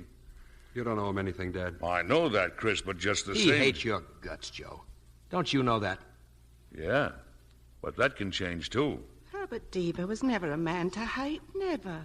He's like that now, Mrs. Keller. Well, that's a sad thing to hear. Why, Joe? Why? What did you expect him to think of you? Well, a thing can be sad even if you expected it. As long as I've known him for 25 years, he's never learned to take the blame. You know that, George. Well, sometimes there are circumstances. Yes, but you do know it. I mean, like in 37 when we had the shop on Flood Street and he near blew it up with the heater he'd left burning for 2 days without water. He never did admit it was his fault. Had to fire a mechanic to save his face. You remember that, don't you? Yes, but... I mention it because it's just one of a lot of It's things. not the same, Joe. Joe, Minnie called dinner 10 minutes ago. You know, George, there are certain men in this world who just haven't got the guts to take the blame.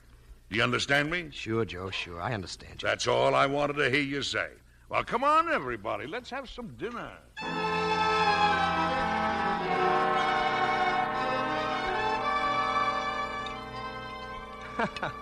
Oh, but I can't, Mrs. Keller. One more bite and I'll bust. It's like I tell her, George. Mom should have joined the army and fed the fellas overseas. Oh, you're not kidding.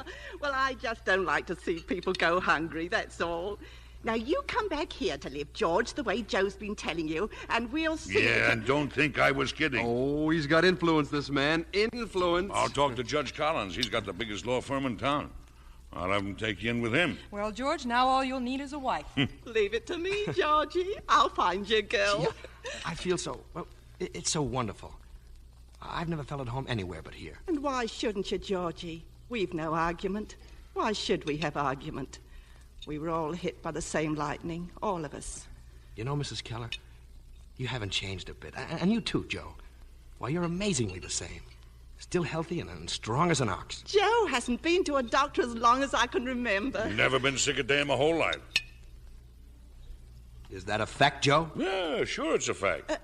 Except for that time when you... Oh, yeah, sure, yeah, except for that time when I had the flu. I thought he had pneumonia. He couldn't leave his bed. Never a sick day, you said. Not a day in your whole life. George, please. Do you remember every time you were sick? I remember that time. Oh, George. What's the matter with you? Especially if that was the day when my partner was going to ship defective parts to the Army. What happened that day, Joe? What happened? I'll tell you what Keep happened. out of this, Chris. I don't have to tell you anything, George. Ask the court what happened that day if you're so curious. Ask the court that set me free. You had me fooled for a minute, Joe. All this good food. All your talk about a swell job and girls. You sure had me fooled. Come on, Ann, we're leaving. George. I'll wait for you outside. Get your thing. Annie.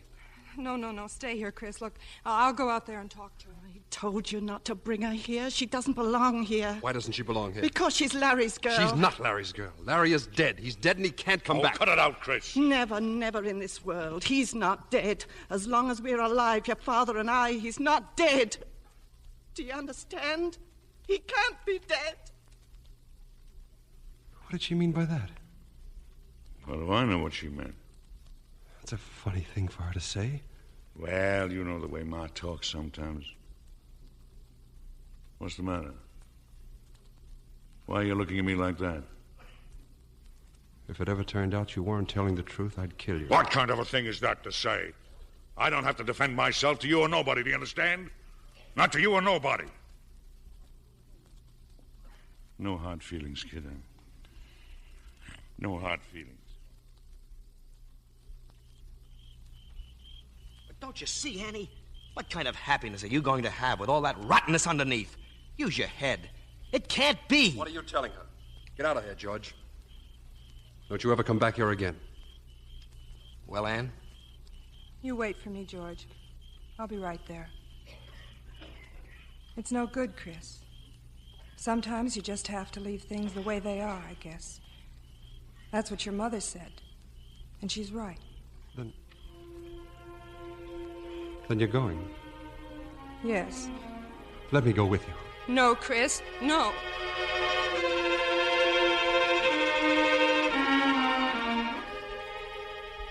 I'll be back in a couple of days, Mom. Don't try to stop me now. You're going after her, after Annie. No. I'm going to Springfield, to the prison. I've got to talk to Annie's father.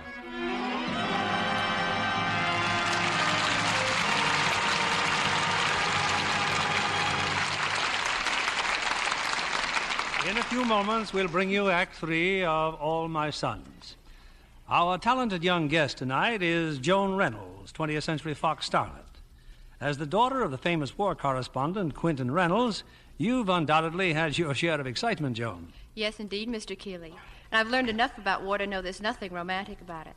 That's why when I saw Claudette Colbert in 3 Came Home, I was so impressed with the terrific realism she gives her part. Yes, it's a picture of great emotional power. Claudette, as an American wife held captive in a Jap concentration camp, shows us what courage and endurance can mean. Patrick Knowles gives a fine performance, too, as her husband. It was quite fascinating to see Claudette minus her famous bangs. Oh, yes. Her personality is completely changed in 3 Came Home. So different from the chic, glamorous Claudette Colbert we're used to. Yeah, she makes us feel the sufferings of a war prisoner, day after day, the indignities and privation. Yes, she actually lived the part. She'd come off the set tired, disheveled, even limping sometimes. Grateful to get back to the comfortable world we live in. You can imagine how she welcomed her dressing room and the luxury of a fragrant Lux soap bath. Nothing can be more refreshing when you're tired than a bath with that generous bath-sized Lux toilet soap. It gives a real beauty pickup, Mr. Kennedy. The lather's wonderful, and it leaves such a nice, delicate fragrance on your skin. Even in the hardest water, that big bath cake gives rich, abundant lather. Yes, once you've tried it, you know there isn't a finer bath soap made. So, next time you shop, stock up on the generous bath-size Lux toilet soap. Enjoy its creamy lather and delightful fragrance. Find out for yourself why 9 out of 10 screen stars use Lux toilet soap. Thank you, Miss Joan Reynolds, for coming tonight. We pause now for station identification. This is CBS, the Columbia Broadcasting System.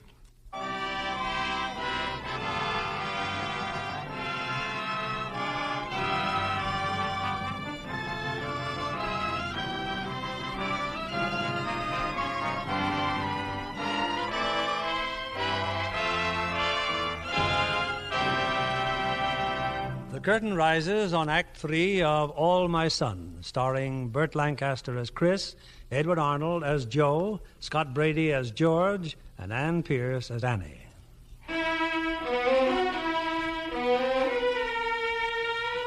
At the state penitentiary, Herbert Deaver, the father of Ann and George, has a visitor, Chris Keller. I wasn't too sure you'd want to see me, Mr. Deaver. Why not? So you and Annie want to get married. George told me. We're not getting married. Why not? Annie broke it off.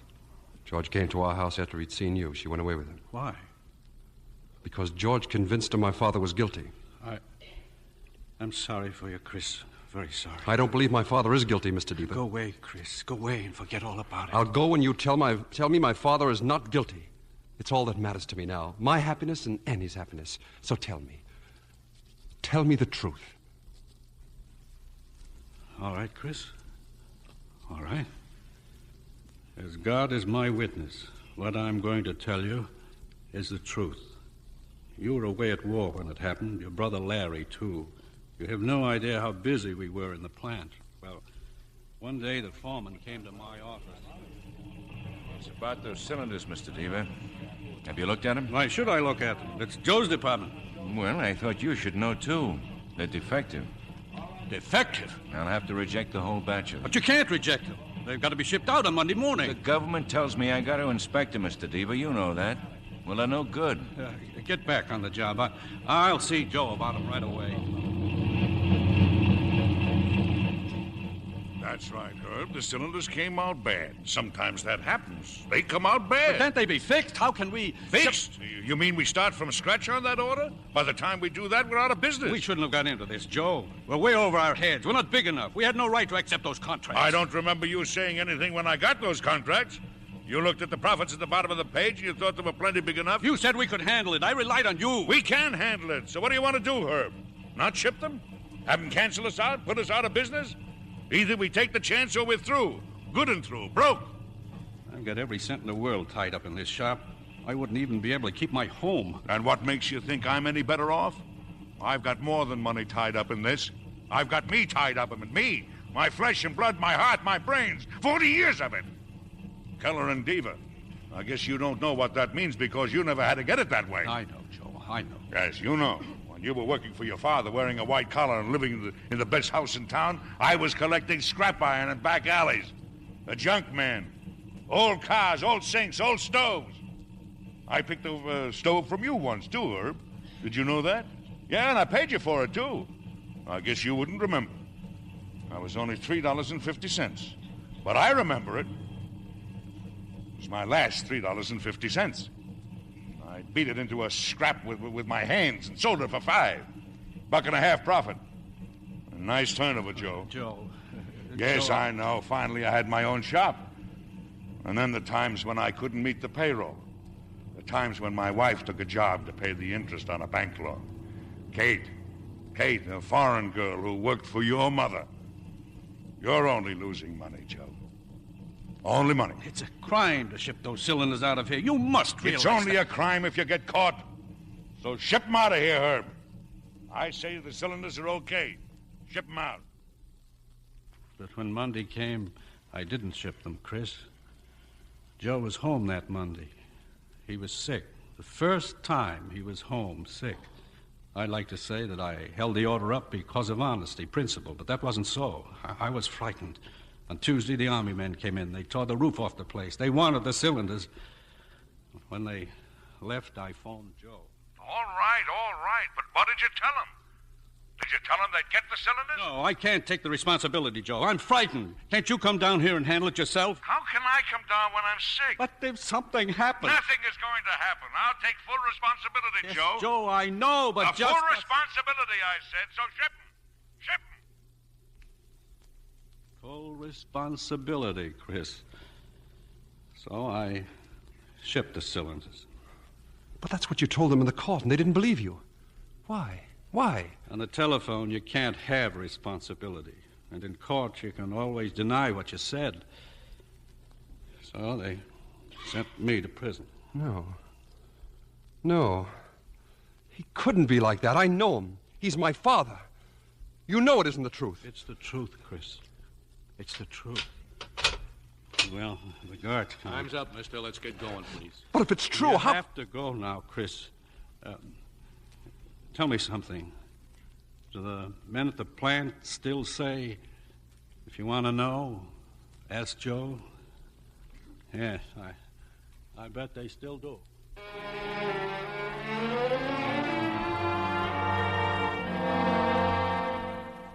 Why have you come back again here, Annie? Why? I thought you and George went back to Chicago. I did go back, Mrs. Keller, but I have to see Chris. I phoned the office. They said he's away.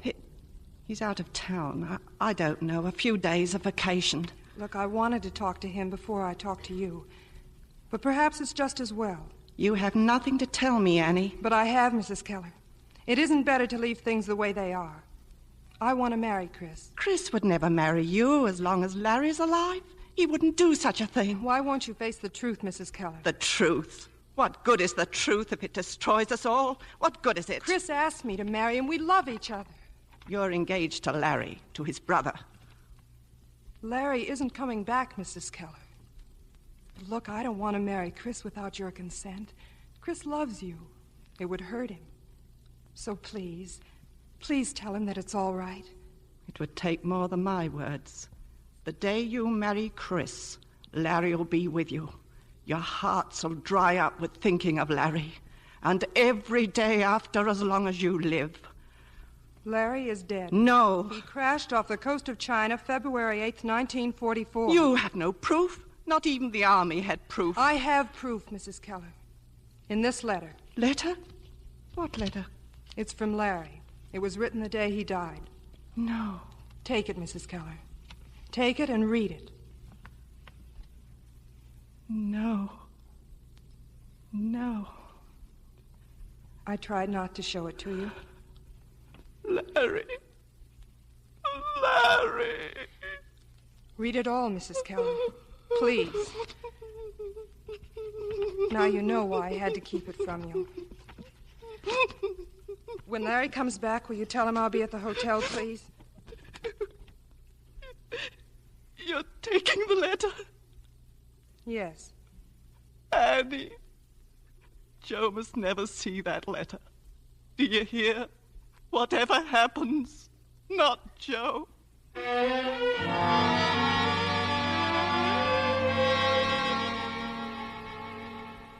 Oh, Chris, come on in, kid. Come in. I was just driving back home, Dad. I saw the lights on in your office. Wednesday night. You know what that means. It's quite a poker game tonight. You just missed the boys. They just left. I know. I was waiting out there. Well, what'd you wait for? Why didn't you come in? I wanted to see you alone. What's the matter? You don't look happy. Didn't you have a good time? Is it really true, Dad? If you want to know, ask Joe. Why, sure, it's true. That's how I built this place up, by knowing what's going on and knowing it good. Then I want to ask you a straight question. How did those cylinders get out of here without you knowing about it? Oh, so you're on that again. Well, how did they? Why don't you go ahead and say I'm guilty? Go on, say it. Because I don't want you to be guilty. I want you to be innocent, but people have put doubts in my mind. Isn't it enough that I told you so? Can't you trust your father? I should. I really should. But somehow I can't. I can't let it go at that. You've got to help me. What can I do? I've told you 1,000,000 times what happened. Dad, I saw Mr. Deeper today. You what? I went to Springfield and saw him. He told me his side of the story. Now I want to hear yours. You owe it to me to explain. You owe it to me. Explain. That's all I've been doing is explaining. You're my son. You're in it with me. You're my flesh and blood. You wear my clothes, eat my food. You live in my home. I don't have to explain anything to you. If I'm guilty, then you're guilty too. Do you understand me? You're guilty too. Then you did know. A man's in business. I'm in business. A batch of bad cylinders and you're out of business. Out of business. You don't know how to operate, they tell you. They close you up, tear up your contracts. Your stuff's no good. What's it to them? You've worked for 40 years in a business and they cut your head off in 5 minutes. Now, what could I do? Let him take 40 years away? Let him take my life away? What are you telling me? I never thought they'd install those cylinders. Honest, I didn't, Chris. I thought they'd be stopped somewhere along the line. Why didn't you tell them? You knew they were no good. You knew they wouldn't hold up. Well, it was too late. The newspapers, it was all over the front pages. 21 planes crashed. It was too late, I tell you. They came with handcuffs to the factory. Now, what could I do? I ask you, what could I do, Chris? I did it for you. Look, I'm an old man. When would I have another chance to make something for you? For me? Yes. For me? I was dying every day, and my boys were dying, and you did it for me. What kind of a man are you, anyway? Kids hanging in the air by those cylinders, and you knew it. Oh, I was so proud of you. You were helping us to win, and you were worried about your business. Don't you have a country? Don't you think about people? Don't you live in the world? Haven't you got a heart?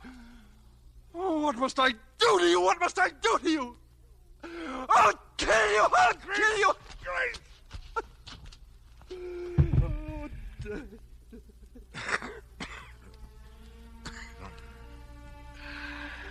It's all right, kid. It's all right.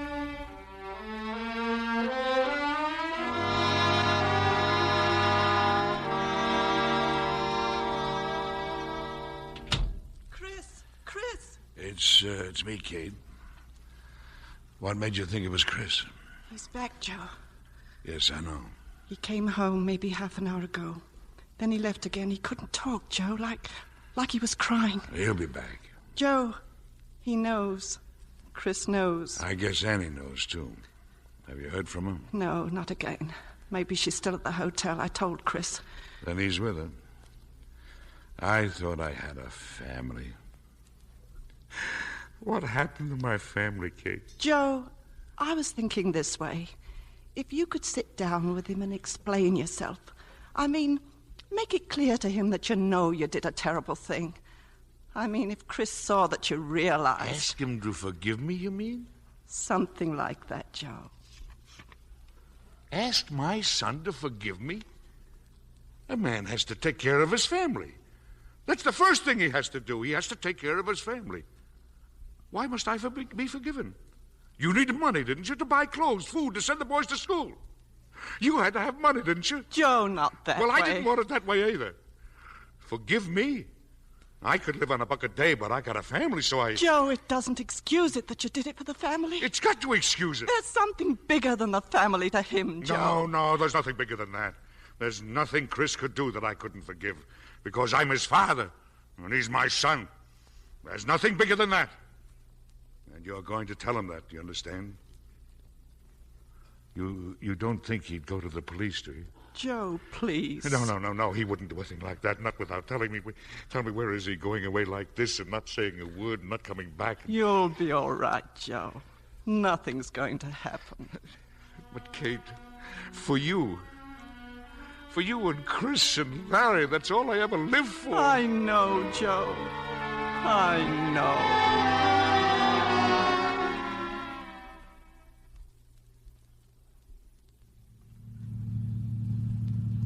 Where are we driving to, Chris? I don't know, Annie. Does it matter? No. He's guilty, Annie. My father is guilty. I almost killed him, Annie. Oh, Chris. I love him. I love him, and I almost killed him. I still don't know how it was that I didn't. Only it would have been useless. Because he doesn't know what he did. He doesn't know how awful a thing it was. He lies to himself, and he doesn't know. He'll have to suffer to know. He'll have to suffer in some horrible way to know. Oh, come away with me, Chris. Please, leave them all and come away with me. We'll start fresh and forget everything. No, Annie, it's too easy to run away. Too easy. All right, Chris, but what can you do but go to the police and give him up? It's not enough to give him up, Annie. Not enough to put him in jail. He's got to see it himself. He's got to understand what he did. Do you see what I mean, Annie? He's got to see it and be his own judge. Yes, Chris. But how? How do you make a man see into himself? A man who's forgotten about other men. living as if he were alone in the world. You show him this, Chris. It's a letter. A letter from Larry. Larry? You stop the car and read it, please. I think after you read it, then you'll know what to do.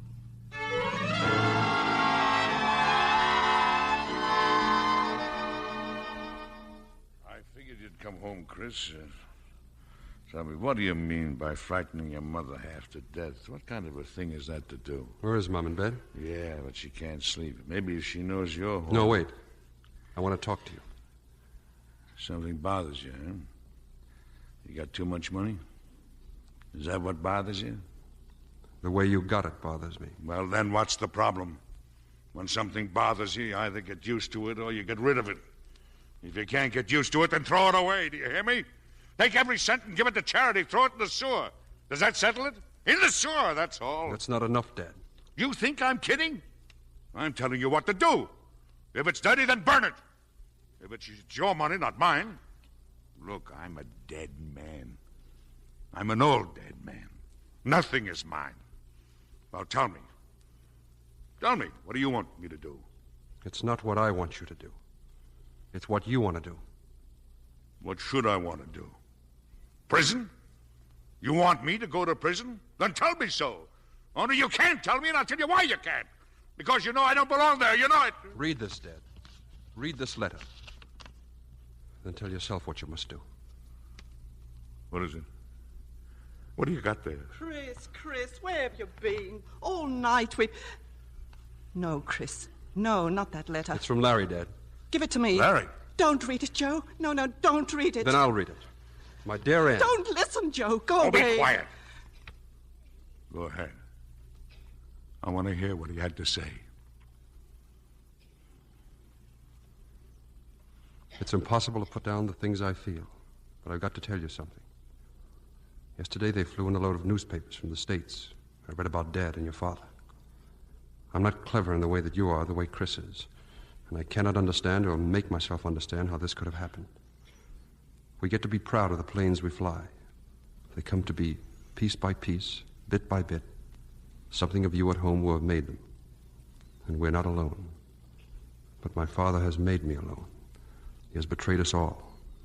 You at home who have kept faith with us. We out here who have kept faith with you.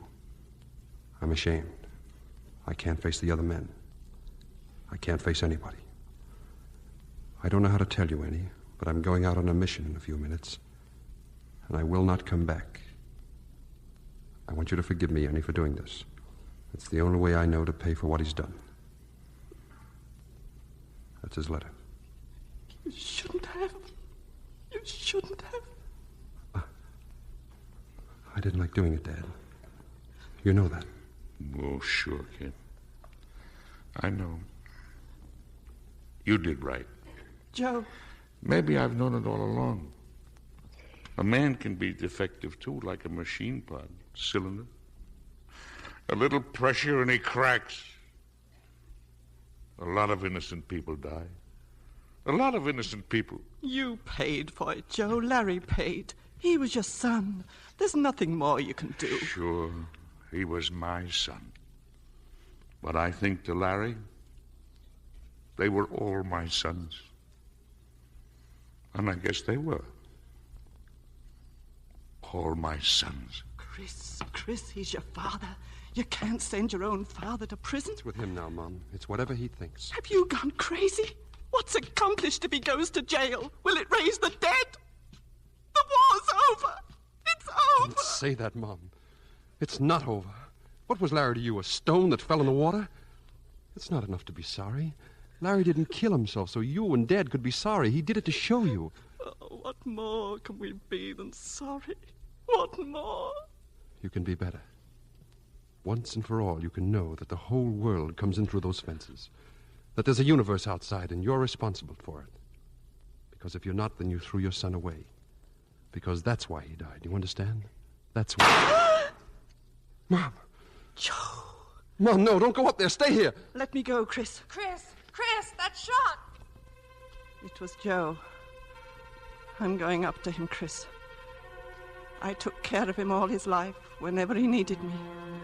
I can take care of him now, too. Annie, get Jim. Get the doctor. Joe doesn't need a doctor now. Take him, Annie. Take Chris and go. Make a good life for yourselves and never look back. Never, never. Larry's dead, and Joe's dead. So live. Live!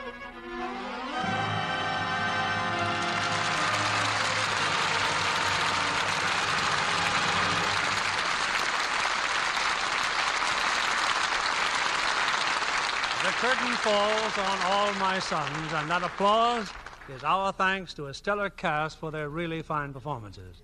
Burt Lancaster, Edward Arnold, Scott Brady, and Ann Pierce. I'll be spokesman, Bill, and thank the audience for all of us. Of course, Burt is accustomed to getting his applause by hanging from one toe from a trapeze at the top of a tent. Are you going out with the circus this year, Burt? No, not this year, Scott. But I've got a soft spot in my hard movie heart for the circus.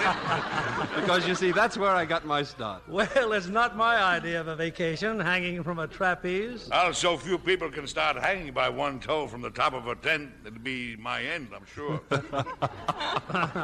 Well, I'm a lot better off than you are, Eddie. Now, Bert, what's the matter with Mr. Arnold's career? On the radio, he's all the presidents of the United States. Yeah, is that bad? Sure. No chance for advancement. Well, may all your children be acrobats. Oh, I think I'm in too fast company here. Oh, not at all, Ann.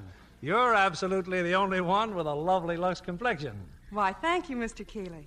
Lux toilet soap has been my complexion care as long as I can remember. And we're happy to welcome you and Scott to the Lux Theater for your first visit. Thanks, Bill. And now, won't you tell us about next week's show? Yes, next week we'll have a wonderful motion picture comedy based on one of your favorite radio programs, The Life of Riley. Starring in the role that has made so many famous will be William Bendix, plus 3 of the original players in the Universal International screen hit, Rosemary DeCamp, Richard Long, and Meg Randall. A show for the entire family next Monday as we all enjoy The Life of Riley. Sounds like great entertainment, Bill. Good night. Good night. Good night, and thanks for a wonderful evening.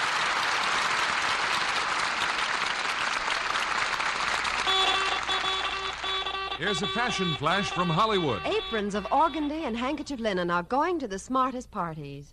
The other night, Ann Pierce wore a dark sheath evening dress topped by a crisp white organdy apron, beautifully embroidered in delicate pastels. Yes, it had actually been washed with Lux Flakes. Not once, but many times. Ann insists on this gentle care for all her nice washables. She knows it doesn't pay to risk wrong washing methods that fade colors, damage fabrics. Actual washing tests prove Lux Flakes care keeps colors enchantingly fresh and gay up to 3 times as long. Be sure to get a box of Lux Flakes tomorrow. Give all your washables that lovely Lux look.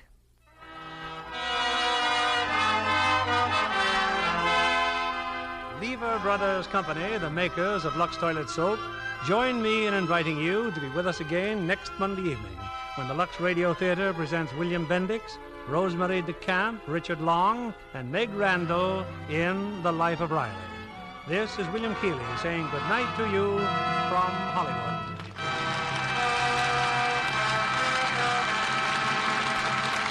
Burt Lancaster appeared by arrangement with 20th Century Fox, producers of Wabash Avenue, starring Betty Grable. Scott Brady is currently seen in the Universal International picture I Was a Shoplifter. Ann Pierce appeared by arrangement with Universal International, producers of Comanche Territory, starring Maureen O'Hara and MacDonald Carey. Norma Barton was heard as Kate. Our play was adapted by S.H. Barnett, and our music was directed by Louis Silvers. This is your announcer, John Milton Kennedy, reminding you to join us again next Monday night to hear The Life of Riley, starring William Bendix, Rosemary DeCamp, Richard Long, and Meg Randall.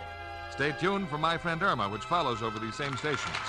This is CBS, the Columbia Broadcasting System.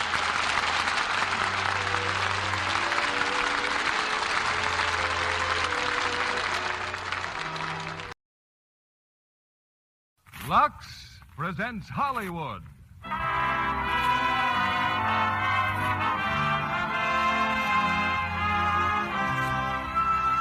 Lever Brothers Company, the makers of Lux Toilet Soap, bring you the Lux Radio Theater, starring Barbara Stanwyck and Burt Lancaster in Sorry, Wrong Number.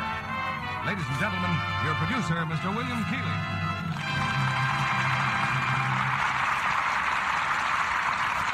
Greetings from Hollywood, ladies and gentlemen. Tonight's play reverses the usual relation between radio and motion pictures. Sorry, Wrong Number was first a radio drama, and it achieved such success on the air that Hal Wallace decided to make a picture of it. He assigned the author, Lucille Fletcher, to expand her short drama into a full-length screenplay, and the result was a triumph of suspense drama. The rest of the success story you know, because the Paramount picture with Barbara Stanwyck and Burt Lancaster as the stars was one of the top films of the year. Tonight, Sorry, Wrong Number completes the circle and comes back to radio with Miss Stanwyck and Mr. Lancaster in their original screen roles. Just as our drama had a double success story, so has our product, Lux Toilet Soap.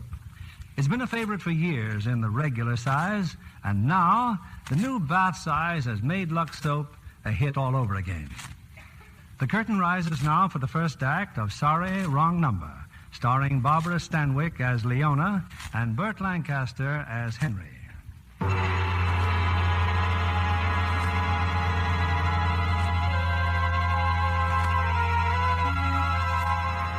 In the tangled network of a great city, the telephone is the unseen link between a million lives, servant of our common needs, confidant of our inmost secrets.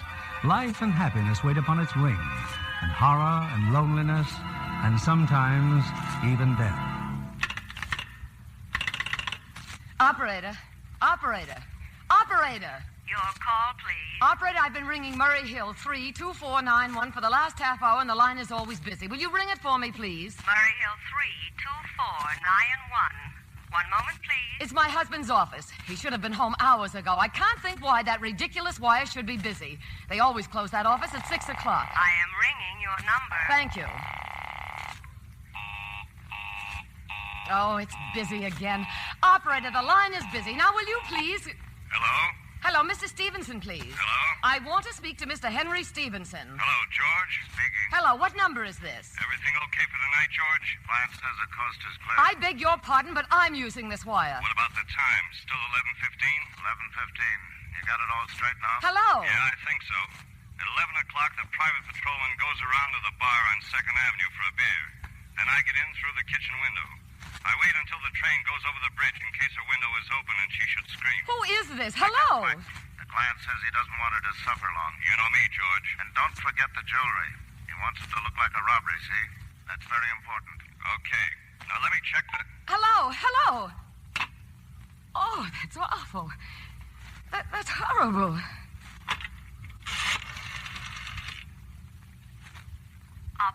Operator, you just gave me a wrong number. I was calling Murray Hill 32491, but instead I was cut into some other number that you dialed. The wires must have been crossed or something, and I just heard the most dreadful thing, a murder. Yes, madam. I want you to get that wrong number back for me at once. I'm sorry, madam. I do not understand. I just told you. You dialed a number for me, and then those horrible men came on, and, well, it's unnerved me dreadfully. I'm an invalid, I'll and I... connect you with the chief operator, madam. Well, do something, please. This is the chief operator. May I help you? What? Oh, yes, you may. I'm an invalid, and I've just had a dreadful shock just now on this telephone, and I'm very anxious to trace the call.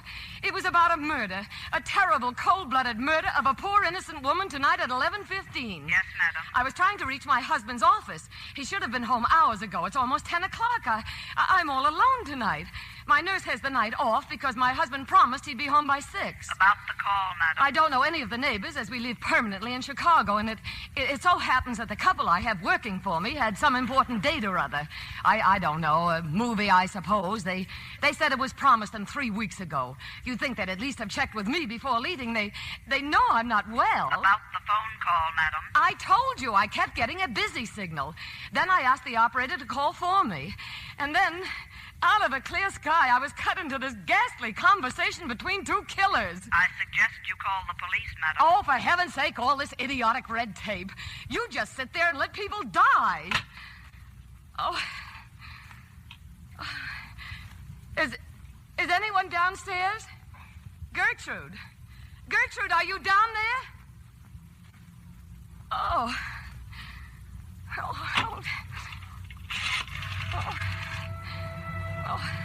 Operator. Give me the police.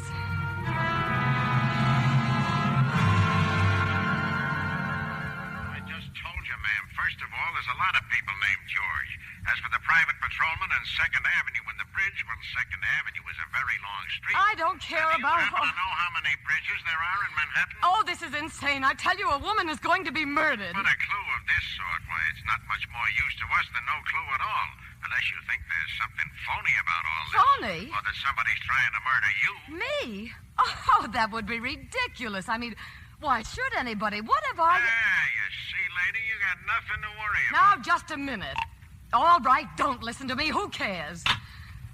Oh, Henry, why did you leave me alone? Why did you leave me alone here? Oh, his secretary. Henry's secretary, she'd know. Her number's on the pad. Jennings. Miss Jennings, Elizabeth Jennings.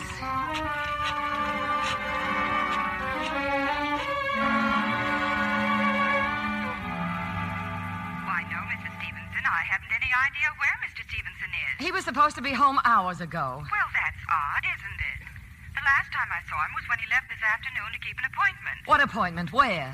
Well, I don't know, but I do know he had a luncheon date with a young lady. What young lady? Tell me, Miss Jennings. Mrs. Lord, Mrs. Frederick Lord.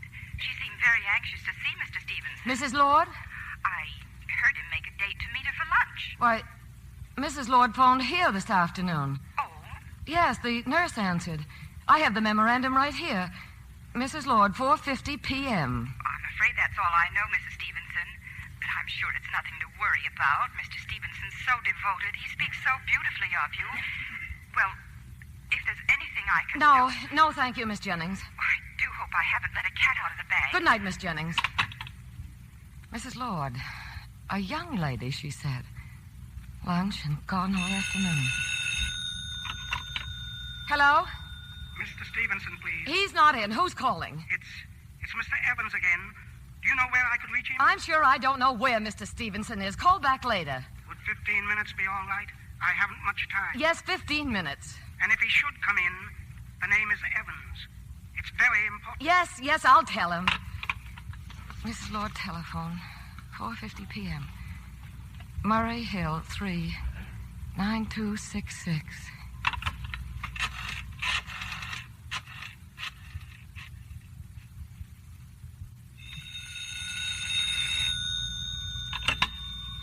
Hello?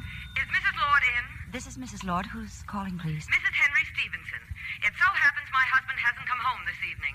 I thought perhaps you might give me some idea as to where... Yes, but I can't talk now. I can't hear you. Could I call you back? Call me back? Why? Is anything wrong? Leona, this is Sally. Sally Hunt. Sally Hunt? I'm sorry if I sound ridiculous, but I can't talk now. No, wait. If you're the Sally Hunt I used to know... I'll call you back as soon as I can, Leona. Hey, Sally, who was it? Just one of the girls, dear. She wanted a recipe. Hey, Joe would like a bottle of beer. You got any on ice? Oh, no, I'm afraid not. I'll run down to the store. Thanks, honey. And hurry back. Joe is dying.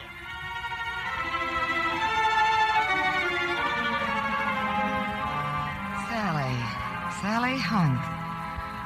Oh, yes. Yes, that was long ago. College, spring dance. He was Sally's date.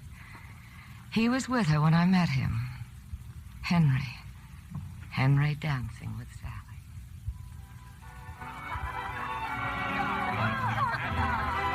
Hello, Leona. This is Mr. Henry Stevenson. Hello, Henry. Well, can I cut in? If you don't mind, miss, where I come from, it's the man who does the picking. All right, go ahead. Look, why don't you get somebody your own speed? I'm sure there are better dancers around. Oh, you'll do all right, Henry. Leona knows her way around the floor. Thank you, darling. Well, Henry, let's dance.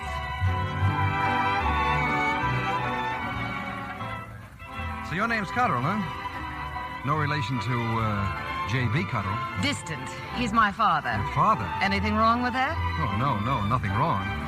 What do they call you? The aspiraneerist? You from out of town? Well, that depends on what you call out of town. Oh, I don't know. Harvard? I'm trying to be funny. Okay. What do you call out of town? Grassville. Oh, what college is up there? No college, Miss Carter. Just factories. I never even finished high school. Neither did my father. He always says if a man has talent for making money, why should he waste his time in school? I guess your old man ought to know. What do you say we sit the next dance out? Why? I've got a car, Mr. Stevenson, a brand new one. A Lagonda. Ever drive one? I never even heard of one. Besides, I'm with Sally. Oh, don't worry. She'll never miss you. But maybe I'll miss her. Why didn't you think of that? Oh, come on. Don't be silly. For once, I'm not kidding. Neither am I. So long, Miss Cotterill.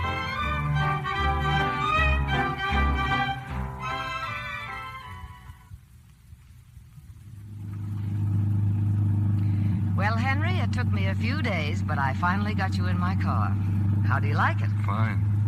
Only we don't go together. It's a lot easier to see you here than, well, with Sally Hunt.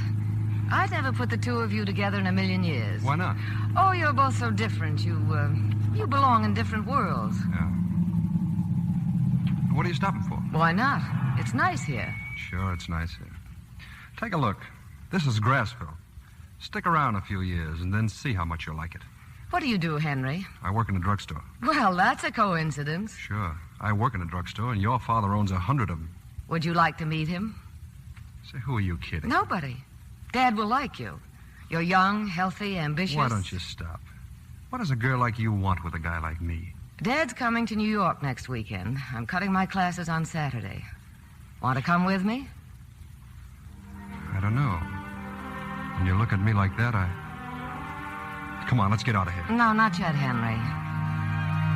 Not yet, darling.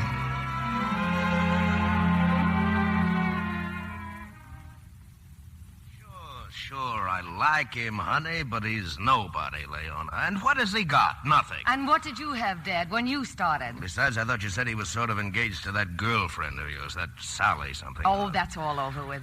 Dad, I love him. Love him? Oh, come on. If I really thought you did, you know I'd be the first one. Oh, no. Don't start telling me that. Leona, what's the matter? You make me laugh. What does it really matter to you if I love Henry or not? All you want is for me to stay here with you for the rest of your life. You're afraid of losing me. Haven't I always let you do anything you ever wanted to do? But marriage is something else. I've worked hard. I built up a big business just for you. And you yourself wouldn't want to see some worthless cluck of a husband, a guy who doesn't Let me alone. Leona, you don't please. care about me. You're thinking only of yourself and your business. You're hateful, selfish, and hateful. Leona, stop it, dear. You'll make yourself sick. And what good is your wonderful money and your wonderful business if I'm dead? Yes, that's what you want to do, drive me into my grave. You don't care just as long as your business is safe. How can you say things Oh, like go that? away. Don't touch me. Don't you dare touch me. Darling, listen to me. I didn't mean to. Oh. Look, we'll talk it all over again as soon as... Oh. Leona. Wilson! Wilson, quick, call a doctor.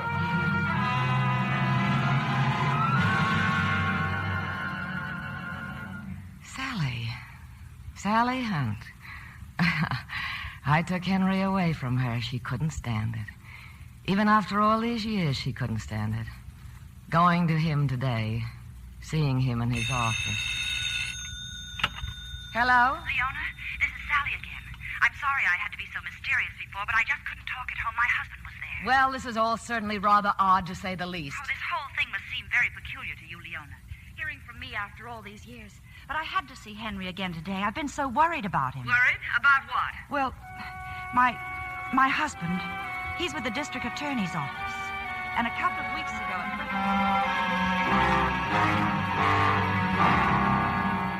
Something funny, Sally. Here in the newspaper about an old boyfriend of yours. Old boyfriend? Ah, remember Henry Stevenson? Oh. Pictures in the paper. Mr. and Mrs. Henry Stevenson, she's the former Leona Cotterill of Lake Forest, Illinois, have taken a house for the summer in Sutton Place. Mrs. Stevenson, in poor health for several years, is here to consult with specialists. Mr. Stevenson is vice president of the Cotterill Drug Corporation. Are you tearing it out for me? Oh, no. No, it may come in handy in a case I'm working on. What sort of a case? Oh, special investigation. Joe's on it, wouldn't Henry hasn't done anything wrong, has he? Sorry, honey. One too many questions. Hey, don't tell me you're still stuck on that guy. Oh, don't be silly, darling. Hello. Anything happened, Joe? And Stevenson fell for it, huh? Oh, sure, we'll go. Look, tell Bolger to line it up. No, 5,000's enough, and $100 bills, and make sure they're marked. And for Pete's sake, keep your mouth shut. Thursday, huh? Okay, 10 o'clock. So. I'm sorry if this seems involved, Leona. Involved? I simply don't know what you're trying to tell me. Well, wait till I finish. I know I didn't have any right to do it. But that Thursday, I went to South Ferry. I don't know what I expected to see, but... Well, anyway, I spotted Fred and his friend Joe from the police. There was another man with them. I guess the one who was to bring the $5,000 in marked bills. Well, I followed them. Followed them where? Aboard the ferry and over to Staten Island.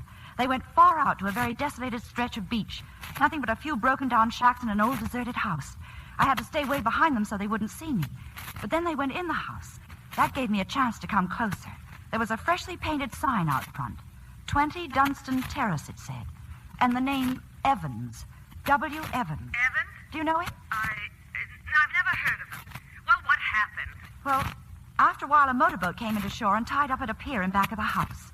A man, sort of elderly, got out of the boat and went into the house. He was carrying a suitcase.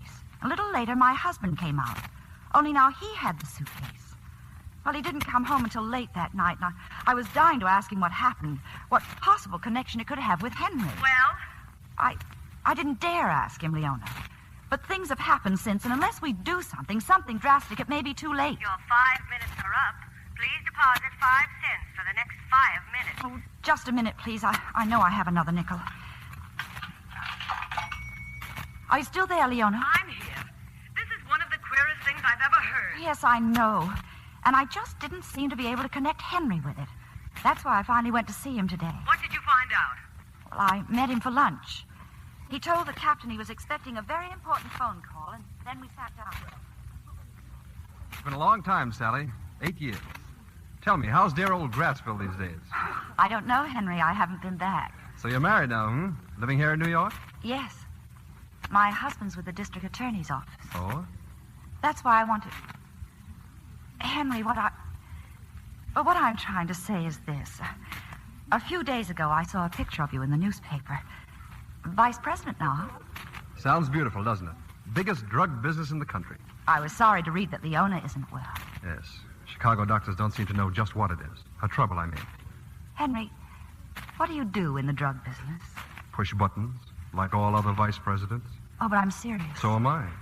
I'm almost as important as the office boy. Don't mean to be inquisitive. I only mean this for your own good. Mean what for my own good? Well, yesterday, my husband was making out a report... We have your phone call, Mr. Stevens. Oh, thanks. Excuse me, Sally. I'll be right back. Well, I waited a while, Leona. But Henry didn't come back, and then Deposit 5 cents for the next 5 minutes. Operator, but I haven't been talking 5 minutes. I deposited another nickel, only a couple I am sorry, madam. Please deposit another 5 cents. But I haven't any more change. Hello. Leona, I'll have to call you back. But I only wanted to say that Henry never came back to the table and that he is in trouble. Fred's been talking to the police. I've heard him mention Henry's name over and over again. And there's someone else in it, too. That man called Evans. Your 5 minutes are up, madam. Waldo Evans. He owns that house on Staten Island. I am sorry, madam. I will have to disconnect you. Reverse the charges. Put them on this phone. Operator! Operator!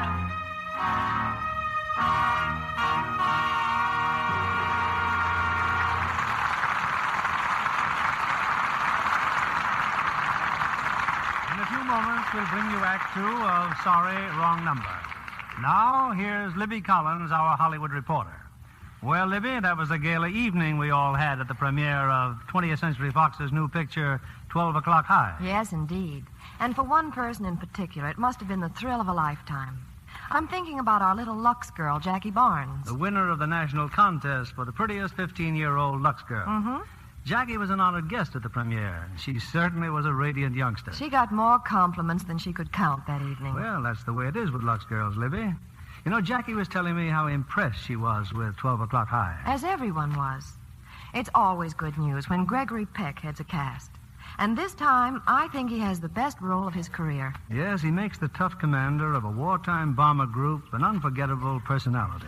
It's a gripping story you feel intensely. The dangerous flying sequences, the day-by-day strain those men endured.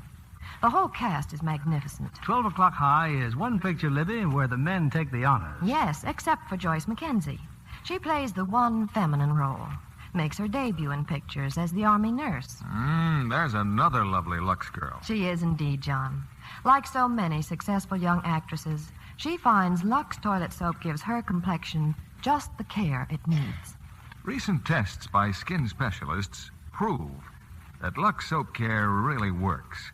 In actually 3 out of 4 cases, skin became softer, smoother in a short time.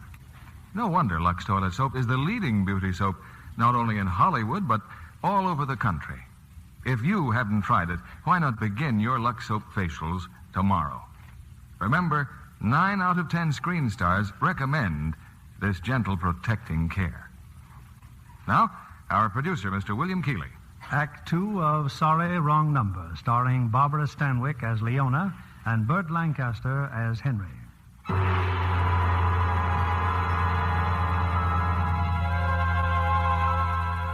It's a moment or so later. Through an open window, the night air drifts slowly in Leona's window, heavy with the heat of a New York summer. Leona lies motionless on the bed, and the sounds of the night become magnified. The tugboats on the river, the hum of distant traffic, the muffled roar of a train passing over a bridge, and then suddenly... Hello? Leona, this is Sally again.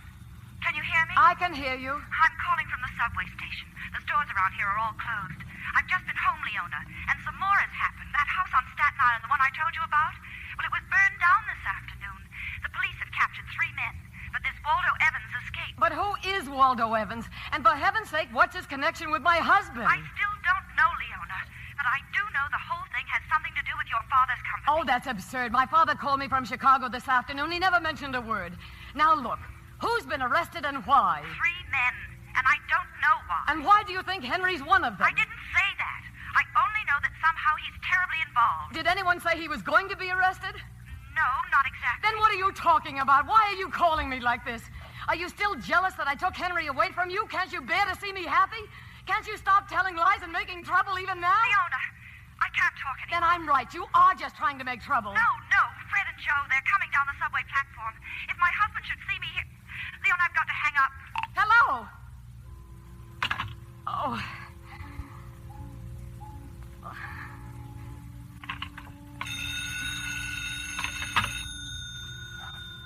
Yes?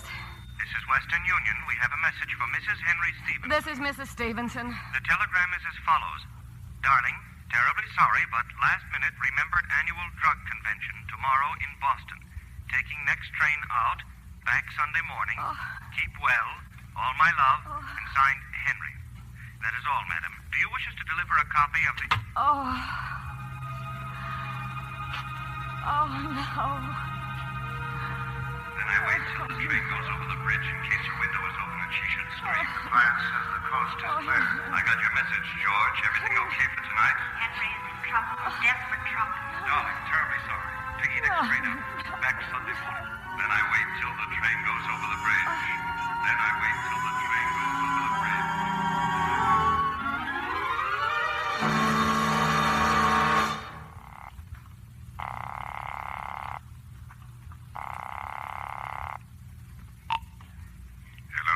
Dr. Alexander?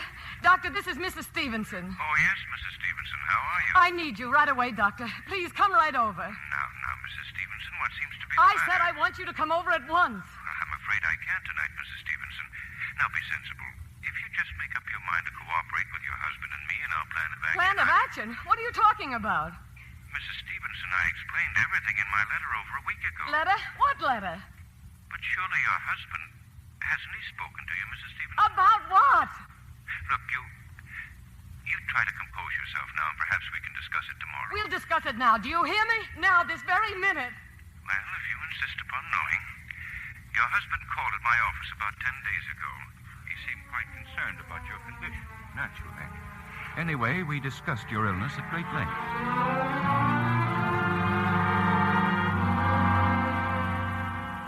Still a puzzle to me, Doctor. I still don't know what's wrong with her. Well, Mr. Stevenson, your wife's illness seems to date far back to her early childhood. Is that true? Yes, I suppose so. But you knew nothing about it when you married her? No, not till after a couple of years. You see, we were living with her father then, in Lake Forest. I remember early one morning. do that, Henry? Why did you send the maid for my handbag? Why? Because there's something in it that I need. Well, how much money do you want? I'm sorry to disappoint you, Leona, but this time it isn't money. It's simply that I wrote Ferguson's telephone number in your notebook last night, and I want to call him. We have a date for lunch. You know perfectly well you're having lunch with me today. I know, Leona, but I won't be able to make it. This date with Ferguson's rather important. Oh? More important than me, I suppose? Oh, it isn't that, Leona. It's just that... Well, it's about a job. You have a job. What on earth are you talking about? Leona, I've been meaning to say this to you for weeks. I just don't belong in your father's business. Who says you don't? I do. I say it. Working for your father is like running in a dream. No matter how hard you try, you know you'll never get anywhere. I don't want to graft up your charity for the rest of my life. I want a chance on my own. Only you're not getting the chance. I won't have you traipsing around, you hear? Just because Dad doesn't go falling all over himself, you're not going to throw away $1 million business like Cotterell's for an idle whim. It happens to be my business, too, you know. And to think my own husband turns up his nose at it. Now call Ferguson and tell him you've changed your mind. Go on, Henry, call him. But I haven't changed my mind. You're still going? Yes. And someday you'll see it'll be better for both of us. Henry, wait. Now, that's a little silly, isn't it? Locking the door? You're not going, Henry. Not as long as you're my husband. Oh, come on, Leona. Give me that key. You can't do it. You can't do this to me. Nobody's ever done it. Nobody. Will you please stop and give me that key? Henry, please.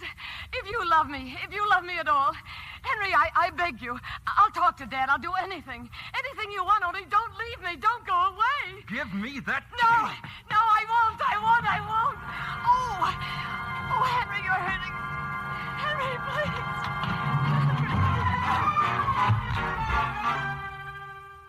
Your husband told me, Mrs. Stevenson, that in spite of your opposition, he had lunch that day with Mr. Ferguson.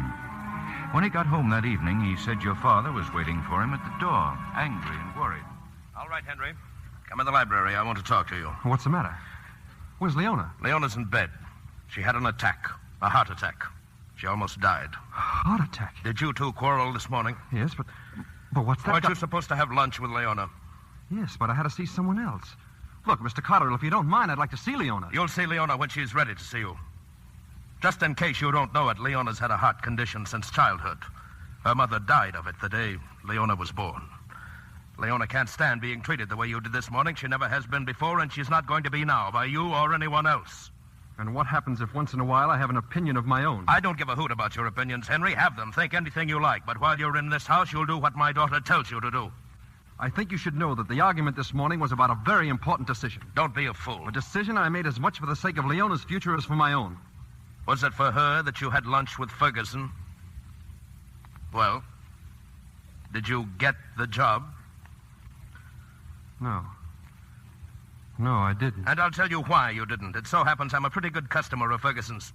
I buy more than $2 million worth of dyes every year. Now, who do you think he's going to care about, you or me? So that's what happened. Now, who else in Chicago would you like to have lunch with about a job? Oh, face up to it, Henry. Just as long as you're my son-in-law, you're working for me and nobody else. If you really cared for Leona the way I do, you'd have done the same thing in my place. Besides, you haven't done so badly for yourself. I'll go upstairs and see Leona. She's been asking for you.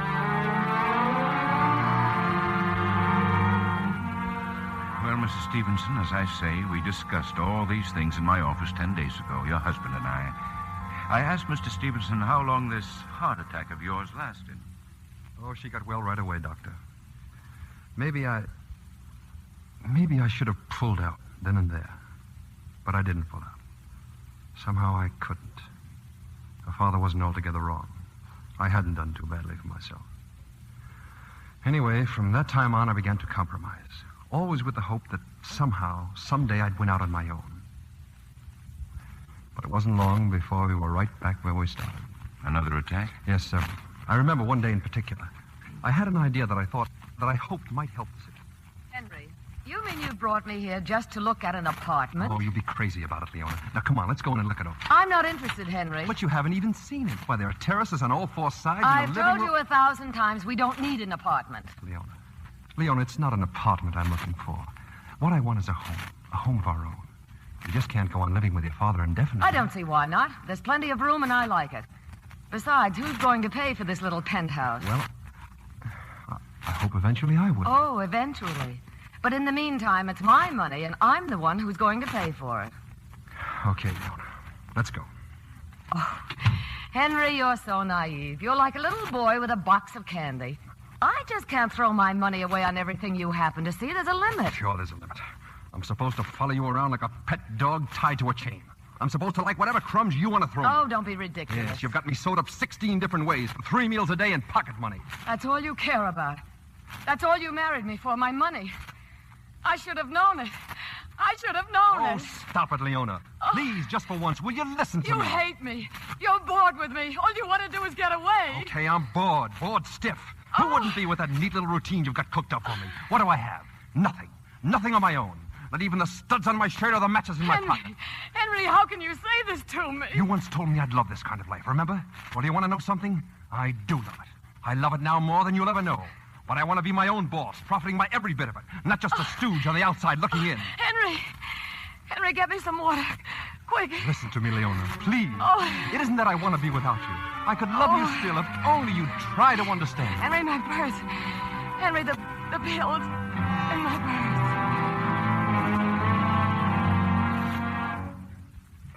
That attack kept her in the hospital nearly 3 weeks, Doctor. At the time, I thought it was all my fault. But no matter what I did, her attacks increased in violence and became more frequent. About a year ago, Leona, she just seemed to give up hope of ever getting well. She took to her bed more or less permanently. It was my idea to come to New York and see you. The doctors in Chicago said she didn't have much of a chance. Anyway, we rented the house on Sutton Place, and here we are. And believe me, it's been more and more like a nightmare. Mr. Stevenson, there's absolutely nothing wrong organically with your wife's heart. Nothing wrong? I've examined her thoroughly. And what you've just told me confirms what I've thought from the start. And that is? Her condition is mostly mental. Mental? She's what we call a cardiac neurotic. Her attacks are brought on by her emotions, her lack of control, her frustrations. Whole thing is probably quite unconscious on her part. Now, I'm not saying your wife isn't sick. Mentally, she is sick, and her attacks are real enough. But given the proper treatment, she may snap out of it entirely.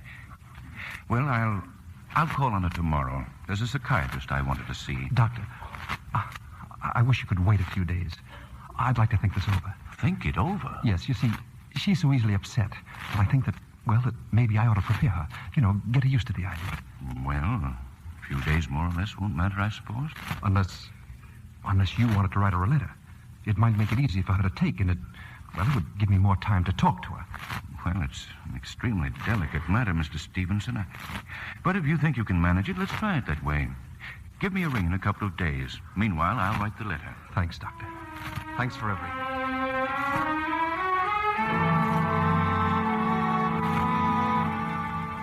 Well, that's exactly the way I left things, Mrs. Stevenson, 10 days ago. As your husband requested, I wrote you the letter. And I'm telling you I never received a letter. Well, let's not worry about that now. I've told you everything, and now I want you to relax. You have that sedative I prescribed? Yes, it's here. Well, then take some. Double the dose, and I'll... Liars! Liars! Liars! Liars!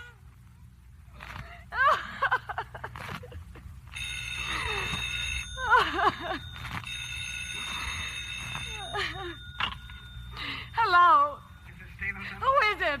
This is Mr. Evans. I've been trying to get you, but your line has been busy. Has Mr. Stevenson come home? No, he isn't here. He won't be back until Sunday. And will you please tell me what this is all about? Why are you calling him? Who are you?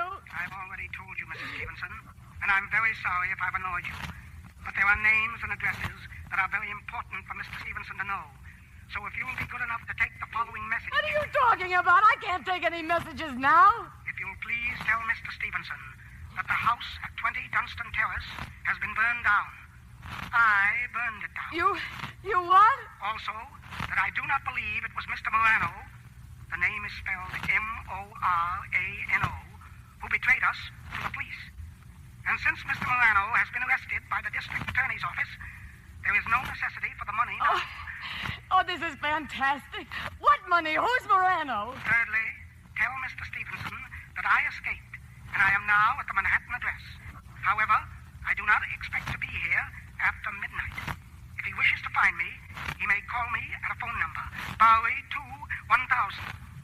And now, if you'll be so good as to repeat the message. You're insane.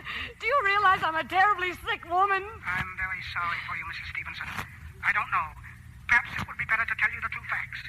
I mean now, before they are gobbled by the police. Maybe then you'll understand. But if you're ill... I don't know what or whom to believe. So much has happened to me tonight. And I'm sick. My doctor says I'll tell you all I know, Mrs. Stevenson. Well, tell me then. Tell me. It started over a year ago, at your father's factory in Chicago. You see, Mrs. Stevenson, I had worked in your father's company for many years. I'm a chemist. Anyway, late one afternoon, your husband walked into the laboratory and he...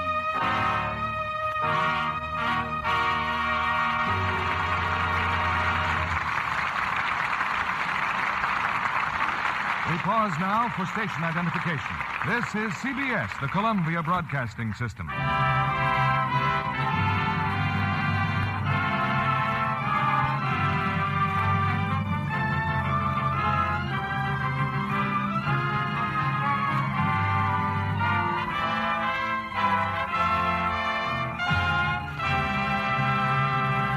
In a few moments, we'll continue with Act 3 of Sorry, Wrong Number. Our guest tonight is Barbara Ann Knudsen, young Paramount starlet. Aren't you glad, Barbara, you were present at a certain little theater production one evening? A lucky evening for me, Mr. Keeley. A talent scout saw me, arranged for a screen test, And here you are in picture. Yes. And from now on, I'm going to work like mad. Oh, it must be wonderful to be a great actress like Olivia de Havilland. Well, I gather you've seen her new picture, The Heiress. Not once, but 3 times.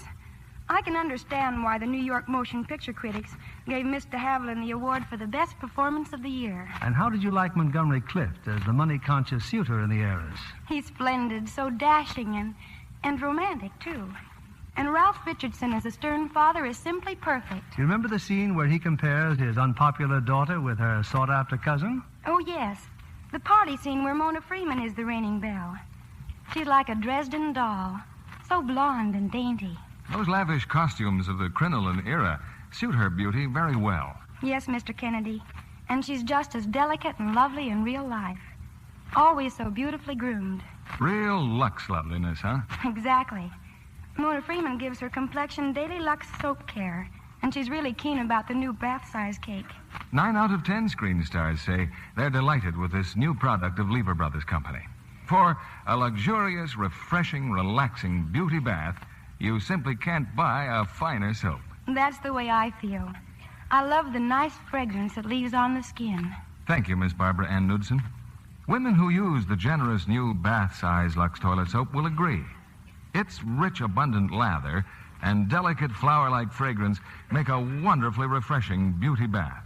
So, for all over Lux loveliness, why not get the satin-smooth bath-size Lux toilet soap tomorrow? Here's our producer, Mr. William Keeley. The curtain rises on the 3rd act of Sorry, Wrong Number, starring Barbara Stanwyck as Leona and Burt Lancaster as Henry. I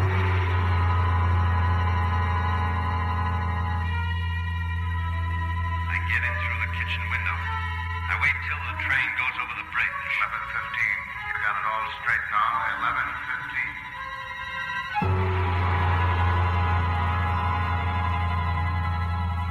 The clock on the table says 10 minutes to 11 o'clock. But Leona Stevenson, clutching the telephone, listens with mounting bewilderment and fright to the voice of a man named Waldo Evans. Yes, Mrs. Stevenson. Your husband came into the laboratory and started asking me questions about the drugs we use and how we prepare them. Well, this is very interesting, Mr. Evans. So, this is where the formula for all our products are developed, huh? That's right. Some of these drugs must be very valuable. Oh, yes, Mr. Stevenson, very valuable. And tell me, what do you do with them? Why, they go into the various Cotterell products, sir. Mm-hmm. And you're the man in charge here, huh? Yes, sir. I see. Well, thanks for your time, Mr. Evans. I was just curious. Thank you, sir. Good night, Mr. Stevenson. That was my first first meeting with your husband, Mrs. Stevenson. Then, from time to time, he'd drop into the laboratory and visit with me. And one night, when it was storming, he offered to drive me home. So you're a bachelor, Mr. Evans. Well, I didn't know that. Yes, sir. I live in a rooming house on Chestnut Street. A man all by himself, no responsibilities. Tell me, why do you work so hard? Well, to tell you the truth, sir, because I have a hope. An ideal, you might say. In a few years, I hope to retire. Retire, huh? Oh, I have it all planned, sir. I'm going back to England. I hope to raise horses, sir. Well, not race horses, just horses, sir. Do you care for horses, Mr. Stevenson? Well, I'm afraid I haven't thought very much about them. Oh, then you're missing a great deal. Well, that's my hope, sir. To live there quietly and raise horses. Why have you waited this long? Money? Money, of course. But someday I'll... Well, why wait until you're old? What good is a dream when you're too old to enjoy it? Oh, I've thought of that, Mr. Stevenson. I suppose the zest does come out of things with the encroachments of old age. Now you're talking, Wally. My motto is if you want something, get it now. It's the next turn to the right, Mr. Stevenson. Chestnut Street. You know, Wally, I've been thinking. There might be a way out. A way out? Yes. To have your little place in England. Everything you want. Indeed, sir. And all you have to do is to make a little mistake every now and then. Mistake? In the laboratory. I've been checking on it, Wally. The way you're set up, no one would ever know. Mr. Stevenson, I better say good night, sir. Wait a minute. The differences in the amounts of those raw drugs you handle need be so slight that nobody but yourself would ever know. I don't understand, sir. Look what you've done for the company all these years. And what have you gotten out of it? Not a tenth of the salary you should be getting. No, please, Mr. Stevenson. Now, don't be silly. I've already talked it over with someone else. Talked it over with whom? A man named Morano. He can handle all the raw drugs that we can get. And then we split. You, Morano, and I. Mr. Stevenson, I just can't believe it. You're a young man, vice president of the company. A wonderful future ahead of you. Don't make me laugh. Yes, I'm young. Young enough not to waste my life in dreaming. There are things I want to do, big things, and the only way to do them... I'm sorry, Wally. I thought you were my kind of a person. I trusted you. But what if we were caught? Why should we be caught? We'll make our pile and stop before anyone even guesses what went on. Morano knows just what to do.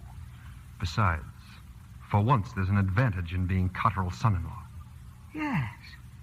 Yes, I see. I thought you would, Wally. Well, partner, we're in business.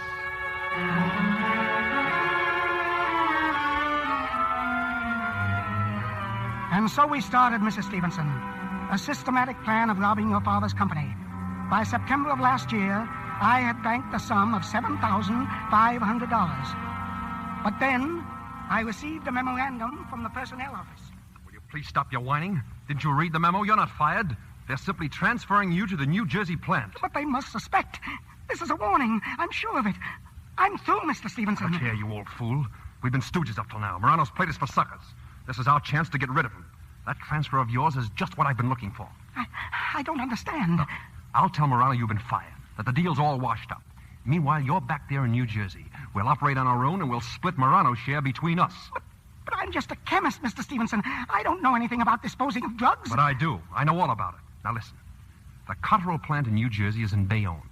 And just across the bay from Bayonne is Staten Island. I happen to know a little about Staten Island. About 6 weeks later, we began operations, Mrs. Stevenson, on Staten Island, New York. Our headquarters was an old abandoned house, 20 Dunstan Terrace. There, twice a week after work, I would come from your father's plant in Bayonne. And there, Mr. Stevenson would telephone me or mail me his instructions from Chicago. A little over 3 months ago, Mr. Stevenson arrived in New York. A few nights later, when I went to 20 Dunstan Terrace, I found that your husband was not alone. Come right in. We've been waiting for you. Wally, this is Morano. Morano? You didn't expect me, did you, Mr. Evans? Well, neither did Mr. Stevenson. But here I am. You see, I have ways of finding things out. For instance, ever since the two of you broke off our pleasant little association in Chicago, I find you've accumulated a rather large bank account. Am I right? What about it? I'm warning you right now, Morano. Don't you try any funny business. Relax, Mr. I'm warning you. I said relax. Sure, you're a big, strong guy, Mr. Stevenson, but mussing me up won't get you anywhere. You see, I merely represent an organization. Well, we had what you might call a board meeting, and the vote was 7-1 against you. Now, that's pretty serious. That's like a death sentence. Oh, cut it short, Morano. What do you want? Mr. Stevenson, please give them what they want.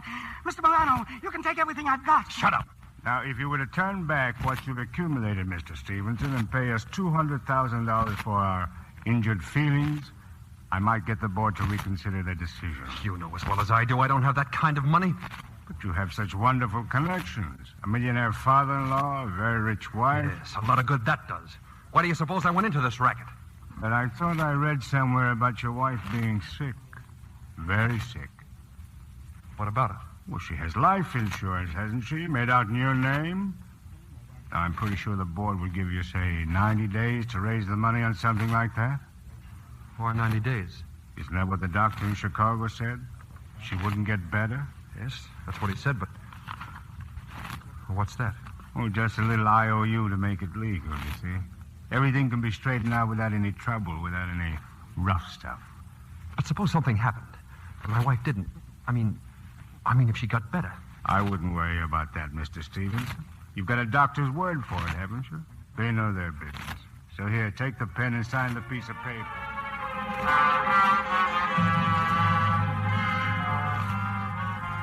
What I have just told you, Mr. Stevenson, took place 3 months ago. I need not describe Mr. Stevenson's distress when the IOU became due last Wednesday. As I understand it, Mr. Stevenson saw Mr. Morano, but his request for an extension was refused. And now, inasmuch as I have already given you the final message, I believe the rest explains itself quite simply. Mr. Evans, where is my husband? Where is Mr. Stevenson now? I wish I knew. Perhaps if you tried the Bowery number. The Bowery number? What Bowery number? The one I gave you when I first started to talk. Mrs. Stevenson, I'm afraid I must ask you to check it all. I can't. I'll repeat it once more. Point 1, the house at 20 Dunstan Terrace was burned down this afternoon. I did it. Point 2, I escaped.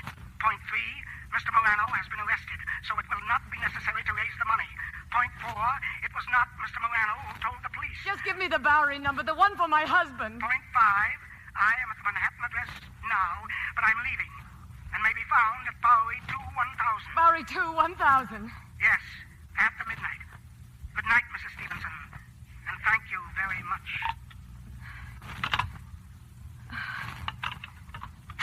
Bowery 2-1000. Bowery 2-1000. Oh, Henry. Oh. Bowery 2-1000. Is this Bowery... Is Mr. Stevenson there? Mr. who? Stevenson, Mr. Henry Stevenson. I was told to call by a Mr. Evans. Just a minute, I'll see. Stevenson? Yes, Stevenson. Hold on. Hello? Yes? No, he's not here, ma'am. Oh, well, Mr. Evans said he might be expected. Could I leave a message? Message? Now, look, lady, if this is your idea of a joke... Oh, please help me. What number is this? What am I calling? Bowery 2-1000, the city morgue. Oh!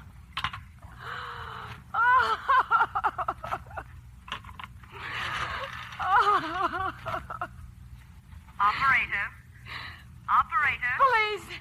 Give me the police quickly. I will ring the police department. No, wait a minute. Give me the hospital. I can't be alone. It's 11 o'clock. Hurry, please. It's 11 o'clock. One moment, please. Operator, I can't hear you. Are you calling the hospital? Operator. They'll do. Is this a hospital? Yes. I want the nurse's registry. I want to hire a trained nurse immediately for the night. I am sorry, but this is a city It hospital. doesn't matter. I've got to have a nurse. I understand that, madam. I'm sick and I'm all alone in this horrible empty house. I overheard a telephone conversation about a murder to be committed at 11:15. I don't know what's happened to my husband. If something isn't done, I'm afraid What was that? What was what, madam? That click just now on my telephone. As though someone had lifted the hook off the extension downstairs. I did not hear it, madam, and if you will... Well, I did. There's someone in this house. There's someone downstairs. And they're listening to me now. Who is it? Who's down there? Oh. Hello? New Haven is calling Mrs. Henry Stevenson. Is she there? I can't talk now. Call back later. I have a person-to-person call from Mr. Stevenson. Do you not wish Did you to say accept Mr. the call? Stevenson? Mr. Stevenson from New Haven? Do you wish to accept the call, madam? Oh, yes, yes. One moment, please. Here's your party, sir. Hello, darling? Henry, where are you? Well, I'm on my way to Boston, dear. Stopping off between trains in New Haven. Didn't you get my wire? Yes, I got it. I was sorry I couldn't reach you by phone before I left. But, of course, I knew you'd be all right. Well, I'm not all right. There's someone in this house, Henry. Right now, I'm sure of it. Oh, honey, how could there be? Don't tell me you're still alone. Well, of course I'm alone. Who else could be here? You promised to be home at 6 o'clock. I know, Leona, but I thought I explained to the I've been alone for hours. I've been afraid of every kind of horrible call. And Henry, I want you to call the police. Do you hear me? Tell them to come over at once. Now, honey, you know you're perfectly safe. The doors are all locked and there's a private patrolman. You're right in the heart of New York City and the phone's there at your bed. Henry, what do you know? What do you know about a man named Waldo Evans? Evans? Why? Why do you ask? I had a long talk with him just a little while ago about you. About me? Well, what about me? Oh, he told me some terrible things. Some of it sounded insane, but some of it, maybe it was true. You mustn't listen to every crackpot that calls you up, dear. Now just try to forget about it. He said you'd been stealing from Dad's company. Is that true, Henry? Leona, of course it's not true. Well, he left some kind of a message for you that the house on Staten Island had been burned down and that the police knew everything and that Morano had been arrested and Henry, are you still there? Yes, I'm here. They said you were a criminal, Henry, a desperate man. And Evans said you wanted me to die. Leona. And that money, Henry, that money those people wanted. Why didn't you ask me for it? Why, I'd have given it to you gladly if it would have saved your life.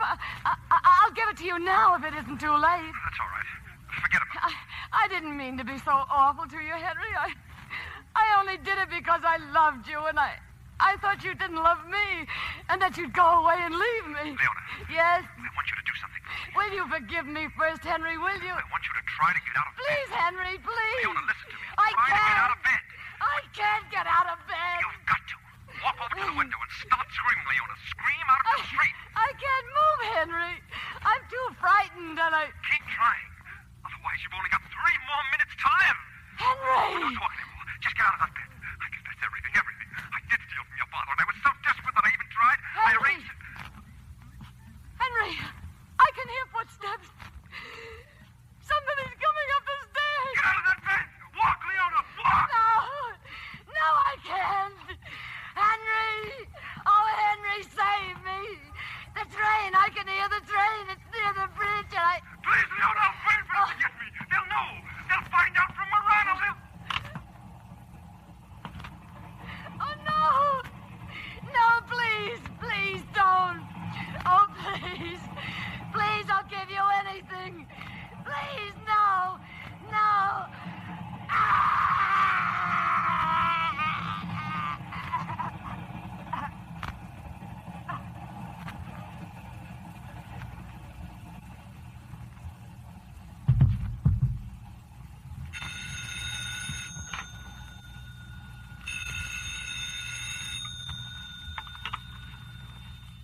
Ready with your party, sir. Leona. Hello. Leona. Sorry. Wrong number.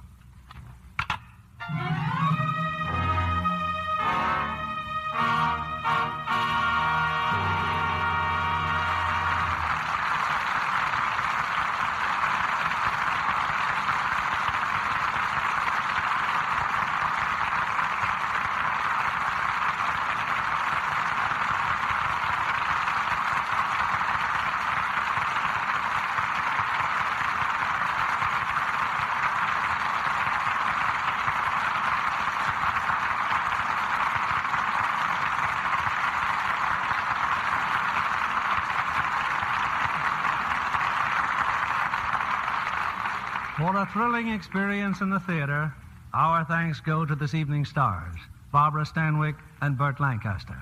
They're coming down stage now for a curtain call. You know, it's good to have you both back. And it's nice to be back. Bill says you got him in bed with the audience, Barbara. In what way? Well, we keep getting letters asking why you haven't been here for so long. And we have to keep explaining that you've made one picture right after another with no time off in between. One thing is sure, Bill. I haven't forgotten the Lux Radio Theater or Lux Soap.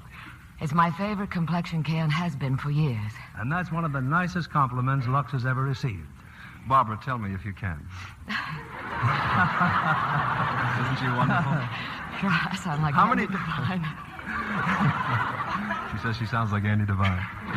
Tell me, Barbara, how many pictures have you made that still aren't released? 4, Bert. And what's the first one we'll see? The Hal Wallace production, Thelma Jordan. Oh, yes, Wendell Corey's in that, too. You know, when you and Hal Wallace get together on a picture, we know it's going to be a hit. Bert, I hear you are off for New York in a few days. Yes, I've just finished my own Norma F.R. production of The Hawk and the Arrow at Warner Brothers. And now I'm going to New York to see a few shows and take a brief vacation. Well, your last vacation you spent out on the road with a circus as an acrobat. Nothing like that this time? Not unless you have to be an acrobat to get tickets to South Pacific. Bill, tell me, what's next Monday's show? Next week, Bert, one of America's best-loved characters will return to this stage. The gentleman I'm talking about is Mr. Belvedere. And our play is the 20th Century Fox hit, Mr. Belvedere Goes to College. Naturally, we'll have the original Mr. Belvedere here to play the part, the amazing Clifton Webb. And besides Mr. Webb, we have 2 other stars, Colleen Gray and the popular Robert Stack. A great comedy and the return of Mr. Belvedere all on next Monday night. Everybody will love it, Bill. Good night. Good night. Good night, and thank you. Ladies and gentlemen, there's a great deal of vague and sentimental talk about the American economic system. But here are some cold facts. Since 1910, we have increased the income of each household from $2,400 to about $4,000. And the figures are in dollars of the same purchasing power. We've done it by increased production, and yet we work 18 hours less each week for this extra money. This is the miracle of America.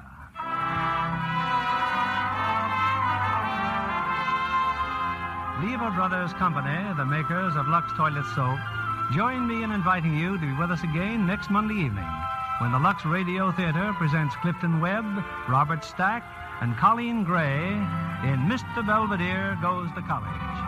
This is William Keeley saying good night to you from Hollywood.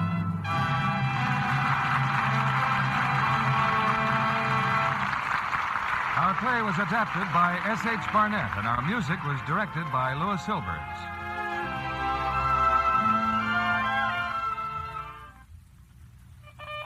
Here's a fashion flash from Hollywood. Barbara Stanwyck has one of those smart, new, finely pleated nylon nighties that stays in pleat when you wash it. Of course, she insists on Lux Flakes care for it just as she does for all her lovely lingerie. One of her favorite shades is a pale green orchid. This spring, you'll be seeing more and more delicate and unusual colors in slips and nighties. So play safe. Wash them with gentle Lux Flakes.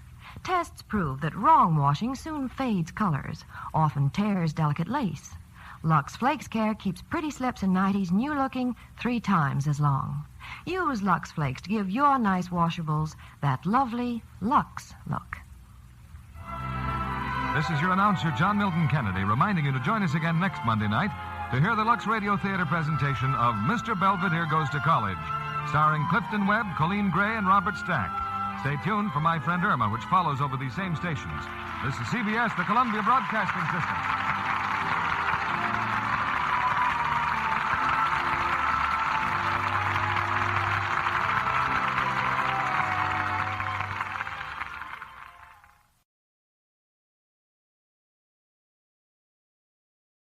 Lux presents Hollywood.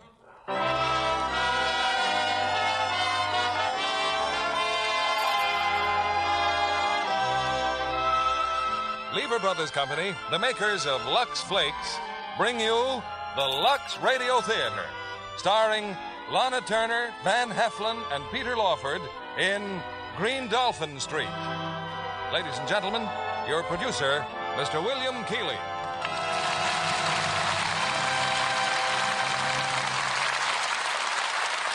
Greetings from Hollywood, ladies and gentlemen.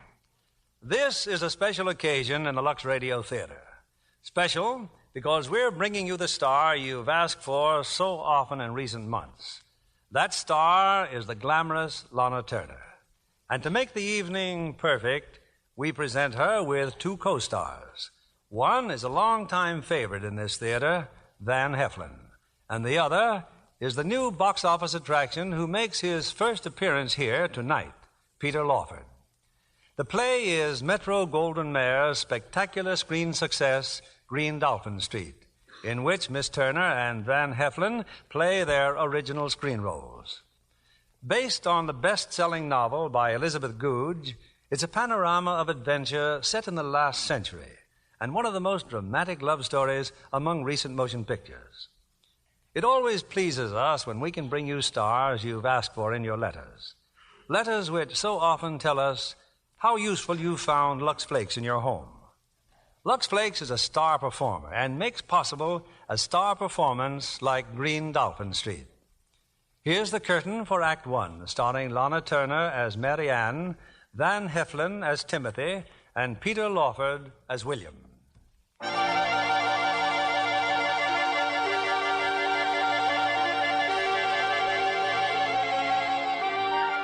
Between England and the coast of France are the Channel Islands and the harbor and the town of Saint-Pierre.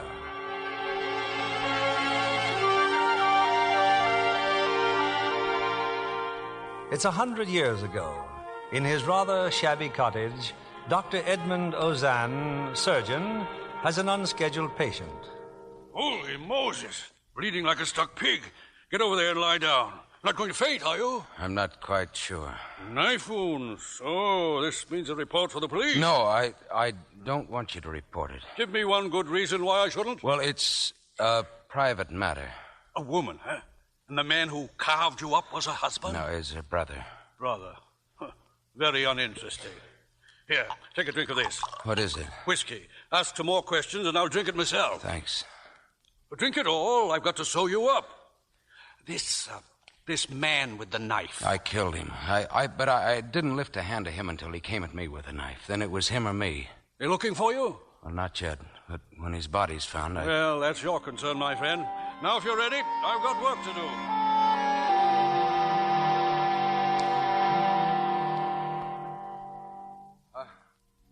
I've been asleep. How long? You gave me something to make me sleep. Ungrateful wretch, of course I did. How far do you think you'd have got if you hadn't had some rest? I'm sorry. What time is it? 10 o'clock. Who have you told about me? No one. When I came here this afternoon, there was a young man who opened the door. My son. Oh. Don't worry. William won't talk. What made you come to me? I'm new in St. Pierre. Oh, didn't you know? Maybe that's why I came. This man you Well, killed. he was a fisherman. Bartolo, his sister told him that I promised to marry her. He chose to believe her. But the lady of your choice is someone else. This afternoon, before I fell asleep, you had visitors. I heard them. 2 pretty girls, friends of my son. The Patterell girls from Green Dolphin Street. Marguerite and Mary Ann. You know them? What did you mean? What did you mean, friends of your son? Is he going to marry one of them? Marry? My son? The richest girls in the island? Well, I've seen them together. He was with Mary Ann yesterday on the shore.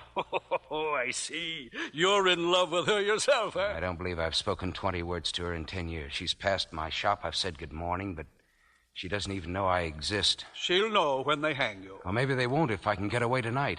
How? Well, there's a ship in the harbor. It leaves tomorrow for New Zealand. Here.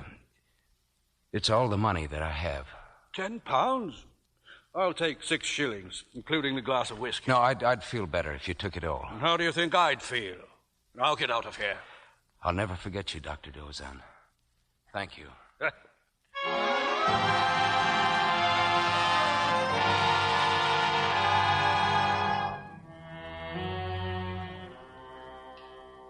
Marianne, are you still awake?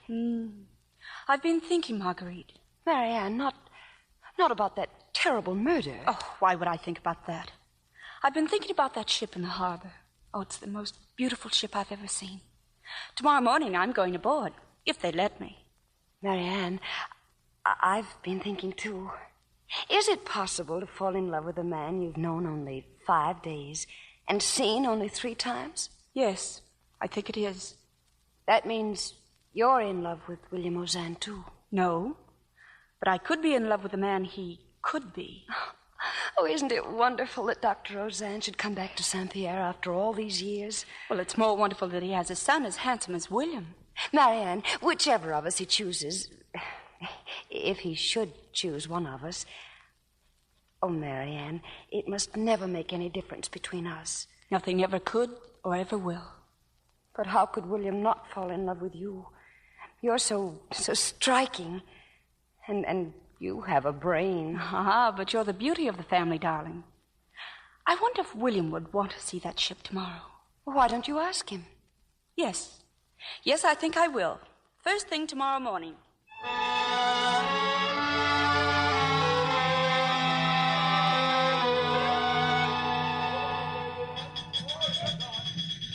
Well, aren't you glad you came, William? Did you ever see anything prettier? Oh, she's a fine ship, all right. What is she, Marianne? One of the new clippers, the fastest ship afloat. Look at her name. The Green Dolphin. And you live on the corner of Green Dolphin Street. That's a sign, William. And what do you think you're doing there? Where are you from and what cargo? New Zealand, my pretty. Cargo of timber. Well, you've got the most perfect ship I've ever seen. Captain O'Hara, ma'am, at your service. And since you like the ship, come aboard and look around. Well, thanks, we'd like to. And this is my cabin. Come in, come in. Well, it looks more like a museum. That's a shark's head on the wall. Maka shark. Caught it in the Tasman Sea with a boat hook. Yes, New Zealand's a beautiful country with a grand smell of the forest. A fine, sweet land with timber and flax. Wonderful pasture land, belonging to no one. There are places like that in this world, and I have to live and rot on this little island. You're a man, William. You don't have to do anything you don't want to. Captain O'Hara! Captain O'Hara! I'm coming. Drunken sailor, likely. Wait here if you'd like. Thanks, but I think we'd better be getting ashore. Then good day to you both. Have a good voyage, Captain. And if you ever come back to St. Pierre... I will, miss, one year or another. All right. You better leave off the stern. The bit of trouble seems forward.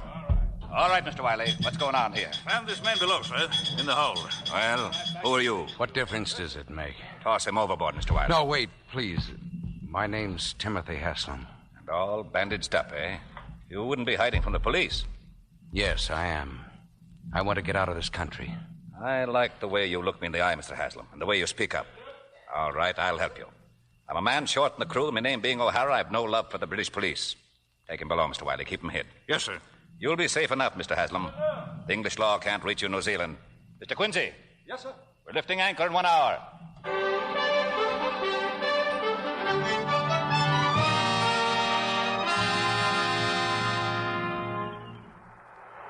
Well, I can still see her, William. The Green Dolphin, full sails, flying like a hawk out to sea. Oh, I believe Marianne's fallen in love with that ship. She's talked of nothing else all day. Well, then let's talk about William.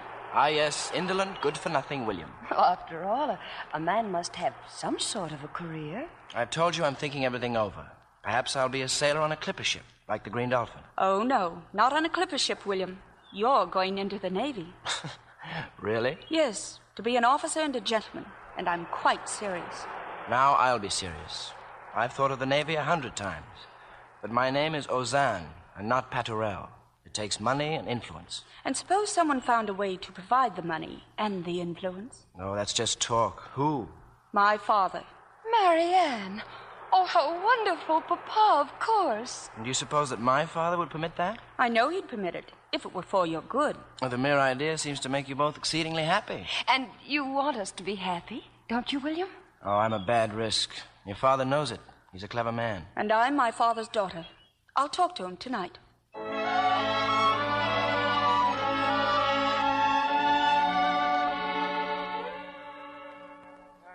Marianne, going aboard a strange ship with that uncouth ragamuffin. How could you? You're right, Papa. My behavior was most unladylike. I ask her to forgive me. Oh. Well, then, we'll say no more about it. Thank you, Papa. But what about William? I'll forbid him to see either you or Marguerite. Well, that might be easily arranged, Papa. You see, William wants to leave St. Pierre. He wants to go in the Navy. Well, not my problem. Well, we'd be rid of him then, wouldn't we? And when he comes back, why, he'll be a gentleman and not nearly so offensive. But, of course, it takes influence and money. Not my money, oh, no. Mama is very fond of William. Wouldn't you like to treat William as if he were the son Mama has always longed for, but never had? Oh, but mind you, it won't be easy. Dr. Ozanne's a very proud man. Or he wouldn't dare object. Why, it's the chance of a lifetime for William. I still think he may refuse. Well, we'll soon find out. Proud, is he? Oh, I wouldn't see him tonight, Papa. Tomorrow will do. I shall go tonight. I shall go now. Oh, and take Dr. Ozanne a bottle of brandy. I will not. Our best brandy, Papa. The kind you smuggle in from France. Marianne, that's a word I've forbidden in this house. Marcel, get me my hat and a bottle of brandy.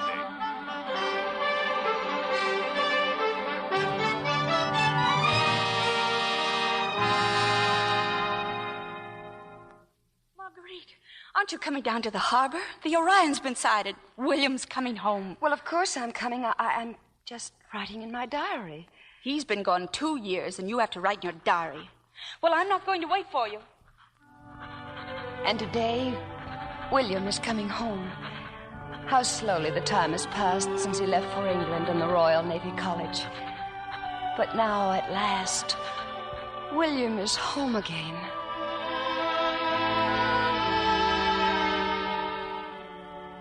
I know I'm most indelicately early for dinner, Marguerite. It's very kind of your father to invite me. Oh, he's proud of you, William. He'll be down in a moment. And Mama and Marianne. Then I must make use of that moment. It's the only moment I've had with you alone all day. And since we're sailing out again tonight... Oh, such awful news, William. I thought you'd be home for days and days. Then it mattered to you. Yes. Marguerite, ever since I've been away, I've thought of no one else but you. I love you. May I say that? I love you. Oh, keep saying it, William, because I love you, too. Well, it must be our secret, darling. Until I have the right to tell the whole world. And all the time I'm Shh, they're coming down. We're in here, Mama. Good evening, William. I'm so sorry your father could not come. Well, his patients become ill at the most inopportune times, madam. Your sin, William. You must ask him to give you a tonic. Oh, that's a life of discipline, Mama. The best thing in the world for a man. So, you're off to China tonight, William. Yes, it's rotten luck. Our orders were waiting here for us. Papa says that knowledge of the Orient is most important nowadays. Oh, I suppose it is if it matters. William, let me look at you. Well? I'm most pleased with you, William. Yes, I think Papa will be very happy with his investment.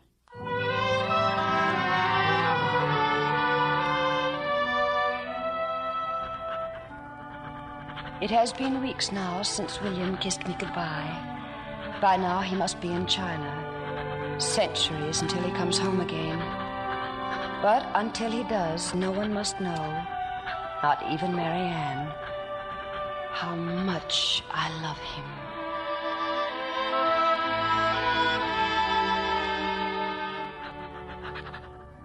I'm writing this letter from a little shop in Hong Kong. By coincidence, the Green Dolphin is also in the harbor, and I hope to see Captain O'Hara shortly. Wait for me, Marguerite. This little necklace will say I have always loved you. And when I come home, I will ask your father for your hand in marriage.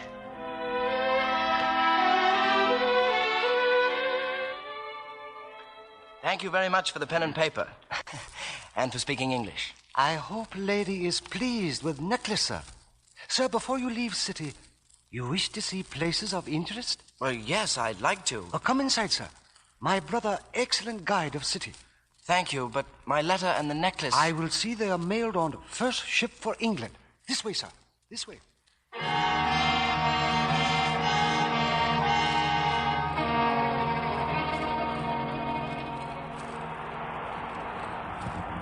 Makes sense, Mr. Wiley. What the devil are you trying to tell me? That there's a man in your cabin, sir. Naval officer. With the smell of whiskey that would bend our mast. Naval officer? Holy saints. He staggered aboard before we sailed. Since he was a naval officer, well, sir, I thought you were in your cabin at the time, sir. Wake up, you fool. Who the devil are you? Captain O'Hara. You drunken slop. What do you think the ship is? You don't remember me, St. Pierre? What's that? Oh, yes. You were with that beauty, the Paterelle girl. What are you doing here? Well, I had shore leave. I was seeing the city. They gave me something to drink. No more brains than a flea. You've been drugged, mister. Drugged and robbed. Ha! And you an officer of the Navy. When I woke up, my ship had sailed. I thought that perhaps you could help. You should have gone to the British consul. Instead of that, you're now a deserter. But I can still go to the consul. Oh, you can, eh? 5 hours out at sea. What are you talking about? We're bound for New Zealand, Port of Wellington. New Zealand? You could be worse off. You'll be safe from the Admiralty, and fine young muscles like yours will be at a premium amongst the settlers. Oh, but I'm going back home. I've got to go back. To what? Disgrace? Prison? Suit yourself, my lad. You've a long voyage to think it over.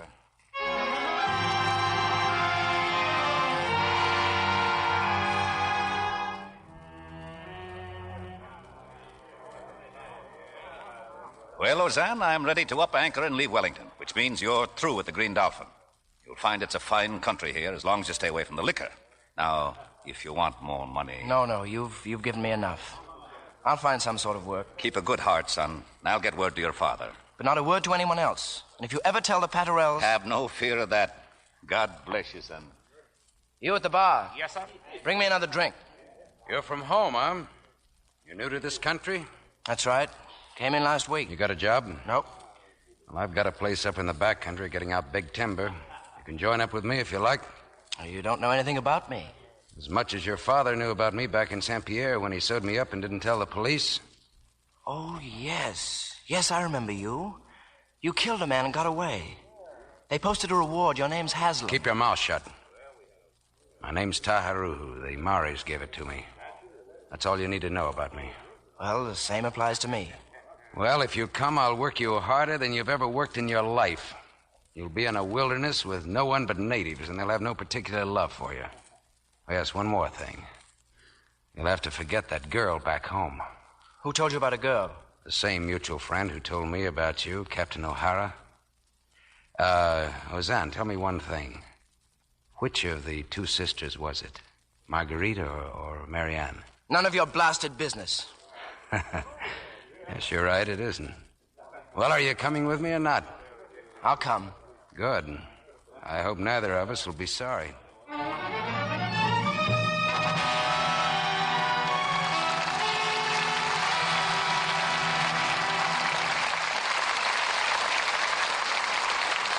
Our stars will return with Act Two of Green Dolphin Street in a moment. You know, Libby, the way we associate a word or a phrase with an idea often tells psychologists what's on our minds. Oh? Suppose I say, top of the morning. What do you think of? That you should do better than that on your Irish brogue. Ouch. No, really. That typically Irish greeting makes me think of Paramount's delightful new picture. Of course, that makes me think of Bing Crosby. Shall I go on? You can't stop without mentioning how beautifully Bing sings You're in Love with Someone and the other wonderful songs. What a laugh-provoking team he and Barry Fitzgerald make in Top of the Morning. With Bing as a big city detective and Barry a small-town police chief. And Barry makes me think of Anne Blythe, who plays his daughter. She makes a beautiful Colleen, well-groomed right down to her toes. Well, you know, Anne is like that in real life, too. Her clothes are always perfection. The kind of a girl who carries an extra pair of stockings so she won't be caught with a run? No, Anne's smarter than that. She insists on Lux Flakes for her stockings, so she hardly ever gets runs. Strain tests prove nylons really do last longer with Lux Flakes. Stockings washed with strong soap or rubbed with cake soap went into runs long before those washed with Lux Flakes. The Lux stockings lasted twice as long. Luxing is easy. Those tiny diamonds of Lux dissolve in a jiffy, make wonderfully rich suds that whisk away every trace of soil in a flash. And here's a tip for rainy days. If you get mud spots on heels, just work in a few dry Lux Flakes with your moistened fingertips. Spots disappear like magic. This fine product of Lever Brothers Company protects fit, keeps colors truer, gives you so much extra wear, it's just like getting an extra pair of nylons every time you buy a pair. Here's your producer, Mr. Keeley. Act Two of Green Dolphin Street, starring Lana Turner as Mary Ann, Van Heflin as Timothy, and Peter Lawford as William.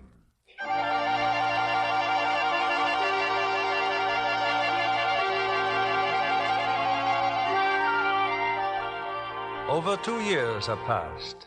Back in Saint-Pierre, Marguerite and Marianne Paterel have all but given up hope of ever seeing William again. But now, in the Paterel home, is Captain O'Hara of the Green Dolphin. What do you mean this letter's from William Ozanne? William Ozanne is dead. It's possible, but he was alive enough 5 months ago in Wellington. I knew he was alive. I knew it. What about him, Captain O'Hara? What is William doing in New Zealand? Isn't he still in the Navy? Due to an unfortunate incident, the lad severed his connection. Now, good day to you all. I have another letter to deliver to his father. Dr. Ozanne died 3 months ago. In that event, I'll get back to my ship. Papa, the letter. The letter is addressed to me. Well, maybe Mama read it aloud. I will not be bullied in my own household. Oh, of course not, dear. Here, Mama, open it. Dear sir, it is a long time since I've had the pleasure of addressing you. Much has happened, but now I feel I have earned the privilege of writing. A deserter. I'll wager he deserted. Go on with the letter, Mama. I have been in the timber business for 2 years now. My partner is a man of great ability, and we have developed our little settlement into a garden spot with a comfortable dwelling. I don't know what life has brought you and your family, yet I cannot but hope that your daughter Marianne is still unmarried, and that you would consider permitting her to live in such a rough but glorious country as my wife. As his wife? Marianne, you... The cheek of it, the conceit of the fool. You're acting as though I'd been insulted, Papa. And what would you call it? An honorable proposal, which I intend to accept. Marianne? She's right, Mama. Marianne always wanted to marry William. She'll never marry anyone else. Will you, dear? No. Then let him return here and show his face like a man. I don't intend to wait. When the Green Dolphin sails, I'll be aboard her.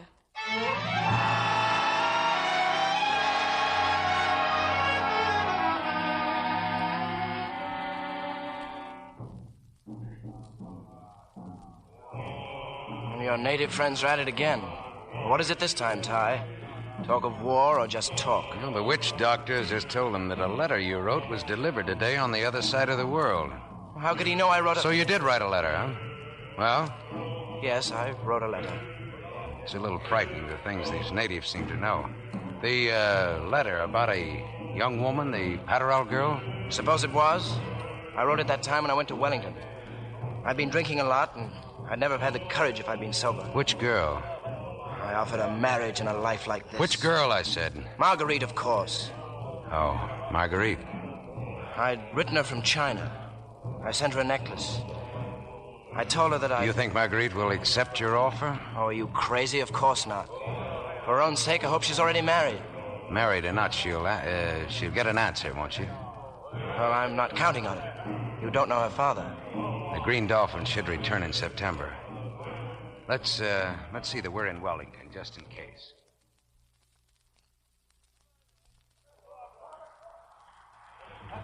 Now, there she lies, Miss Paterel.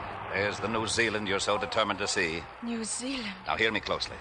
William Ozanne has no cause to expect you on this ship. The best he could hope for was a letter, not a bride. You don't want me to marry him, do you, Captain? I told you before, the letter I gave your father was handed me by a blurry-eyed William Ozanne, staggering out of a saloon. Surely it was written more in whiskey than in ink. Had I known it was a proposal of marriage, so help me, I'd have torn it to bits. If William were a fine, strong character, what would he need me for? The very reason that he sent for me is because he knows that I can save him from himself. You're bound to marry him, then? Yes. And I'll make a fine man of William. I will. I will.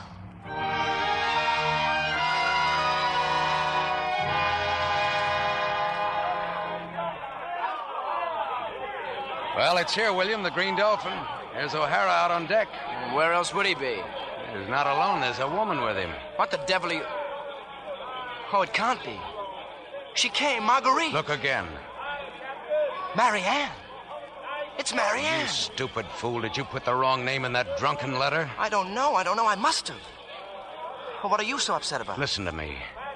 Did she ever show any signs of being in love with you, Marianne? Oh, maybe she did, but I can't marry her. I'm not in love with her. Are you going to send a girl like that back home turned down by a young jackass too drunk to remember the right name of the girl he loved? No, you won't do that. She's looking for me. Yes, and she's going to find you. Go out there now and put your arms around her and make her feel that you want her. And remember, her name is Marianne. Don't worry. I'll go through with it.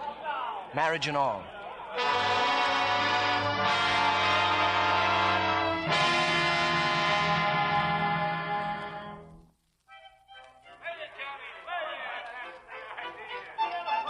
Well, it was a fine wedding, Mrs. Ozanne.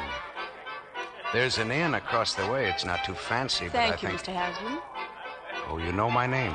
Williams told me all about you. Imagine meeting a man from home. I thought I knew everyone in St. Pierre. You've nodded to me on occasions. You don't like me, do you, Mr. Haslam? I'm just anxious about you. Why? I've been very close to your husband for some time now. He's changed since you know him. Oh, for good or bad? I merely suggest that you be patient with him. Oh, I'll be patient. I have no idea that my husband loves me to distraction. And I did not travel halfway around the world expecting any miracles to have improved him. Believe me, I only want to help you. You can, Mr. Haslam. Is there any reason why we cannot leave for the settlement? You see, I refuse to spend my wedding night anywhere except in the home my husband has provided for me. Well, I think that might be arranged. It'll take us over a day to get there. May I see about your luggage? If you don't mind. And I'll find William.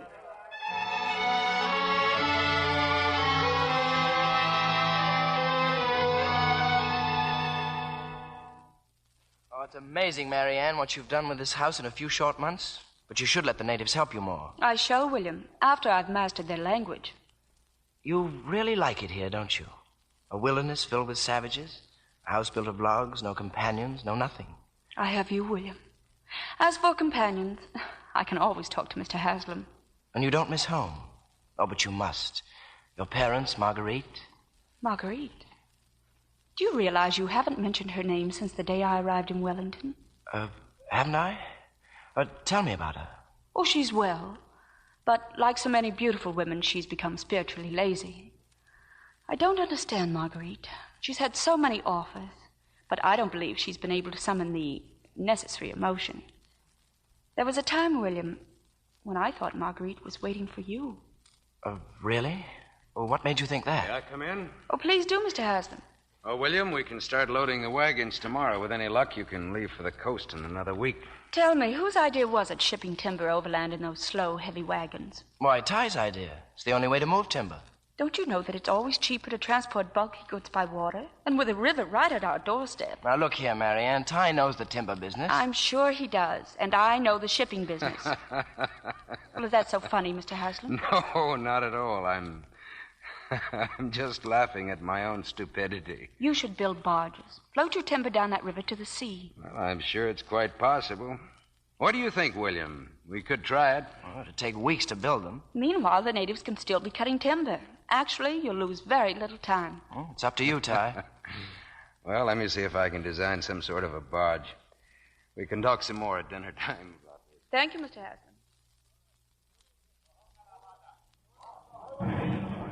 Are you really getting those barges loaded in a hurry, William? That chute was a fine idea. My wife's idea. Huh? Because it was her idea, not yours, I suppose the two of you sat up all night arguing about it, huh? Ty, I promised you I'd stick to my bargain, but I didn't agree to like it. No, you didn't, did you? Well, I'll see you later, William. Come in, Mr. Haslam. You've come to apologize for William again? No, I've come bearing gifts. It's there on the porch. A cradle? Oh, how kind of you. Well, you carved beautifully. Perhaps a cradle is just an excuse, a sort of a peace offering. Tell me, why do you resent me so? Because you have too much influence with William. I've been able to influence William on only one thing. Not to give up when he takes on a job. Why not come straight to the point, Mr. Haslam? I failed in my marriage. And you think I'm making you the scapegoat for my failure. Your marriage is not a failure. William hates me.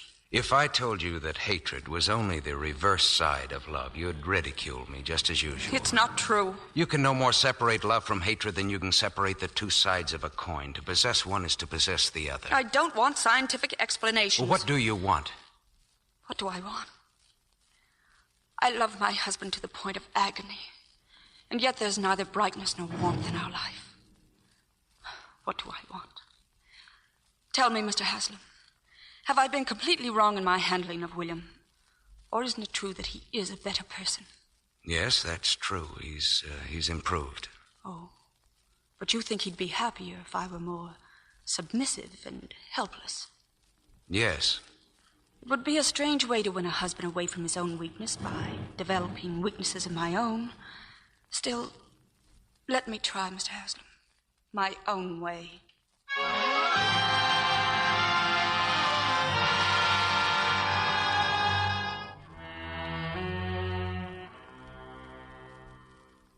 Well, the barges are loaded, Marianne. When do you plan to leave? Oh, we should be ready in 2 days. Tell me something, William. Have I been a bad influence on you? No man could have a better wife. But we haven't got along. You know that as well as I do. Perhaps the baby will help when he comes. Oh, William, let Mr. Haslam go with the barges. Please stay with me. Cutting the timber is Ty's job. Taking it to market is mine. William, what's happened to us? Even when we're in each other's arms, there always seems to be 1,000 miles between us. I know I've made you wretched, Marianne, but it hasn't been your fault. I'll do better, Marianne. I promise. Oh, William.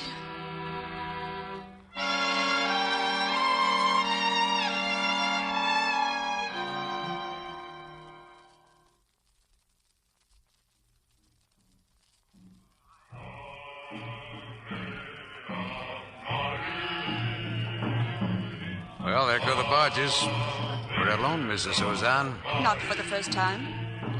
Oh, Mr. Haslam, will you please make those natives stop that chattering? I couldn't stop them if I wanted to. That's the chant of the earthquake god. The natives believe there's to be an earthquake. They've convinced you? Well, William doesn't believe there'll be one, and I don't imagine that you believe it either. But when your house starts shaking, stand in the nearest doorway and yell for me. Good day, Mrs. Ozan.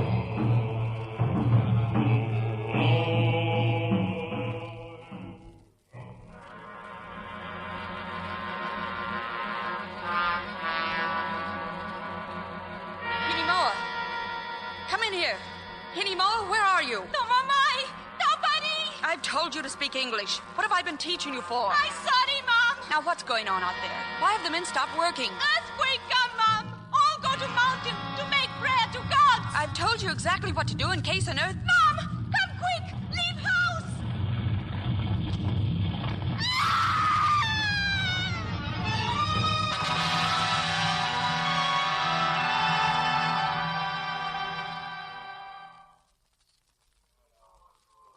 What happened to me? What happened? Well, you're alive. There are no bones broken. I had to bring you here. It appears that my house is the only place left standing. William. What about William? Well, they had 3 hours start down the river. Maybe they escaped the whole business. Anyway, you're to stay where you are, in bed. Oh, my son. I shall lose my son. You'll have your son. No. It's too soon. Oh, Ty, please. Try to get a doctor. It'll be impossible to get out of here for days. The whole forest's been ripped to shred. There's fire and there's flood. Besides, this isn't a country where a doctor lives on the next street. My son. I thought at least I would... Marianne, listen to me. You'll have your child. Inimoa's all right. Between the two of us, we'll be able to... No. There's no choice but to trust me. Remember, it was you who chose this life for yourself. I trust you. I will try to give as little trouble as possible. That's better. We all may be dead by morning. Meanwhile, we'll do our best to keep alive. May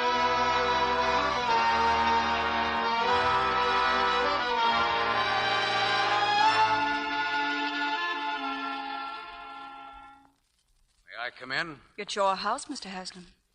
My, look at you. You're exquisite. That's a bit more like your old self. This is no time for compliments. And please be quiet. The baby's asleep. Well, I finally got through to the next village. William. Then there's news of William. Yes, he's alive and he's safe. He reached Wellington. Oh, you're not lying. You're not just saying that I give you my word. Now, please, be calm. Please remember that but you I won't... am calm. I have complete control of myself. It's no good, Marianne. Now, face the situation. Why not be friends? I'm not aware that we're not friends. Yes, of course. Well, I've sent out natives to find William, to tell him that you're safe. Thank you. With any luck, your husband will be at your side again in a day or two.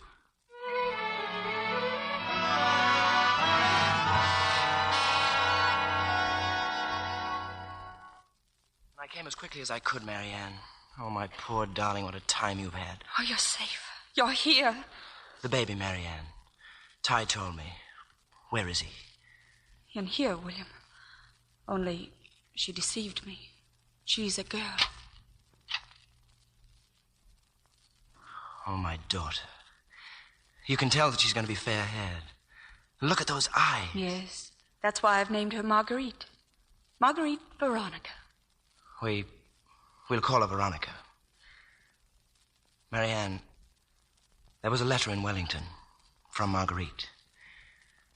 Your mother and father... Well, there was an epidemic. They died. Oh, no. No, but Marguerite, what of her? I have her letter here. She's been spending some time at the convent. Convent? Yes, it's hard to tell just what's in her mind. She seems dazed, bewildered. What should we do, Marianne? But the baby. We couldn't leave for home even if we wanted to. Is there anything left here? What does Ty say? Oh, he doesn't have to say. You must have seen for yourself. Everything's lost. Everything. But we have ourselves, William. And we have our child. We'll begin again. We'll begin again and we'll do better. Yes. Yes, I think we will.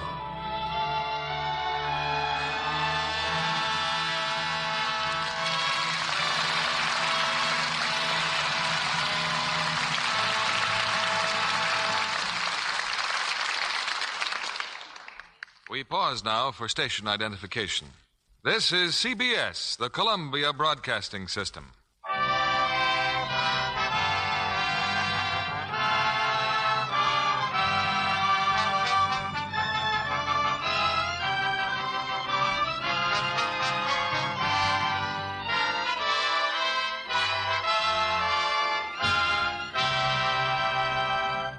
When Metro-Goldwyn-Mayer cast a young actress in an important new Technicolor musical like That Midnight Kiss without even a screen test, well, she must have something.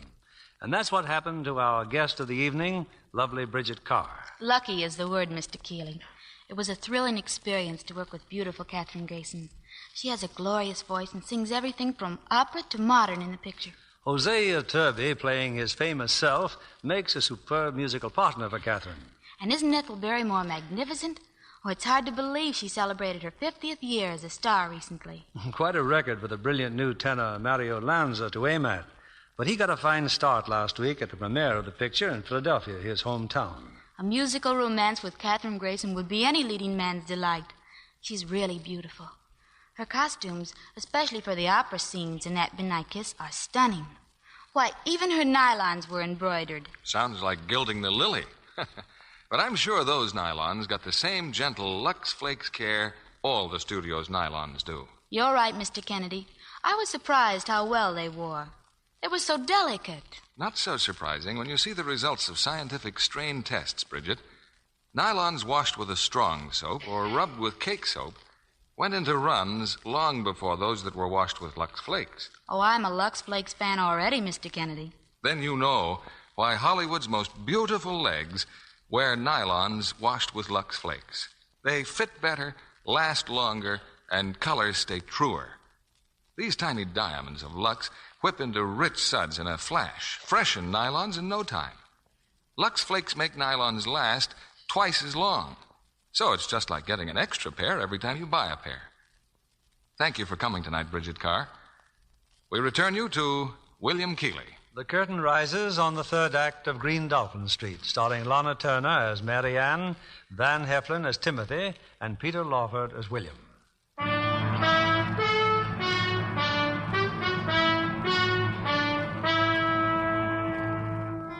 7 long years have gone by. 7 years that have brought out of the devastation of the earthquake a measure of prosperity and happiness to Mary Ann and William Ozanne. Still in the wilderness of New Zealand, they have reared their daughter and expanded the lumber business. And still at their side is their fellow exile, Timothy Haslam. You two should have been with me to Wellington. The town is teeming with soldiers. The governor issuing a new proclamation 3 times a day. You take it all very lightly, Ty. You know as well as I do that the natives are ready to revolt. Well, in any event, I saw the bankers. They'll underwrite any expansion we care to make. That is, once the natives are under control. What does that mean? Another 6 months? Now, don't underestimate the Maoris, William. It could be years. Well, then, bank or no bank, our future's none too secure. William and I have been thinking, Ty. Perhaps it would be best if we left here and went to South Island. South Island? Well, Dunedin, perhaps. What are the timber prospects, Ty? You've been there. Fair, I suppose. But there is a great future in sheep farming. Well, why sheep? I know timber. I like the business. Why not stick to it? Because there's a bigger future in wool. How do you know? I've an instinct for these things, Ty. An instinct for making money. How much of this is your business instinct and how much the safety of Veronica? Well, it's mostly for her sake, of course. Mm-hmm. In your opinion, William? That we sell out as soon as possible. Go to Dunedin. Yes, I think maybe you should. As for me, well, there's great suffering among my Maori friends caused by the colonials. They'll need help. I'm going back to them with medical supplies. But, Ty, we can't wait indefinitely. I'll not prevent your leaving whenever you like. But you're our partner. Surely you'll come with us. You don't know me very well, Marianne. I find very little value in life aside from my personal independence. That you and William should join me in my lumber business, that was one thing. That I should follow along now like a tame tabby cat, well, that's another. Now, where's Veronica? Out there, playing at the river.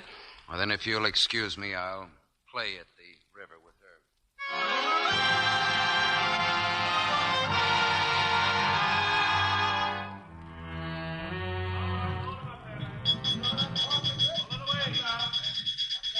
Have they deserted you already, Ty? William and Veronica? Veronica couldn't wait to go aboard the ship. Oh, incidentally, William left a message for you. Try not to argue with me our last few minutes together. But I'm still hurt that you're not sailing to South Island with us. I thought you had a real affection for William and Veronica. I have. And for you. Then why not come? The reason I gave? But you'd be what you've always been, the central figure in the picture. Oh, I thought Marianne Ozanne must always be that. I know myself better than I used to. Oh, I really don't know how I shall manage without you. So don't talk of losing your independence. A man in love has no independence worth mentioning. Don't look so bewildered. I've been in love for years. With you. Well, how can you say that? You certainly didn't love me when I first came here. Long before that. Back home in St. Pierre. Even then, I loved your faults as well as your virtues. Have I still so many faults? At least I'm not proud now, am I? No, you're not. And I love you for that, too, because I think that, I may have had something to do with that. Yes, a great deal, Ty. Everything. You remember what I said, that you can no more separate love from hatred than you can separate the two sides of a coin? Well, you hated me because I saw too much of your real self. Then when I found you were with me, that everything was all right. So you also love me? Yes, Ty, I do love you. For you're all the man that I've tried to make William be. But I belong to William, and all I've ever wanted is his love. Yes. Well, that's why I'm not going with you. You'll have a better chance of getting what you want if he has no one to turn to but you. But I have his love. No, don't be too sure. You've made progress, but your battle isn't won yet. Goodbye, Marianne. Just a shake of your hand. Please, kiss me, Ty. I won't forget you, ever. If I believed in souls, I'd say that yours and mine are a very long acquaintance. Well, I'll say goodbye to William.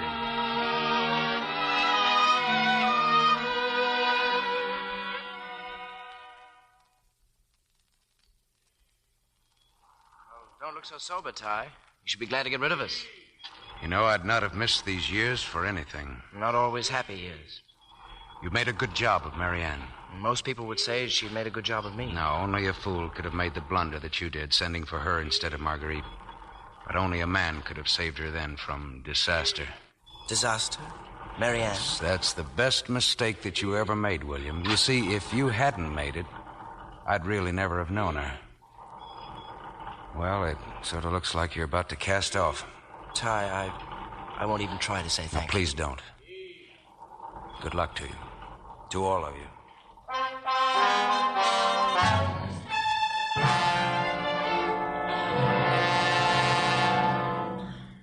it's incredible, Marianne. Do you realize I stand to be the richest man in Dunedin? Oh, we should have come here years ago. Well, that's enough business talk for tonight. Where's Veronica? Asleep, I hope. Oh, she's very proud of her father, darling, and so am I. That was a wonderful speech you made at the assembly. Oh, only part of it was completely true.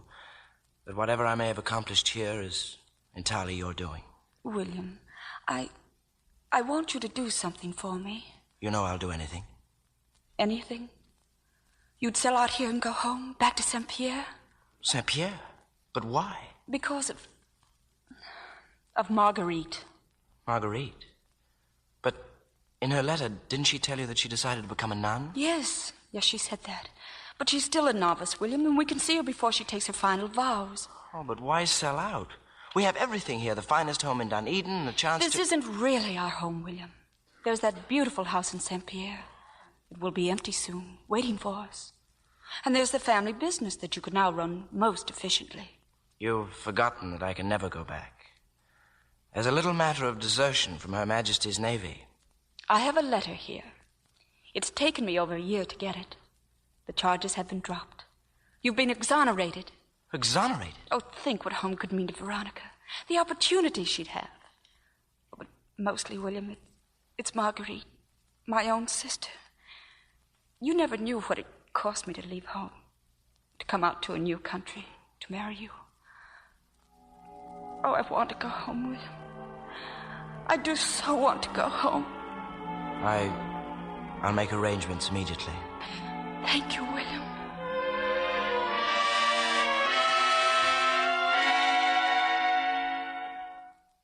And this was my room, darling, mine and Marguerite's, long ago when I was a little girl like you. Oh, Veronica, tell me, you do like it here, don't you? It's just like I dreamed it would be. Oh, Mama, thank you for coming home. Tomorrow we'll go to the convent and see Aunt Marguerite. Oh, I'm sure the Mother Superior will let... Veronica, what's that you have? It's a necklace, Mama. See? I found it in Aunt Marguerite's desk. It was in this box. And I think there's a letter in it, too. Let me see that letter. I'm sorry, Mama. No. It's all right, dear. Just give it to me. Wait for me, Marguerite.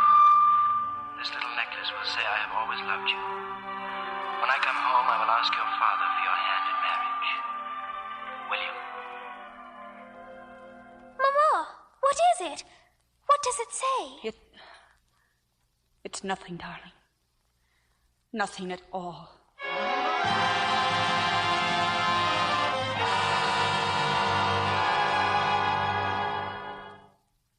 Marianne, what's wrong, dear? Is it Marguerite? You've heard from her? Yes, I've heard from her. Tomorrow she is to become a nun. It would seem we arrived just in time, William. I found this letter. Here, read it. It was written a long time ago, Marianne. You loved Marguerite. You loved her. But that's all past now. When you wrote my father, you lied. You loved my sister. But you sent for me. Why? I'd hoped you'd never have reason to ask that question. The letter to your father, I wrote your name by accident instead of Marguerite's. By accident? Then our whole marriage has just been a slip of the pen. Marianne, Does she know? Does Marguerite know of your accident? She knows nothing. I never told a living soul. No, that's not quite true. I told Ty. I had to tell him. Ty knew that the only reason you... Oh, of course he knew. You would never have married me if he hadn't forced you into it. Would you, William? Would you?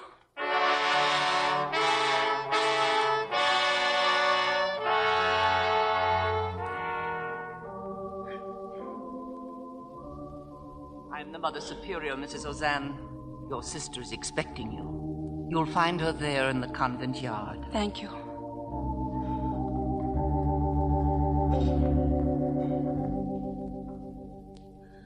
Oh, Marguerite. Marguerite. Oh, my dear. My Marianne. But your note yesterday, you said you would bring William with you and Veronica. I had to see you alone. Marguerite, I found the letter William had sent you with the necklace. Oh, my poor dear. I should have destroyed that letter long ago. But don't you understand? It was you William wanted to come to New Zealand. But when he wrote Father, he put in my name by mistake. Oh, Marguerite, don't you hear me? Don't you realize what I'm saying? I hear you, Marianne. I knew you were in love with him. I fought you for him. And I always thought that I'd won him fairly. But Marguerite, he's never loved anyone but you. Was it just an accident that you found that letter? Perhaps there is less chance in life than we realize. Perhaps it was intended to bring out the truth at last. When I think of what your life has been, the heartbreak... Do I look like a heartbroken woman?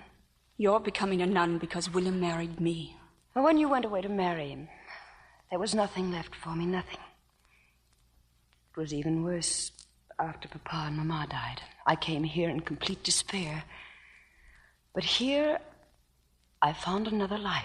Marguerite, can you ever forgive me? There is no question of forgiveness. There is nothing to forgive. Mrs. Ozanne, your husband is here. He wishes to see you. He loves you. I'll send him to you. No.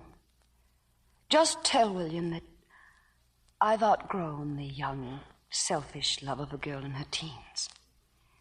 That I've found here what I've been searching for all my life. Marguerite. Tell him this is the way everything was meant to be. And if I once was unhappy, today I am supremely happy. Not because I've given something, but because I have been given everything. Tell him, Marianne, and then pray for me, that I may be worthy as you are worthy.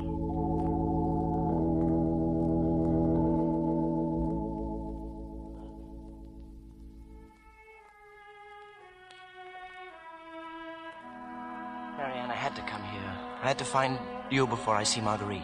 She doesn't want to see you. Then I'll wait until she will see me. I've come to tell her that, much as I loved her once, my love is now only for my wife. What kind of love, William? Something manufactured out of your sense of duty. Oh, it would be an unhappy world if the only kind of love was the love of youth. You're quite right, Marianne. I didn't love you when I married you.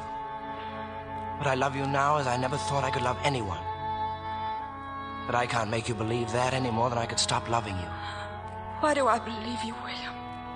Where's all the courage I thought I had? And perhaps you've given it to me, so that I can face Marguerite and tell her the truth. And so that you'll know that all there is in life for me is you. There's no need to tell her, William. She knows.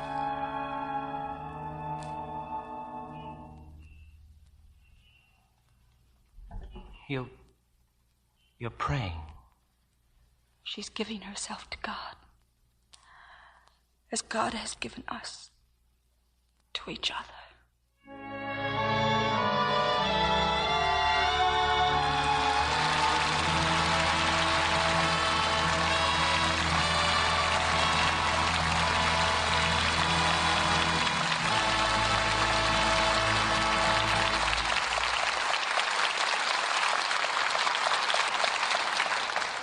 Our stars will return for their curtain calls in a moment. But first, Libby has a tip for everyone who loves flowers. And loves a bargain. Right now, it's time to plant tulip bulbs. So the makers of Lux Flakes are offering a thrifty shopper's special. A rainbow tulip garden of 8 giant prize-winning tulip bulbs. All 8 for only 25 cents and the top from a box of Lux Flakes. These healthy Darwin bulbs will grow anywhere, will make wonderful showy borders next spring. You don't even need a garden. If you plant them in pots, they'll bloom in the house this winter. In this special assortment, you get 8 different shades, including the famous black tulip, La Noire. It's a real showpiece. This assortment is worth every penny of $1.25. But you get it for only 25 cents when you include the top from a box of Lux Flakes. Jot down this address. Lux Garden Club, Los Angeles 54, California. You can order as many sets of bulbs as you like. Just include 25 cents in cash and a Lux Flakes box top for every set of 8 bulbs. And hurry, while planting weather is right. This offer expires November 15th, 1949. It's good in the United States, Alaska, and Hawaii, and is subject to state and local regulations. Here's the address again. Lux Garden Club, Los Angeles 54, California. Send tonight, sure. The supply of bulbs is limited. Here's Mr. Keeley with our stars. Curtain time is especially exciting when we can bring back to the footlights such stars as Lana Turner, Van Heflin, and Peter Lawford, and here they are.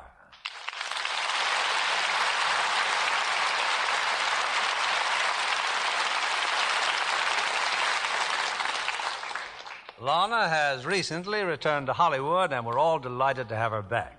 Thank you, Bill. It's nice to be here. Lana, you know you make even California look prettier. She makes even Hollywood look prettier. Well, it's nice to know you've missed me. Well, of course, Van has been somewhat occupied with that French lady, Madame Bovary. And very lovely, as played in the MGM film by Jennifer Jones. And where was Peter Lawford? Well, he and Walter Pidgeon just made the picture, The Red Danube. The setting is in Vienna, you know. And the picture has its premiere in San Francisco this week. Well, you boys certainly have been getting around while I was away. I think I'll just stick to Bill Keeley and Lux. Lux is tops at my house. Well, that's a very wise decision, Lana. And just to show our appreciation, we'll have some Lux Flakes in your car when you leave the theater. Well, thank you very much, Bill. And now, won't you tell us about next week's play? It's something to talk about, Lana, because next week's star is the one and only Bing Crosby.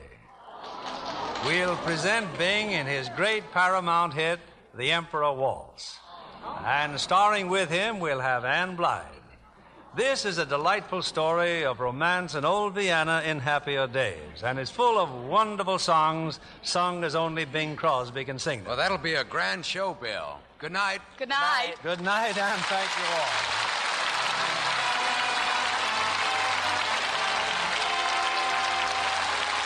Lever Brothers Company, the makers of Lux Flakes, join me in inviting you to be with us again next Monday evening when the Lux Radio Theater presents Bing Crosby and Anne Blythe in The Emperor Waltz.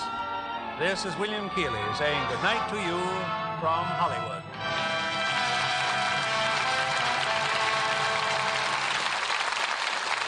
Lana Turner, Van Heflin, and Peter Lawford appeared by arrangement with Metro-Goldwyn-Mayer, producers of The Doctor and the Girl, starring Glenn Ford and Charles Coburn. Heard in tonight's cast were Joan Banks as Marguerite, Ed Begley as Captain, Bill Johnstone, Doris Lloyd, Herbert Butterfield, Alma Lawton, Janet Scott, Marlene Ames, Howard McNear, Eddie Marr, and Tyler McVeigh. Our play was adapted by S.H. Barnett, and our music was directed by Louis Silvers. This is your announcer, John Milton Kennedy, reminding you to join us again next Monday night to hear The Emperor Waltz, starring Bing Crosby and Anne Blythe.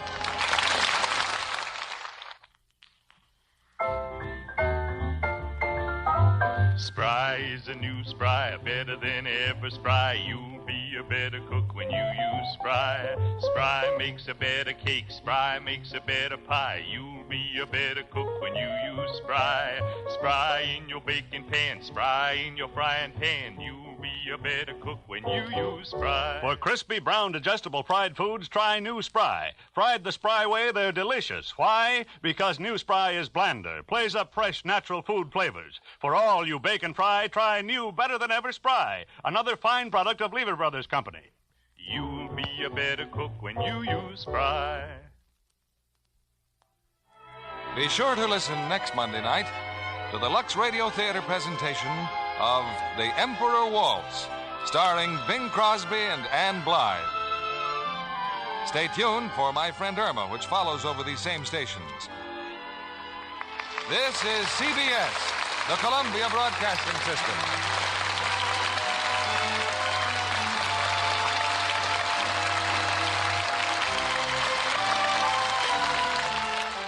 The Broadway Playhouse.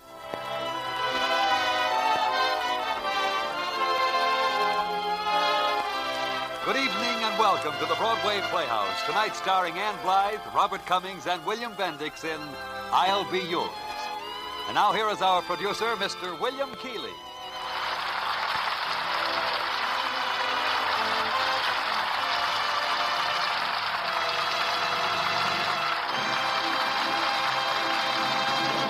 If songs and romance and comedy are welcome in your home tonight, our play is made to order for your enjoyment. There isn't a social problem, a murder, or a psychiatrist in it anywhere. Just plain entertainment. The play is Universal International Studios' delightful film, I'll Be Yours. And there's a 3-star cast. Anne Blythe, Robert Cummings, and William Bendix. All of them talented players who rank high on your list of favorites. Our stars are on stage, and the curtain rises on the first act of I'll Be Yours, starring Robert Cummings as George, Anne Blythe as Louise, and William Bendix as Joe.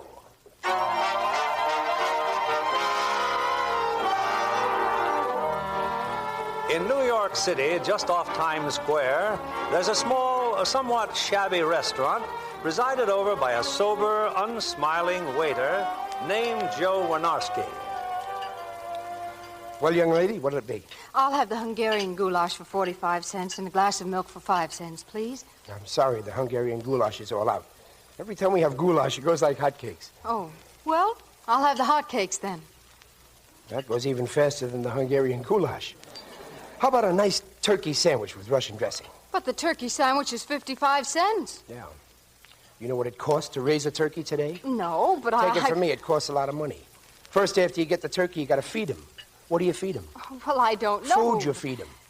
And after you feed the turkey, he's got to be shipped. That means all kinds of railroad charges. Yes, I know, but I'm And in after a he's shipped, he's got to be knocked off, and then he's got to be dressed.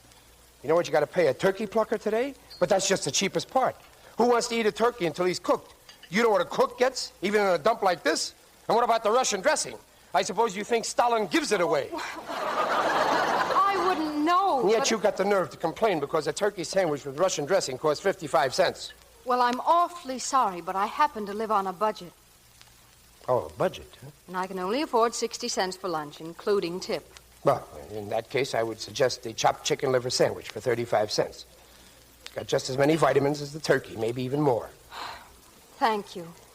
I'll have the chopped chicken liver sandwich. So why do you have to argue? One chopped chicken liver sandwich. One chopped chicken liver coming up. People come in here, they complain about the prices, they complain about the... Oh, Mr. Prescott, good afternoon. Oh, hello, Joe. I suppose you're busy, huh? Who's busy? It's 2:30. A fine time to be eating lunch, young lady. If I were eating lunch, I'm waiting for the sandwich. Oh. Hey, you see what I mean? They also complain about the service. You got my income tax, Mr. Prescott? You're here, all ready for your signature. What do I owe the government? At $12.52. You pay it quarterly starting March 15th. $12.52. Ain't that a little steep? Well, that's only the first quarter. Your total tax is $50.08. Holy smoke. You took off that $10 I gave the Salvation Army? I did. And the withholding tax. Believe me, I took off everything that I could. Look, suppose we say that I gave $15 to the Salvation Army. Huh? Now, look, if you want to file a dishonest return, you can get yourself another lawyer. All right. Don't get excited. I'll pay. I don't mean to interrupt, but if my sandwich is ready and my glass Yes, of milk... Yes, I'll get it. What about the $8 I lost at the races, Mr. Prescott? Not deductible. How do you like that? If I lose, it ain't deductible, but if I win... You pay. Here's your sandwich, young lady. Eat it in health. Oh, thank you. Only this is not chopped chicken liver. Can I help it if we're out of chopped chicken liver? This is the turkey sandwich with the Russian dressing, like I told you. But it costs 55 cents. Stop worrying about the cost. I'm carrying this 55-cent sandwich on the books like it was chopped chicken liver, which we're out of. I do not want charity. Look, the boss ain't losing a cent on this. Confidentially, the turkey sandwiches are made with chicken. Oh, well, that's different. Yeah. Thank you. Legally, this amounts to collusion. Nobody asked you, Mr. Prescott. Oh, I beg your pardon, young lady. This is Mr. Prescott. He's a lawyer. I do not believe I have the pleasure of knowing your name. Louise Ginglebusher. Yeah, this is Louise. Louise what? Ginglebusher. Miss, are you sure? Well, sure, I'm sure. Oh. Mr. George Prescott, I want you should meet Miss Louise, what was the name? Ginglebusher. How do you do? Ginglebusher. Sooner or later, you're going to have to change that name legally. And in that case, you'd certainly wish to consult with Mr. Prescott, wouldn't you? Well, yes, I suppose perhaps I would. Well, I'd be delighted. Well, actually, Well, give her your card. How's she going to know where to look you up? Oh, my card, Miss Ginglebusher. Oh, thank you. Yes, well, I'm very glad to have met you. Well, goodbye, Joe. Bye. Don't forget about March 15th. No, I won't. There goes a real high-class lawyer. Yes, he seems very nice. But why does he wear that beard? Oh, well, he claims that a beard makes him look more distinguished. It certainly makes him look more something. He should stop by a barber shop. Barber shops cost money. Oh, does he have to stay on a budget, too? Oh, him? He don't make enough to afford a budget. And do you know why? Why? Because he's so honest that nobody hires him. But how does he eat? Well, he's my lawyer. That's how he eats. Oh. Besides, someday I'll have my own restaurant, see? Naturally, I'll have a lot of lawsuits, so then he'll eat every day. Oh, my goodness, just look at the time. Yes, I am looking. I go off at 3 o'clock. Oh, and at 3 o'clock I go on. Well, don't tell me you're a waitress like me. Oh, no. I'm an usher at a movie theater. Ah. I just got the job a few days ago, and if I start off by being so late... that's why you ain't going to finish your sandwich. Oh, I can't. I'll be late. Here's your money. No, wait a minute. You got to pay for it, and you got to eat what you paid for. If people stop eating, what happens? Oh, please, I just everybody will be dead. Besides, I'll be out of a job. Here's a bag. Now take the sandwich with you. Oh, thanks. Say, tell me something. Yeah? If the turkey sandwiches here are made out of chicken, what are the chicken sandwiches made out of? Please. That I gave my word of honor not to tell. Oh. Well, thanks just the same. Goodbye. Goodbye.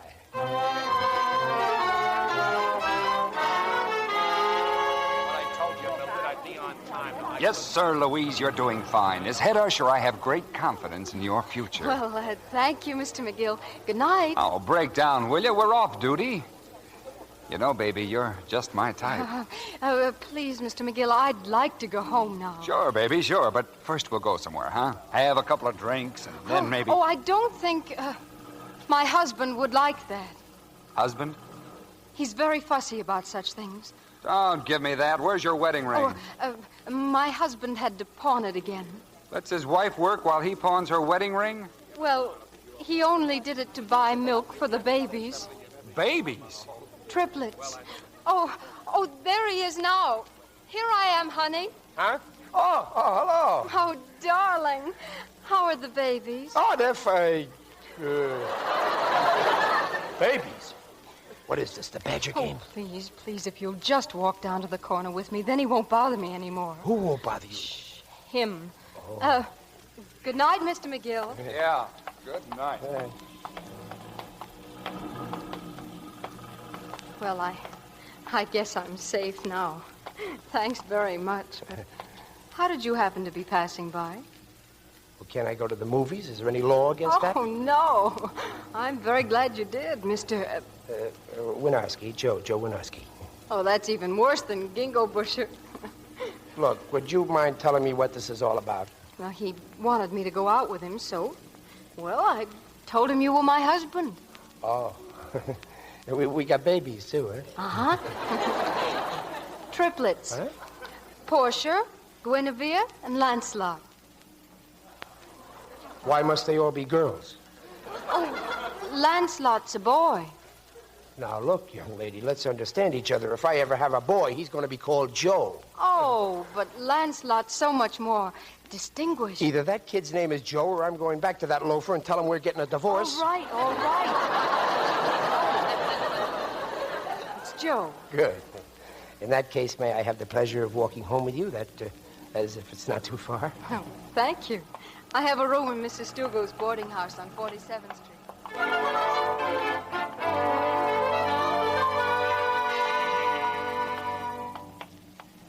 Well, here it is, Joe. Would you care to sit on the steps for a while? What have I got to lose? Gee, you know, when I first got off the train, I thought I'd never feel safe in New York, but there really isn't much difference, is there? I mean, in people. They want to be kind here, too, and help each other. Like you. Oh, me? I ain't kind. Practical, yes, but kind, no. And like Mr. Prescott, helping you with your income tax and you helping him from starving to death. Oh. I wonder what he'd look like without a beard. Oh, believe me, no different. guy's got no ambition, or he wouldn't be so honest. Have you an ambition? Oh, not especially. I once thought I could sing. That's why I came to New York. You want to know something? What? I'm a much bigger success as an usher than I am as a singer. Oh. Do you have an ambition? Well, naturally. I'm not just a man who sells blue plates and sits in the balcony at the movies.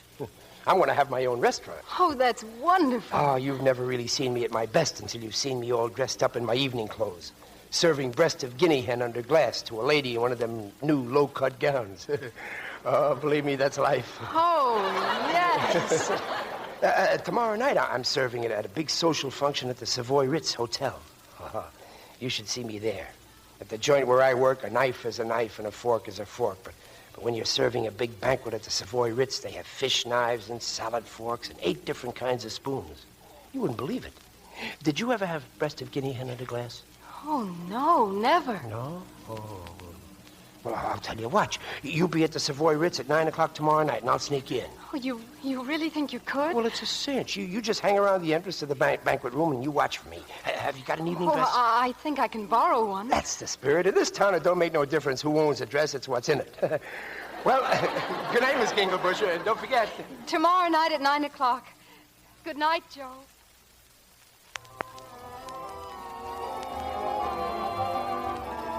Oh, it worked, Joe, it worked. I gave the head waiter the invitation you gave me, and he let me right in. Shh, not so loud. You know, he called me Madam. Well, he'll call you something else if he sees you talking to me. Don't forget, I'm just a waiter here. Oh, how do you like my dress? It's from one of the stage shows at the theater. Oh, it's very high class, very. Now, look, you go and mingle with the guests. Just don't tell them that your name is Ginglebusher. A name like that ain't going to help the good neighbor policy. And don't notice me too much. In society, you don't get very chummy with the waiters. Oh, but how do I tell the waiters from the guests? Oh, it's easy.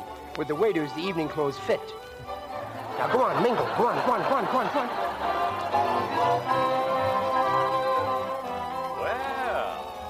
Well, good evening.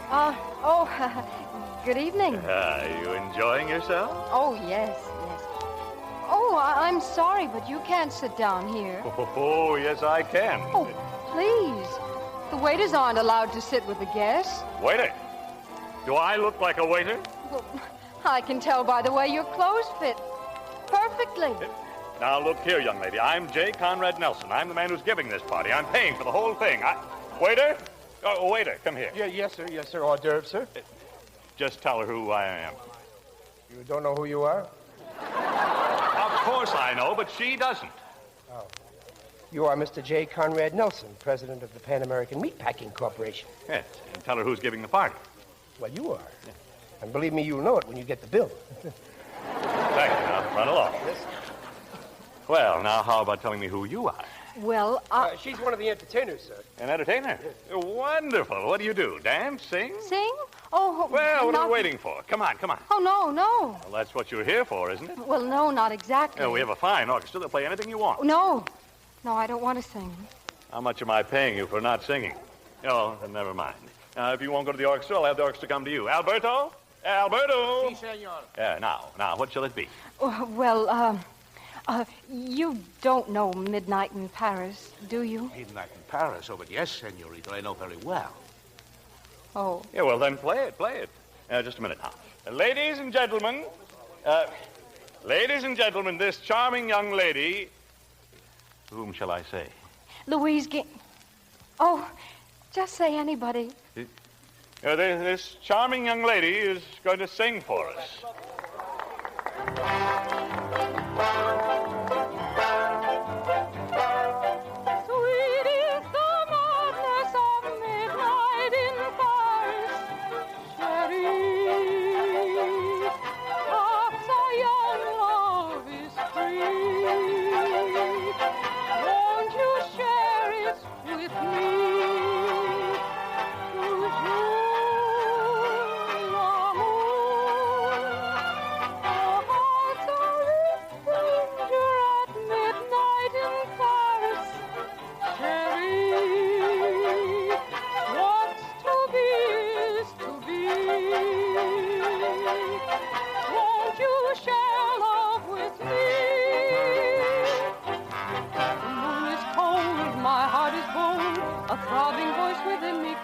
I must obey. Midnight in Paris, a strange delight steals through the night. I hear the sweetest music, and oh, what does it say? Midnight in Paris, no more. Sweet is the madness of midnight in Paris, chérie. What's to be is to be. Won't you share love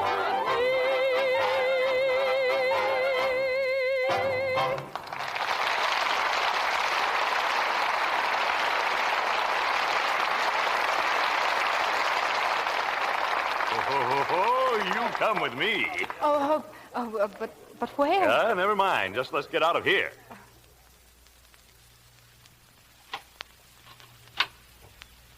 Well, here we are. But what's this? Yeah, my apartment. Don't you like it? Finest apartment in the Savoy Ritz. Oh, it's beautiful, but don't you think we ought... Now, how about telling me the truth? In the first place, you crashed this party, didn't you? Oh, that's all right. When J. Conrad Nelson throws a party, well, if I couldn't get it any other way, I'd crash it myself. I'd better go. I mean, now. Oh, no. Now, in the second place, you've heard that I was, well, shall I say, susceptible to good-looking young women? Oh, no, I didn't even know... All right, I admit it. Everybody has his weakness.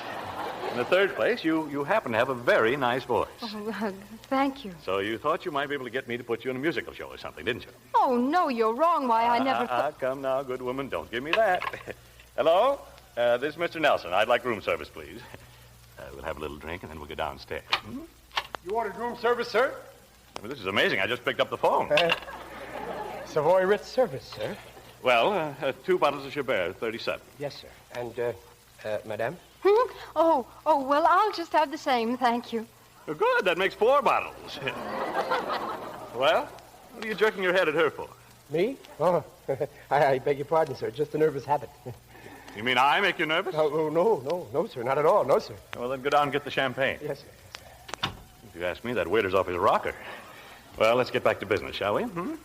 Now, how would you like to have a nice fat part in a Broadway musical? But I don't want a nice fat part in anything. I want to go home. I wish you'd stop running, young woman. This isn't a track meet, you know. I'm a very rich man, and I like you, and I've made up my mind to do something. There's nothing I want. Well, then why did you crash my party? Well, it wasn't my idea at all. Well, whose idea was it? Well, it was my husband's idea. There, nice. Your husband? You're married? Oh, yes, of course. Oh, no, how awful. I'm terribly sorry. Oh, no, it's too late now. Oh, why did you do it? I don't know. I just fell in love. That's what I was afraid of. Puppy love, hasty marriage. Well, there's only one solution. You'll have to leave him. Oh, no, he couldn't live without me. Oh, he'll get used to it. Of course, we'll have to be fair about it. After all, here's a young man been supporting you to the best of his ability. We'll have to make up for all that. Well, I'll take care of him. You have no idea how much easier it is to endure unhappiness with money in the bank. What does the poor fellow do? Do? Well, he does something, doesn't he? Or is he retired? Oh, no. Well, I'm giving you a chance to make a success of this man, to make him rich. He's a lawyer. Good. Now, what's his name? His name? Oh, now, just a minute. It's right here in my purse. You mean you have to look up his name? Oh, no, of course not. I just want to give you his card. Oh. Here. Yeah, George W. Prescott, attorney at law. Well, I can always use another lawyer. I'll give him a job, and then he can introduce you to me, and then you'll get your divorce. Just leave everything to me. The champagne, sir. I don't understand it. The service was never this good before. Just one thing. I think Madame had better be leaving. What's that? I just saw the lady's husband downstairs in the lobby. My husband? He had a very sinister look on his face. Oh, that's terrible. How does he know you're here? Oh, he always follows me. Well, he can't find you here. Heaven knows what he might think. Yes, heaven knows. You keep out of this. Yes, sir. You better go, my dear. Now, when will I see you again? Tomorrow night? Well, my husband's awfully jealous. No, don't you worry. I'll take care of everything. Goodbye, Mrs. Prescott. George W. Prescott. Goodbye, Mr. Nelson. Goodbye.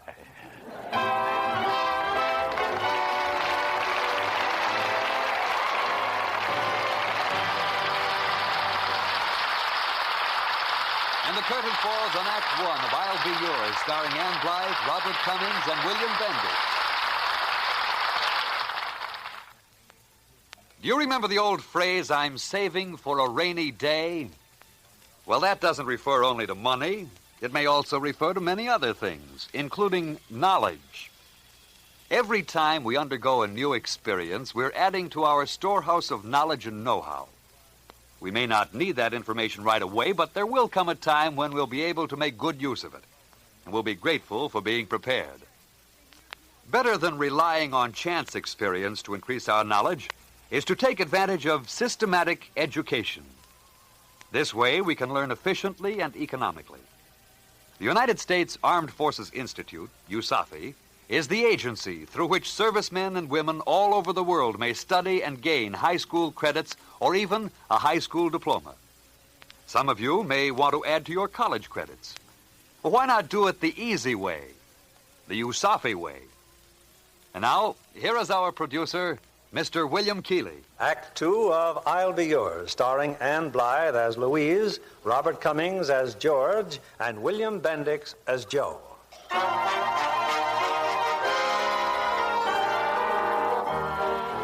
Well, it's the following morning, and thoroughly smitten with Louise Ginglebusher, whom he believes is married, Mr. J. Conrad Nelson has hastened to call upon George W. Prescott, a young lawyer with a full beard and an empty purse. Good morning. Tell Mr. Prescott I want to see him, J. Conrad Nelson. Well, how do you do? What do you mean, how do you do? Get Mr. Prescott. I'm Mr. Prescott. Is there anything I can do for you, Mr. J. Conrad Nelson. Yes, you bet there's something you can do for me.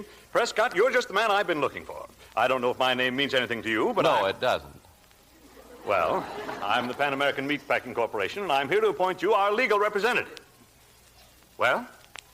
Yeah. Well, I hardly know what to say. Good, good. I like a lawyer who thinks things through. Not some dope who blurts out the first thing that comes to his mind. Now, Prescott, I wouldn't be surprised if you ended up on the Supreme Court bench. You've even got the whiskers for it, haven't you? And I wouldn't be surprised if you wound up in a federal penitentiary.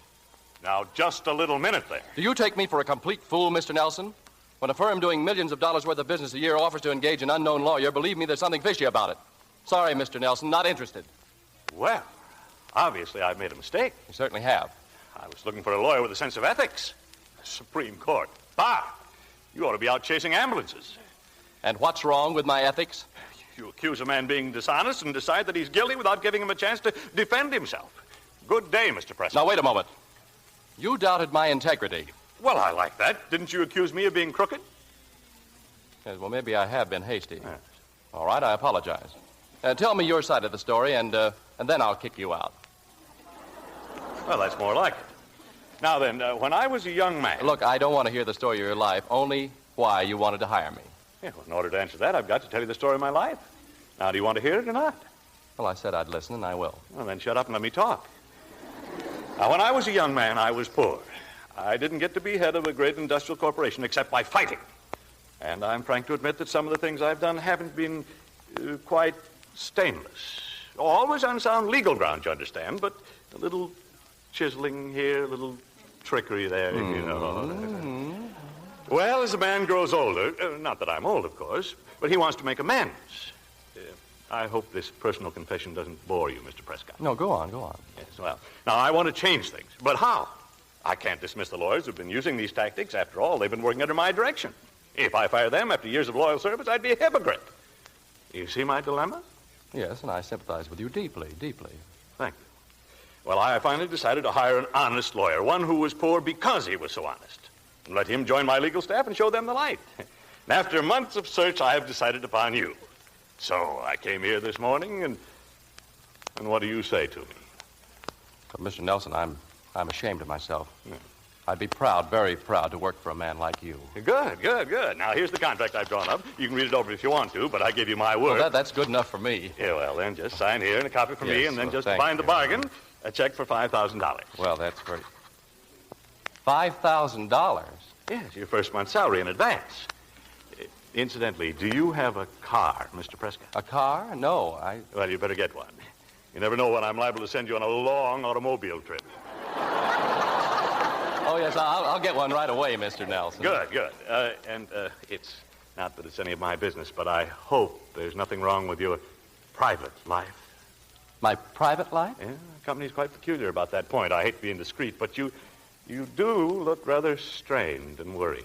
Yes, well, I admit times have been trying. Yeah, well, it's always the same story. Domestic difficulties, no doubt. Now, make a clean, sharp break, Mr. Prescott, even if it hurts. Domestic difficulties? You don't understand. You don't have to make up your mind right now. Your hands will be full enough with my board of directors. Incidentally, you'll be meeting with them tomorrow night. Yeah, there's just one thing that puzzles me, Mr. Nelson. What did I do that brought me to your attention? What did you... Well, now, let me see. There's a case I remember from the newspaper. No, wait, don't tell me. Excuse me, I don't want to disillusion you, but the only case that ever interested the newspapers was Bronson. The Bronson case, of course. Brilliant, a great victory. Yeah, but I lost that case. You lost? Oh, yes, but the way you lost it, Mr. Prescott, magnificent. Well, good day.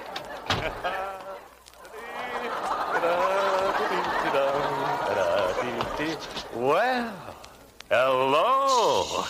Not so loud. That's some office your husband has. Living quarters in the rear, huh? Oh, yes. Yeah, well, what are you doing here? Well, I was just going home, naturally. Oh, must you? Now? Let's go somewhere. Shh, I can't. He expects me. Oh, you're afraid of him, aren't you? Poor child. You didn't tell him. About us? No, of course not. He didn't mention your name, and I didn't either. Oh, thank you. Oh, it must be terrible to be married to such a stupid brute like that. But you don't worry anymore. Oh, no, I won't. And then I'll see you tomorrow night? I just don't know. Please, I really must go in there. You promised me a date. Shh. And I'm not going to shh unless I get my date. All right, then. Tomorrow night. Good. 9 o'clock at my apartment. Does it have to be at your... It certainly does. I'll be there. Now, please go, Mr. Nelson. Good day, little lady.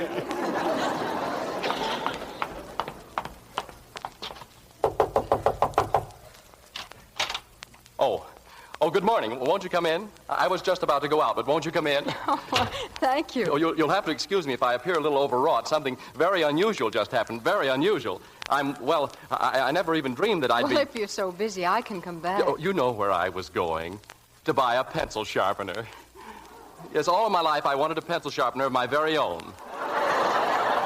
And at last, now I can afford one. Of course, I'll have a secretary now, but there's one thing I'll always do for myself. Sharpen my own pencils.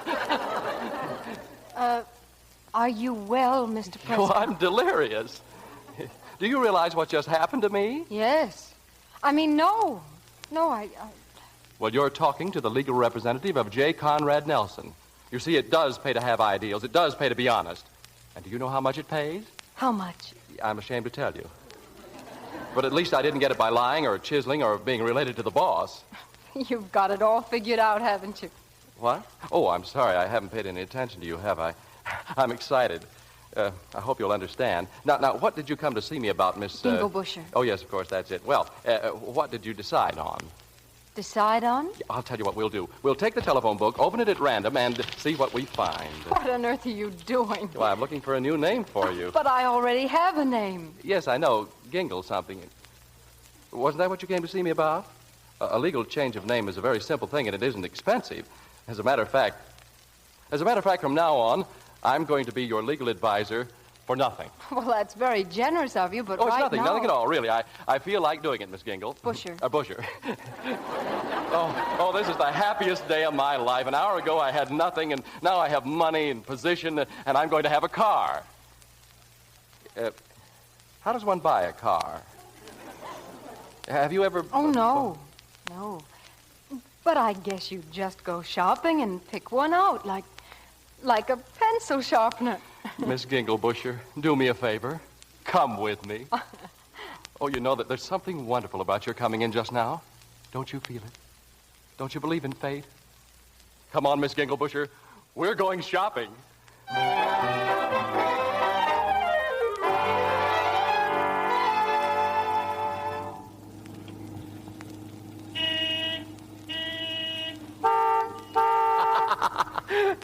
Did you hear that? My horn's louder than his. Oh, you know, you're not a lawyer. You're a small boy with a new toy. Oh, that's just what I want to be. You see, I never really was a small boy. Were you born with that beard, Mr. Prescott? Oh, no. Yeah, Mr. Prescott. Yeah, but we're friends. You've got to call me George. Well, I'd try, but I can't. It's the beard. Yeah, what's the matter with it? Oh, it's just lovely, but you can't call a beard by its first name. You can't? You want me to shave it off? Oh, not on my account. I just think it would make you look younger. But I grew it to make me look older. Well, it certainly accomplished its purpose. Thank you. It makes you look 60. 60? At least 60. I'll do it. I'll shave it off. But only on one condition. Condition? Yes, that you wait for me. When do you have to be back to the theater? Oh, I don't. It's my day off. Oh, but that's wonderful. Say, you're sure that just a nice little trim wouldn't do? My beard, I mean. Off. Yeah, entirely. Not even a nice little goatee? All or nothing. Well, you win, Miss Ginglebusher.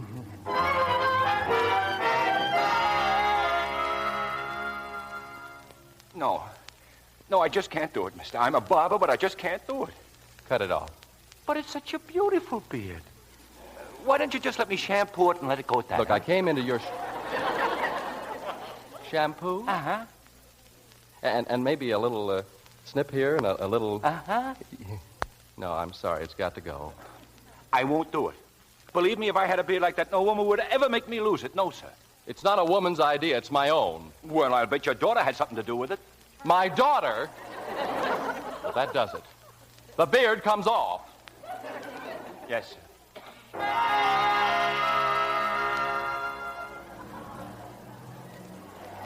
Oh, I can't believe it, but it is you, isn't it? Yeah, it's me. Well, how do I look? Why, you're handsome now. Yeah, I'm cold, too. And I'm not too sure that it is me. Oh, of course it's you. You've just been hiding behind that beard for such a long time. Yeah, maybe you're right. You know, Louise, I'd say that we make a very striking couple, wouldn't you? Average. Average nothing. We're way above average. Me and my new face, and you and your orchid. Orchid? Oh, I forgot to give it to you. Here. It's for you. For making me do it. Oh, no, Well, what's the matter? I just never had an orchid before. Well, that's nothing. I never bought one before. Louise, let's leave the car in the parking lot. If you'd like. Central Park isn't very far. Let's go to the park. I think that's a fine idea, George. Thank you.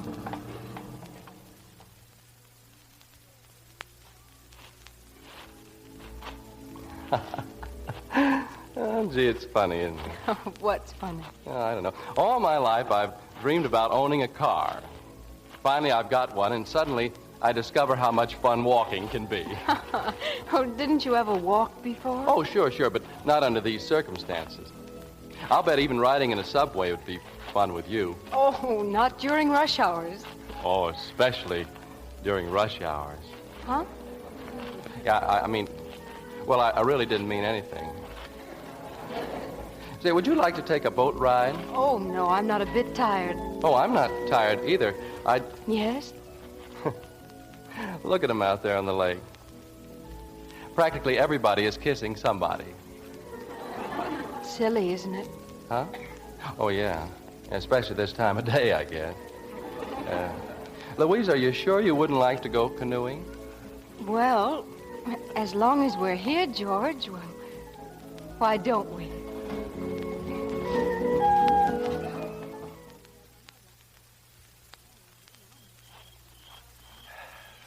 You know something? We're back in Central Park again. Oh, but it's different at night, isn't it? Even nicer. Yeah. We could go canoeing again if you'd like. Oh, it's getting late, George. Let's just sit down for a while. Where's the music coming from? I don't know. The casino, I guess. Pretty, huh? Oh, it's beautiful. Oh,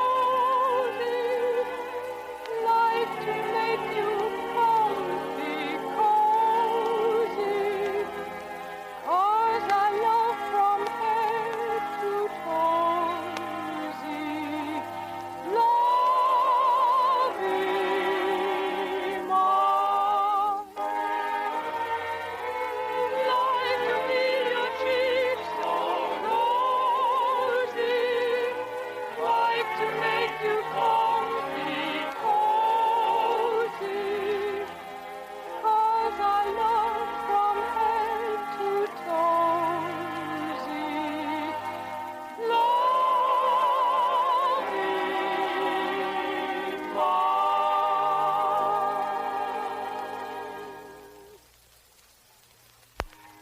Yeah, I didn't know you could sing. Well, I don't make a habit of it. But you should. Why, with a voice like that, you could get into George, I have to talk to you.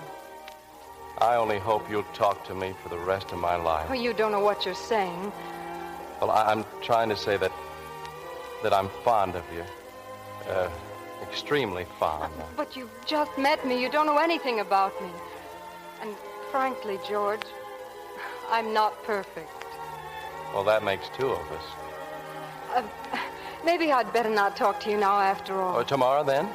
Well, I'll be on duty at the theater all day tomorrow, and tomorrow night Mr. Nelson's Board of Directors meeting tomorrow night. My first meeting, I couldn't very well call that off.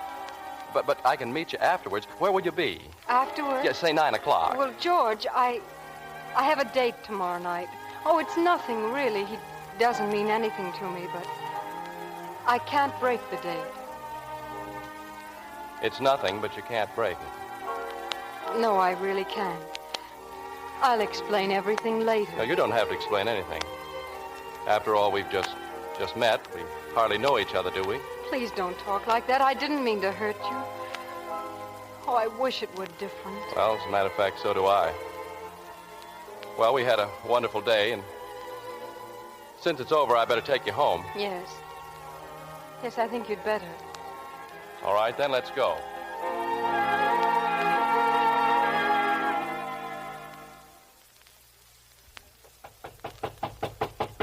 Come in. Good evening. Joe. Well, hello. Don't give me that female hello. What did you do with my lawyer? You'll have to forgive me, Joe. I'm just going out. At almost 9 o'clock at night? Oh, all right. What's the matter with your lawyer? What's the matter with him? He comes into the restaurant today for lunch. He orders 85 cents worth of food. I know he shouldn't spend more than 30 cents. And after lunch, he gives me a check for $65.15, covering everything he owes my boss. And what do you think? What? The check is good. Didn't he tell you anything? No, he won't talk. He just sits there looking unhappy. Not only that, what happened to his beard? Young lady, what did George W. Prescott ever do to you? Nothing. Nothing. I just wanted to do something for him, honestly. Get you an invitation to a swell party. You get yourself picked up by an A1 no-good millionaire who has a reputation for being a loafer in North America, South America, and for all I know, Central America. And to top it all, you're making a crook out of the nicest guy I know. I'm not making a crook out of him. If anybody's a crook in this, it's me. You're going to explain that, Miss Ginglebusher, if I've got Get away from that door. I'm in a hurry. I have a date. Oh, you have a date, huh? Yes, and I'm going to keep it. Just on account of him. Who with, if I may be so bold? With an A1 no-good millionaire. Good night.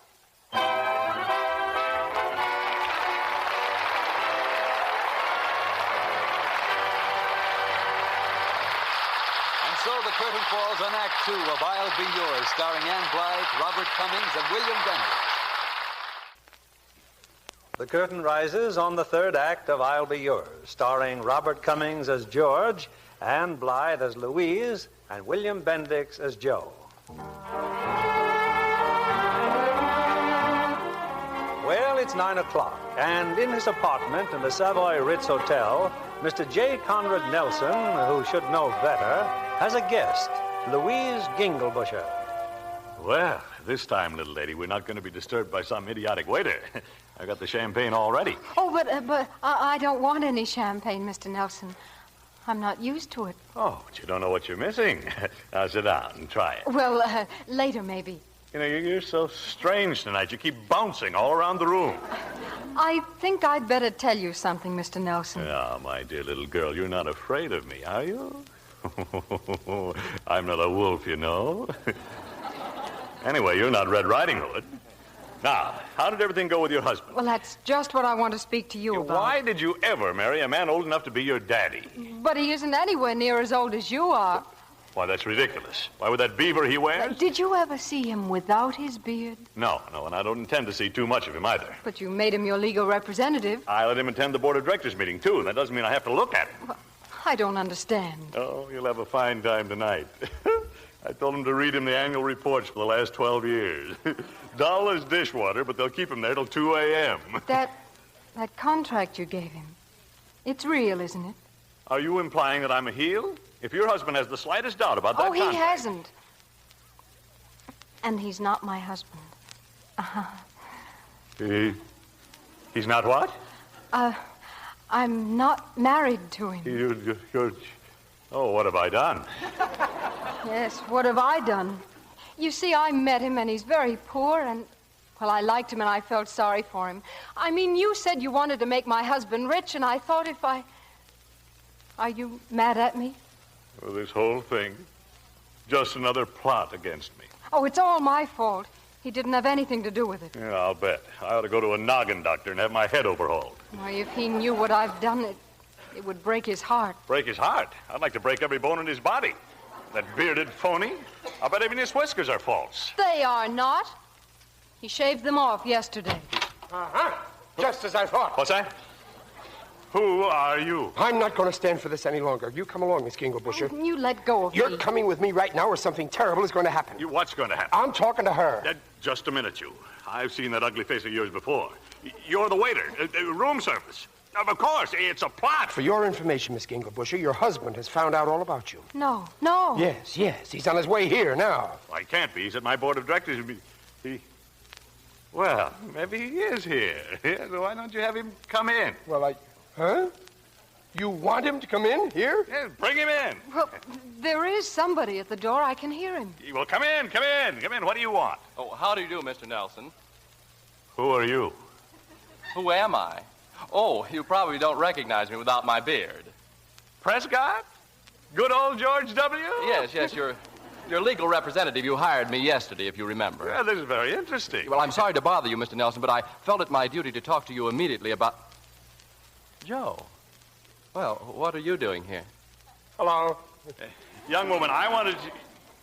Now, what happened to her? Where'd she go? Where did who go?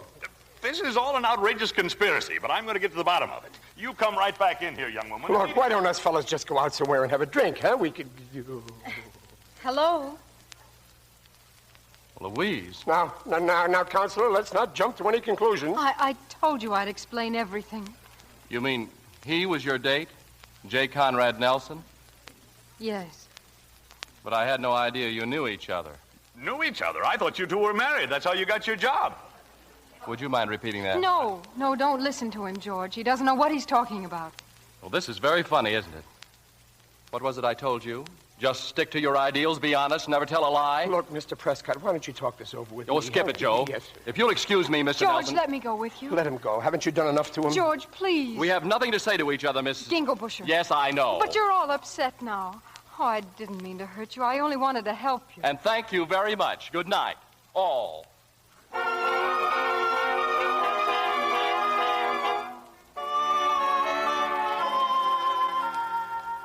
I'm the landlady here, all right. Now, what do you want? I told you, I want to see Mr. Prescott. I know he's in there because I saw him through the window, but he won't answer the doorbell and he won't pick up his telephone. I'm worried. Oh, yes, sir. I know. Oh, been like this for 2 weeks and more. You're his father, huh? Yes, I am not. I'm his, his uncle. Now, if you have a key, open up that door. Well, I just hope it's all right with him. Who is it? Just me, Mr. Prescott. Look, I thought I told you I don't want to see any... Mr. Nelson. Oh, no. You didn't start that again. What again? The chin whiskers, the shrubbery. Mr. Nelson, will you kindly get out of here? I will not tolerate a beard on my legal staff. I am not on your legal staff. Oh, you most certainly are, and I have no intention of breaking our contract. Well, then I'll break it. Oh, but you can't. Ironclad, foolproof. Would throwing you out the window break our contract? Well, it would surely break my neck. And that, in turn, would result in certain unpleasant complications for you. You're a lawyer, you should know. I don't care. Well, others do. May I sit down? You know, Mr. Nelson, when I first met you, I had the healthy impulse of throwing you out. Why didn't I do it then? Because you're not a man to follow a first impulse. That's what I like about you, George, and that's why I'm here. Well, if you enjoy hearing yourself talk, Mr. Nelson, you may as well be by yourself. As I was about to say, the fact that you walked out of my board of directors meeting... I walked out because I refused to approve the last annual report. Yeah, exactly. The others couldn't approve it without legal advice, and what happened? I find it saved me the pretty little figure of $285,000. That's quite a nice record, George. Beard or no beard. What are you talking about, you old fraud? You haven't read the newspapers, you'd know. I've fired 5 out of 6 of my directors. I kept the 6th one only because he's my brother-in-law. Well, that's very interesting, isn't it? And therefore, I'd like to keep our contract and forget about certain incidents that may have been connected with it. What do you say? Are you telling me the truth? Well, of course I'm telling you the truth. Now get in there and shave. Besides, you have a date, my friend. I'm not your friend, I'm your lawyer. What date? With that waiter fellow, Joe Winarski. He's been worried about you. He and some other persons. I will accept your offer, Mr. Nelson, but I will not keep any dates that you've made for me. Well, I think you should. You see, Winarski and I became quite well acquainted. There was some champagne left, which helped quite a bit. And anyway, as a result, I decided to back him. He's opening his own restaurant tonight, and I figured that you and I could go there together. So Joe finally has his own restaurant. Well, I'm very happy for him. Yeah, so am I. He's selling my lamb chops exclusively. Now, go get yourself shaved, and I'll wait for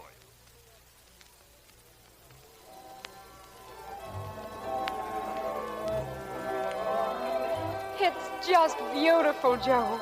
As beautiful as the Savoy Ritz. High class, huh? Come on, I'll take you to a table. Remember the time I sold you the turkey sandwich for the price of a chopped chicken liver? Uh-huh. Well, this restaurant is a kind of a joint where you can sell chicken liver for the price of a turkey. You still want me to sing? Still want you to sing. Ain't the orchestra been rehearsing all afternoon? Young lady, I'm depending on it. I'm having a spotlight hit you right over the head. I don't feel very much like singing, Joe. Well, you better be good, because I got a big surprise for you. Joe? I'm not telling what it is, but you're going to like it. You mean George is going to be here? You like that, huh? Well, that's it, all right. My partner, Jay Conrad, is bringing him. But isn't that Mr. Nelson now? Huh? He's alone. Look, you wait here at the table. I'll be right back. A fine partner you are. I sent you to get George W. Prescott, and where is he? Well, he's not coming. You wanted to shave, and he wouldn't come out. Well, that's impossible. He can't do that to me. There she is, sitting over there in a brand new evening gown, paid for by this paid for out of my own expense account. Ready to give out with the notes, and he's got the nerve to... Good evening, Mr. Nelson. Well, little lady, how nice you look. So George just got here, huh, partner? He did? Well, But if he's here, where is he? Oh, he's somewhere around, isn't he, Jay Conrad? You just left him, huh? Yes. Just left him, of course. I don't see him anywhere. Ah, this is a big joint, opening night, big crowds. It's hard to find anybody. Does he know I'm here? Oh, yes, he does. And he wants to see me? Well, what do you think he came here for? Look, why don't you go up there and sing your song, huh? It's the right moment. People are in the mood. I'd rather wait, Joe. Why wait? As soon as the music starts, everybody's going to settle down and look at you, and that'll make it much easier for him to find you. Am I right? Right. Yes. I hope I don't let you down, Joe. No. As for you, Jay Conrad Nelson. Yes, partner? Call him up. Do something. Find him. Ladies and gentlemen, Joe Winarski's French Cuisine is happy to present a singing chanteuse. I know you're all going to Hey, where is she? I don't know. Just ran out there to the terrace. You know, that girl's got the makings of a mighty fine sprinter. Yeah, well, come on. Let's get her back here.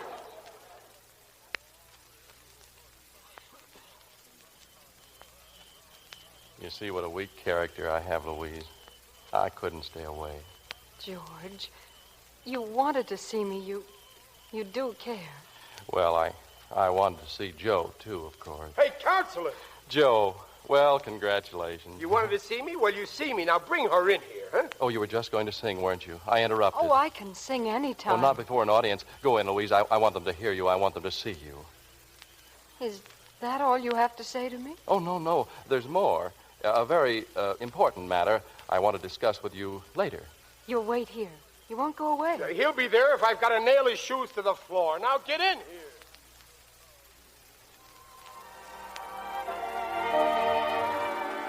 I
Oh, that's the nicest song I ever heard. You said there was a very important matter you wanted to... Oh, yes. Do you realize your name is still Ginglebusher? Well? And that you came to me to get it changed, that I neglected to do anything about it? Oh. Well, now, don't you think I've forgotten about it? How would Prescott do? Louise Ginglebusher Prescott. It has sort of a ring to it, hasn't it? Yes, it has. A sort of a wedding ring. Oh, yes, George. It's a beautiful name. Thank you, my darling.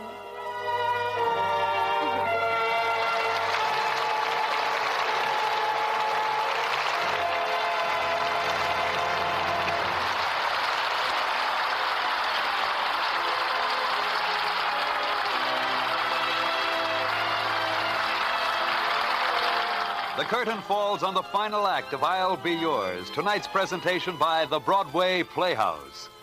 Our thanks to Ann Blythe, Robert Cummings, and William Bendix for their outstanding performances this evening. Others in the cast included Tom McKee, Willard Waterman, and Eddie Marr. Join us again next week at this same time when stars of Broadway and Hollywood will again appear in the Broadway Playhouse.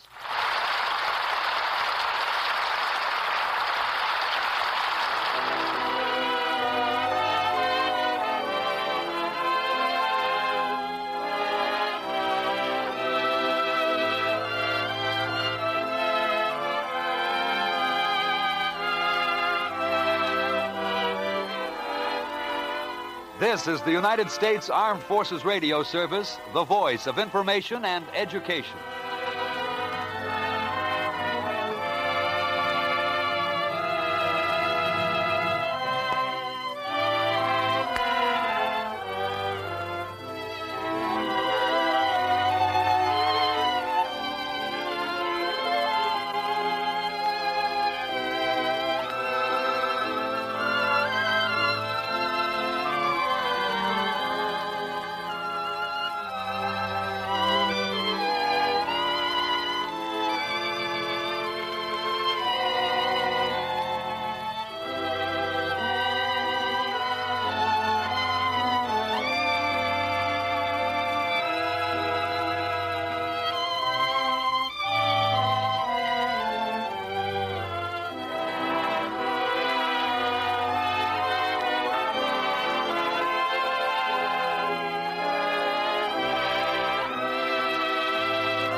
Lux presents Hollywood.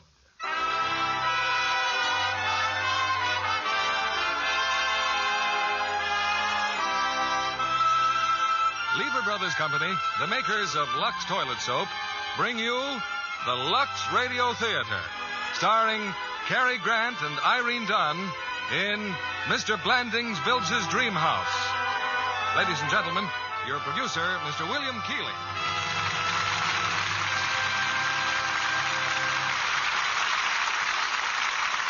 Greetings from Hollywood, ladies and gentlemen. No two stars have given so many performances that honestly rate the word classic as Irene Dunn and Cary Grant. And tonight, we've reunited this famous team in a comedy as timely as today's headlines. It's the RKO picture, Mr. Blandings Builds His Dream House. You know, almost everyone has had a housing problem at some time or other, and the Blandings had their troubles even as you and I. In fact, they had so much trouble, their story became a hit motion picture. You know, you have your idea of a dream house, and your neighbor has another. But one thing is certain. Any well-run dream house will include a supply of the new bath-size Lux Toilet Soap. Whatever the arguments about architecture, most people agree Lux Soap is perfect. Now, here's the curtain for Mr. Blandings Builds His Dream House, starring Cary Grant in his original screen role as Jim and Irene Dunn as Muriel.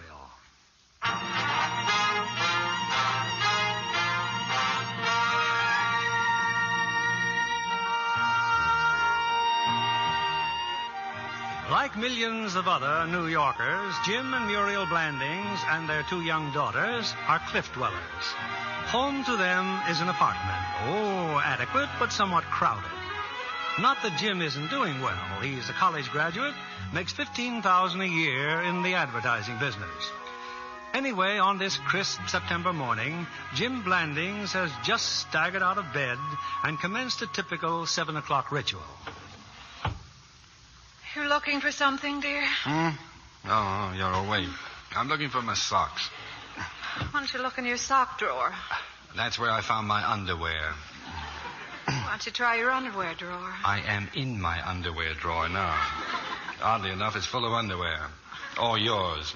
Well, socks just don't get up and walk away by themselves, dear. Muriel, now look. I thought we had it clearly understood that the 4 bottom drawers were yours and these 2 top drawers were mine. The closet. Huh? That's where they are. We put them in the closet. Put what in the closet? Your socks. Gussie and I decided that from now on we'll keep them in a basket on the shelf. Oh, for heaven's basket. Basket in the closet. Well, where is the basket? Right there on the shelf, dear. Under my hat boxes and the overnight bag. Oh, yeah. Jim, dear, I do wish you'd try to make a little more effort. Well, I'll try, dear. Now, look at that. Muriel, maybe if you put the basket on top of the hat boxes instead of underneath the hat boxes. Jim, just go out and tell Gussie to give you a nice cup of coffee. I'll try and get the girls out of the bathroom. Oh, thank you, Muriel. I'm sorry. I'll feel better after a cup of coffee. Oh, excuse me, Jim, my face cream. It's in the medicine cabinet. I'll be through shaving in a minute. It's all right. I can reach it. Ouch! Oh, did you cut yourself? I cut myself every morning. I kind of look forward to it.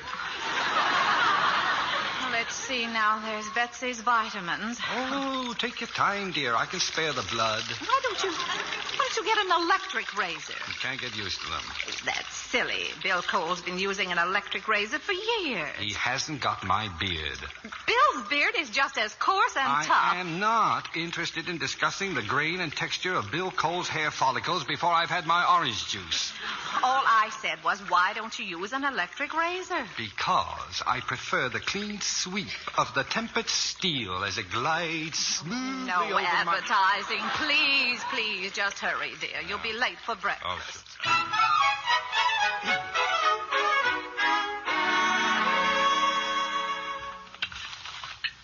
All right, girls. Who did it? Who tore a piece out of my morning newspaper?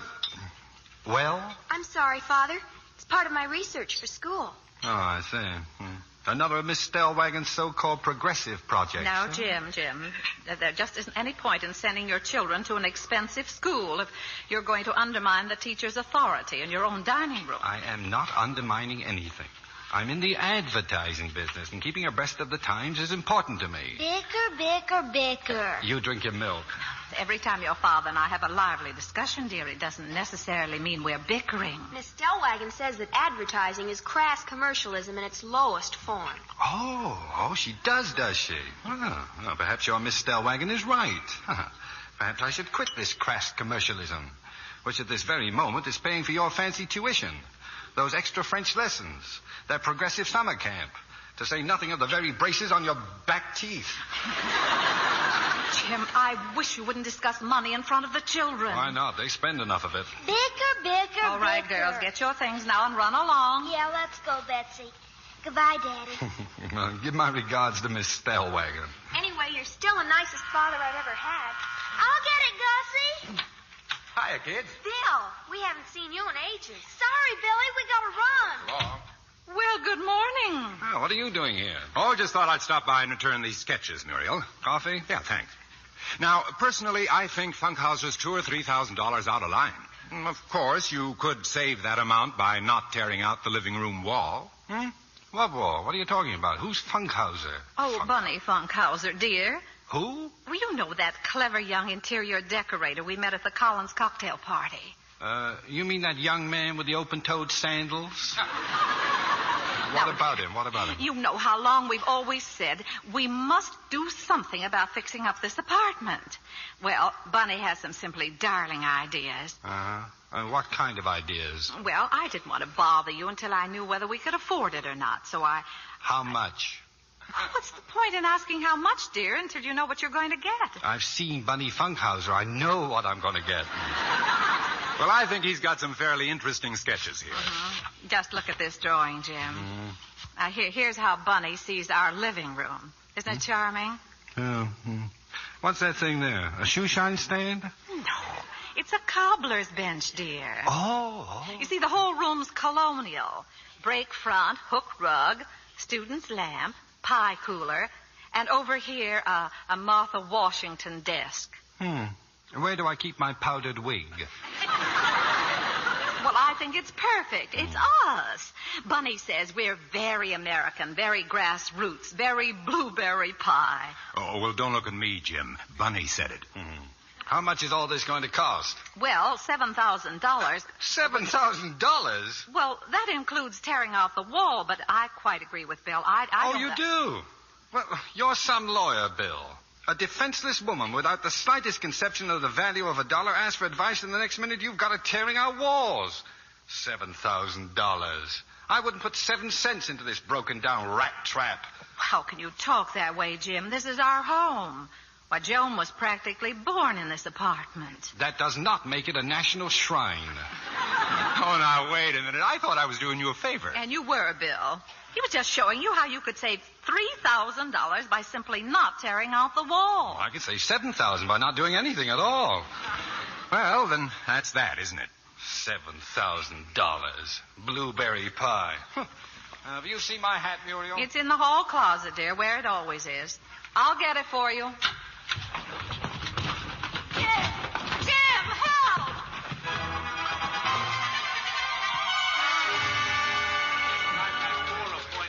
Oh, good morning, Mr. Blanding. Oh, hello, Mary. Well, I guess the boss will want to see the layouts on Wham Ham. They're here on your desk, Mr. Blanding. Oh, thanks. Let's see. When you've got the whim, say wham. Oh, my. For a grand slam in ham, try wham. Oh, Mary, I didn't really write that, did I? A man's got to make a living, Mr. Blanding. Well, maybe Miss Stellwagen's right. Oh, nothing. It's just a private joke between me and whoever's going to be my analyst. Mary, tell me, would you spend $7,000 to tear out somebody else's walls?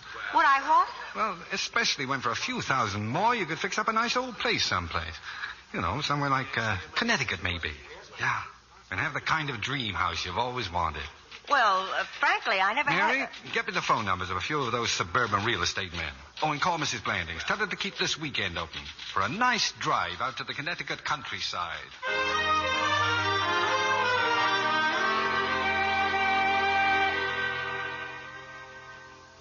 They just drove up, Pop. That couple from New York, Mr. and Mrs. Blandings. Good. What places you going to show them, Pop? Oh, 3 or 4, son. And then I'll show 'em the Hackett place. Oh, no. Not the old Hackett place. The old Hackett place. Son, you ain't been learning much about the real estate business. But Pop, the Hackett place, it's falling apart. It leans. Mighty quaint old place, son. Just the thing for the Blandings.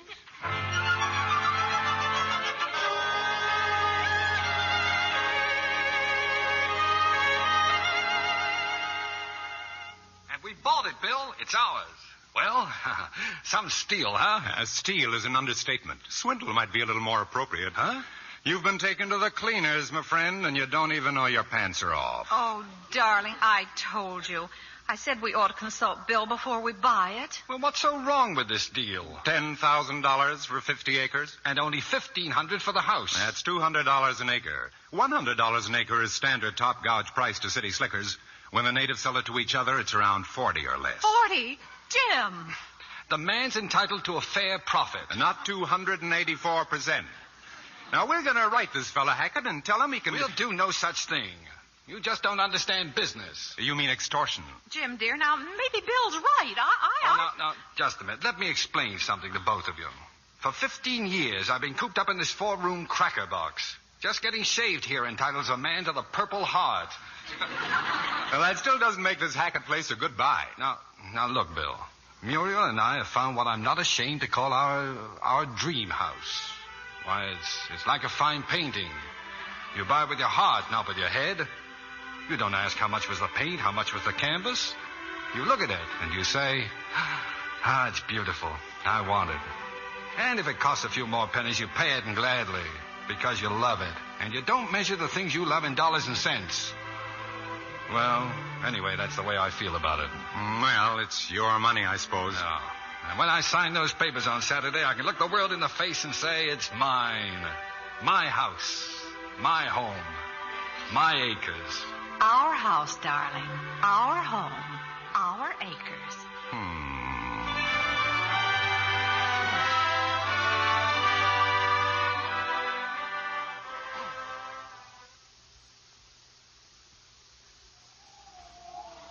My, it's a windy day, isn't it?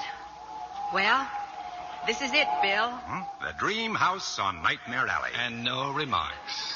The house just needs someone to love it, that's all. It's a good thing there are two of you, one to love the house and one to hold it up. Jim, look. There's something blowing off the roof. Oh, yeah. Oh, it looks like shingles. Well, what did your engineer say when he checked that roof? Our engineer? Who needs engineers? This isn't a train, you know. Say, that house is moving. I just saw it move. This house has been standing since the second year of the Continental Congress. You take one look at it and shingles start to drop. Now, look, do me one favor, will you? I've got a client. He's a crackerjack structural engineer, Joe Apollonio. Oh, yeah. Now, I'll be right back, Muriel. Just want to measure that fireplace again. Not that it's any of my business, Muriel, but how are you and Jim paying for this place? Well, we're cashing in our government bonds, and Mr. Hackett's taking a $6,000 mortgage. Well, it could be worse. And as long as you and Jim love it so much... Help! Jim! Muriel! What's the matter? Where are you? I fell through the floor. Bill, I think you'd better get in touch with Mr. Apollonio. Muriel!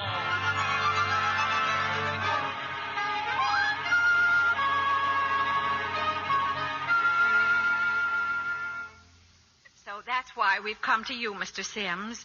After Mr. Apollonio saw the house, we got our own expert, Mr. Murphy, and then Mr. Gillis, but they all said the same thing. Yeah, tear it down.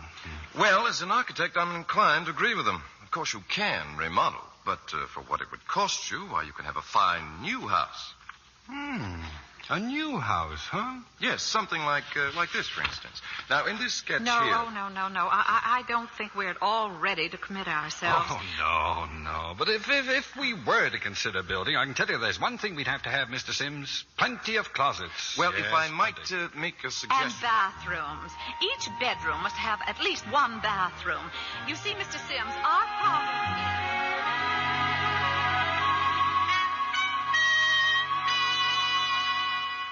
I made a drawing of exactly what I mean, Mr. Sims. A little playroom for the basement, you see.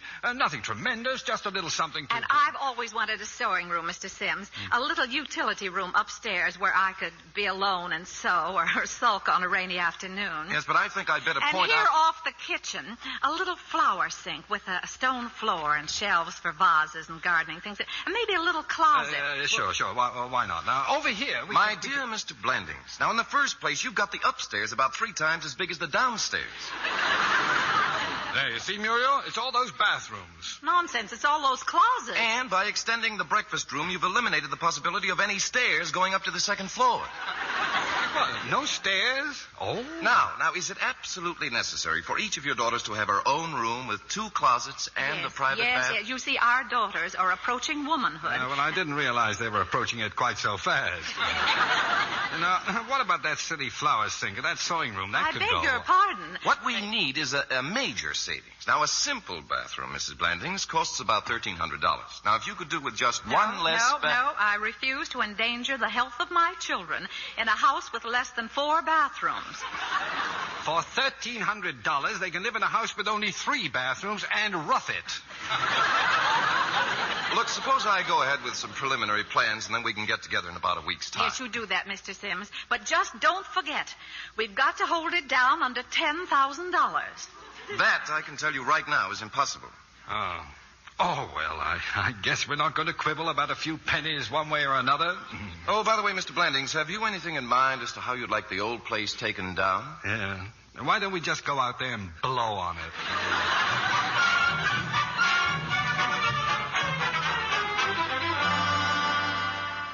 Come on in, Bill. Just in time. Muriel and I are going over the plans. In here, Bill, in the dining room. Hi. Well, so you've torn down the old house, huh? The most practical thing we ever did. Uh-huh. How much did that cost? Well, $1,400. Now, never mind, Bill. I bet we've got the nicest vacant lot in the state of Connecticut. Well, Muriel, he's done it again. Who's done? Well, what's eating you? What did I do? Now, just once, why don't you come to me and find out if it's all right, if it's legal, before you run yourself smack into another jam? Oh, Jim, what's happened? What's Bill talking about? I don't know. He won't tell me. All you did was tear down a house in which another man happens to own a mortgage without first getting his written permission. Well, what's that got to do? No. Yeah. Oh. And in such cases, the mortgagee can demand full payment of said mortgage. Oh, Jim. And Mr. Hackett so demands 6,000 clams. Oh, my. $6,000. Well, I guess I can turn in my insurance policies or something. Oh, no, Jim. No, you can't do that. Well, why not? Well, if anything should happen, the children would be left unprotected. I'm not dead yet.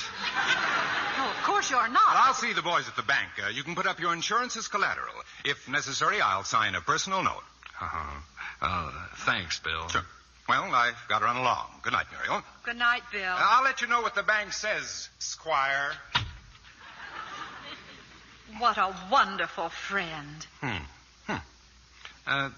What's with all this kissing all of a sudden? He comes in, you kiss him. He goes out, you kiss him. Well, what's wrong with that?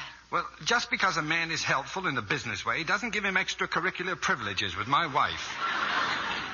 That's a fine thing to say about a friend of 15 years. Well, if he were 15, I wouldn't mind. He's 41. Every time he shakes my hand, he kisses you.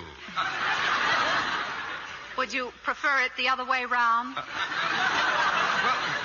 Why is he always hanging around? Why doesn't he go out and get married or something? Because he can't find another girl as pretty and sweet and wholesome as I am. Oh, darling, let's not be silly about this. It isn't Bill that's upsetting you. It's the house. Yeah, I suppose so. Now, Muriel, do you think it's worth all this? Of course it is. It isn't a house we're building, Jim. It's a home for ourselves and our children and maybe our children's children. Yeah. Each with 2 closets and a private bath.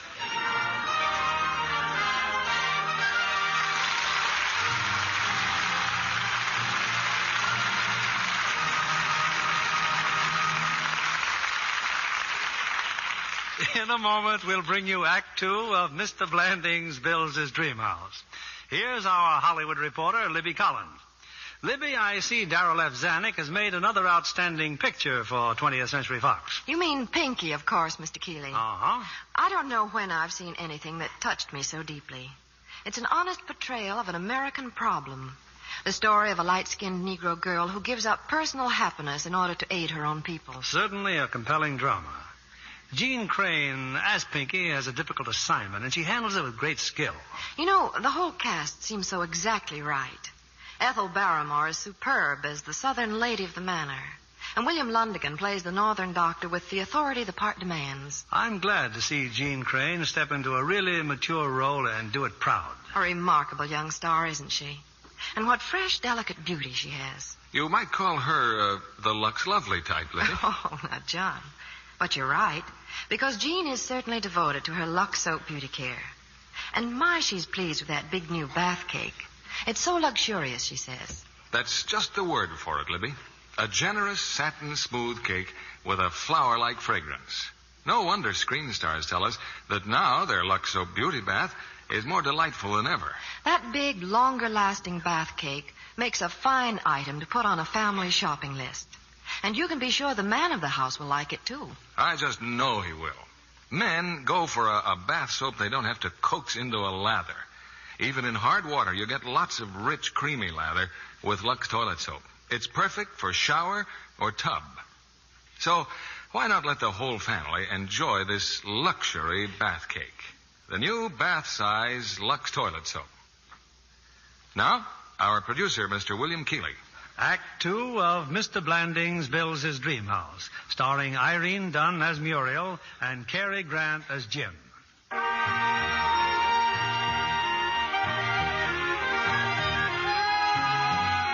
Well, it's a few days later, and in the office of Mr. Sims, the architect, Jim and Muriel Blandings hear the latest report on their dream house. To wit, an estimate.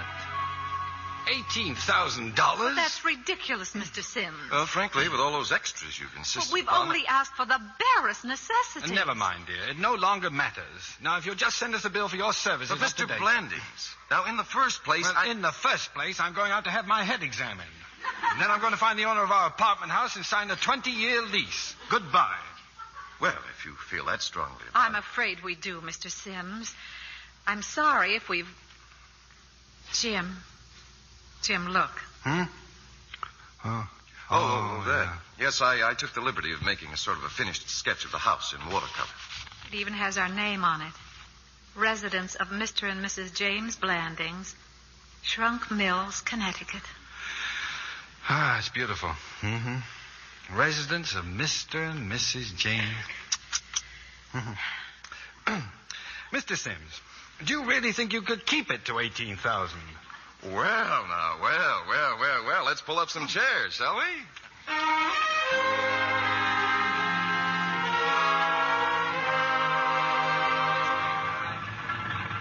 Well, how's it look, Bill? That's some excavation, huh? Mm-hmm. Oh, what's going on over there? Oh, that's Mr. Tizander. He's digging our well. Been here since Monday at $4.50 a foot. Yeah, I think I better have a little talk with Mr. Tizander. Good morning. Yep. How's it coming? Oh, it's coming. How far down are you? Oh, about 150 feet. Well, isn't that pretty deep? Yeah. Well, haven't you hit anything at all yet? Hit some limestone yesterday. That's good? That's bad. Oh. And right now, looks like we're coming into some shale. That's bad? That's good. Of course, it might turn out to be sandstone. That's bad? Can't tell. Might be good, might be bad. Oh, I see. Thank you. Just for the record, Mr. Tizander, what's happened to the water? Oh, it's there all right. Just got to be patient.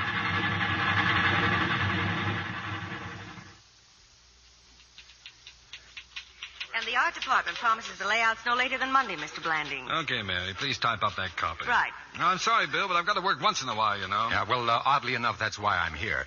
You see, I happen to be closeted with your boss about a little legal work, and he just happened to mention that you haven't come up with one good slogan for Wham Ham. Well, what's he worrying about? The deadline's months away.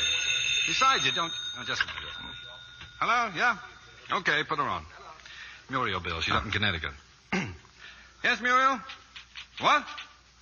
What? Tizander struck water. Mm-hmm. Say, that's wonderful, dear. Hey, Bill, we got our well. Congratulations. What's that, Muriel? What do you mean we got two wells? Oh. Well, I'll be right out. Say, how could we have two wells? I can't wait to find out. Let's go.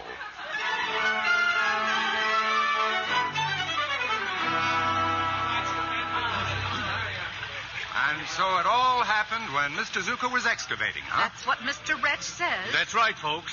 Why, Zucker almost drowned. So we've hit a spring of clear, cold, bubbling mountain water right here in our cellar. And I can't pour a bag of cement until the water's diverted. Well, hello, Mr. Tizander. Oh, howdy.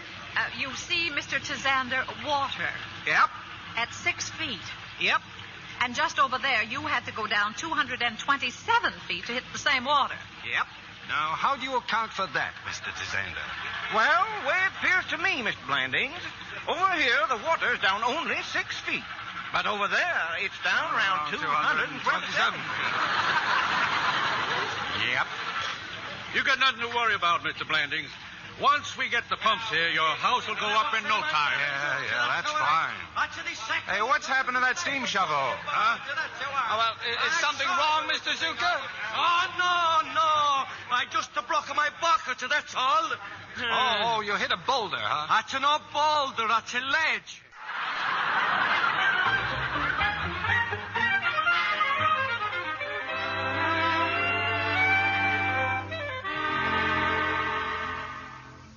You know something, Mother? I'll never forget this moment. My family about to cross the threshold of our first real home. I'm sure glad we got kicked out of that apartment. Hey, I don't hear any workmen. Oh, it's Saturday afternoon. Only the painters are working. Well, aren't we going in? No, don't be in such a hurry. You know, dear, Betsy's right. It is a big moment. And I'm going to carry you across the threshold. Oh, Jim, how sweet. Watch that sacroiliac, Pop. It's been 15 years since you've tried anything like that. Oh, that's all you know about it. No, not in here. Jim, you better put me down. Can't you read us something? The sign says wet paint. I haven't touched anything. Your feet are touching something, ain't they? The floor. Oh. I just got through varnishing the floor. Well, put some planks down or something. How do you expect us to live here if you don't... Okay, Mac, okay. Take it easy. The Republicans ain't in yet, you know. Well, I'll wait till I see Sims about this. Hey, Daddy, come and see what we just found. The windows. We don't have any windows. Well, we'll see Sims about that, too. What time did he say he'd be here, Well, I think maybe he's here now, darling. He and Mr. Wretch, I think they're out in the back. Just the man I want to see, Mr. Blandings. Got a few bills here. I'd like... What about our windows, Mr. Wretch? Well, I think I can answer that, Mr. Blandings. There's been a little slip-up. Oh, the windows were delivered, all right. Only they weren't the right windows. Those windows belong to a Mr. Landings in Fishkill. I just phoned him. You mean he's got our windows? Well, no, Mrs. Blandings. It seems Mr. Landings has some windows that belong to a Mr. Blandsworth in Peekskill. Well, where are our windows? Well, as near as we can find out, they've either been sent to a Mr. Banning in Stamford or to a Mr. Ginsburg in Waterbury. Well, how did Ginsburg get into this? Well, what are we supposed to do, gentlemen? Spend the rest of our lives in a house without windows? Just a matter of a few days, Mrs. Blandings. Now, about that rub-dub water soft NR. The what? Rub-dub water soft NR. Well, now, how would I know about that? Oh, because you got one, Mrs. Blandings. Furnished and installed for $285. Well, I didn't order it. I'm afraid I did, Mrs. Blandings. You see, to save your water pipes. The plumber assured me that the water in your well is the most corrosive in his entire experience in the trade. Another first. Well, send me the bill. You've got it. I left it on the kitchen sink. Well, all right, then. Oh, Padelford's coming this afternoon. Who authorized a Padelford? Now, first I get a rub-dub and now a Padelford. He's the painting contractor. Mr. Padelford, I wanted to see him. Oh, well, okay. Well, just get him over here. Padelford.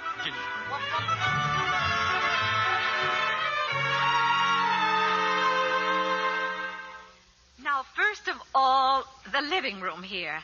I want it to be a soft green, Mr. Padelford. Uh-huh. Not a blue green like a robin's egg. No. And yet not as yellow as daffodil buds. Uh-huh. Now, the only sample I could get's a little too yellow. But don't let whoever does it go to the other extreme get it too blue. No. It should be just a sort of a grayish yellow green. Uh-huh. Now, the dining room, I'd like yellow. Not just yellow, but very gay yellow. Something bright and sunshiny. Uh-huh. I tell you what you do, Mr. Padelford. You just ask that man who's varnishing the floors in there to go down to the grocer and get a pound of their very best butter. And you just match that butter exactly and you can't go wrong. Now, here's the wallpaper we're going to use in the hall. It's flowered. But I don't want the ceiling to match any of the colors of the flower. No. No. There's some little dots in the background. See? It's those little dots I want you to match. No, I don't want those greenish dots near the hollyhock leaf. No. No, I want those little bluish dots there between the rosebud and the delphinium blossom. Clear? Uh-huh. Now, the kitchen's to be white. But not a cold antiseptic hospital white, you know. No. I want something something warmer, Mr. Padelford, but still not to suggest any other color but white. Now, for the powder room, I brought you a piece of thread, and I want you to match it exactly, and don't lose it. I had an awful time finding it. Now, as you see, the color of the thread is like an apple red. It's somewhere between a healthy wine sap and an unripened Jonathan. Dear. You'll have to excuse me now. I've got to meet a friend of ours at the station. Hey, Charlie. It's okay, boss. I've been listening. Did you get everything? Sure. Red, green, blue, yellow, and white. Check.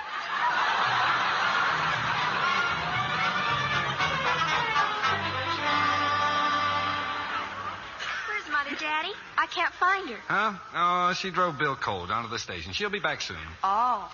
Well, go unpack another barrel. Help Gussie or something. I just finished a barrel. And look what I found, Daddy. Uncle Bill's fraternity pin and Mother's diary while she was in college. It's slightly torn. Oh, now that's none of your business. Now, just put that diary down and unpack something else. I'd say Mother and Uncle Bill were somewhat of an item. People do not read other people's diaries. It's not a very nice thing to do.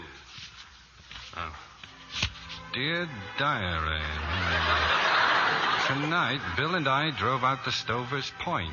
As we sat there in the moonlight, he started... Holy smoke!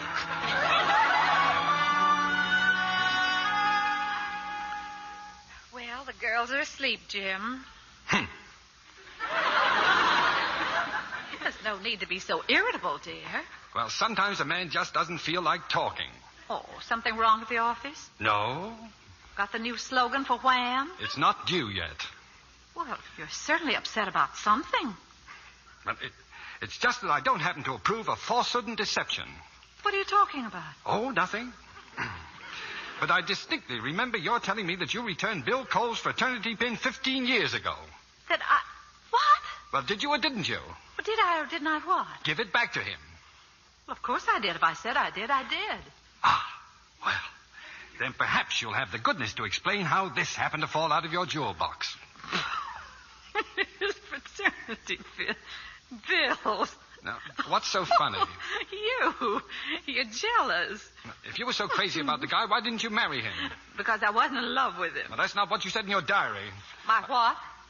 Well, it just happened to fall open, and I happened to look at it. It just happened. Yeah, I'll just bet.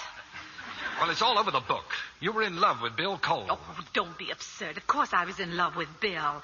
In those days, I was in love with a new man every week. Then why did you marry me? I'm beginning to wonder.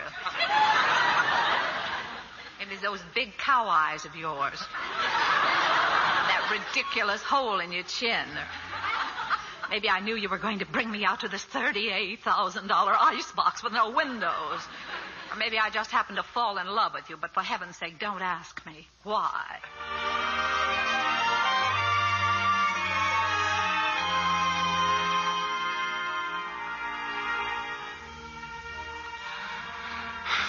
Muriel. What is it? What are you doing down there on the floor? I'm trying to sleep. The moving men forgot our bed. Oh. What time is it? 12:30. Thank you. I guess I fell asleep downstairs. Muriel, would it do any good to say I'm sorry? I don't know. Well, I am. I behaved like a schoolboy, and I'm sorry. Jim. Oh, Jim. If you hadn't kissed me tonight, I guess I just would have died. Why do I love you so much? Darling, it's awfully late.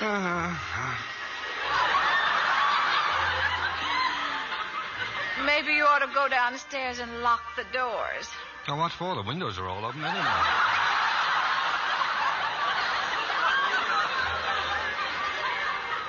Got to get up at 5 o'clock, you know. 5 o'clock? But why? I forgot to tell you, dear. The railroad just put in a new schedule. Oh.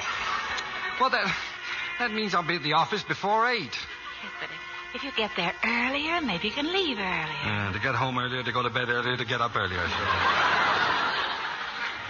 Jim. Yes, dear? Good night, dear. Good night.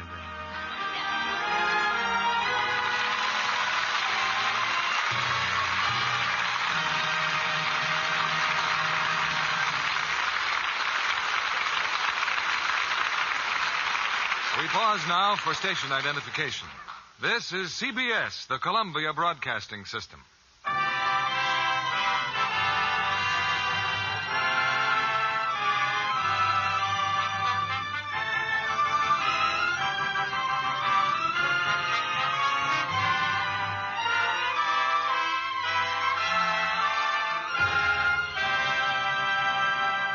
In a few moments, we'll return with the third act of Mr. Blandings Builds His Dream House. We always like to tell a success story, and tonight's heroine is Miss Marilyn Mercer, formerly a messenger girl at RKO, and now a full-fledged starlet at the same studio. How did it all happen, Marilyn? Well, I was answering telephones in the commissary when my big chance came for a screen test, Mr. Keeley, and that was just the beginning. Whenever I watch a picture being filmed, I realize how much I have to learn. You had a chance to see some fine acting in RKO's new production, I Married a Communist. Yes, indeed. There's a tense drama for you, particularly Robert Ryan in the role of a former communist who discovers that he can't escape from the party. He makes you feel the terror of their relentless pursuit, as only a fine actor can. Yes, and Lorraine Day brings warmth and understanding to the part of the bewildered wife in I Married a Communist. A most appealing actress. Isn't she, though? She's a favorite with everyone, and so lovely to look at. As you might expect, Mr. Kennedy, she's a Lux girl and a very enthusiastic one. Another famous star who finds that Lux soap care really works, eh? Well, now that Lux toilet soap comes in the convenient bath size, she thinks it's more wonderful than ever. And so do I, Mr. Kennedy. The lather's so rich and creamy, and I love the nice perfume it leaves on my skin. That Lux soap perfume is an exclusive blend of many costly ingredients. It's like a bouquet of flowers, you know. A light, delicate fragrance that appeals to fastidious women. For a quick beauty pickup, I count on my Lux soap bath. It's so refreshing. Thank you, Miss Marilyn Mercer. And now, a suggestion for our listeners everywhere. Try this fine new product of Lever Brothers Company. The new bath-size Lux toilet soap. Remember, it's the fragrant white cake 9 out of 10 screen stars recommend for top-to-toe loveliness. Here's our producer, Mr. Keeley. The curtain rises on the third act of Mr. Blandings Builds His Dream House, starring Cary Grant as Jim and Irene Dunn as Muriel.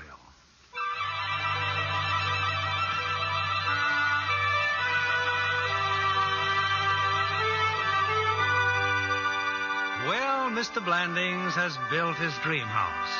And as the bills and the extras stare him in the face, so does the deadline for a new slogan for Wham Ham. It's now 9 o'clock on a very wet night. Jim's at the office, up to his elbows in slogans. Is there anything I can type up for you, Mr. Blandings? I can't think of a thing, Mary, except probably my resignation. Well, it sure is raining, isn't it? Yeah. That's funny, Mary, how you look forward to little things. Rain, for instance. For a month now, I've been looking forward to the first rainy night in my new house. Big blazing fire. Muriel pouring coffee. Me in my new smoking jacket with my pipe and slippers reading a good book. Ah, well. Poor Mrs. Blandings. Must get pretty lonesome out there. At night, I mean. And a rainstorm. She's probably worried to death about me. Oh, well. Give me some more paper, Mary. Wham.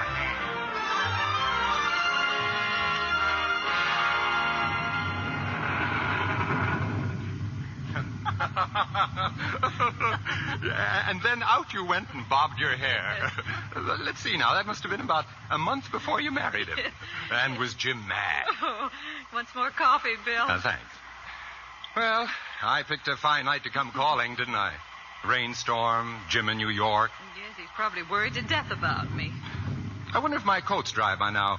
I'd look a little silly going back in Jim's new smoking jacket. No, I think you look very cute.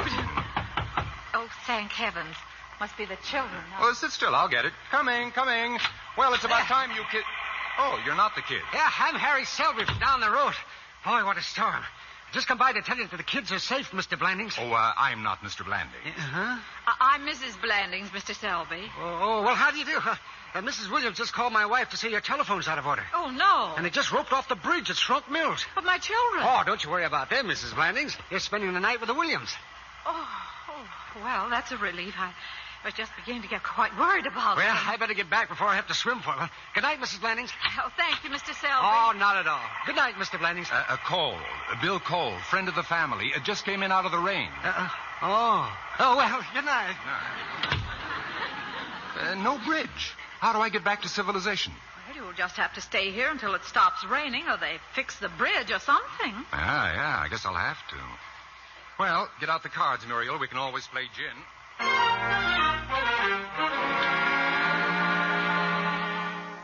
how about this one, Mary? Compare the price, compare the slice, take our advice, buy wham. Oh, now really, Mr. Blandings. Yeah, I know. It's no good. All right. Here's another. If you'd buy better ham, you'd better buy wham. But it's just like Boyle Petroleum. If you'd buy better oil, you'd better buy Boyle. Well, it's no use. I can't think anymore. All I've got on my mind is a house with an $18,000 mortgage and bills and extras and antiques and... I don't know. I just don't know. You going somewhere? Yes, I'm going home. I'm going home to get some sleep. But the slogan, you haven't even gotten it. Suppose I haven't. This isn't the only job in town. But what do you tell Mr. Dascom? Oh, I'll tell Mr. Dascom to... Well, I don't know. I'll just tell him.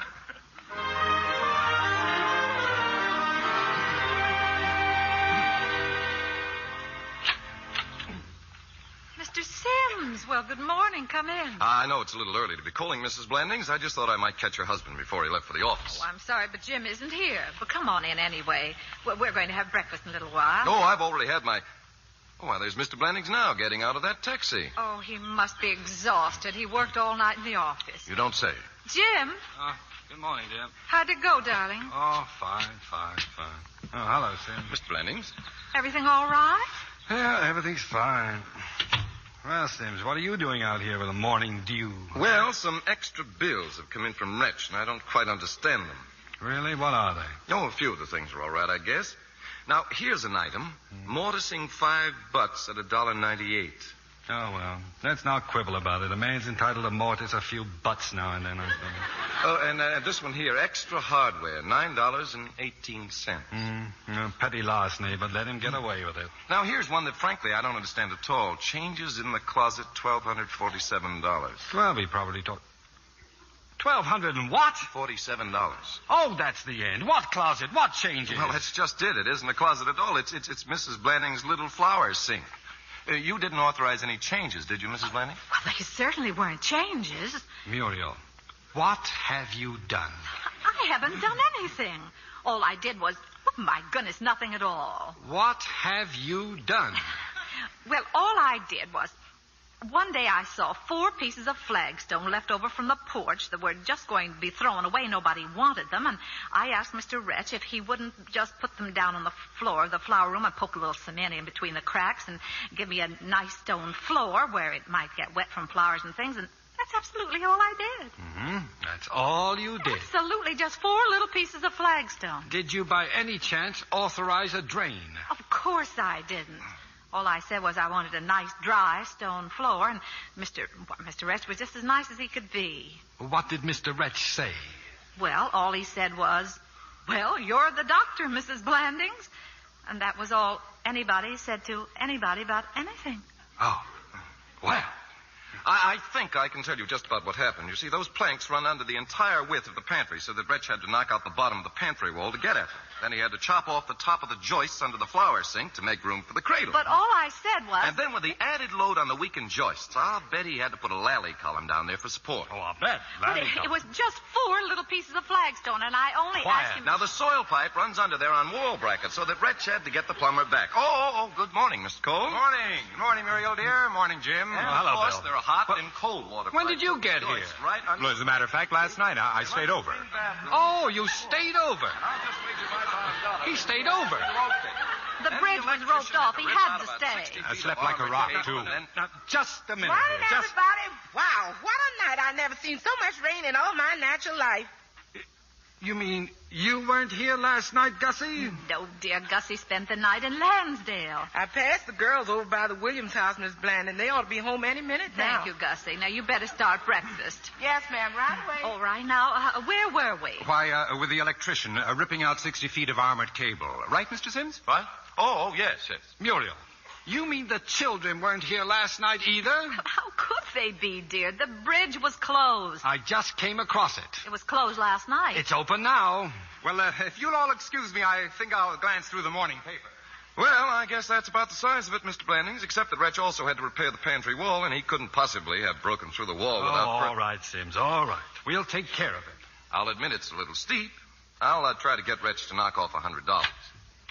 If I can't get that, I'll get 75. Well, 50 maybe. Anyway, I'm almost sure we can get 25. Well, good day. Good day. Darling, you're upset. Got a lot of things on your mind. Muriel, there's only one thing I've got on my mind. This house, and how soon we can get rid of it. No, that's not what you're thinking. Maybe not. Maybe I was thinking I was once a happy man. I didn't have a closet. I didn't even have 3 bathrooms.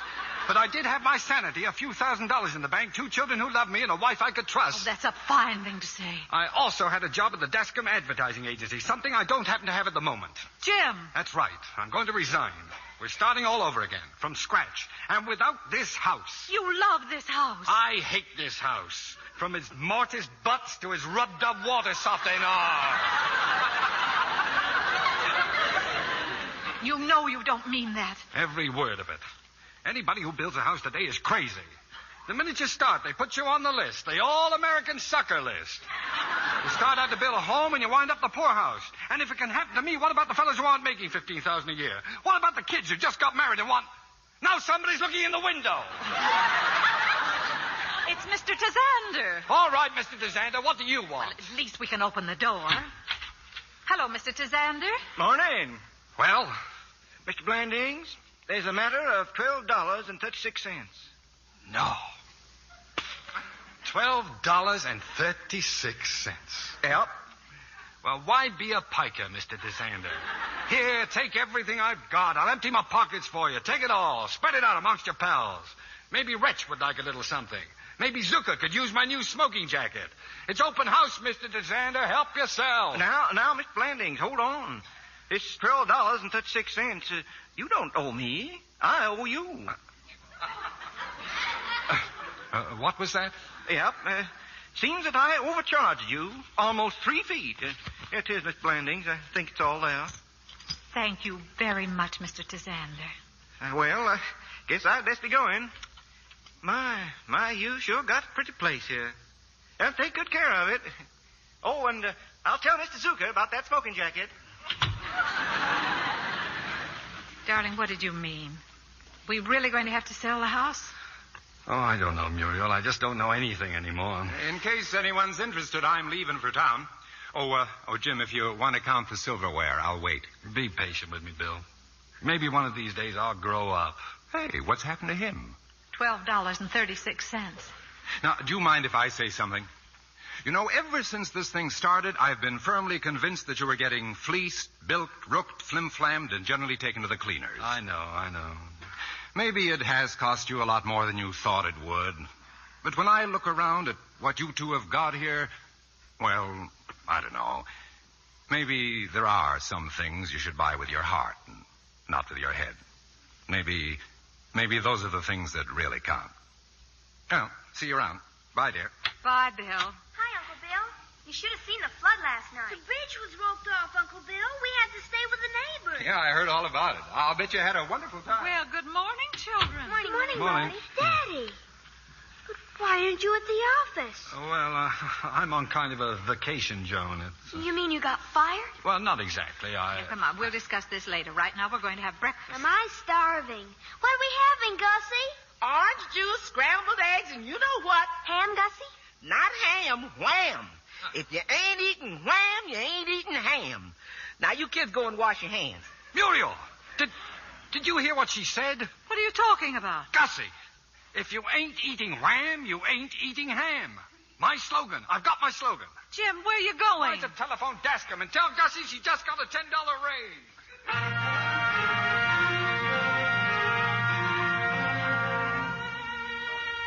And so Jim Blandings got his slogan, and he kept his job, and he kept his dream house. If this story has a moral, I'm afraid it's escaped me. Unless it's to always be sure to hire a maid like Gussie. Oh, there's much more of a moral than that, Bill. Yes, Mrs. Blandings? I think it's to own your own home no matter what. Oh, and ladies, you'll find a flower thing very handy. Now, all you have to do is... Muriel. Yes, dear? Don't you dare.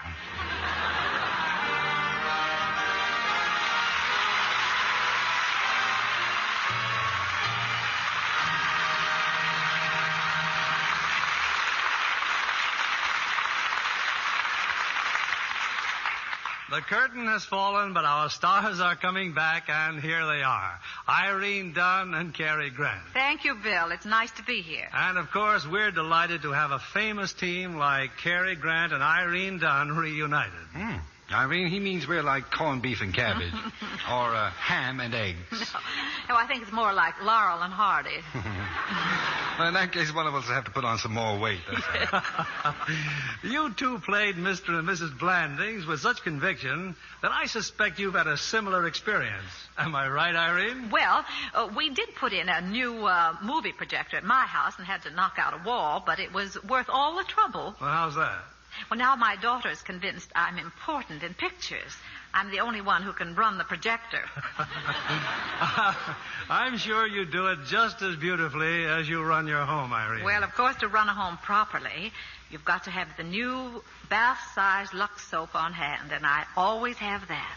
Say, Bill, what's that big contest I've been hearing about? Something about 15-year-old Lux girls. It's a contest to pick the most beautiful Lux girl born in 1934, Cary.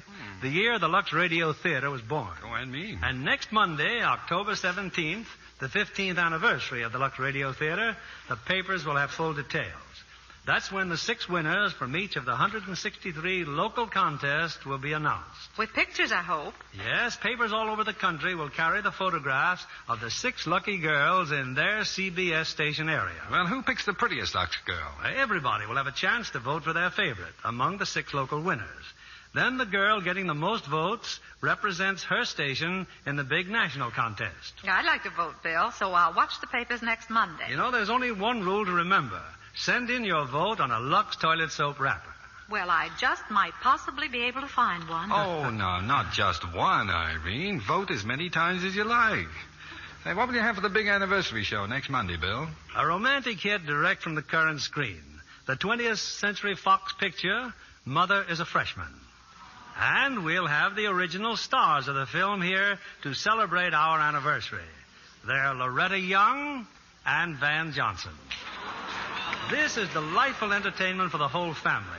The kind of play you've liked so much during the 15 years of the Lux Radio Theater. So I know everyone will want to join our audience next Monday night. It's a grand picture, Bill, and Loretta is the loveliest freshman I ever saw. Good night. Good night. Good night, and thank you.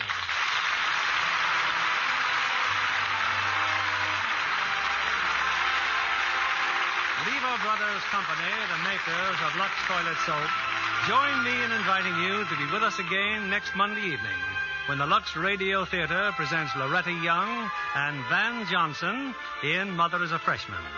This is William Keeley saying good night to you from Hollywood.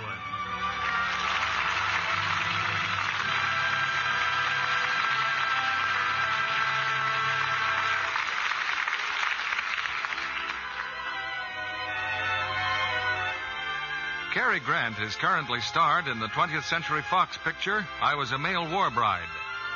Heard in tonight's cast were Donald Randolph as Bill, Stephen Dunn as Sims, Ann Carter as Betsy, Ann Whitfield as Joan, and Herbert Butterfield, Charlotte Lawrence, Tim Graham, Lillian Randolph, Jack Petruzzi, Cliff Clark, Howard McNear, Earl Lee, and Eddie Marr. Our play was adapted by S.H. Barnett, and our music was directed by Louis Silvers. Our Lux Radio Theater production of Mr. Blandings Builds His Dream House has come to you with the good wishes of the makers of Lux Toilet Soap, Hollywood's own beauty soap. Have you tried the big new bath size Lux toilet soap? It's the same fine white soap you've always used, but in a generous, larger size, specially created to make a delightful, refreshing beauty bath. This is your announcer, John Milton Kennedy, reminding you to join us again next Monday night to hear Mother is a Freshman, starring Loretta Young and Van Johnson.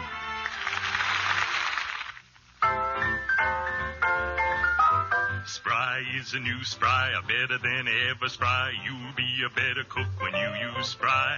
Spry in your baking pan, Spry in your frying pan. You'll be a better cook when you use Spry. Like crispy golden brown fried foods, fried with new Spry, they're better than ever, supremely tender and delicate. Why? New Spry is blender, plays up fresh, natural food flavors. And foods fried the Spry way are as digestible as if baked or boiled. For all you bake and fry, try new, better than ever Spry. Another fine product of Lever Brothers Company. You'll be a better cook when you use Spry. Be sure to listen next Monday night to the Lux Radio Theater presentation of Mother is a Freshman, starring Loretta Young and Van Johnson. Stay tuned for My Friend Irma, which follows over these same stations. This is CBS, the Columbia Broadcasting System.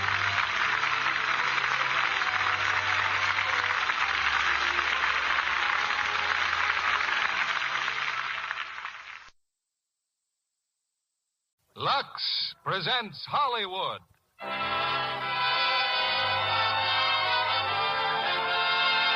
Lever Brothers Company, the makers of Lux toilet soap, bring you the Lux Radio Theater, starring Ray Milland and Colleen Townsend in It Happens Every Spring.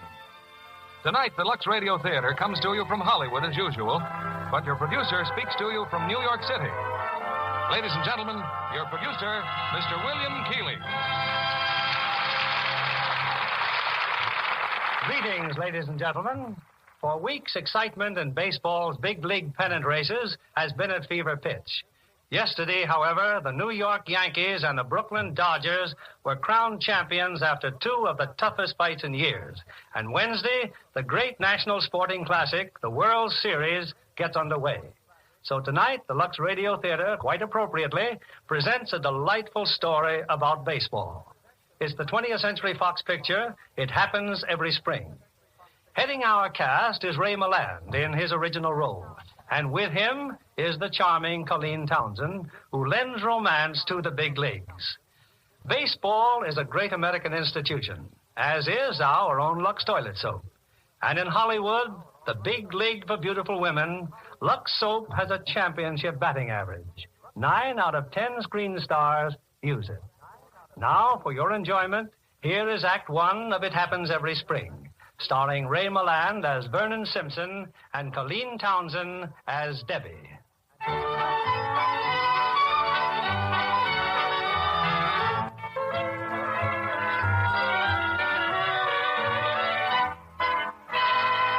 It's a fine spring afternoon, and on the campus of a Midwestern college, the daughter of the college president is walking with her favorite professor. Oh, yes, by far her favorite professor. But what is it, Vernon? Don't you feel well, darling? Well, you're acting so strangely. I am? And what was the idea, bringing your portable radio to class, tuning in the baseball game in the middle of your lecture? Well, Debbie, I wanted to find out how St. Louis was doing. Now, why? Oh, I don't know. Just an impulse, I suppose. I'm not that interested in baseball. I didn't know you were even remotely interested in baseball. Oh, Vernon, you've become so terribly vague lately. Oh, not about you, Debbie. Why, you're almost everything I ever think about. Almost? What else can I say? Something definite, Vernon. Something positive. About us. Oh, but that's been out of the question. As a professor of chemistry, I make barely enough to live on. And your father, well, he's made it quite clear that for anyone in my financial situation to even discuss marriage... Vernon... And he's right. Any man who thinks of getting married on an income like mine is a menace to society. But just wait until your father finds out. Finds out what, dear? My experiment in the laboratory. Oh, Vernon. Vernon, you mean you've done it? It's finished? Just about. And I haven't told you the best part, Debbie. My nitrocyclohexane compound will have great commercial value. You'll finish your postgraduate work in 2 months. We'll get married, Debbie. We'll buy a house, maybe even a car. Oh, Vernon. But who's going to pay you all this money? The Norworth Laboratories. For years, they've been trying to develop a chemical that will keep insects away from wood. A biophobic, they call it. Well, they seem to think that my compound's the very thing they've been searching for. Vernon Simpson, the man who discovered the biophobic. Oh, darling, I'm so proud of you. Of course, we can't expect any positive results right away, but we... Hey, wait a minute. Look, over there in back of the lab building. They're playing baseball. Well, the boys play baseball there every day. They do? Oh, well, I guess I've been too busy to notice. Well, you're not going to stop to notice them now. Come on, Vernon, we're going to that lab. Debbie, look. It's even better than I thought. Oh, it is? Look, the white precipitate. Hallelujah, it's there. Oh, Debbie, you just don't realize what this means. Right here in this flask is the result of 5 years of work. That flask holds my fortune, Debbie. It holds you and money and everything I ever hoped to... Vernon! No, it couldn't happen. It couldn't. A baseball. They knocked it through the window. Oh, Vernon, look, it smashed half your equipment. Give me a rag, darling. Oh, let it alone. Well, Vernon. Don't you understand? It's smashed, destroyed. Everything. No, I don't understand. You still have your formula. Now, how long would it take to make another solution? How long? Why, just one of those compounds alone took 5 weeks to crystallize, and they're all in sequence. I can't make the second till I finish the first. Oh, darling, I'm so sorry. Why, I ran some of those reactions 30 and 40 times before I could get enough stuff to make the next step. Now I've got to start from scratch again, do it all over, step by step. It'll take months. And that wonderful precipitate. Isn't there any way you could filter it out and save it? That liquid? Why, it's just a hodgepodge of compounds. I couldn't even figure out what's in it, let alone filter it. Well, I suppose I'd better clean up this mess. Can't I help? I'd rather you run along, Debbie. Vernon. It's just another bad break. There's nothing you can say, nothing I can say. Now, darling, you mustn't feel that way. Oh, Debbie, please, not now. I'm just not up to it. All right, Vernon. I'll see you later. It isn't fair. It just isn't right. Just because some kids knock a baseball through a window. Why my window? Why couldn't it have been... That's funny. What sort of a baseball is this? Oh, now, wait a minute. Now I'm starting to see things. But it's doing it again. This baseball is allergic to wood. What's happened here? What's happened? Notes regarding amazing reaction of baseball. Baseball had become saturated in mixture of chemicals. As I started to clean laboratory, placed baseball on metal table. Baseball started to roll down the table. On table was wooden filing box. As baseball rolled toward box, it suddenly veered off, away from wooden box. A repeated process with all sorts of wooden objects. It appears that chemical has made baseball repellent to anything made of wood. Have salvaged enough liquid to fill 2-pint bottles, and I'm arranging very interesting experiment for tomorrow morning.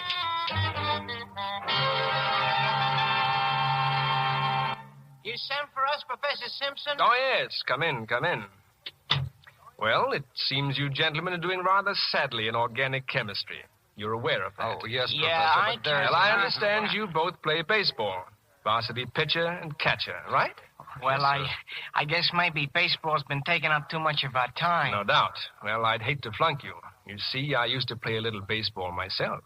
Oh, you did, huh? Oh, just a little. We had sort of a sandlot team back home, and then, of course, in the Army. Anyway, I thought I'd better give you boys a little tutoring. See if we can't improve your grades. I say, that's sure swell of you, And in Professor. return, I was wondering if you'd do something for me and keep it strictly confidential. Oh, we'd be glad to, Professor. All right, then meet me on the baseball field tomorrow morning at 5 o'clock. 5 o'clock? In the morning? You heard me. Oh, and bring a lot of baseballs. Now, sit down. I'll try to teach you a little chemistry.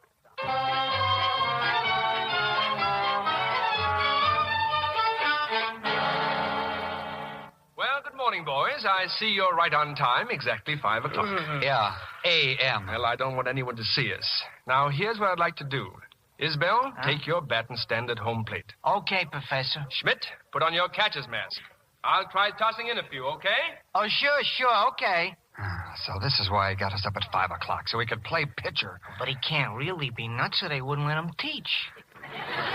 Well, it's one way of passing chemistry. Hey, shut up now. We got a humor. Now, if you're ready, Isabel, and don't hesitate to hit the ball. Oh, don't worry. I'll hit it. All righty, Professor. Right down the groove. Well, Here goes. That's some hit, Isbell. Nice work. Never mind, Professor. We'll get him on this next one. Feed him another curve. Right. Look at that ball go. Oh, too bad I didn't have an outfielder in my class. Why, it's over the fence. Yeah, isn't it? Are you nuts? I told you to humor him. Start striking out. Strike out nothing. What does he get off thinking he can pitch? Come on, Professor. Let's have another one. I'll try a fast one. Don't let him bother you, Professor. You're just warming up. Then you don't mind if I try a few more? You throw him, I'll hit him. Use your bean this time. Bunt one. Okay. Give him the old whizzer, Professor. Right over the old plate. Ready, Isbell? Don't worry, I'm ready. Wow, did you see the hop on that ball? Hey, that's a regular dipsy-doodle you got there, Professor. How'd you do it? Result of a great deal of scientific research. Okay, give him another. Let's see the old pepper in there now. Right down the old groove now, Professor. Well, missed it again. Wow, that's making it hop in there, Prof, old boy. He certainly swung at it, didn't he? Hit this one, will you? Now he thinks you're faking. Who's faking? I'll try a nice slow curve, Isbell. And hit it, will you? Hit it. Well, how do you like that? Calls his pitch and strikes them out. Now, let's see, Isbell. You hit 3 consecutive pitches, then you missed 3. Statistically, therefore, I've obtained all the information possible. Unless, of course, I pitched several hundred more balls. Thank you, gentlemen, and good day. Statistics yet? Hey, how do you like that guy? That the test was eminently successful.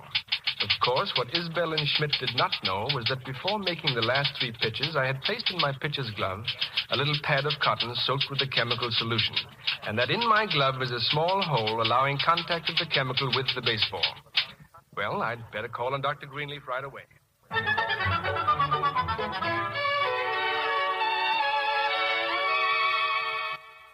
Emergency, Vernon? What emergency? I don't understand. Well, a wonderful opportunity has just presented itself, Dr. Greenleaf. It may not work out, but I'd like a leave of absence starting immediately. Leave of absence? But for how long? I don't know, sir. Indefinitely? I can't explain it, Dr. Greenleaf. That is, I can, but scientifically I can't explain it at all. You mean it has something to do with your experiment? Yes, sir, but unless I get a chance to demonstrate it... Demonstrations, eh? Lectures of some kind? Well, no, not exactly. Well, what are you going to do? Take it to some commercial laboratory like the one you mentioned? What was it now? A Norwood laboratory, sir. Well, then, why is the time indefinite? Well, Dr. Greenleaf, if I don't leave immediately, I'm going to miss my train. All right, Vernon. Go on. Go ahead and catch your train. I'll have Dr. Fuller take over your class. Oh, thank you, sir. Oh, I guess Debbie isn't awake yet, is she? I hardly think so. Well, will you tell her I said goodbye and that she'll hear from me soon? And thanks again, Dr. Greenleaf.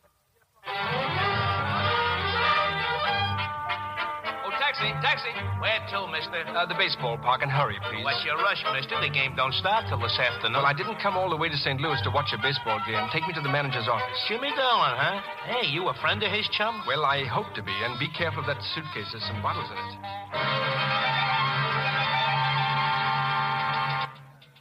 But, Mr. Dolan, as manager of the St. Louis baseball team, this can mean a great deal to you. Now, look, I'm trying to be nice, see? Number 1, I don't see anybody on days when we're playing games. Number 2, I got to get out there and watch batting practice. And number 3... I'm not asking for favors, Mr. Dolan. I'm trying to do you a favor. Then do it. Get out of my office. But you need a pitcher very badly. Why, I can win the pennant for you, and that's no idle boast. It's a simple scientific fact. I can win 30 games for you. Just 30 games? Is that all? Well, no. 30 is just the minimum, I suppose. Oh, no. You're not very screwy, are you? Don't you know there ain't more than a dozen pitchers ever won 30 games in a season? Of course I do, and I can tell you their names if you like. Never mind. Well, all I want to do is show you what can you lose. My breakfast is all. Oh. Hey, Mac, take this guy away. Yes, sir, Mr. Dolan. Don't hurt his arm, though. He thinks he's Walter Johnson. You're being very stupid, Mr. Dolan. With a chance to win the pennant right in your... Get him out of here. Come on now, pal. Be a nice guy. You're annoying Mr. Dolan. Well, if Mr. Dolan would do less shouting and more thinking, he'd probably... what's all the rumpus, Jimmy? Oh, I got another crank in here. Thinks he's a pitcher. Thinks he can win 30 games. You don't say. Where's he from? He won't tell me. You, I take it, to Mr. Stone? That's right. I appeal to your intelligence, Mr. Stone, as the owner of a baseball club. Well? I'm perfectly rational and willing to prove any claims I make. All I want is a chance to demonstrate my pitching. How do these characters get in here? I walked in, Mr. Stone, and I'm about to walk out again. And when I do, the pennant walks right out the door with me. Come on, Sonny Jim. Take your pennant and trot along. Take a good look at me, Mr. Stone. All the other owners can't be pigheads. You'll see me later in the season. Just a minute. So I'm pig-headed, am I? You walk in here off the street and think you can win 30 games, and just because I don't think so, Mr. Stone. I know it. Know it? Well, I have never met such conceit in my life. I told you he's a crackpot. You talk to him, boss. I'm going out to batting practice. Batting practice, huh? I think we ought to teach this fellow a good lesson. Teach him anything you like, but let me get out of here. We're going with you, Jimmy. Let him pitch to the boys. Let him what? Young man, you're going to have your wish, and you're going to get the humiliation of your arrogant young life. Oh, before we go, there's the questions of terms, of course. Terms? Yes, terms. Mister, I gotta hand it to you. Thank you. Now, I shall want $1,000 for every game I win. Otherwise, not a penny. And when I win a game, I am to be paid promptly. I need the money. Now I've heard everything. Take him out there, Jimmy. Put the top of the batting order up. Oh, I'm really going to enjoy this. Terms. $1,000. Holy Moses.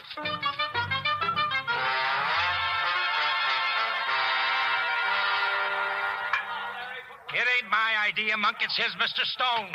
Give him a uniform, he said. That guy's a pitcher, but he ain't got a prayer, Jimmy. Look at him warming up. Well, get him over here. Let him start pitching. And make sure he leaves that uniform when I throw him out on his ear. Okay, you. Dolan says you can start pitching now. Oh, thank you. That's fine. Look, let me tell you, kiddo, this baseball racket ain't so artsy like maybe you read about. It's got its crummy side, too. Dirty trains all the time, cheap hotels, umpires. It'll be a change, though. I'm rather looking forward to it. Well, don't. You want to talk to him, Jimmy? No! I'll catch him, Jimmy. Catch what? They're going to hit every pitch. All right, you guys, come on. Top of the batting order. Come on, kid. Let's show him what you got. Knock it out of the park, Johnson. Hey, what happened? Must have been an optical illusion. Let me see you throw that one again. Hey, Monk, what's this guy got anyway? I don't know. He didn't have nothing when he was warming up. Now he's got to hop like Barnum's Flea. Hey, you, come on. Just throw it and duck. Come on, throw something. This is getting monotonous.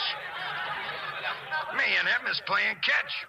Nice going, kid. Keep it up.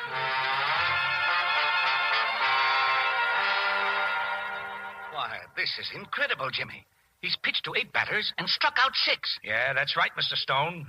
You sure taught him a lesson, all right. But what's he got? I can't figure it out. The ball rides up as big as a lemon pie, and just when you get ready to murder it, it jumps away.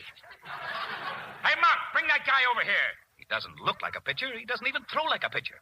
All he does is strike them out. Hey, you, come here, come here. Say, what's your name anyway? Oh, I hadn't thought of it. Hadn't thought of your name? Well, try hard, kid. Try hard. Well, it's Kelly. Oh, Kelly, huh? Hmm?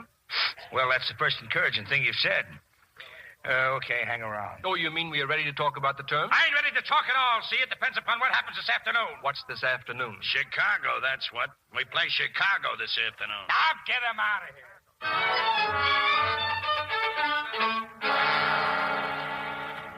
And this morning, Mr. Dolan allowed me to participate in the batting practice. I again concealed a little pad of cotton inside my glove, saturated with the formula, and had no difficulty in striking out most of the batters. I find it a source of great amazement as I watch the ball evade the bat. The players seem to have a similar reaction.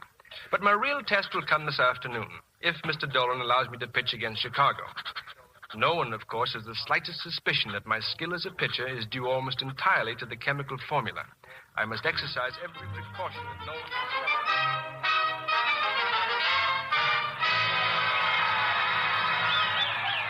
Listen to that crowd, ladies and gentlemen.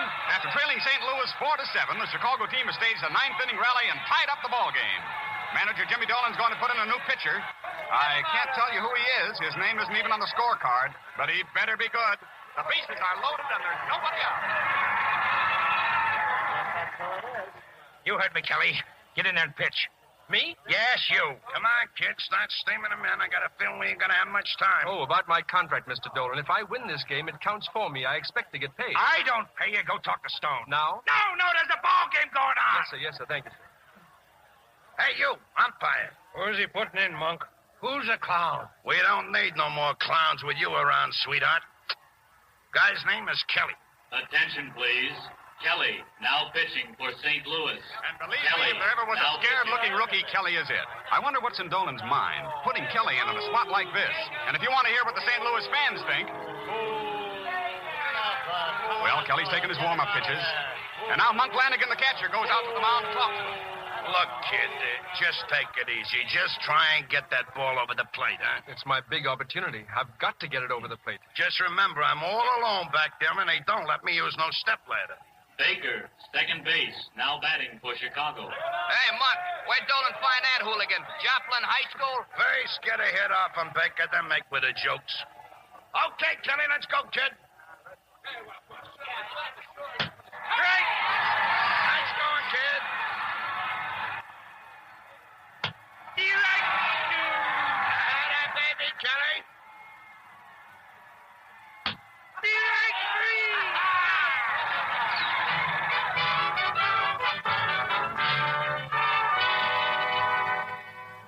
After one of the most spectacular exhibitions of relief pitching we've ever seen, with the bases loaded and nobody out, this unknown rookie pitcher struck out the side, and St. Louis went on to win the ball game 8-7. For St. Louis, 8 runs on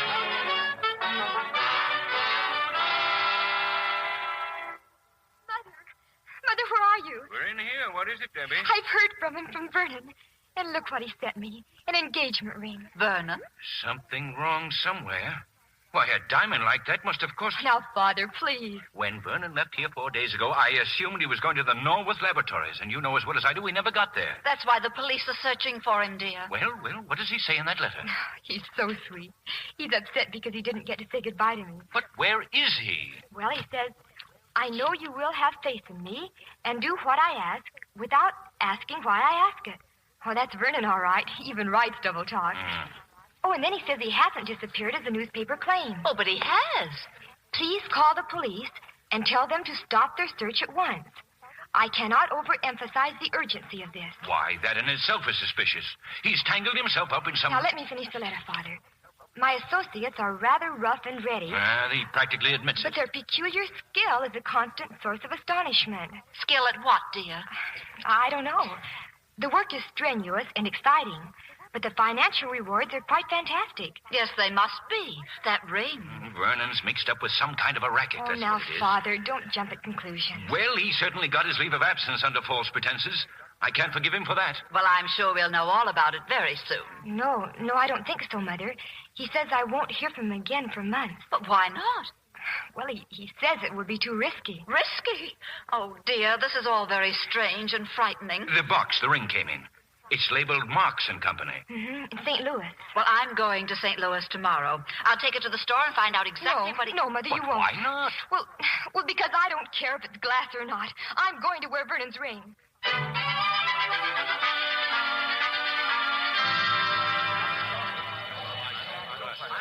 Howdy, good Kelly. Hello, Mr. Dolan. What's the matter with you guys? Don't you know the train leaves in 5 minutes? What'd you want us to do, Jimmy? Get here early and polish the engine? Some meat in the back again? No, not now, thank you. Well, me and the boys were just talking about the guy they're putting up against us in Chicago tomorrow. Walensky? You ain't scared of him, are you? Well, he's still got plenty of stuff. Last week the bums knocked them all over the lot. Just wait till tomorrow. We'll kill him. I'd sure like to knock him off. Well, come on, guys. Come on. Get on the train. Now, just a minute, Mother. Now, calm down. Now, where did you say you're phoning from? Right here, dear, from the railroad station. And I tell you, I saw Vernon not 5 minutes ago. Well, what did he say? Well, how could I talk to him? He was with a lot of men. Oh, very tough-looking, dear, all of them. A lot of men? Debbie, I'm afraid they're gangsters. Oh, now, Mother. But you should have heard what they said. They're going to Chicago to knock a man off, and they're going to kill him. Oh, you must be wrong, Mother. Oh, it may have looked like him, but I know it couldn't be Vernon. Well, my train's leaving, dear. I'll see you at dinner.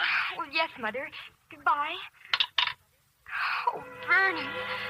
A gangster. Oh, it couldn't have been you, Vernon. It just couldn't.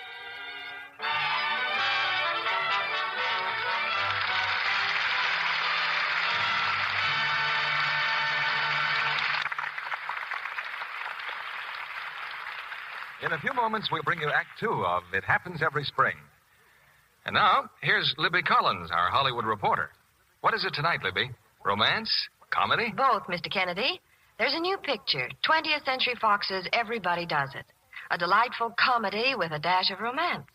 And if it doesn't put everyone who sees it in a wonderful frame of mind, I'll be surprised. There's certainly a happy combination of talent in the picture. Celeste Holm as a career-minded wife who wants to be a concert singer. And Paul Douglas as the husband who tries to discourage her but doesn't know how. Until Linda Darnell shows him. Linda plays an operatic siren and does it in sparkling style. You know, it seems to me in Everybody Does It that Linda Darnell looks even more gorgeous than usual. What really luscious beauty she has. And one of her greatest charms, Libby, is that dazzling Lux complexion. Yes, John. Linda has one of the loveliest complexions in Hollywood. Naturally, she gives her skin the best possible care. Like 9 out of 10 other screen stars, she finds Lux soap facials really work. Tests by skin specialists prove that daily Lux soap care does wonders for the skin. In 3 out of 4 cases, complexions improved in a short time. Lux soap facials are quick and easy, too. You just smooth the creamy, fragrant lather well in, rinse, and pat with a soft towel to dry. That's all. But see what fresh, new loveliness it gives the skin. There's a beauty hint from Hollywood for women everywhere. Be sure to try this fine product of Lever Brothers Company for your precious complexion. You'll be delighted with Lux Toilet Soap's gentle, protecting care. Act 2 of It Happens Every Spring, starring Ray Milland as Vernon Simpson and Colleen Townsend as Debbie.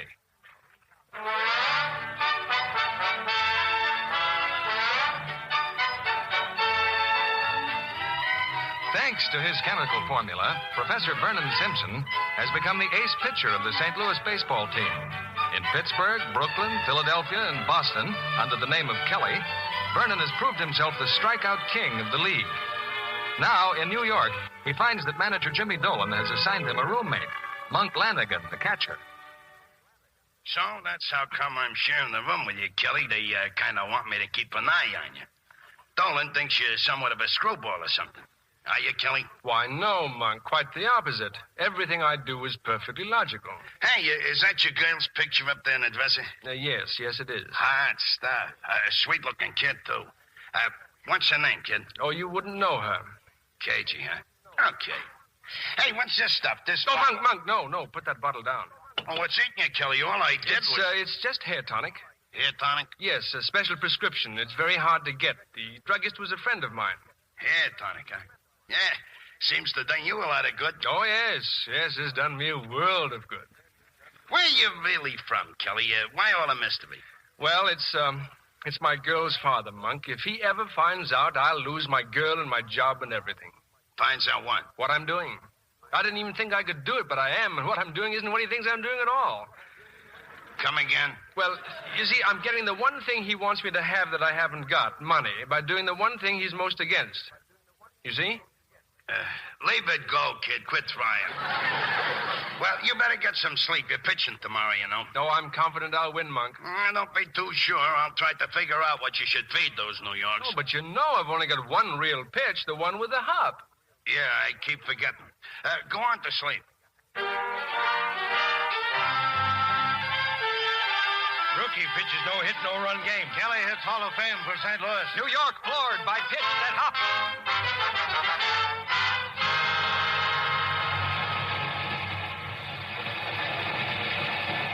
Well, kid, I was just talking to Dolan.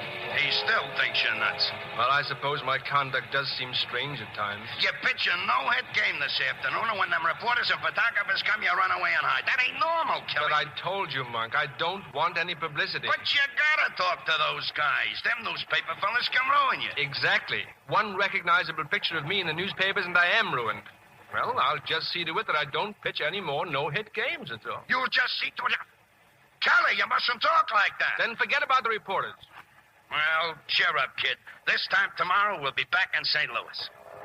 Well, that's your home, ain't it? It's too close to home. Excuse me, Monk. I think I'll turn in.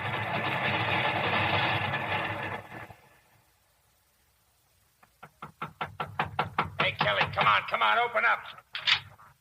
And good morning to you, Mr. Dolan. Where's Kelly? He went downtown, but don't worry. He just said he had something very personal to do downtown. Well, don't let him forget he's pitching this afternoon. 3 days in our home park and we haven't won a game. We will today. Hey, what do you think you're doing? I'm getting dressed. I'm brushing my hair. Since when do you use hair tonic? This bottle? Oh, this ain't mine. It's Kelly's. Just thought I'd bother you a little. Holy Moses! Take it easy. Kelly won't care. You big ape, look at your hair there. Look in the mirror. My hair. It's standing straight up. It's vibrating. But he uses it. Kelly says he uses it all the time.